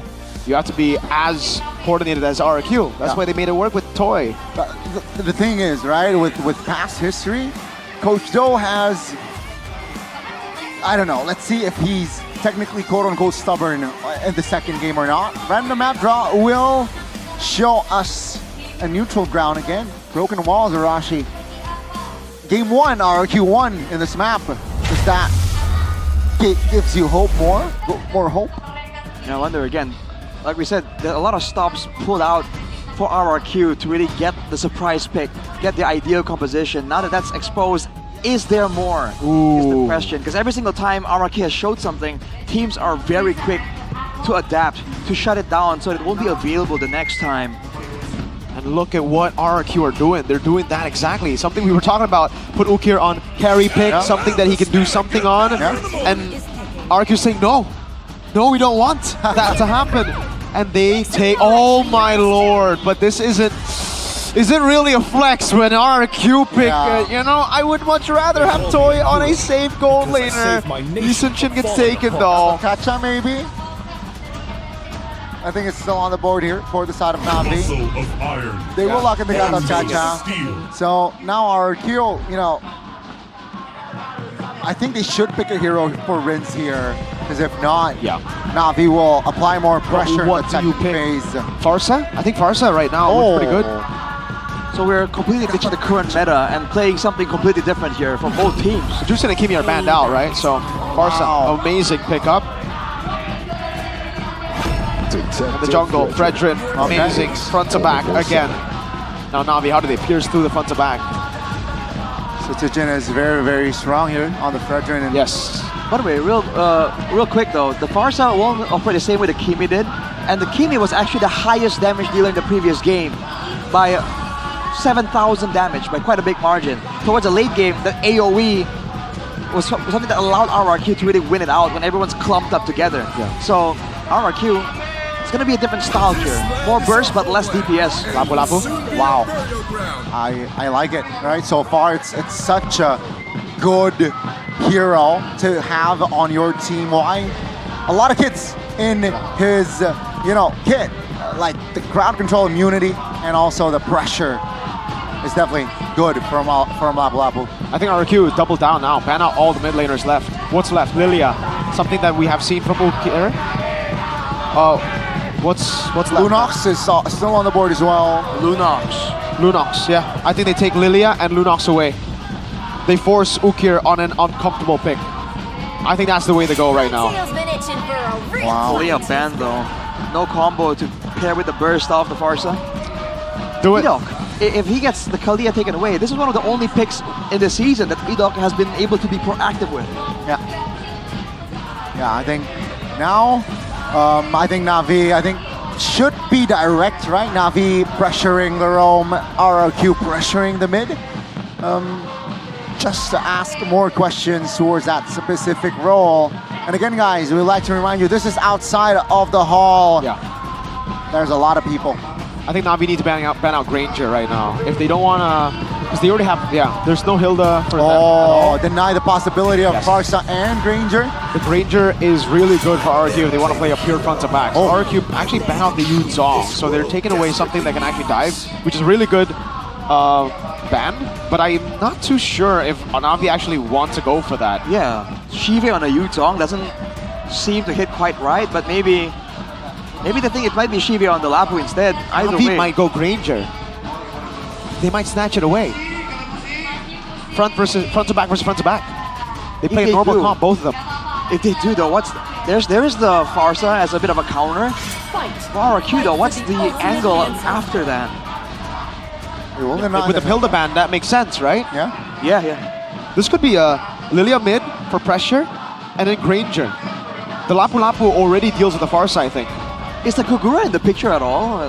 That's been the other... But it's purely for Farsa. Fredrin CC is... I don't like, Fredrin CC should be pretty good with what they have, you know? I don't like the Kagura here for Navi. But the Lilia, it's a good shout, right? And we have seen... it's good against Fredrin too? It's good against Fredrin. So, RQ, will they be able to ban that out? No. Wow. Instead, they go and ban out the Harith, which is interesting, because after the patch, the Harith, you know, hasn't really found too much success. Power Na'Vi, I would go Granger. They got it in this signature pick as well for Shive. Not the Lunox. No. No. Well, actually, they can still go Lilia later, right? So they have enough magic damage anyways. And they can still go Lunox mid if they want to. That sounds solid, man. See? It's gotta be the Oh my lord. So it will be the Valentina for Rook here. RRQ. With this sort of composition. What's the caveat with Granger They can't take the Granger. Yeah, they're lacking in range here from side of Na'Vi. Yeah, they're going for a full dive comp, it seems. Lunox Gold, it really seems like Lunox Gold is going to be the option now for Na'Vi. But that means Granger can go around. Then they'll have to rely on Lapu Lapu. Man, we saw that from a mile away. What's the roaming? What's the roamer though? But like, is the Valentina that prio? Do you want to pick it up that early? Like there's, oh, now the high-lows. Really good front from RRQ. This is an amazing front to back. Technically, it's a dive for Na'Vi though, not a front to back. So there's a Gata to make things confusing. But again, Na'Vi need to be the ones proactive for that to happen. Final pick for them here. What's it gonna be? What's left? Dude, at this point, do you go for the counter matchup? Just go Aerithel? Because like the Lunox, you only get one. It's a single target and there's no lock. Hylos, Fredgen, or CC. Which one do you want? Right? It's so conditional now for Na'Vi. Way more complex than they will lock in. Wait, that's actually not... Lapu Lapu Gold. Wait, that's actually not bad, no? Uranus Cars. Wait a second. Ladies and gentlemen, the 10 heroes that will be deployed into the land at dawn has been set. And mind you, each team, RRQ and Na'Vi, just needs one more game to secure the last ticket to the playoffs of MPL ID Season 16. Who will take it? Potentially the last game of the regular season. Let's welcome Rex Regium Kaon and Na'Vi. Yeah. So Rashi, I have to take it back now. I think RRQ still have a really good pick. I feel like it's a weird situation right here. Na'Vi have the fighter gold lane. They want to do well in the early game. But RRQ, they need to get some snowballs of their own if they want their damage to be a real threat to the Uranus, to the Gata. There's a lot of regeneration built into both teams. I feel like damage output-wise, it just puts RRQ on top, but we'll see how this goes. The skirmishes, the level 4 is going to be so important here. It's going to be very important indeed. And let's see, it's going to be, again, to repeat Chive on the Lapu Lapu, Cars on the Uranus, and of course, Toy on the Granger. Anything stands out here from emblems or talents? Not really. E-Dog going full tanky, tenacity, firmness. It's the, I guess, no, Inspire from Syzygen also makes sense, more cooldown. It's just straightforward. It's all about execution here. There's no puzzles. There's no curveballs thrown. Ukir has to pop off on this Valen, man. If not, we're really going to question why not Granger over the Valen. Dyron up top, losing out in the trade overall now against Cars, who can regen back up so well. Bit of a non-lane there, Uranus against the CC. Already a bit of pressure from Na'Vi here. They do have the more proactive mid lane. Dead even! Uh-oh, that's a stun with the Law and Order. Yep, full lockdown as well. Do they bait out the Revitalize? The question, no, Apro holds on to it. Ukir doing a whole lot of damage early. Syzygen waiting in the bush for a possible Ukir walk up. Cars still holding the lane win up top. Freeze angle from Toy too. Very, very good. Making sure that you can't really get chased down by the fighter. Having the safety of the turret. All things considered here, RRQ and Na'Vi are doing it very well. Top lane has been cleared. Our Syzygen is touching the turtle, I'd say. Dyron taking very low already. That's going to be the Vengeance used up the current call as well. Mountain Chakra locks him down, but the damage will be there. That's first blood over. Apro still able to sustain as well. Appraiser's Wrath with the Retribution win. Now Riz doing some damage as Shive walks in through as well. Cars able to survive. Shive! Oh, flickers in, gets the kill. And that's free for Na'Vi. a little bit late on the rotation for my liking there, Shive, but at least he got a kill. That will be Toy again, just finding more gold plates, gold shield turrets, and somehow that's slight compensation there. He'll be okay with that. All things considered, Na'Vi just survived for a bit too long there. Cars almost gets taken out, but he regens back up. With summer items, Na'Vi will not be able to afford to make moves like that, so they need to understand that was a win, but it's not a decisive win. And they need to respect the potential from RRQ. I love this. 100 strike. Not instantly Sky Piercer for him because he knows for the most part he's not going to be active. So might as well build the real items first. Get some more penetration, more kite ability over Sky Piercer. More farming speed as well. Yep. Gonna steal the gold buff here. The Ranger special. Yes, he does. Good stuff from the laning. Again, Toy is known to be a good laner. I think Skylar himself praised the laning prowess. And Na'Vi aren't able to do much here to really stop that. And Shive alone, for sure, is not going to do anything like that. Early game is rather equal, ladies and gentlemen. Here, first 3 minutes, it's just 300, around 400 even, gold between them. But yeah, I guess, can they go for more here later on the second neutral objective? Again, I think, Mount Chocolate. Yep, all in on Edok, who still has Revitalized. Now it's getting the follow-up from Sutsujin, walks up, gets a taunt down as well. But they need to respect it. They don't know where Shive was. Wow. RRQ, very good disengage there. But I feel like, again, like in game one, Na'Vi needs to somehow pressure Toy in like slowing down his farm. Second newt is up. They will shift their focus there. Going to be the lock over to Opera. Oh, this time Toy rotates over as well. They want to go for the fight. Clears out mid, so mid prio for RRQ. They hold on to Turtle. Rins and Toy needs to stay away from each other. They cannot get stunned up. Ida already taken low. No revitalize this time around as Opera goes in. Glorious Pathway used up. And the AOG for lock. Sutsujin unable to get it down as that's going to be the stun over. But it's only on the Sutsujin. Oh, Shive with the Raven Spider. Toy with the flicker. Oh, Shive! Gets the Bravest Fighter. RRQ collapse. All of them. And Na'Vi get a 2,000 gold lead. 4 members off the board for RRQ. And Na'Vi stands with 5. Turtle taken away from Sutsujin. They will lose the mid turret as well. Na'Vi, it was an even early game 2 minutes ago. Now it's theirs.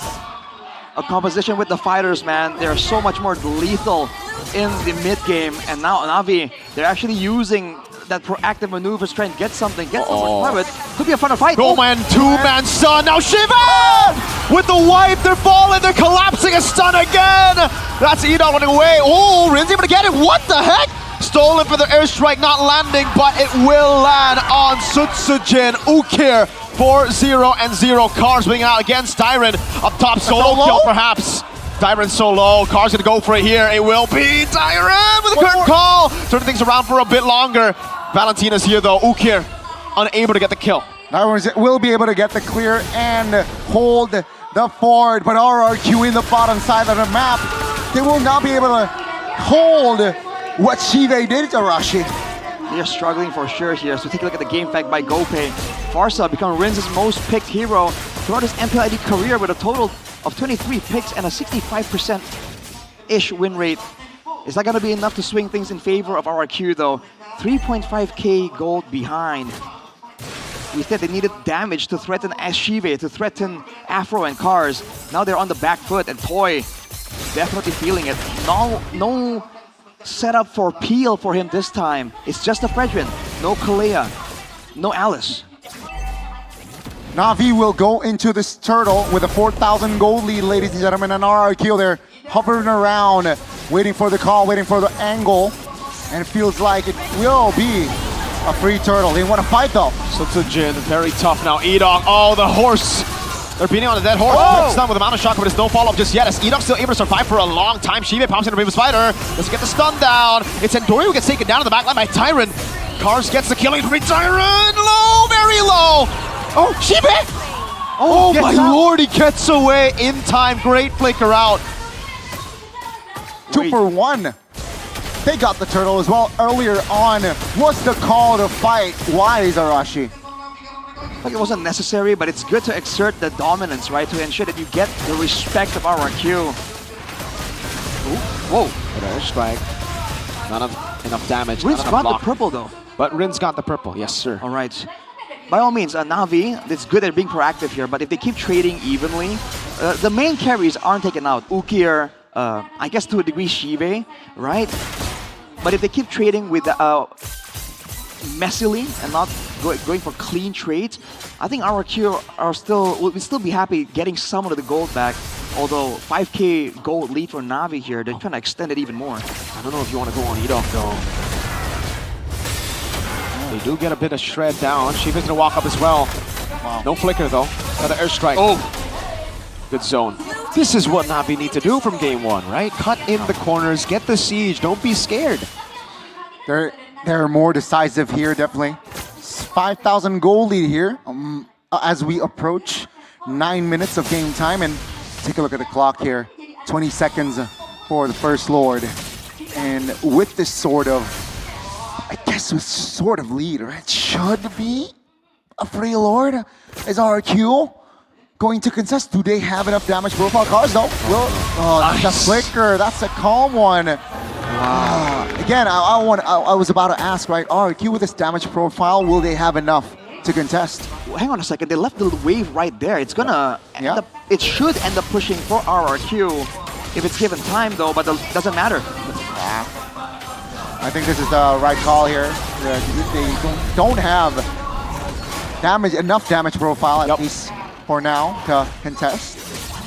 And Na'Vi will apply more pressure. Ladies and gentlemen, remember, Na'Vi needs just one game to secure the playoffs. And with this Lord, they might double their lead. Yeah, it's gonna be very hard. So it's a Jin. Oh no, he can't tank that up. Good response from Edok though. They're able to keep the mid lane tier 2 alive for a bit longer. RRQ are gonna have to really rely on their high ground. Shibe walks over the Bravest Fighter, looking for the stun already. That's gonna be the Feather Airstrike used up over the Shibe, doing a lot of damage already, but they can sustain back up. This is the problem. No real engage tool from RRQ. No Tsunami Slam. No Implosion. Or Toll. It's just a Law and Order. It is just the Law and Order. Na'Vi will push the mid lane. They will take the tier 2 as the bot and top waves are crashing. RRQ, how do they handle this? Holy shield pop before the Lord is in the picture. Na'Vi, they're gonna try and look for something here. Rin's has to save the Feather Airstrike now unless they can find a lot of value with a Glorious Pathway as well. They cannot dive, Na'Vi. So RRQ defend. RRQ digging deep here as they apply more pressure. Na'Vi in the mid lane now. Oh, it's just gonna be the clear. As Na'Vi slowly but surely here. Pops the steal though. Yep. Cars wants to go to the backline. Feather Airstrike. Oh my god! A breath of hope! RRQ Tyrant goes in, that's 2! Toy gets a double with a Sky Piercer, and it's a shutdown. Arashi, the kingdom erupts. They erupt in the MPL arena. That is a massive shutdown for Toy. And this is a long window where Na'Vi can't set up, can't posture aggressively, and look at RRQ scrambling out of the base. They need to find everything, anything they can get. Wow. Game is not over yet, ladies and gentlemen. You can't step up like that, dude. That's 2 shutdowns. Yeah, 2 important. Toy! 2 big ones. Oh my lord. And on Toy as well. RRQ, they definitely have increases their odds here in getting the comeback. But job is not done. They're still behind 5,000 goal lead. And take a look at that, 20 stacks confirmed. With that series of events, the gold, highest gold in the game right now is Shive at 8,600. Andoryu close behind, 8,500, 600 more or less. Toy is at 8,000, so he's still at a deficit, but it's certainly a great sign for RRQ that they can find moments like that. They do have burst damage. The issue right now is that Toy isn't really on a hyper carry. He can't really shred down these big tanky members. Actually, that job should actually fall onto Dairon, but he's not doing all that well either. As Na'Vi go for the Lord, RRQ seem ready to just relinquish it. They need farm, they need items. Yeah, this is free again. Na'Vi will play with a build-up. They've lost a bit of that lead, but it is still a big lead, right? Sutsugen is level 12. There's no chance he can steal it away. Oh, better airstrike taken by Ukir. That'll be invaluable in the next base defense situation. Can they defend? Like, because at best, a base turret will still be taken. Like, at best for RQ, they cannot defend all 3 base turrets. Unless Na'Vi throw. So. Like, Yeah, I don't. there's no way they keep all base turrets, like a base turret alive. There's probably one. Na'Vi will definitely be setting their sights on bot, right? And that's the problem. They can't make the plays happen, right? They have to rely on Na'Vi making a mistake technically or overstepping. And here he comes. Yeah, Na'Vi looks to end right here, right now. Will RQ be able to defend? Let's see, tier 1 top is down as Na'Vi waiting. I don't think so. It's one base, it's still really good high ground for RQ. Wow. Not the far side. Oh, it is. Oh, for the airstrike though. Oh, instant for this pathway. Now it's gonna be Cars locked down. Oh my god, 2 of them locked down for the airstrike coming down as well as Cars. Gets away with the consecration. They need to respect the damage now. It's Sutsugen caught all alone right there. Pops into Praises Wrath will be able to sustain back in. Oh, what a conceal! Gear! Almost got a splash of damage. Now Rin the chase over, gets the stun, goes for the damage. That's a flicker out. Apro compromise in this position, but they do not follow through. Dyron didn't want to use the curtain call. Great cover, though, from Afro, right? Ensuring Ukir's safety, pops the AOG, and force Rins to use that flicker. They need to look for something. But it's so hard. I think that was the angle. No, they had to punish Apro, but no one was there, unfortunately. Right now, it looks still inevitable, because that's... Unless, if Sutsugen gets level 15, before the Lord spawns Arashi, I think they contest. They need to. Right now, if they want to try and shred the front line, I think it's too difficult, man. Cars is doing so well. He's actually up there 1,000 gold below Toy, and he has a Twilight armor. When he gets to low HP, he's gonna get a huge boost in regeneration. And I don't think RRQ have the damage to deal with it. They have to try and catch Na'Vi off guard, and they need Toy and Rins to target the same person and delete them. And you see Rins so far, he's using the Feather Airstrike as a zoning tool, but 1 or 2 of those balls need to be used to help Toy secure some of those kills. Slowly but surely here, folks, the building is quiet. Both Na'Vi Nation and Kingdom are just silence. Again, win the base. So tense. They know the situation is very, very crucial for both. 10 seconds on the clock. Sutsugen isn't level 15. Take a look at Na'Vi just clearing the camps. Yep. They know they will deny Sutsugen 15. Oh, what Cars? What Cars? Oh my god, he's so low. Great revitalize from Apro. That got him the Lord for free. That looked so bad, but it ended up so good. Ukir with a splash of damage. Lord, how fast are they taking it? I want to see it. It's down. Na'Vi will now get another base turret almost confirmed. They just have to play it slow. Slow, slow, slow. One shocker popped. Wow, that's enough presence there from the side of Na'Vi to... Ooh, VHS of Andor U2. Oh, that's a VHS.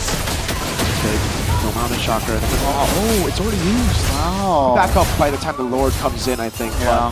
But, oh, now they hold the wave up top. Oh, wait, or do they? Huh. They actually don't? They don't want to give a... Oh, they're clearing it now. Okay. Depends on how Na'Vi use this wave, because it might be like a built-up wave. Yeah, all right. Item-wise, Toy is actually at full, so this is the moment of truth. What about Rins? Rins, 2 items down from full. Ukir earlier was full, but he changed an item? I think Immortality? I don't know. Huh. Quite That sure. is interesting. Okay. Ladies and gentlemen, this might be the final push of the game. They cleared it. Wait. Feather Airstrike as well, already used up. The Lord will be taken down here. Wow, really good damage. Na'Vi just can't seem to end. They cannot penetrate through the base right now. Heal from Apro.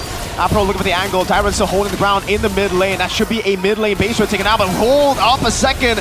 Appraiser's trap with the Retribution. Cars looking for the turret in the bottom lane now, but they will not be able to find it. That means RRQ again are able to breathe in the game.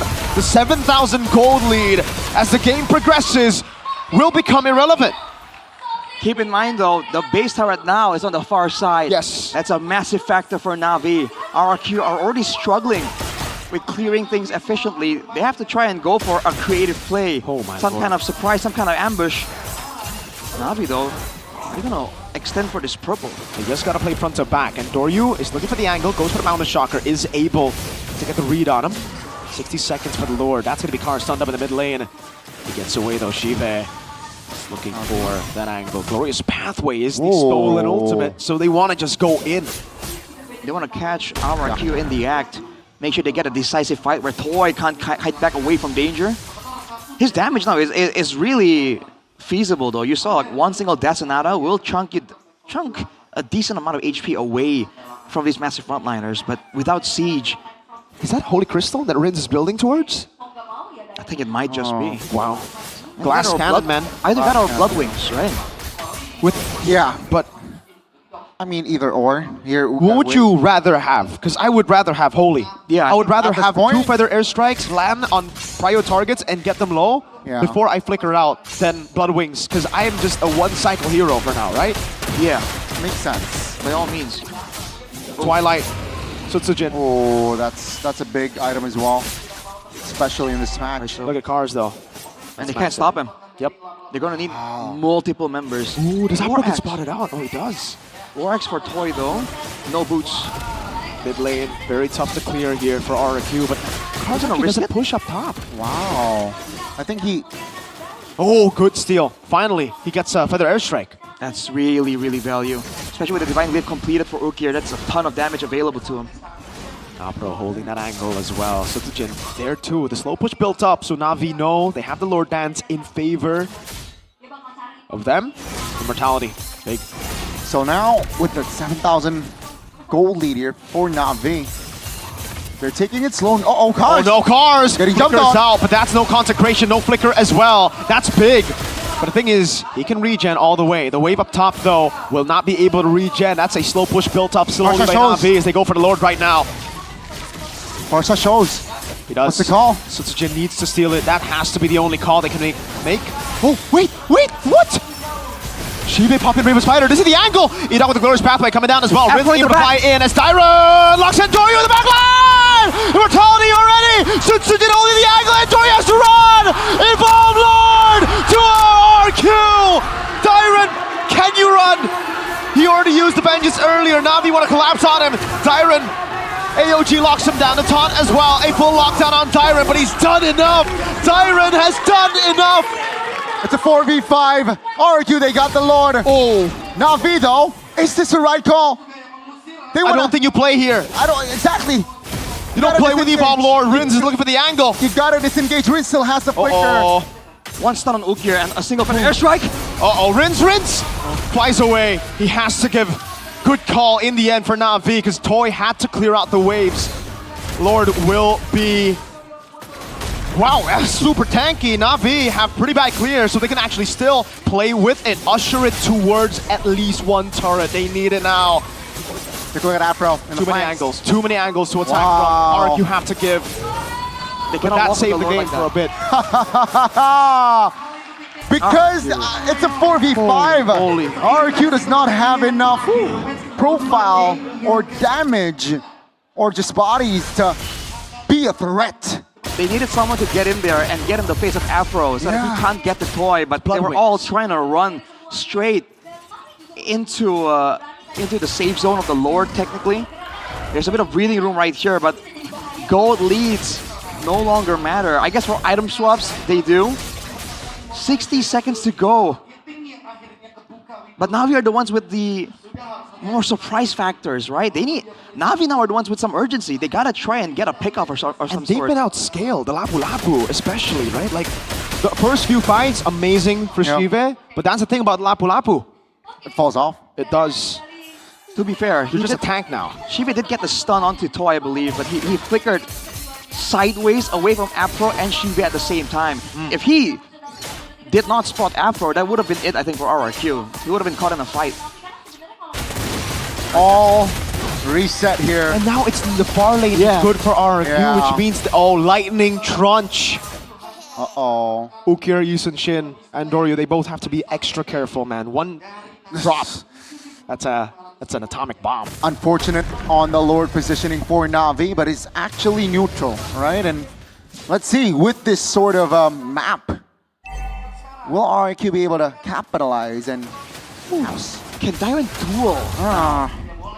No. This is a non-lane. Exactly, but can he outpush technically to maintain some kind of control? Don't think so.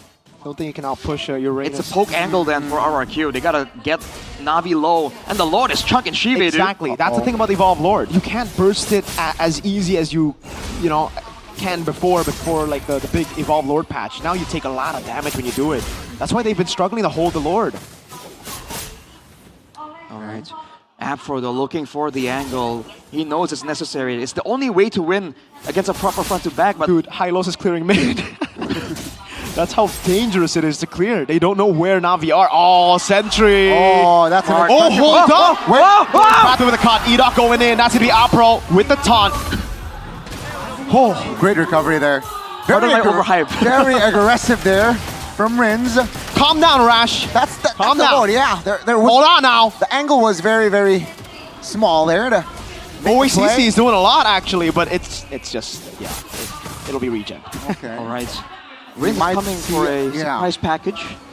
Set the wave there, no? Just like stop there. And then, but they can't. By the way, Suzuki has the Sky Garden helmet. Dude, they can't. Oh, my Rins cannot show like that, dude. Oh, half an hour perhaps here. Oh, Shive jumps in. Yep, he needs to. Oh, they reset! The force was down below, now it's going to be the angle. Rins does not have a further airstrike, but Tyrant, Glorious Pathway, locking him down now with the curtain call as well. Shipping going to be taken very low. Suzuki goes in, that's the AOG from Apro, but it only lands on the front line now. Siren still able to deal a lot of damage. Uki buys the immortality in time. A stun over. Sutsujin with a two-man taunt. That's a Sky Piercer coming out as well. Scars tries to hold the front. Apro runs away. The Rose Gold Meteor from Shive. No one dies, and the drama continues. It is not over yet, ladies and gentlemen. It will still be a 5v5 after that big fight. Spells are burnt though, especially if you take a look at RRQ.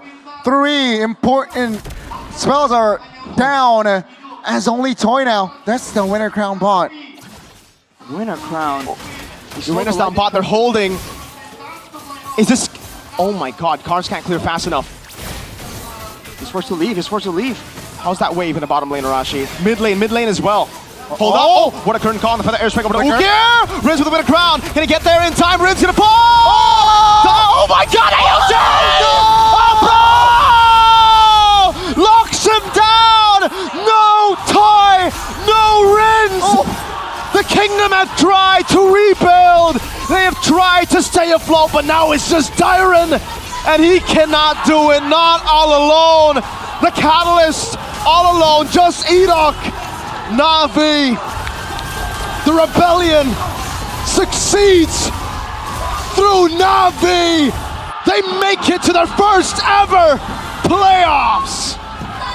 Na'Vi will create history, and all of the Na'Vi nation celebrates while the Kingdom will bow down to Na'Vi.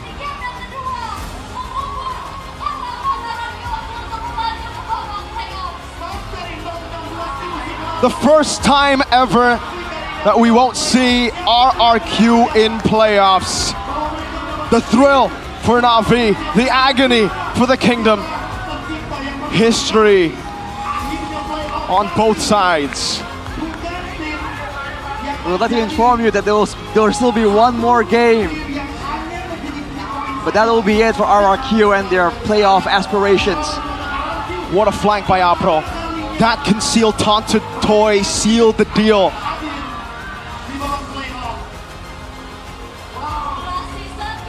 What a way to secure your playoff ticket. And keep in mind, ladies and gentlemen, we still have one more game to go. I said that.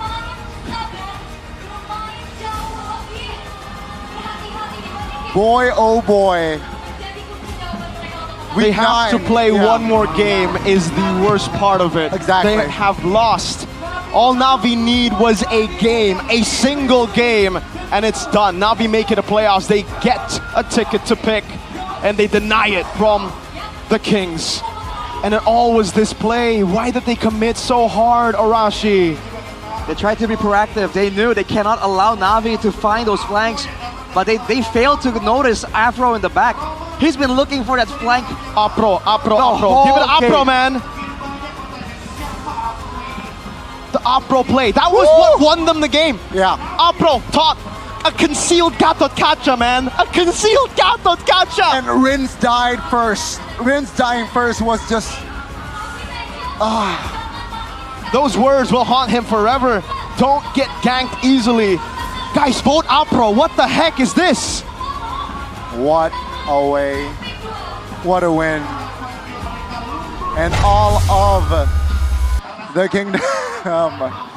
Oh! Hit the music. Man. Oh my, Apro my went on a stroll. God. Shout out to Renmar for saying that, but he did. He just went on a stroll, dude. He walked through the lore. He's like, a conceal, a mild jog, you can call it, and then he found Toy. He mugged him in the bush. Amazing. Amazing. Wow. What a amazing game, display. Amazing game from both teams, I gotta say, but oh my God. Unfortunately, Na'Vi was able to find the game. And remember the stakes, ladies and gentlemen, RQ or Na'Vi does not need a win match. They just need Dude, a they're win done. game. They can just be like, all right, we surrender. We don't want to play anymore. You know, Na'Vi now, Okay, they can't do that, but they can just give the win to RRQ, so RRQ will be interviewed top with Bude. Just to joke around. it all looked so good. It looked so poetic, dude, the way they were able to hold so long. But then they commit. They were playing it perfectly in defense so much. Three lords. Yeah, but the thing, they baited so many resources already. There is no reason to commit like that. You know, it's like we get the position on Lord. We have far lane control. Because they had far lane control. That's a big portion of it. And the fact of the matter is, Sitsujin was running the Sky Garden helmet, so he can stand there and take the Lord aggro as long as they need. They didn't need to do that. They did too much. They wanted to surprise Na'Vi because, you know, at some point it becomes a chess. It becomes a game of chicken, right? Unfortunately, it did not work out in RQ's favor.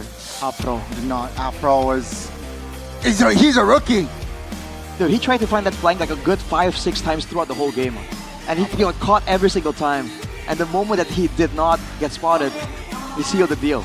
Dude, in true spirit of rebellion too, right?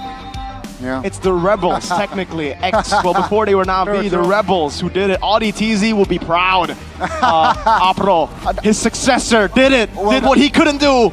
Will Darren be proud? Oh yeah, he's like rebellion. Maybe not that. He turned on the rebellion. Yeah.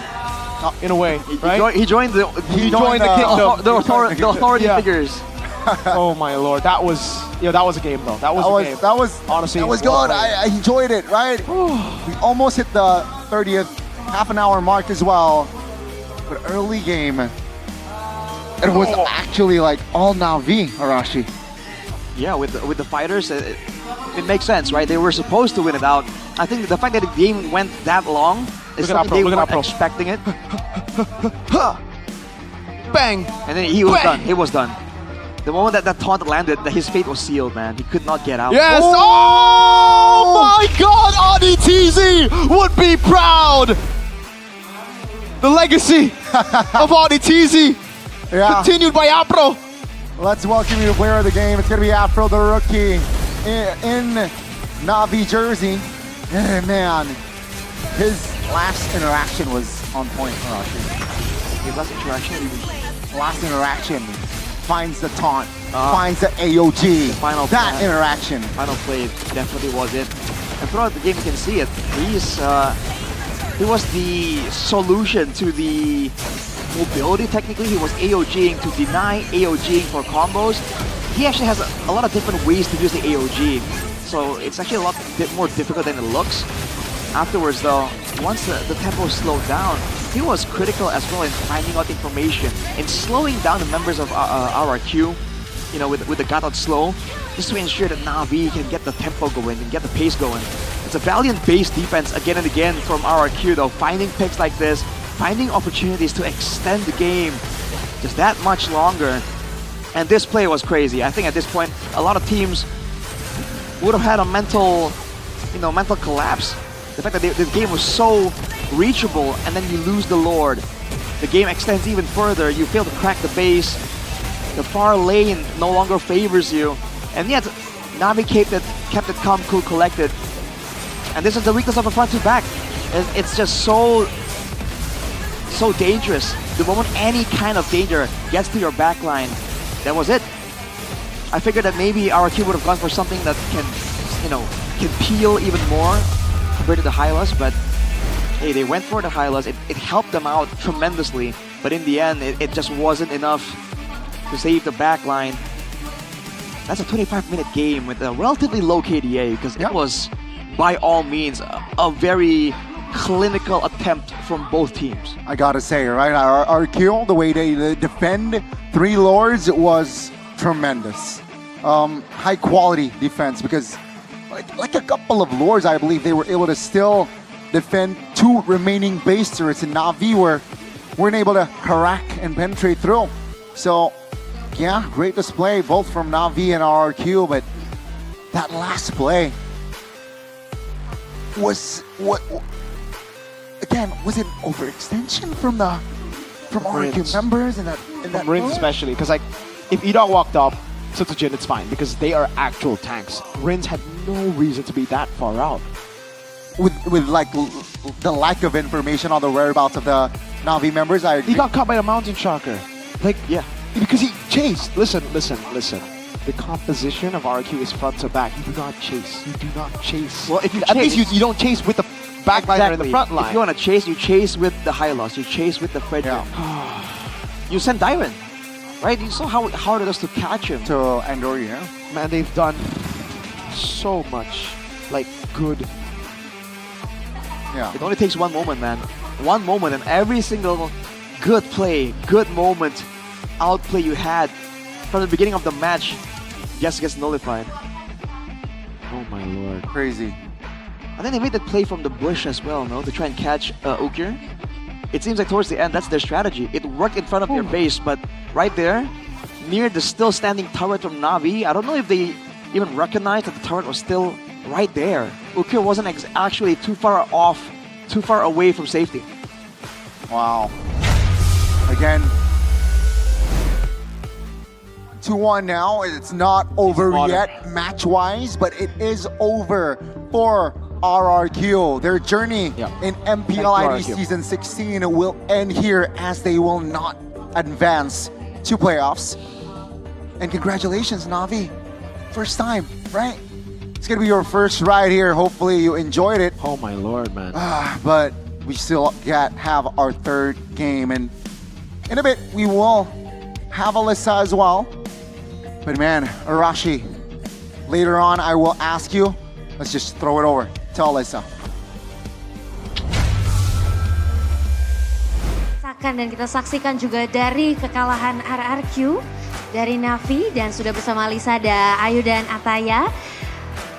Pasti perasaan yang campur aduk, dan bagaimana nih dari Ayu sendiri mungkin? Sebenarnya tadi pasti kalau dari kita berdua dan juga pasti dari Kingdom semuanya pasti berharap ya semoga aja tadi menang 2-0 gitu ya. Betul. Karena tadi mainnya juga sebenarnya kalau ngelihat dari Hoshinya sendiri juga udah mainnya berusaha rapi dan lain-lain.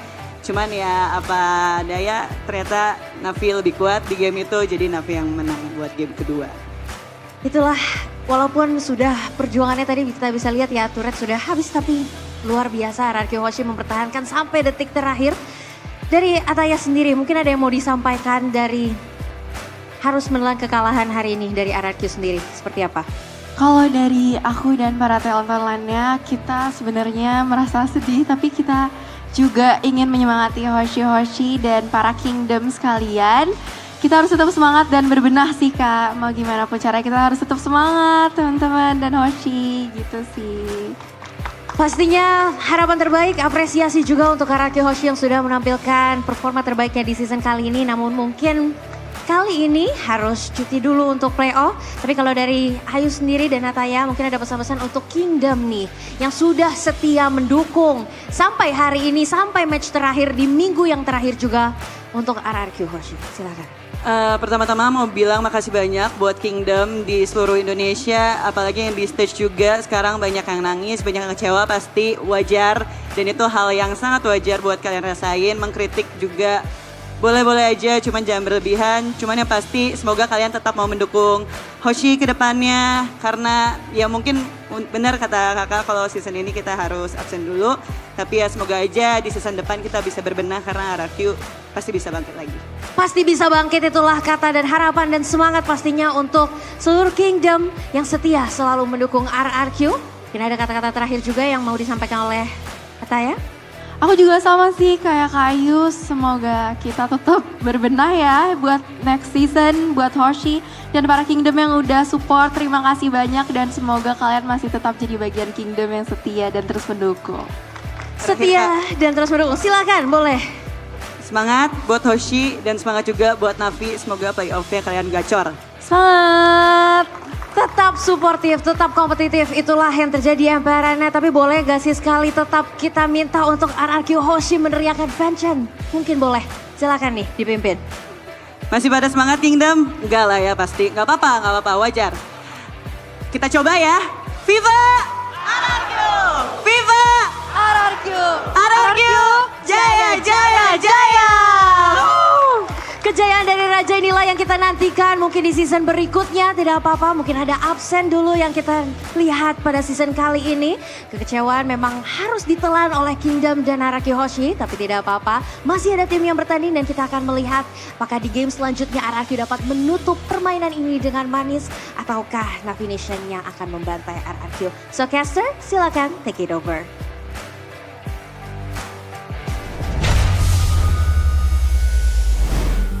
Thank you so much, Alyssa and Kingdom, right? A sad Kingdom.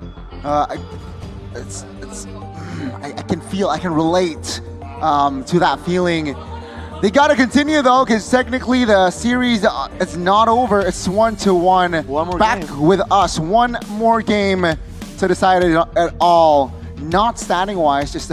This is a fun match It's at a this point, formality. but it's not really fun for the guy on the left, No. and I don't think for the RRQ players and coaching staff, and you know, the Kingdom, they blocked out almost. Like this, so which is worse? If they just lose here and you know they I think end up winning a is loss, worse. I'm not joking. I think or, winning or is worse. they win, right? And they're put on the winner's interview Yeah, as they exactly. lose. That's the why. playoff slot. I think winning is worse. That's why I said if I was an Avi, I would just let RQ win just to have them upset. You're a jerk, stage. dude. Yeah, I think Navi will obviously show sportsmanship. Well, we'll see the draft first, because if they suddenly just pick up Nana Layla, then it's like, oh wow, that's Imagine it's a Probably match not, from though. both teams trying to not win.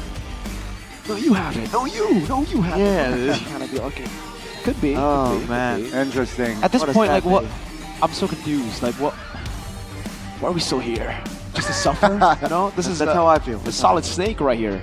It's black and white, buddy. It's all black and What white. is that? Is that Boss? Michael Jackson style. Is that Boss who said it? Or is Yeah, it it's one of the just to suffer. one of them. Eye patch guy. Shout out Eye to patch guy. Metal Gear Solid, Kojima. El Konami though. Oh, W Kojima. okay. It's a code. Okay. It's a 1-1 still. Yeah, maybe if in case you guys are confused, why are they WD. why are they crying? Especially the Kingdom, it's because they have not applied for WDP. Guys, check it out. There's free WDP if you have GoPay. Check it out. And MPL is giving away free WDP to the first 16,000 users. Simply scan the QR code below here on your phone and redeem your voucher to claim free WDP at gopay.co.id/games. And when it comes to game top-ups, GoPay Games offers honest pricing and unbeatable value. Paying is easy and secure payments using gopay.topup right now. Check it out. All right, scan for you guys right there, right beside Mirko. There, yeah. Scan this right here, boys. Scan it. Scan it right There here. you go. Okay? Scan it. Got it. Right there, right there. Right there. So Rashi, Sorashi. will you still be casting playoffs? Will you still be Well, yeah. You gotta stay professional, man. I am very sad. Oh But my it's not the lord. time. it's not a time for me to be shy about this. You know, as far as everyone's concerned, it's a good time. All right, it's a good time. Give Arashi this. Give Arashi this, man. Give it in. Come on. No, give me one first. What the heck, dude? Arashi, have a good time, man. Have a good time. There's always a good time somewhere. Hey, how's your favorite team? Did they not make it to playoffs? Well, remember, win or lose, playoffs or not, it can always be a good time with good time. We're looking at you, Shepin. And grab that good Rashi. time. And now Rashi. The Kingslayers and the Kings. Which is worse? Getting close or just I don't know. get up out there? I feel like if I lose Owen, let's say I lose at something. If I go 0-16. Yeah. Let's say, playing football, say lose 0-4, right? I'd rather have that than or like 1-2. I would rather be last place than second because they get the same trophy. Good one. Arashi. Good one. That's fine, you know? That is good. That is a good one. It's a good one, obviously. I'm stress eating. Yeah, it's okay. You can continue to stress eat, man. But don't worry, Arashi, because real life is still here for you. Uber S Gold is a great investment if you want to secure a future. Go invest. With just 200,000 IDR, you can already get a gold bar from Uber S Gold. Guaranteed 100% authentic, 100% safe as well, Arashi. Okay? Okay, you good? You good? You good? Gotta invest, guys. Start saving with Uber S Gold, Arashi. Yeah, you know, man. Silver linings, right? At least you can still have good investments. I mean, it's technically the grand finals of regular season, right? In a way, it is. RQ? The last LCQ, last chance qualifiers. Yes, sir. Man, what a run though. That was so intense. I wish it could be intense all the way to the end, you know? Like it's beautiful. It's beautiful. Whoever RQ, wins the matchup, you know? It's beautiful because RQ got the first game, which it's just so like amplify the. Because imagine if Navi won game 1 and then RQ won game 2, it's just like, dude, what the heck? Why are we even here? You know, it's like, but yeah. Now we're saying like, oh, Navi is actually just giving the game. What? People will say like, oh, Navi's just giving. Oh yeah, the game exactly, anyway. exactly. If they lose game 1, but yeah, GG. Yeah. I don't like. Do they even want to show up? I mean, yeah. Has there ever been a precedent where this happened? A surrender, a forfeit, something like that?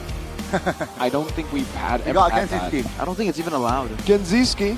Yeah. Hey, Kenziski's here in the building, man. We got Kenzie. What? Oh, he's calling me my goat. You're my goat. Come to BTR. You're my goat if you come.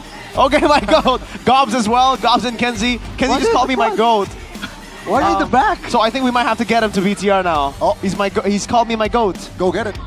Go get. He might have to be a sub though. No, no. Like, come on. Replace him on. Oh hell no. I'm sorry, Kenzie. You're my goat too because you called me my goat. But my goat, Eman is the goat. Yeah. The golden goat. He's my goat, but he's my goat. It's difficult. Let's get into the game already, guys. Come on.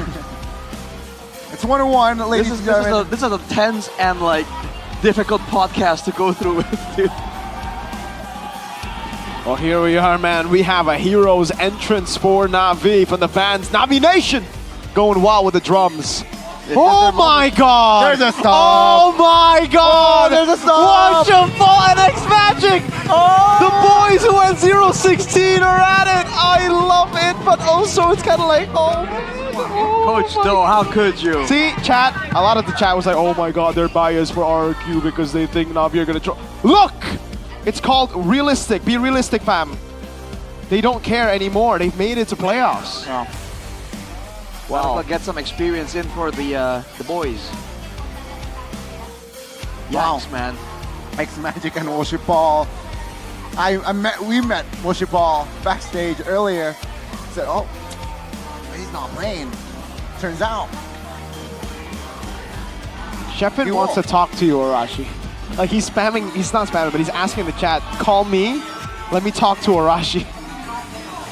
He wants to give you a bit of advice about, you know, how do you handle knowing Shepard, he's gonna try and taunt like even more. He can't taunt, dude. No. He's down under. Dude, you guys are bound for each other. What? Voss? Knowing him, dude, he'll say some stuff even when his team is even further down. So it sounds like a Shepard maneuver. Oh no! Oh no! I'm blocking him for the next month. Wow. All right, Shepard, that's a big no. Big fat no. He's calling my phone, dude. Oh, he's calling you? Oh man. Get out of here. X-Magic and Washer Paul. Man, Aldo looks so happy. And obviously, yeah. Oh man, Edok. Edok, man. Dude, it's so sad to see them. Oh my lord. Wow. Wow, this Chef has just told me, welcome to the caves. He gave you a route. Oh man. giving you some pointers, Arashi, because technically Sheffin is more experienced dealing with this sort of situation. Arashi, no, The 6 steps of grief. Yeah, I need to ask you now, Arashi. What's up? Now, is it better to win or lose? Because if you lose, the banter will be kind of ridiculous, no? Oh, no. Yeah, so they kind of put RQ in a tough spot. Oh my lord. I'm not sure if I appreciate it How though, could they do this? Coach Al though, but it is what it is. I like it. I like Yeah, it. Styling. yeah. They're styling. It's within their rights, you know. It's spice. It's spice. Wow. Well, random map draw. Broken walls. 3 times, by the way. Game 1, 2, and 3. What are the odds, right? Wow, Arashi is taking a good hot minute here. Oh, man. Gather himself, but yeah, ladies and gentlemen, welcome to the drafting phase. We will have another game on Broken Walls. RRQ this time will sit on blue. Navi sit on red. All right, Arashi. Drafts. Let's see how this plays out, man. No other way around it. You gotta go through it. Same bands technically for Navi, but it's a usage and pickup for RRQ. Oh man. Did they have Same the bands, usage yeah. in the first? No, in the first game Navi banned it out. Yep. Game number 2, it was Navi who picked it up. Now Navi can just go for Angela Yuzong, right? Just go for it like, yeah. CC Gatot, sure. CC Gatot and then Lancelot or Haya. That works. Definitely. So do they go for it? Detective Frederick. Uh-oh. Washer Paul. All right. Oh, okay. Choose my own path. And Arlet. Wow. Oh, we've seen before from Dewa, I believe. They're basically saying, go ahead, go CC Gatot, go Phobius, go whatever. We're going to play for combos. Hey, remind you, right? This lineup beat Bigatron. Yes, sir. Like one. Yes, sir. Bigatron are the streak breakers. They broke the 0-16, the 0-11 of Liquid, and Onyx. the 0 of Onyx as well. They're truly Robin Hood.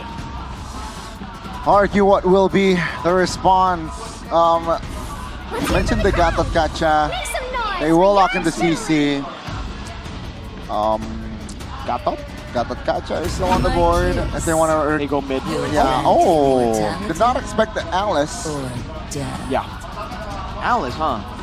Well, so this is gonna be a potentially a marksman CC, eh? Like toy on CC. Well, I guess trying new tricks of their own RRQ. So far, at least the combo. There's more synergy between the Arlet and the Fredrin technically compared to the CC Alice. Blue Nox. Love it. So far, it's actually pretty good for Navi. Yeah. A lot of burst potential. Okay. Last 2 picks here, or last 2 bans first. Time to go to the Oh, wow.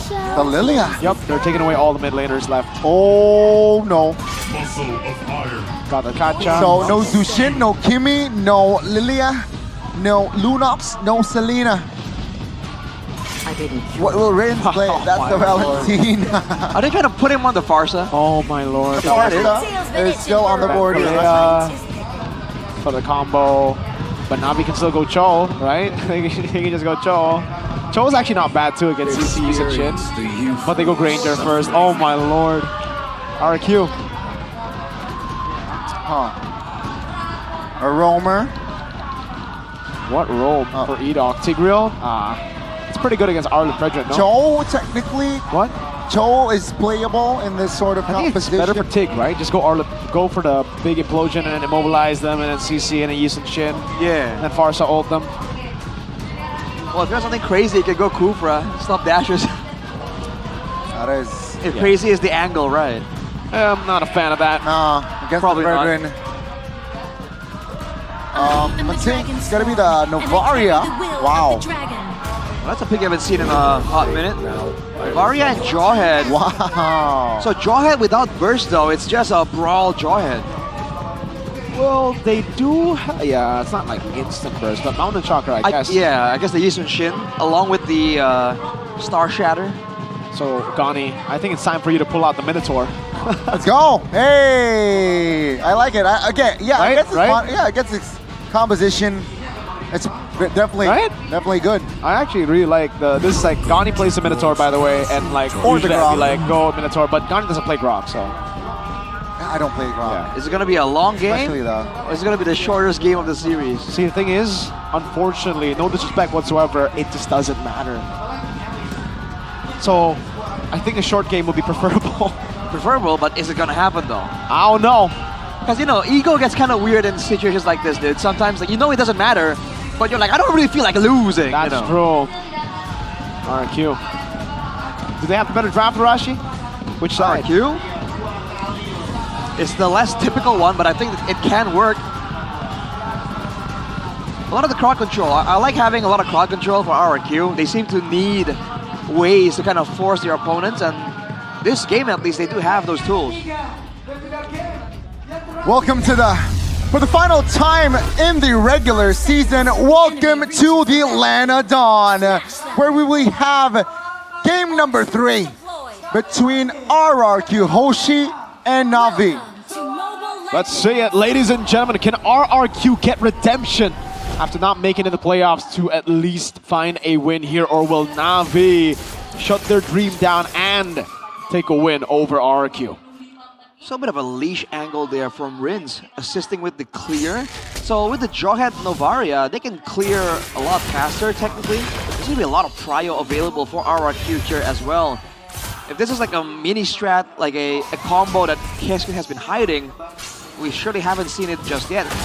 Looking at the emblems here, Rupture for X-Magic, so he's trying to get some action in the mid lane, but he won't be able to against this kind of clear.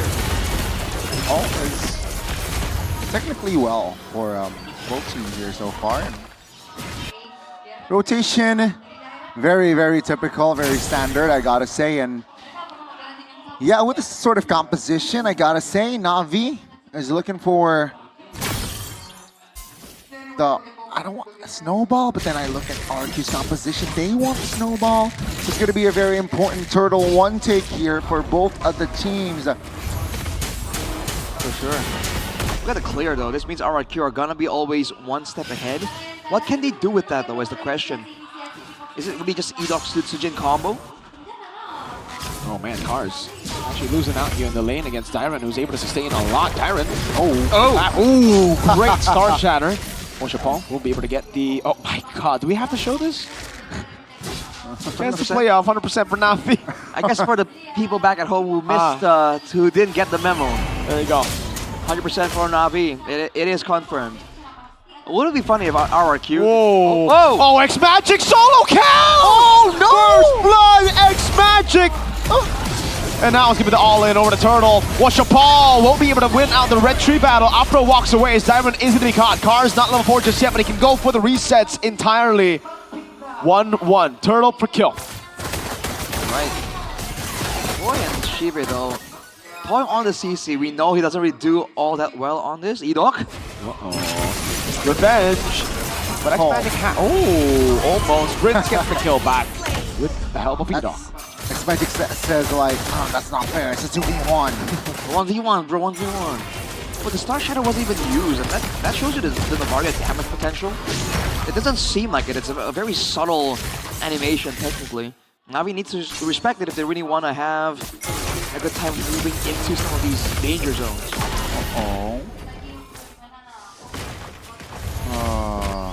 Right, it's a 1.1k gold lead. 3 minutes in. It's a healthy lead, gotta say. And now V, they need some sort of compensation here, perhaps after or on that turtle later on. Yeah, no spells here for X-Magic and Wow. All in. Shive picks up the kill. He's on the way to the Sky Piercer after the Fury Hammer, so that means he'll be online much quicker. doesn't land right there. 40 seconds to go right here, so no real urgency. In fact, Syzygin's pathing towards the bottom side to try and find something. This is a great cut. Yeah. It's a very, very low kill count. For after that first turtle, it's going to be 3 kills on the board, respectively. And yeah, both teams here trying to control mid lane as we head over towards the next neutral objective, which will come in 10 seconds. Take a look at the spell check here. All 5 will be up for Na'Vi and also RRQ, so prepare yourselves for a big 5v5 on and around the turtle. What was the angle for Toy on the CC? Is he going to try and dive in or what? Ejector already used onto Afro. Na'Vi taking it slow though. Not really concerned about the poke damage and the wave clear advantage. They're kind of putting RRQ on the spot here. Oh man, 2-level lead though. It'll be really tough for Washapal to win this out. That's magic. Oh, Shiva picks up the Sky Fusion 2, Ida on it. Going to be chain CC there, popping current call over the cars as well. Let's hit the chain CC again though, immobilization and the knockup. Washapal taking it very low. Still cars jumping all around, but just doesn't have the damage really. It's magic. Forced to flick around as that's going to be the turtle. And a double for Syzygin looking for the triple. Oh, Rin takes it away from him and wins it out. Good looks here for RRQ. Oh. Let's take a machine. Oh, he's looking for more. Body block. Nice coordination there. Good win. RRQ, they were able to get the big wins there. Rushing. Now they're double their gold gap. What's yeah. 2K gold advantage right there. With the turtle, they're really starting a small snowball right here. And Na'Vi, they don't really have a lot of ways to tank up the front line, right? The Washapal is the only one that has built-in regeneration. So if this goes on, Afro and Cars, they might get chunked down before the fight even begins. And RRQ, on the other hand, have 2. Right? They have the Alice along with the CC. Nice dive though. Oh, great moves by Cars. Flickers out as well, but Mount. Oh! Cars with the walk up again. So what the? Oh my goodness. That looked a bit too close. Oh, dang. Tanking it down, dueling the turret like a boss. Yeah, a very interesting approach there. But he was able to cancel the wall charge, or his timing was all off.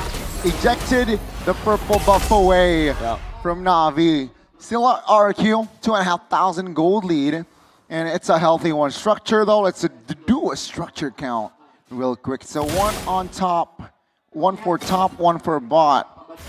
It's equal. Okay. It is.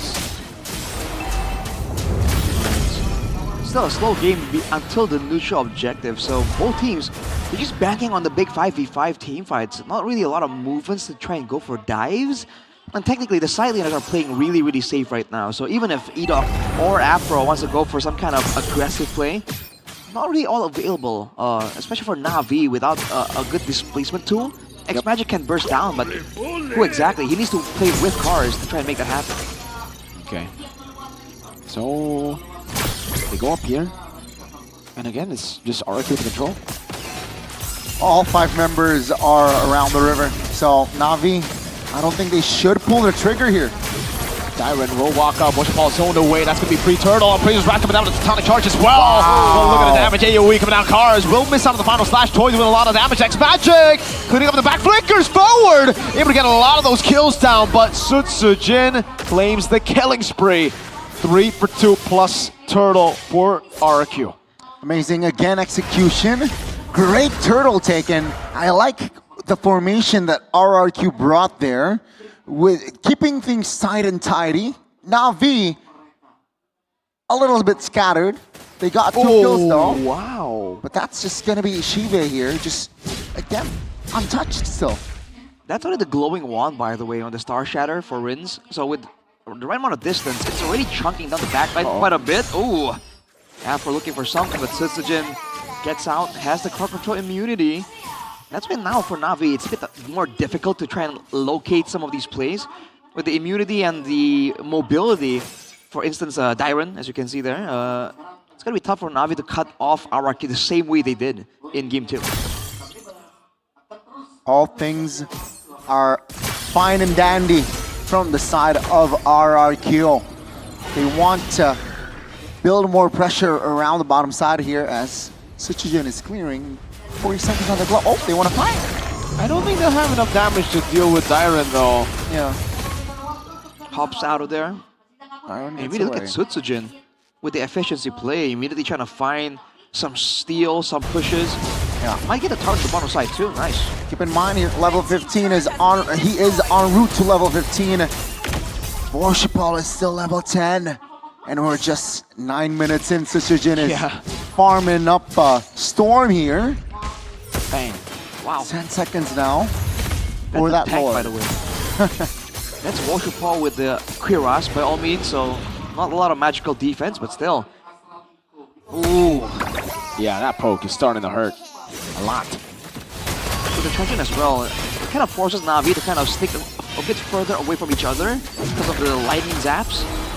Now with the Lord up though, Lane on the top side I think might be pushing for RRQ. Okay. Again, I don't think Na'Vi should just contest. I think she should let it go, but seems like the call is to fight. Yeah, massive Tyron in the backline finding 3 and an instant capitalization and the Star Shatter. The Mercenary going wild in the backline, able to find 2 on the board. Oh! Great one. Can he find the last Star Shatter? He finds it actually, but it was just out of range. RRQ. RRQ indeed. They got 4 kills. Lord is up, and yeah, they are looking to end game 3 here with a win. Ghani's a bit too happy, man. No, he's a bit too kingdom right now. I'm confused on like the giggles. Having a giggle night. Hey, I've always been a kingdom at heart. Oh, who's your favorite kingdom player or RRQ player? Lemon. Okay. Wait, Worshipal got the orange buff despite all that from RRQ. Yep. 8k gold lead right now. And again, once they do have playmaking tools of their own, you're seeing them perform like much better. Again, they're up against a different roster by all means. Yep. Let's see how this goes. It's going to be a base defense angle from Na'Vi against Sutsujin and Rins that have some really solid poking tools. Listen, Arashi. You won't take that mantle from BTR. They're the only team to lose to X-Magic and Worshipal, right? Those are my goats. Oh man. Building up to a 10,000 goal lead here. Seems like they want to pull the trigger. Juicy Astral Echo landing on 3. Toy just hanging around right now as they go for the siege and Worshipal. Ooh, the cannon minion still alive. That was so good for RRQ. That was through the Holy Shield, by the way. It's just that the Holy Shield didn't activate on the Lord, so that's mildly interesting. Mildly. But yes, the side turrets are still available. Base defense for Na'Vi. Hey, how to turn tables. How to turn tables. Oh boy. Seems like now. Ghani is having the giggles. No. Yeah, what's every going on? time I look at Arashi. Oh, that's ejector. Great Watch out, ejector watch out. on top force. Dyron! The backline finding 2, but there's no follow-up. Apro locked down. Oh no! That's gonna be Dyron in the backline still. Finally, a Sky Piercer stag. Oh, the damage! The dash forward from Shive. Wow. Oh man, RQ want to end it quick. Na'Vi. 3 members alive, up against 4. We're looking for the end here. A 5v, 4v3. Brilliance used up. Edok goes in. Back to the final slash. Lock decision down. A full lockdown. The Rose Gold Meteor saves him, and that's the yo-yo. The Kingdom will have the last laugh, at least in the regular season. They get the win. 2-1 against Na'Vi. A very great display of Mobile Legends. As RRQ, they will be able to secure the 3rd game and claim match victory. Congratulations, RRQ, but Na'Vi, they will go to playoffs still. Congratulations to both teams. They've won in their own respective ways, you could say. 2-1, but it's not enough, man. A 2-0 was required. So today it's a complicated day, to say the least. Wow. It is truly a sad day, man. That was the first ever RQ win. That was not celebrated. The Kingdom stayed silent throughout the whole game, even towards the end. It makes sense. They are out of playoffs. certainly a bitter pill to swallow, but it's inevitable, right? Eventually, what comes up must come down, and this season, unfortunately, after doing so well in the past 2 seasons, this season is not the moment for RRQ. Begs the question, right? If they just keep this roster, consists of Rins, Idok, Setsujin, Dairon, and Toy, will the outcome be different of Season 16? I think they would definitely make it to playoffs, but they would probably still lose out in playoffs. So, yeah, let's just jump into the interview. Arashi will translate. Let's go. Masih ingin memberikan yang terbaik sampai titik darah penghabisan. Inilah dia match finish 2 point untuk tim giving it the best until the final moment. Give it up for RRQ. Namun match finish 2 point untuk hari ini Susujin hadir. Susujin menghadapi Navi menjadi antara hidup dan mati. Facing Navi in a life or death scenario. Hari ini? What do you think about today's match? Ya deg-degan sih sebenarnya. Nervous. Heart was beating. Game kedua begitu intens. Game 2 was really Dan intense. itu benar-benar kayak 50-50 banget. It's a 50-50, it's a toss-up. Ya, kita paling memberikan yang terbaik aja sih buat match ini. Mau itu lolos atau enggak. We've given the best for that match. Kita season ini buruk lah, jadi nggak And berekspektasi win or lose, tinggi juga. we didn't perform well this season, so Jadi season yang we didn't have too high of untuk tim expectations. RRQ. Namun di sini mereka menginginkan memberikan yang terbaik dan itu terbukti dengan kemenangan hari ini, penutupan match. Kalian membawa sebuah kemenangan untuk RRQ dan Closed out the match with a victory for hadirnya RRQ. Suzu di sini apakah memang ingin menyampaikan sesuatu? Is there something Di you want last to match, say in the muncul. last match or showing up for the final match, Setsujin? Baru muncul lagi. Nggak tahu sih, ya cuman I don't know. disuruh main aja. I'm just told to play and I deliver. Lihat saja. Ya. Dan setelah bermain dan pada akhirnya hasil baik pun tidak bisa didapatkan dan RRQ harus After terhenti playing, di sini. but Ada still yang not mungkin getting mau the best disampaikan results. dari Sujin? RRQ stopping right here. Ya buat What do you think, Kingdom Setsujin? paling kalau dari gua mau say For sorry the aja Kingdom, kalau season ini. from me, I want to say sorry. Nggak lolos playoff lah. We didn't get to the playoffs this Apalagi season, ini pertama kalinya RRQ nggak lolos playoff especially juga, because it's the jadi first season that RRQ season depan does not make it to the semoga lebih playoffs. baik lah. So hopefully next season Semoga will be lebih better. baik. Dan bagaimana dengan Idok? Apakah ada yang ingin disampaikan? How about you, Doc? Anything you want to say? Ya, saya sorry juga ya season ini jadi ya bad history buat RRQ juga lah. Apologize as well Jadi for kami semua making a bad history for sorry buat RRQ. Kingdom, kita belum bisa All of lolos us ke playoff. are really sorry to the Kingdom Dan bagaimana that we dengan cannot Toy? make it to the Apakah ada playoffs. kata-kata terakhir karena kita akan bertemu di babak playoff? Any last words here, Toy? Because we're not going to meet each other in the playoff stage. Buat Kingdom ya makasih banyak udah dukung kita walaupun kita To the Kingdom, nggak lolos playoff. thank you so Jadi much makasih banyak. from us. Even though we didn't make it to the playoffs, Dan Dylan, we really apa appreciate pelajaran you. apa yang sudah didapatkan mungkin di season ini dan pada akhirnya tidak bisa kalian implementasikan dan mungkin menjadi bekal untuk next season. What lessons have you learned from this season that Pelajarannya might be mungkin used ya to improve banyak next lah season? Mas ya, Bude. Ya, Well, there's a lot of things we learned this season. apa ya? Tahu sih, But- pokoknya banyak deh pelajarannya. There's a lot of Tapi lessons. apakah ada yang Can't ingin cover everything now. disampaikan untuk last moment dari RRQ? Any Ya kalau dari gua messages mungkin for the ya last gua moments from minta RRQ? maaf lah sama buat gua dan tim gua. Apologize for me and my team. Udah jadi season terburuk mungkin buat RRQ. This might be the worst season for RRQ. Sorry guys. Sorry, guys. Dan Rins, apakah ada penyesalan yang ingin disampaikan dan ingin Rins, diperbaiki untuk next any seasonnya dan ada yang regrets? ingin disampaikan pula? Anything to get across to the Kingdom? Buat Kingdom, sorry season 16 ini kita mengecewakan kalian. To the Kingdom, Dan sorry that buat this season tim we were so RRQ juga, disappointing. Mungkin ini sejarah baru. Ya sorry aja sih season ini. It's a new history, but it's not good. Depan lebih baik lah. I'm very sorry, and hopefully we'll be much better Karena next untuk season. kali pertama, playoff akan terasa kosong. RRQ akan absen dari playoff, namun tentu saja ini akan RRQ will be dinamika absent baru. from the playoffs, Sebelum but this will be a new dynamic. izinkan Bude untuk Before that, mengundang official dari RRQ. let me officially Kali invite pertama bergabung di babak regular season, RRQ. menunjukkan sebuah kata-kata ataupun penghormatan terakhir bagi Kingdom dan juga semua super fans untuk official RRQ. The RRQ Kami officials. Karena RRQ mereka berjuang dari awal sebagai keluarga besar. RRQ has been fighting together as a big Mereka family akhirnya from the harus beginning. mengakhiri perjalanan mereka hari They're forced to ini. end their Kali journey here pertama. for the first time.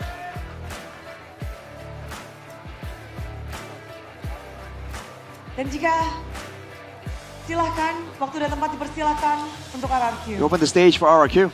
Halo. Tes.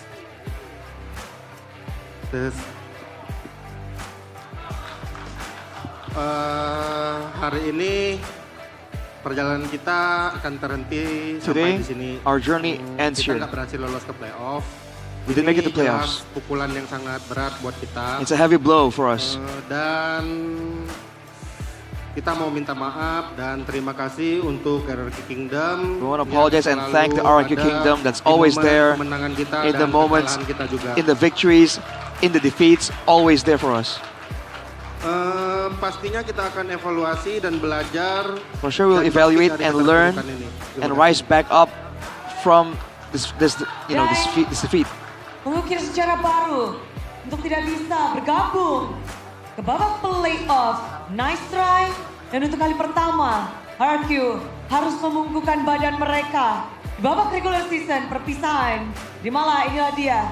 One last bow. One last bow from RRQ.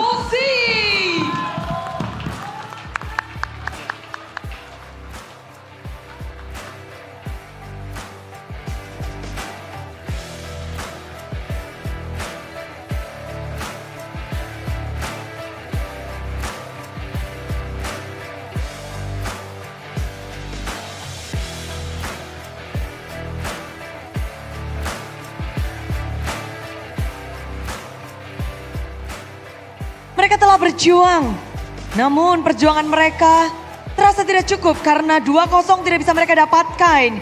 Dan hari ini memang kita melihat nasib yang berbeda. Mimpi RRQ harus terkubur. Di sisi lain, tim Navi, mereka men-secure slot babak playoff dengan begitu dramatis. So, mari kita sambut sang empunya dari slot terakhir babak playoff. Sambutlah tim Navi.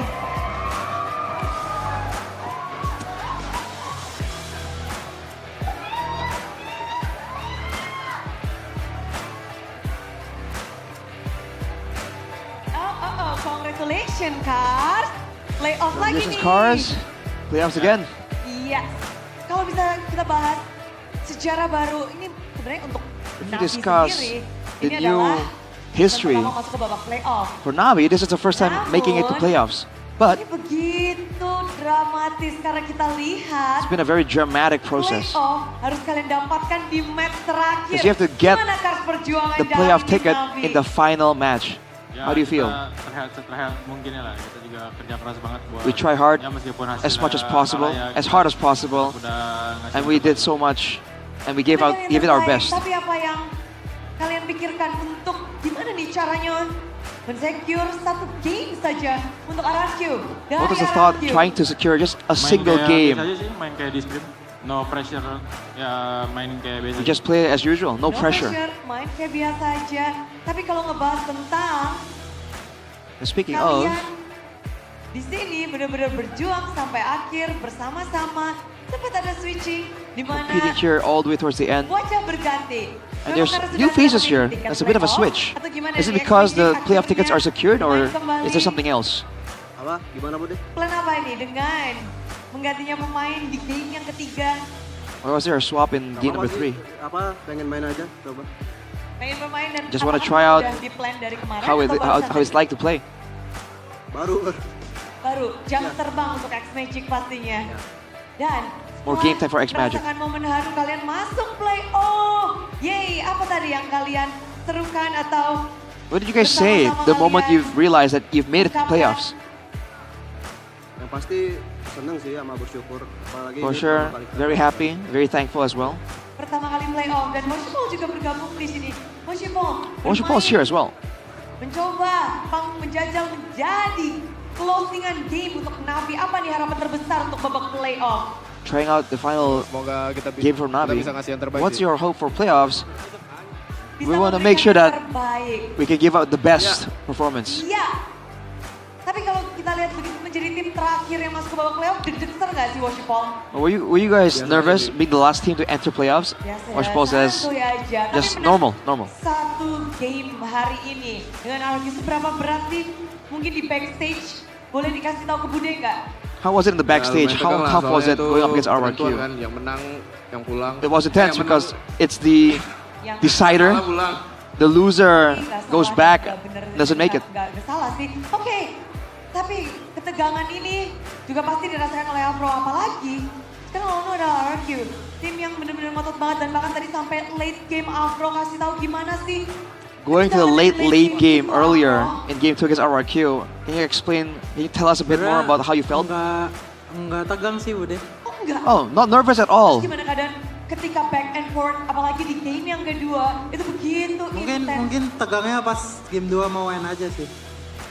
Maybe he's nervous Sisanya enggak. trying to end the game in game 2. The rest of the moments not so much, but trying to end against high ground was a bit nerve-wracking. Hati-hati. Memang apakah itu kunci kemenangan melawan RRQ? You played so careful, so calculated. Was that the solution to go up against RRQ? Kayak itu poin penting kita lah, jadi kayak kita lebih hati-hati. That's an important point for us, so we just try to be as careful as possible. Tapi kalau boleh dibahas, di sini kalian telah If you can mendapatkan discuss, slot. you guys have secured a 50-50 intense slot here. Winning against RRQ, is there something you want to Kemenangan hari ini, say to everyone, Shibe? menang melawan RRQ satu game cukup untuk masuk dalam babak playoff. Ya kurang puas juga sih pastinya, soalnya kan Not walaupun kita satisfied playoff, enough. ujung-ujungnya hasilnya kita kalah kan. Not satisfied because even though we're at playoffs, we still lost in that game. So we want to be even better and make sure that we can really perform during the playoffs. Kalian akan berjuang dari babak play-in. Ya. Itu akan menjadi tantangan You guys are besar playing from the juga. play-ins. It's a big Gimana challenge. ini untuk Navi supaya bisa bertahan dari play-in How is it for ke Navi play-off dan to seterusnya? withstand the Apa play-ins goal into the kalian? playoffs Gimana and bisa so on? mendapetin tiket play-off? Ya aku pengen dari dulu cuman pengen ngasih yang terbaik aja sih. What I wanted to do since the beginning, since back then, is to give the best that I could. Dan hari ini momen yang begitu berharga dan ini begitu benar-benar dramatis walaupun kalian kalah. It's such a precious moment. You lost the match, but you entered the playoffs. Is there something you want to tell to Itu RRQ? dari dulu tetap tim yang harus diwaspadai sih. Jadi RRQ, since back then, they're a team that needs to be watched out for. And even though they're not in the playoffs, they're still an amazing team. Dari Cive tentunya, tapi yang spesial di sini kita akan tunjukkan sesuatu. Langsung saja inilah I'm gonna dia. show something right here on the stage. Oh, rupanya langsung ya. Begitu Derjo, bracket untuk babak play-in, play-off. Dari play-offnya ini udah AE lawan Navi, EVOS lawan Dewa, Bigetron. Oke, bracket kalian di atas. Kalian These are the akan brackets membuka for the playoffs. laga di Nice Pick 2. You're gonna be the first match. Cive ngeliat Altrigo against Navi. Kenapa Bro? Seeing Altrigo right now, what do you think? Mereka cukup kuat juga sih. Cuman kita juga They're pretty strong. pastinya di playoff nanti nggak mau ngalah juga. But we are not gonna give in at the playoffs later on. Komentar nggak tentang bracket ini nih? Any comments about the brackets? Nggak ada sih Bude. None. Nggak ada, aman aja. Ya mana sih? Everything's okay. Aman aja, nggak ada ketakutan. Tapi X-Magic, No worries, no concerns. ini gimana X-Magic? What do you do, X-Magic? Jadi tim terakhir yang masuk ke sini, terus habis itu bracketnya Being the last team and seeing the bracket just like this, Biasa aja sih Bude, soalnya it's normal. apa ya? Mau lawan siapapun tim kita siap lah. Against anyone, our team is ready. Ya. Dan kalau menjadi laga pembuka khas, ngebahas tentang laga pembukaan untuk tim Navi. Bude Being in the penasaran opening nih, cars, apakah kalian akan menjajal hal yang baru atau apa yang kamu ekspektasikan? are you just gonna try something new, or what do you expect from the opening? Atau yang kamu harapkan kepada Navi Nation mungkin untuk bergabung? Ada yang ingin kamu What do you sampaikan? expect from the Navi Nation as well? Because you're gonna be on the opening match. Ekspektasinya ya jelas kita menang lah. Ya, itu We expect to win. Goals kita buat Let's clear our expectation. M7. And we wanna look towards M7. Dari Cars.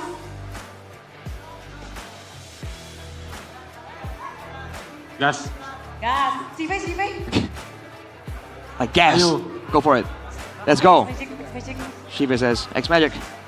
Born to win. Born to win. Afro. Afro? Gas. Gas. Semua tugasnya, Like, go for it. Ajakin semua Navi Nation buat ke Nice 2 pick, ayo. Oshapal, invite everyone else to come to Nice 2. Nice in pick 2, please. Buat Navi Nation jangan lupa dukung kita di pick. For Navi Nation, don't forget to support us at Nice in pick 2. Terakhir telah di-secure Navi. Saatnya Navi Nation untuk merayakan dan bersiap-siap. Sambutlah tim Navi ke babak playoff. Welcome Navi to the playoff stage.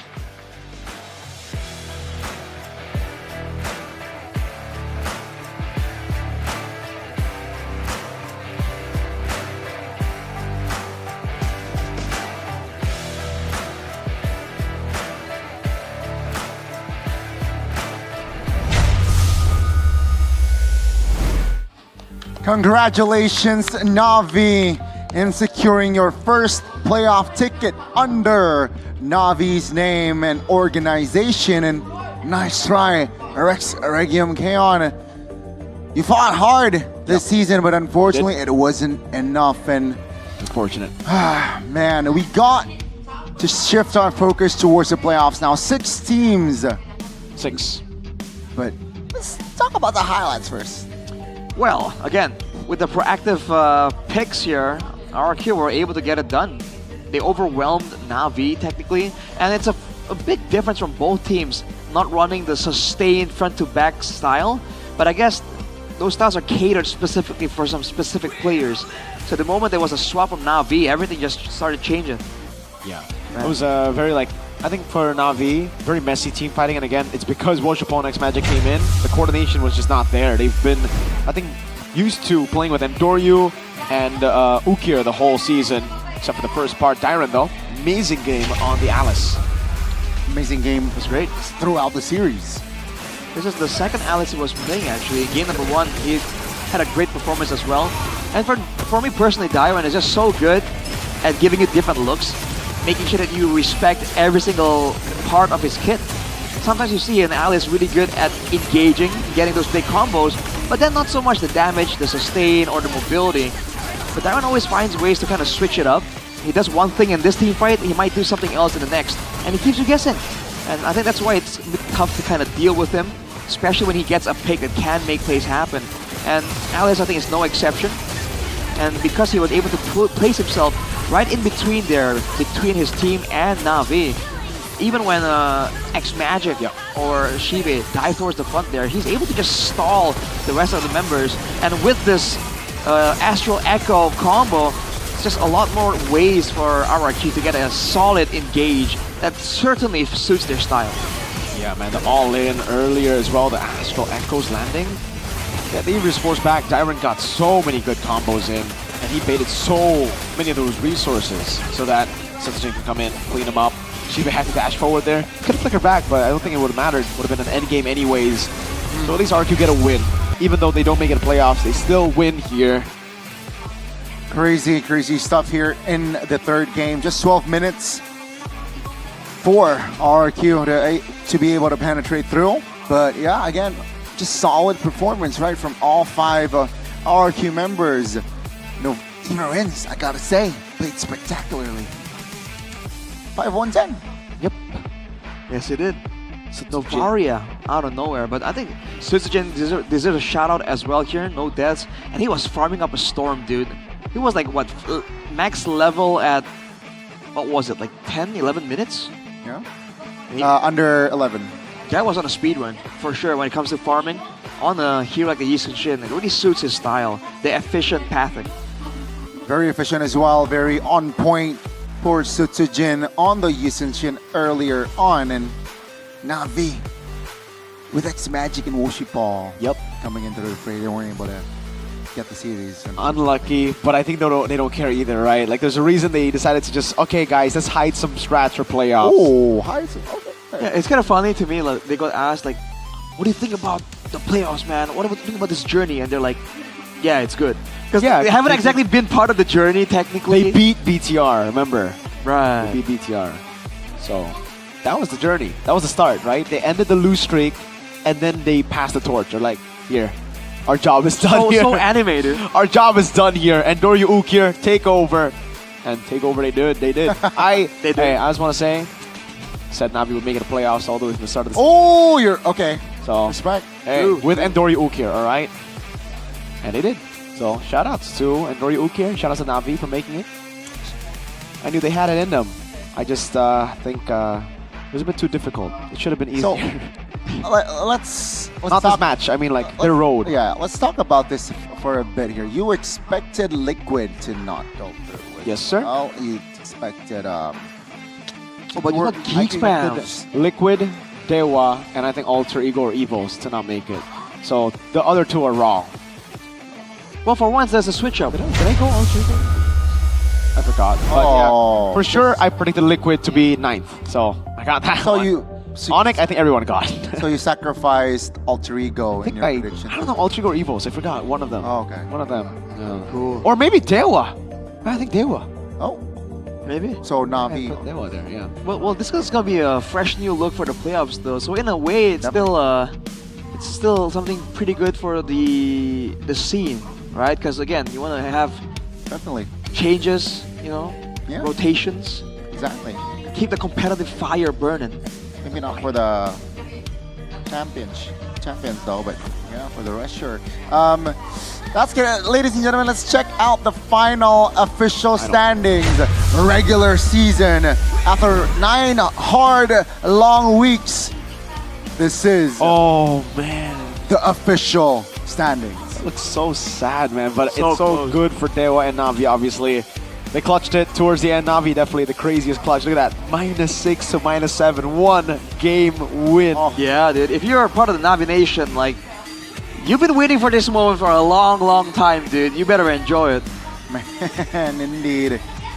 Yeah, screenshot it. You know, it is one for the books. The standings is presented to you by our official tournament smartphone, Samsung Galaxy A365 5G. And let's take a look at the playoffs bracket here. Wow. Ooh, man. Nice pick too. We're coming.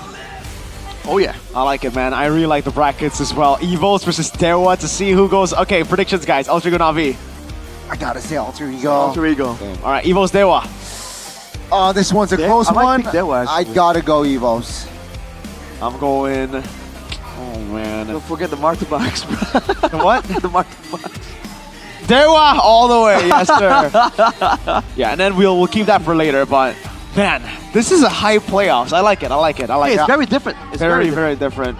First one without RQ. Dang. Because no RQ, no Liquid, right? So And compared to last season, it's just so no Geek as well. Yeah. So a lot of different new faces. Yes sir, for sure. Oh, ooh, Arashi, read it out. Reminds everyone that he cannot and will not be ignored. Kin, Rookie of the Week right here.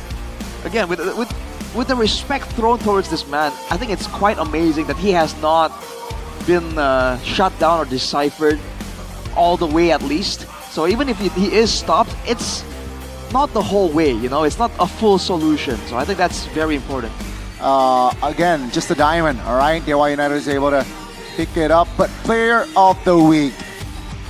The constant in BTR, the Maestro, Moreno. That's my boy. Moreno. Yeah, he's amazing this week. Yes, game number 2 earlier was a bit shaky, and obviously the game against Heatfam was shaky, but Ron had a play there. He was pretty good himself, you know, Mr. Moreno. The comeback as well against Alter Ego earlier was Moreno. Man, oh man. Okay. Man, after 9 long weeks. 9 short weeks, man. It felt like a snap. It we were felt here. like just a day. It's very crazy. Right? It felt I even just missed one the week. day. Yeah, we went to Japan. Did that also feel like a snap and you're done? Yeah. Yeah, right? Before I knew that was back here. Maybe if you did not go to Japan, maybe RQ would still... Maybe you would have I mean, given that's them a a pep talk. That's a bold claim, dude, honestly. Okay, let's just talk about the playoff ticket here, ladies and gentlemen, because it is definitely up and running. But hey, check it out. 29th of October till the 2nd of November. It's the playoffs, baby. Yes, sir. Playoff tickets are up, so you guys can go and get it. Get your playoff tickets now at the official MPL website. Make sure to buy original tickets because there are a lot of resellers out there that can scam you, so be careful there. Location, nice pick too, and there are 2 seating options, Mythic and Legend, that you get to choose from. 2. Oh, man. Rush, are you crying? I got something in my eye. Oh, man. Oh, RQ. Oh, no. Hey, cheer up, Arashi. It's okay. It's an RQ Steam, man. It is, you know. When your favorite team doesn't make it, it is sad. It's okay, Arashi. Access to nice pick too. Free shuttle bus. It happens. Transit card and the commuter line as well. Check it out. It's definitely easy. Yeah, and Multiple if you don't get avenues. tickets, you can still make it to MPL ID Festival Season 16 free of charge. You guys can go and visit the booths there, merch booths for all the teams that made it, and watch parties over there as well, just like we had here in MPL Arena that was full outside as well. And there are fan meetups, fan meet and greets for the players after they win. That's the gem right there. You might see other content creators, players as well, who likes to stroll around the venue. But yeah, we talked about, of course, guys, so from the 29th of October till the 31st, we got a team stage performance, super fans, you know, everything, etc., etc. And also we got some other action here.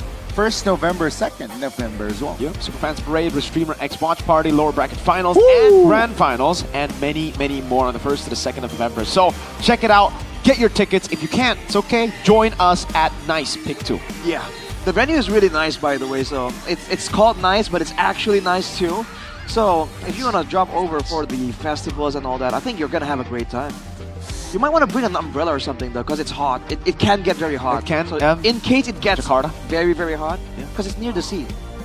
Yeah, you might want to get some precautions. Like It was the sea, just like a few years ago. It was part of the sea. Exactly. Yeah. It's reclaimed.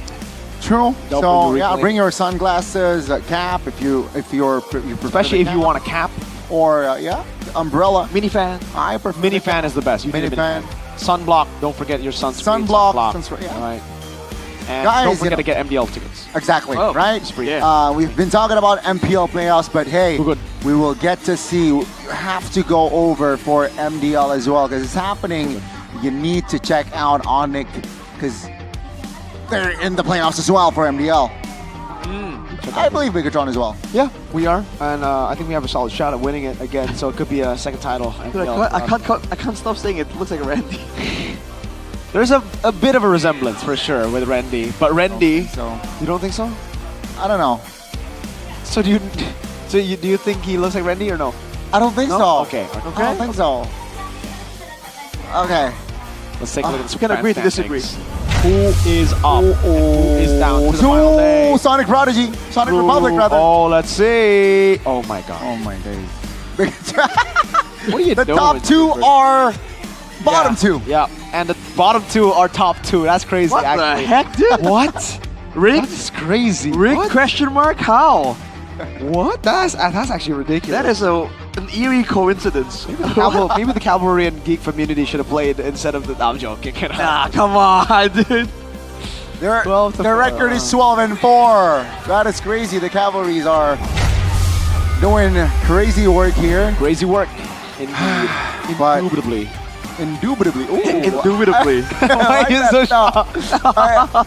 That's a good big word. word. That's a big word. That's a big word. That's a for big and big good word. game and a big day and a big playoffs. Buy tickets for your favorite team's match and get the chance to join Superfans Cup. the Super Fans Cup, ladies and gentlemen. You know, start Experience. repping your team. Start repping your team, man. Even if your team is down under, if you can't support them while they're down, you don't deserve to celebrate their win. Yes, sir. So that Well said, means well for said. all you bandwagoners who are no longer fans of teams that made the playoffs, good riddance. We don't need you. Yeah. And to the loyal, the faithful, you shall be rewarded. Okay, well, let's do it. All right, ladies and gentlemen, for the final time in MPL ID Season 16 regular season. MPL ID Season 16 powered by Moonton, supported by PBSE, presented by official tournament smartphone Samsung Galaxy, official e-wallet GoPay, official coffee Good Day. We have our partner in esports, Sympathy, Dunia Games, Games Max, and Good Time, our advertisers. Kacang Sukra and Doritos, our suppliers. Head and Shoulders, UBS Gold, Royal Guard, and Imaginary. Thank you so much again, and thank you. It has been a wild ride. We take a look at week 1, week 2, week 3, week 4, week 5. Till the end, for me, it was a very wild. It's bloody. It is bloody. Unfortunately for Shepin and Arashi, their team did not survive. Eterna too. Don't forget. Eterna too. Don't forget. Oh, you're right. pro. That's pro. Oh, I just. Oh, they're all here. What the heck? Hey. Realize is not black and white here. Yeah. Arashi's not black and white. What? Yeah. Oh, no. Someone take a screenshot. Oh my god. Hey, we gotta celebrate. We're gonna celebrate. We gotta take a photo. Wait. Someone screenshot, please. Someone screenshot. Get a screenshot? Alright. Hey. There you go. That's how it's done, That's how it's Unfortunate done. for TLID, Geek Fam, Oh, and yeah. Rashi. Realize Realize. is an Onyx fan. He's bandwagon. Shout out to the three who are not here though. Eterna, Sheffin, and Realize. Big We shout love out, you man. guys. Yes, Yeah. sir. See you guys soon. Like we're gonna see each other a lot during playoffs, man. Yes, sir. A lot. Yeah. Fun times. It's always a fun time. It is. W production It is. though. W production. I like it. I like We it. got a lot of creativity. Like yeah. You're lucky, Arashi, because last time Sheffin could not talk. Yeah, he got muted when He got muted. when he got black and whited. So yeah. Because he yaps a lot. You know? Oh. I keep it classy. Whoa! Sheffin, you gonna take Sheffin? that? You yap, brother. What's he gonna do? Call me? Oh! You're gonna take it like a good boy, Sheffin? You're gonna take it like a good boy, no. Sheffin? You're gonna take it like a good boy, just like your team? Oh no. I say we keep it classy, but I'm beating on him when he can't speak back. Like, dang. My goodness. Sheffin. Oh, Look boy. at Sheffin, dude. man. Realize is not even happy. Realize should be happy. Come on, Realize. Cheer up, man. Why does he turn out so happy? You're right. Because she's there for the vibes, you know. She's here for the vibe. For the vibes? It's all about the vibes. Just for the vibes. I'm glad that we can keep it lighthearted though towards the end. Yeah. She looks like she's happy TL went 0-11, you know. That's so misleading, dude. Out of context, like, whoa, what? Let's go. Let's go 0-11. Oh my god. Sheffin looks depressed, so that is on paper. He looks upset, dude. He's He gonna looks hit angry. someone. He looks like he was. I think he hates Yorashi. What? Yeah, look at his eyes. Unfortunately, I just don't care. Oh, take it like a good boy. Oh, Sheffin and Realize taking blows. And earlier. and Realize Oh, why? Realize. Oh, just Sheffin. Oh, You're just Sheffin. instigating. Why you Oh, no, I instigating? thought it was Realize. What the? I thought it was Realize. Okay. Realize. You got beef with Realize, Gotti? No, I guess so. That You're means shaking the bucket. Wolf. No, I thought it was you were talking about Realize. Never mind. You dissed Wolf. You called him old. Now you said Sheffin. You don't care about Sheffin, and all he can do is call you. Oh Rashi. no. Oh my god. Oh, no, no. Rashi. It's Oh, time. You are gone. apparently you were classy up to a point, but you kept on yapping. Guys, thank you so much for sticking with us through the end. For the final time in the regular season again, Gani, Mirko, Arashi will sign out. Bude Clara Mongstar, what is up?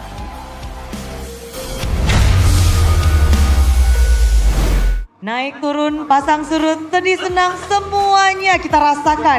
Dan pada akhirnya 9 tim telah menjadi 6 tim. Kita telah menemukan 6 tim yang akan berjuang di ajang babak playoff. Tentunya ada kebahagiaan yang dirasakan oleh tim-tim yang lolos ke babak playoff untuk menggapai impian mereka dan selangkah lebih dekat menuju M-Series.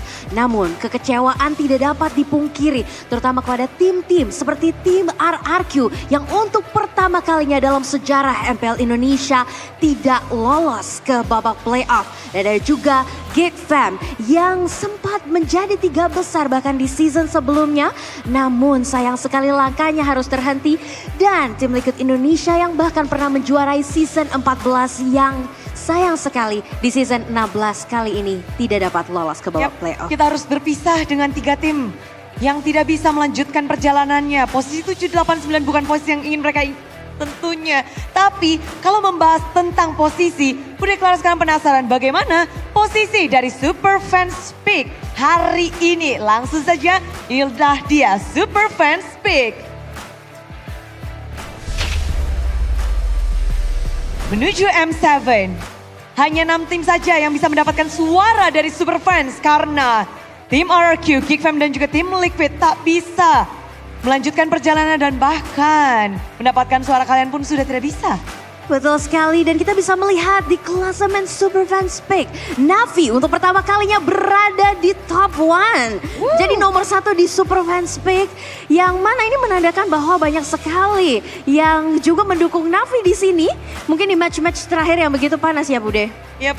Dan dengan kemenangan yang begitu dramatis masuk ke dalam babak playoff hanya dengan 1 game saja, mungkin ini menjadi bekal bagi Navi untuk bisa menjadi perwakilan dari Indonesia. Tapi di situ EVOS juga bertengger dengan sangat manis di posisi kedua hari ini, Super Fans. Mereka berpikir bahwa EVOS memang layak, tapi ada Onyx di belakangnya sedikit tergeser dan cukup jauh jika kita bandingkan angka dari Super Fans di posisi 1, 2, 3, 4, 5, 6. Di posisi 4, 5, 6, Begatron by Vitality, Dewa United dan juga Altrigo hanya mendapatkan satu angka saja. 7 poin, 5,8, 4,3. Betul sekali, bahkan di bawah 10%. Jadi ini menandakan harus sekali untuk para super fans mendukung terus tim-tim kesayangan kalian. Yap, 1 digit saja. Tapi kalau kita membahas perjalanan dari 9 tim ini tentu begitu panjang. Karena 9 minggu telah kita lalui bersama, hari Jumat, Sabtu, Minggu.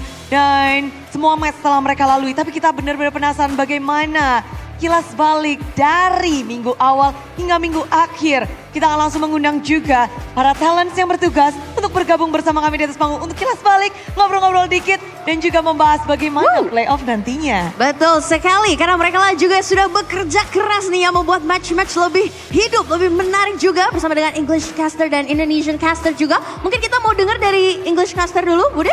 Atau dari Indonesian caster dulu? Bintang Mas yang menang. Oh udah, KB udah siap. KB udah siap. KB udah siap. KB, kalau membahas tentang early season, regular season ini, apa yang paling berkesan buat KB? Yang paling berkesan tentunya effort Navi ya untuk memecahkan loose streak mereka. Dan Bigetron loh yang ternyata menjadi pemecah loose streak dari Navi. Jadi mungkin pada kaget, apalagi Bigetron minggu pertama itu startnya dari 2 kalah. Tapi siapa yang menyangka kalau mereka ternyata finishnya #2 gitu. Jadi emang nggak bisa diduga-duga lah awal musim. Dari pecah loose streak sampai memecahkan pintu untuk ke playoff. Benar, upper lagi. Oke, jadi memang banyak sekali kisah-kisah juga. Navi sekarang masuk playoff, itu kisah-kisah yang banyak juga. Tapi bikin dengar kita dari English caster juga, mungkin dari Mirko nih.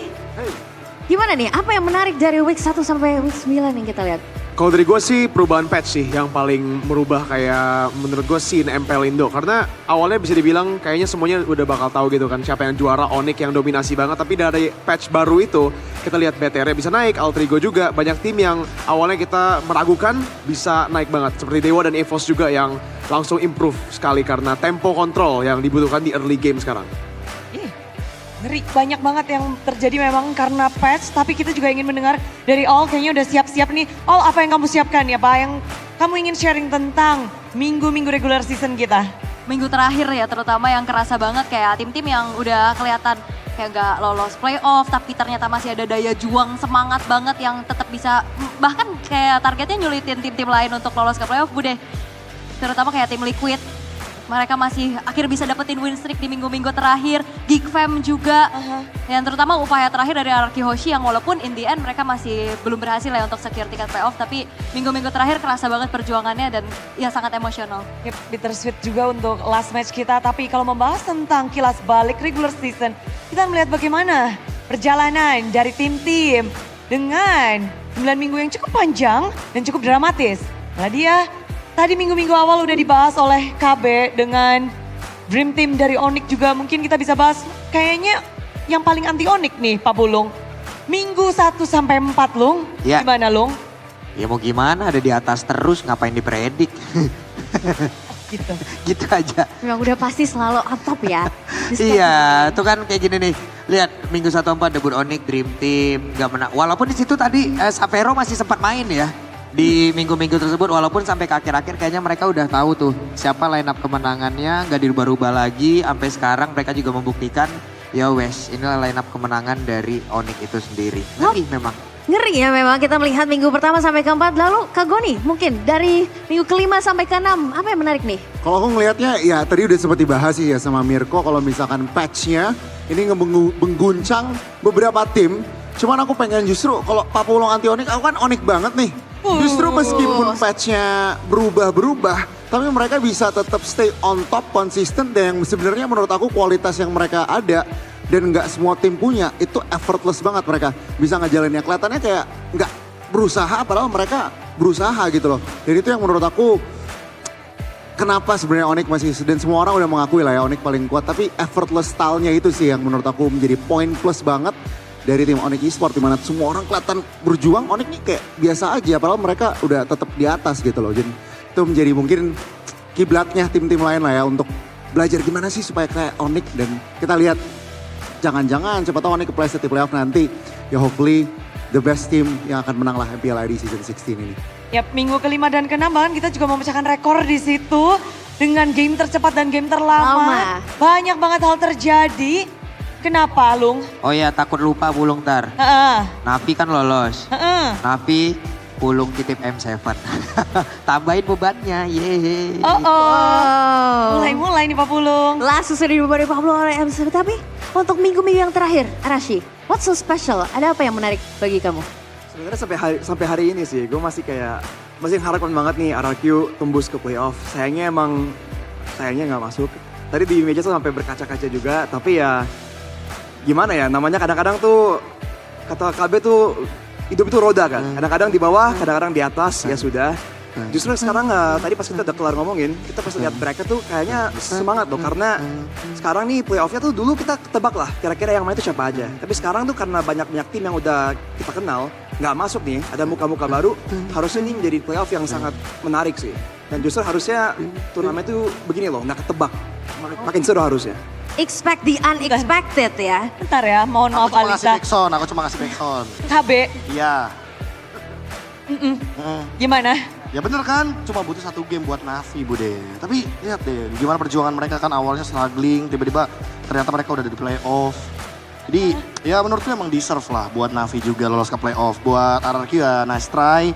Mau gimana pun juga ya aku sih lebih tepatnya aku sama Mirko tuh masih percaya sama Cascade. Cuma ya nggak tahu nanti kedepannya seperti apa.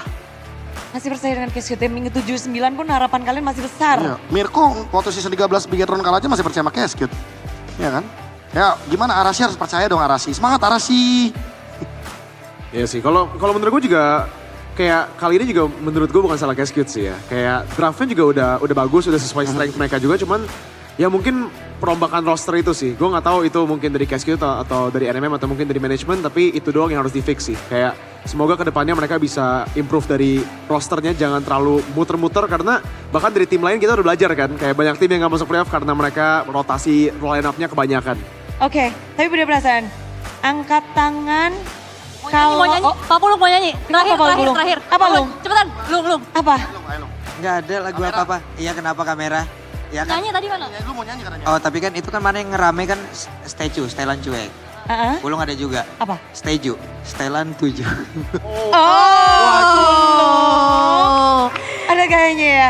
Tapi angkat tangan di sini dengan yang bisa dibilang prediksinya benar untuk season ini. Yang masuk playoff. 6 tim ini yang masuk playoff. Salah semua. Kayaknya salah prediksi semua ya. Gue bener liquid doang di paling bawah. Ya. Oke, dan yang lainnya kayaknya kita benar-benar season yang benar-benar kita nggak bisa prediksi. Tapi super fans kayaknya di sini juga sudah melihat, mempredik untuk super fans pick. Ini adalah overall. Selama satu season ini ya Bude. Bukan hanya hari ini saja. Jadi kita akan melihat bersama-sama dengan para talent. Mungkin para talent juga ingin mengomentari karena inilah dia super fans pick untuk 9 minggu untuk MPL regular season. Oh lala. Wow. Siapa yang gak setuju dan siapa yang setuju nih? Ada mungkin? Setuju? Aku kaget RRQ ada di bawah aja sih. Apalagi kan udah merah. Iya gak makanya bisa. di situ. Kaget aja makanya. Tapi super fans pick aku ngeliat dari Onyx setuju lah. Ada di sana. Siapa yang paling gak setuju? Setuju sih, soalnya gimana pun ini emang berasnya di sini kan, yang itu kan merah. Sorry Arashi, tapi ya kita di sini emang lagi bahas yang terjadi aja.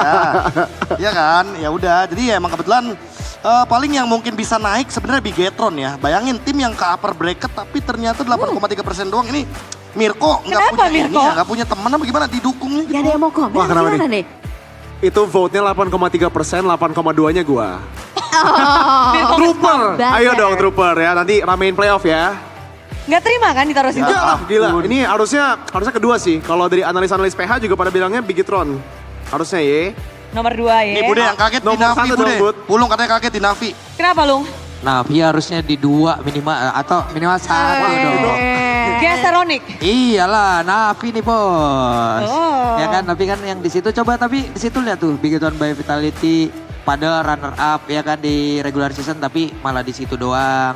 Oke, Belum tapi lagi sekarang di sini RRQ di 7, ya itu pertanda tim lo itu juga bukan center of the world gitu loh. Ya, jadi Balas dong Arashi.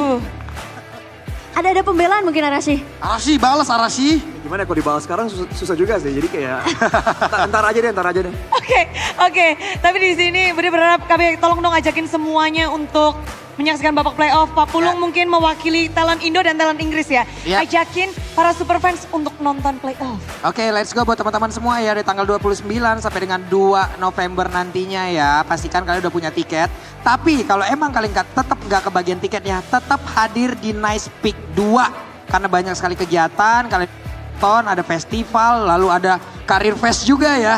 Dimana banyak banget kan yang nanya-nanya, Bang ada kerjaan Bang, ada besok di festival. Let's go pokoknya ya. Yes, itulah dia Pulung. Kalau dari English talent mau pakai bahasa Inggris juga boleh. Ajakin. Mirko. With your audience. To the people back at home watching from overseas, come watch. And if you're Indonesian, come watch in Nice Pick. It's gonna be great. Playoffs are amazing. Bigatron have an actual chance. My goats, Onyx. Hey, it's all about beating Onyx right now. So the final bosses are set. The contenders are all set. Let's see who the best team is from MPL Indonesia. Wow, kita akan lihat ya pertandingan yang nantinya kita akan melihat mungkin apapun bisa terjadi juga di babak playoff. Jangan lupa dari tanggal 29 Oktober hingga 2 November 2025 di Nice Peak 2. Yap, dan regular season dengan ini telah berakhir. 6 tim akan berjuang untuk menuju babak playoff. Bukan hanya untuk menjadi juara, namun mereka akan berjuang untuk slot babak M7 World Championship. Hari ini kita harus berpisah. Bude Clara dan juga Alisa Natali bersama dengan para talent dan kerabat kru yang bekerja mengucapkan mohon maaf jika ada salah-salah dan sampai jumpa di babak playoff MPL Indonesia Season 16. We out Hehe.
terus berlari, terus ke arah puncak tertinggi.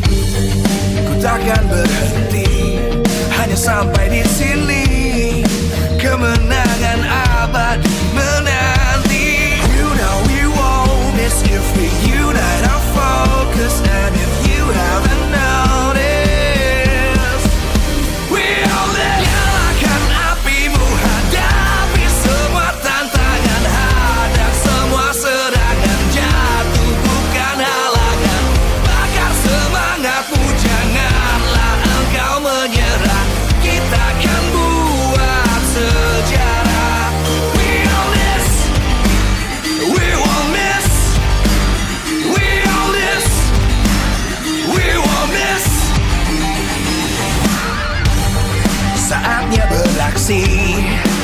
jalani ambisi, aku kan menyawa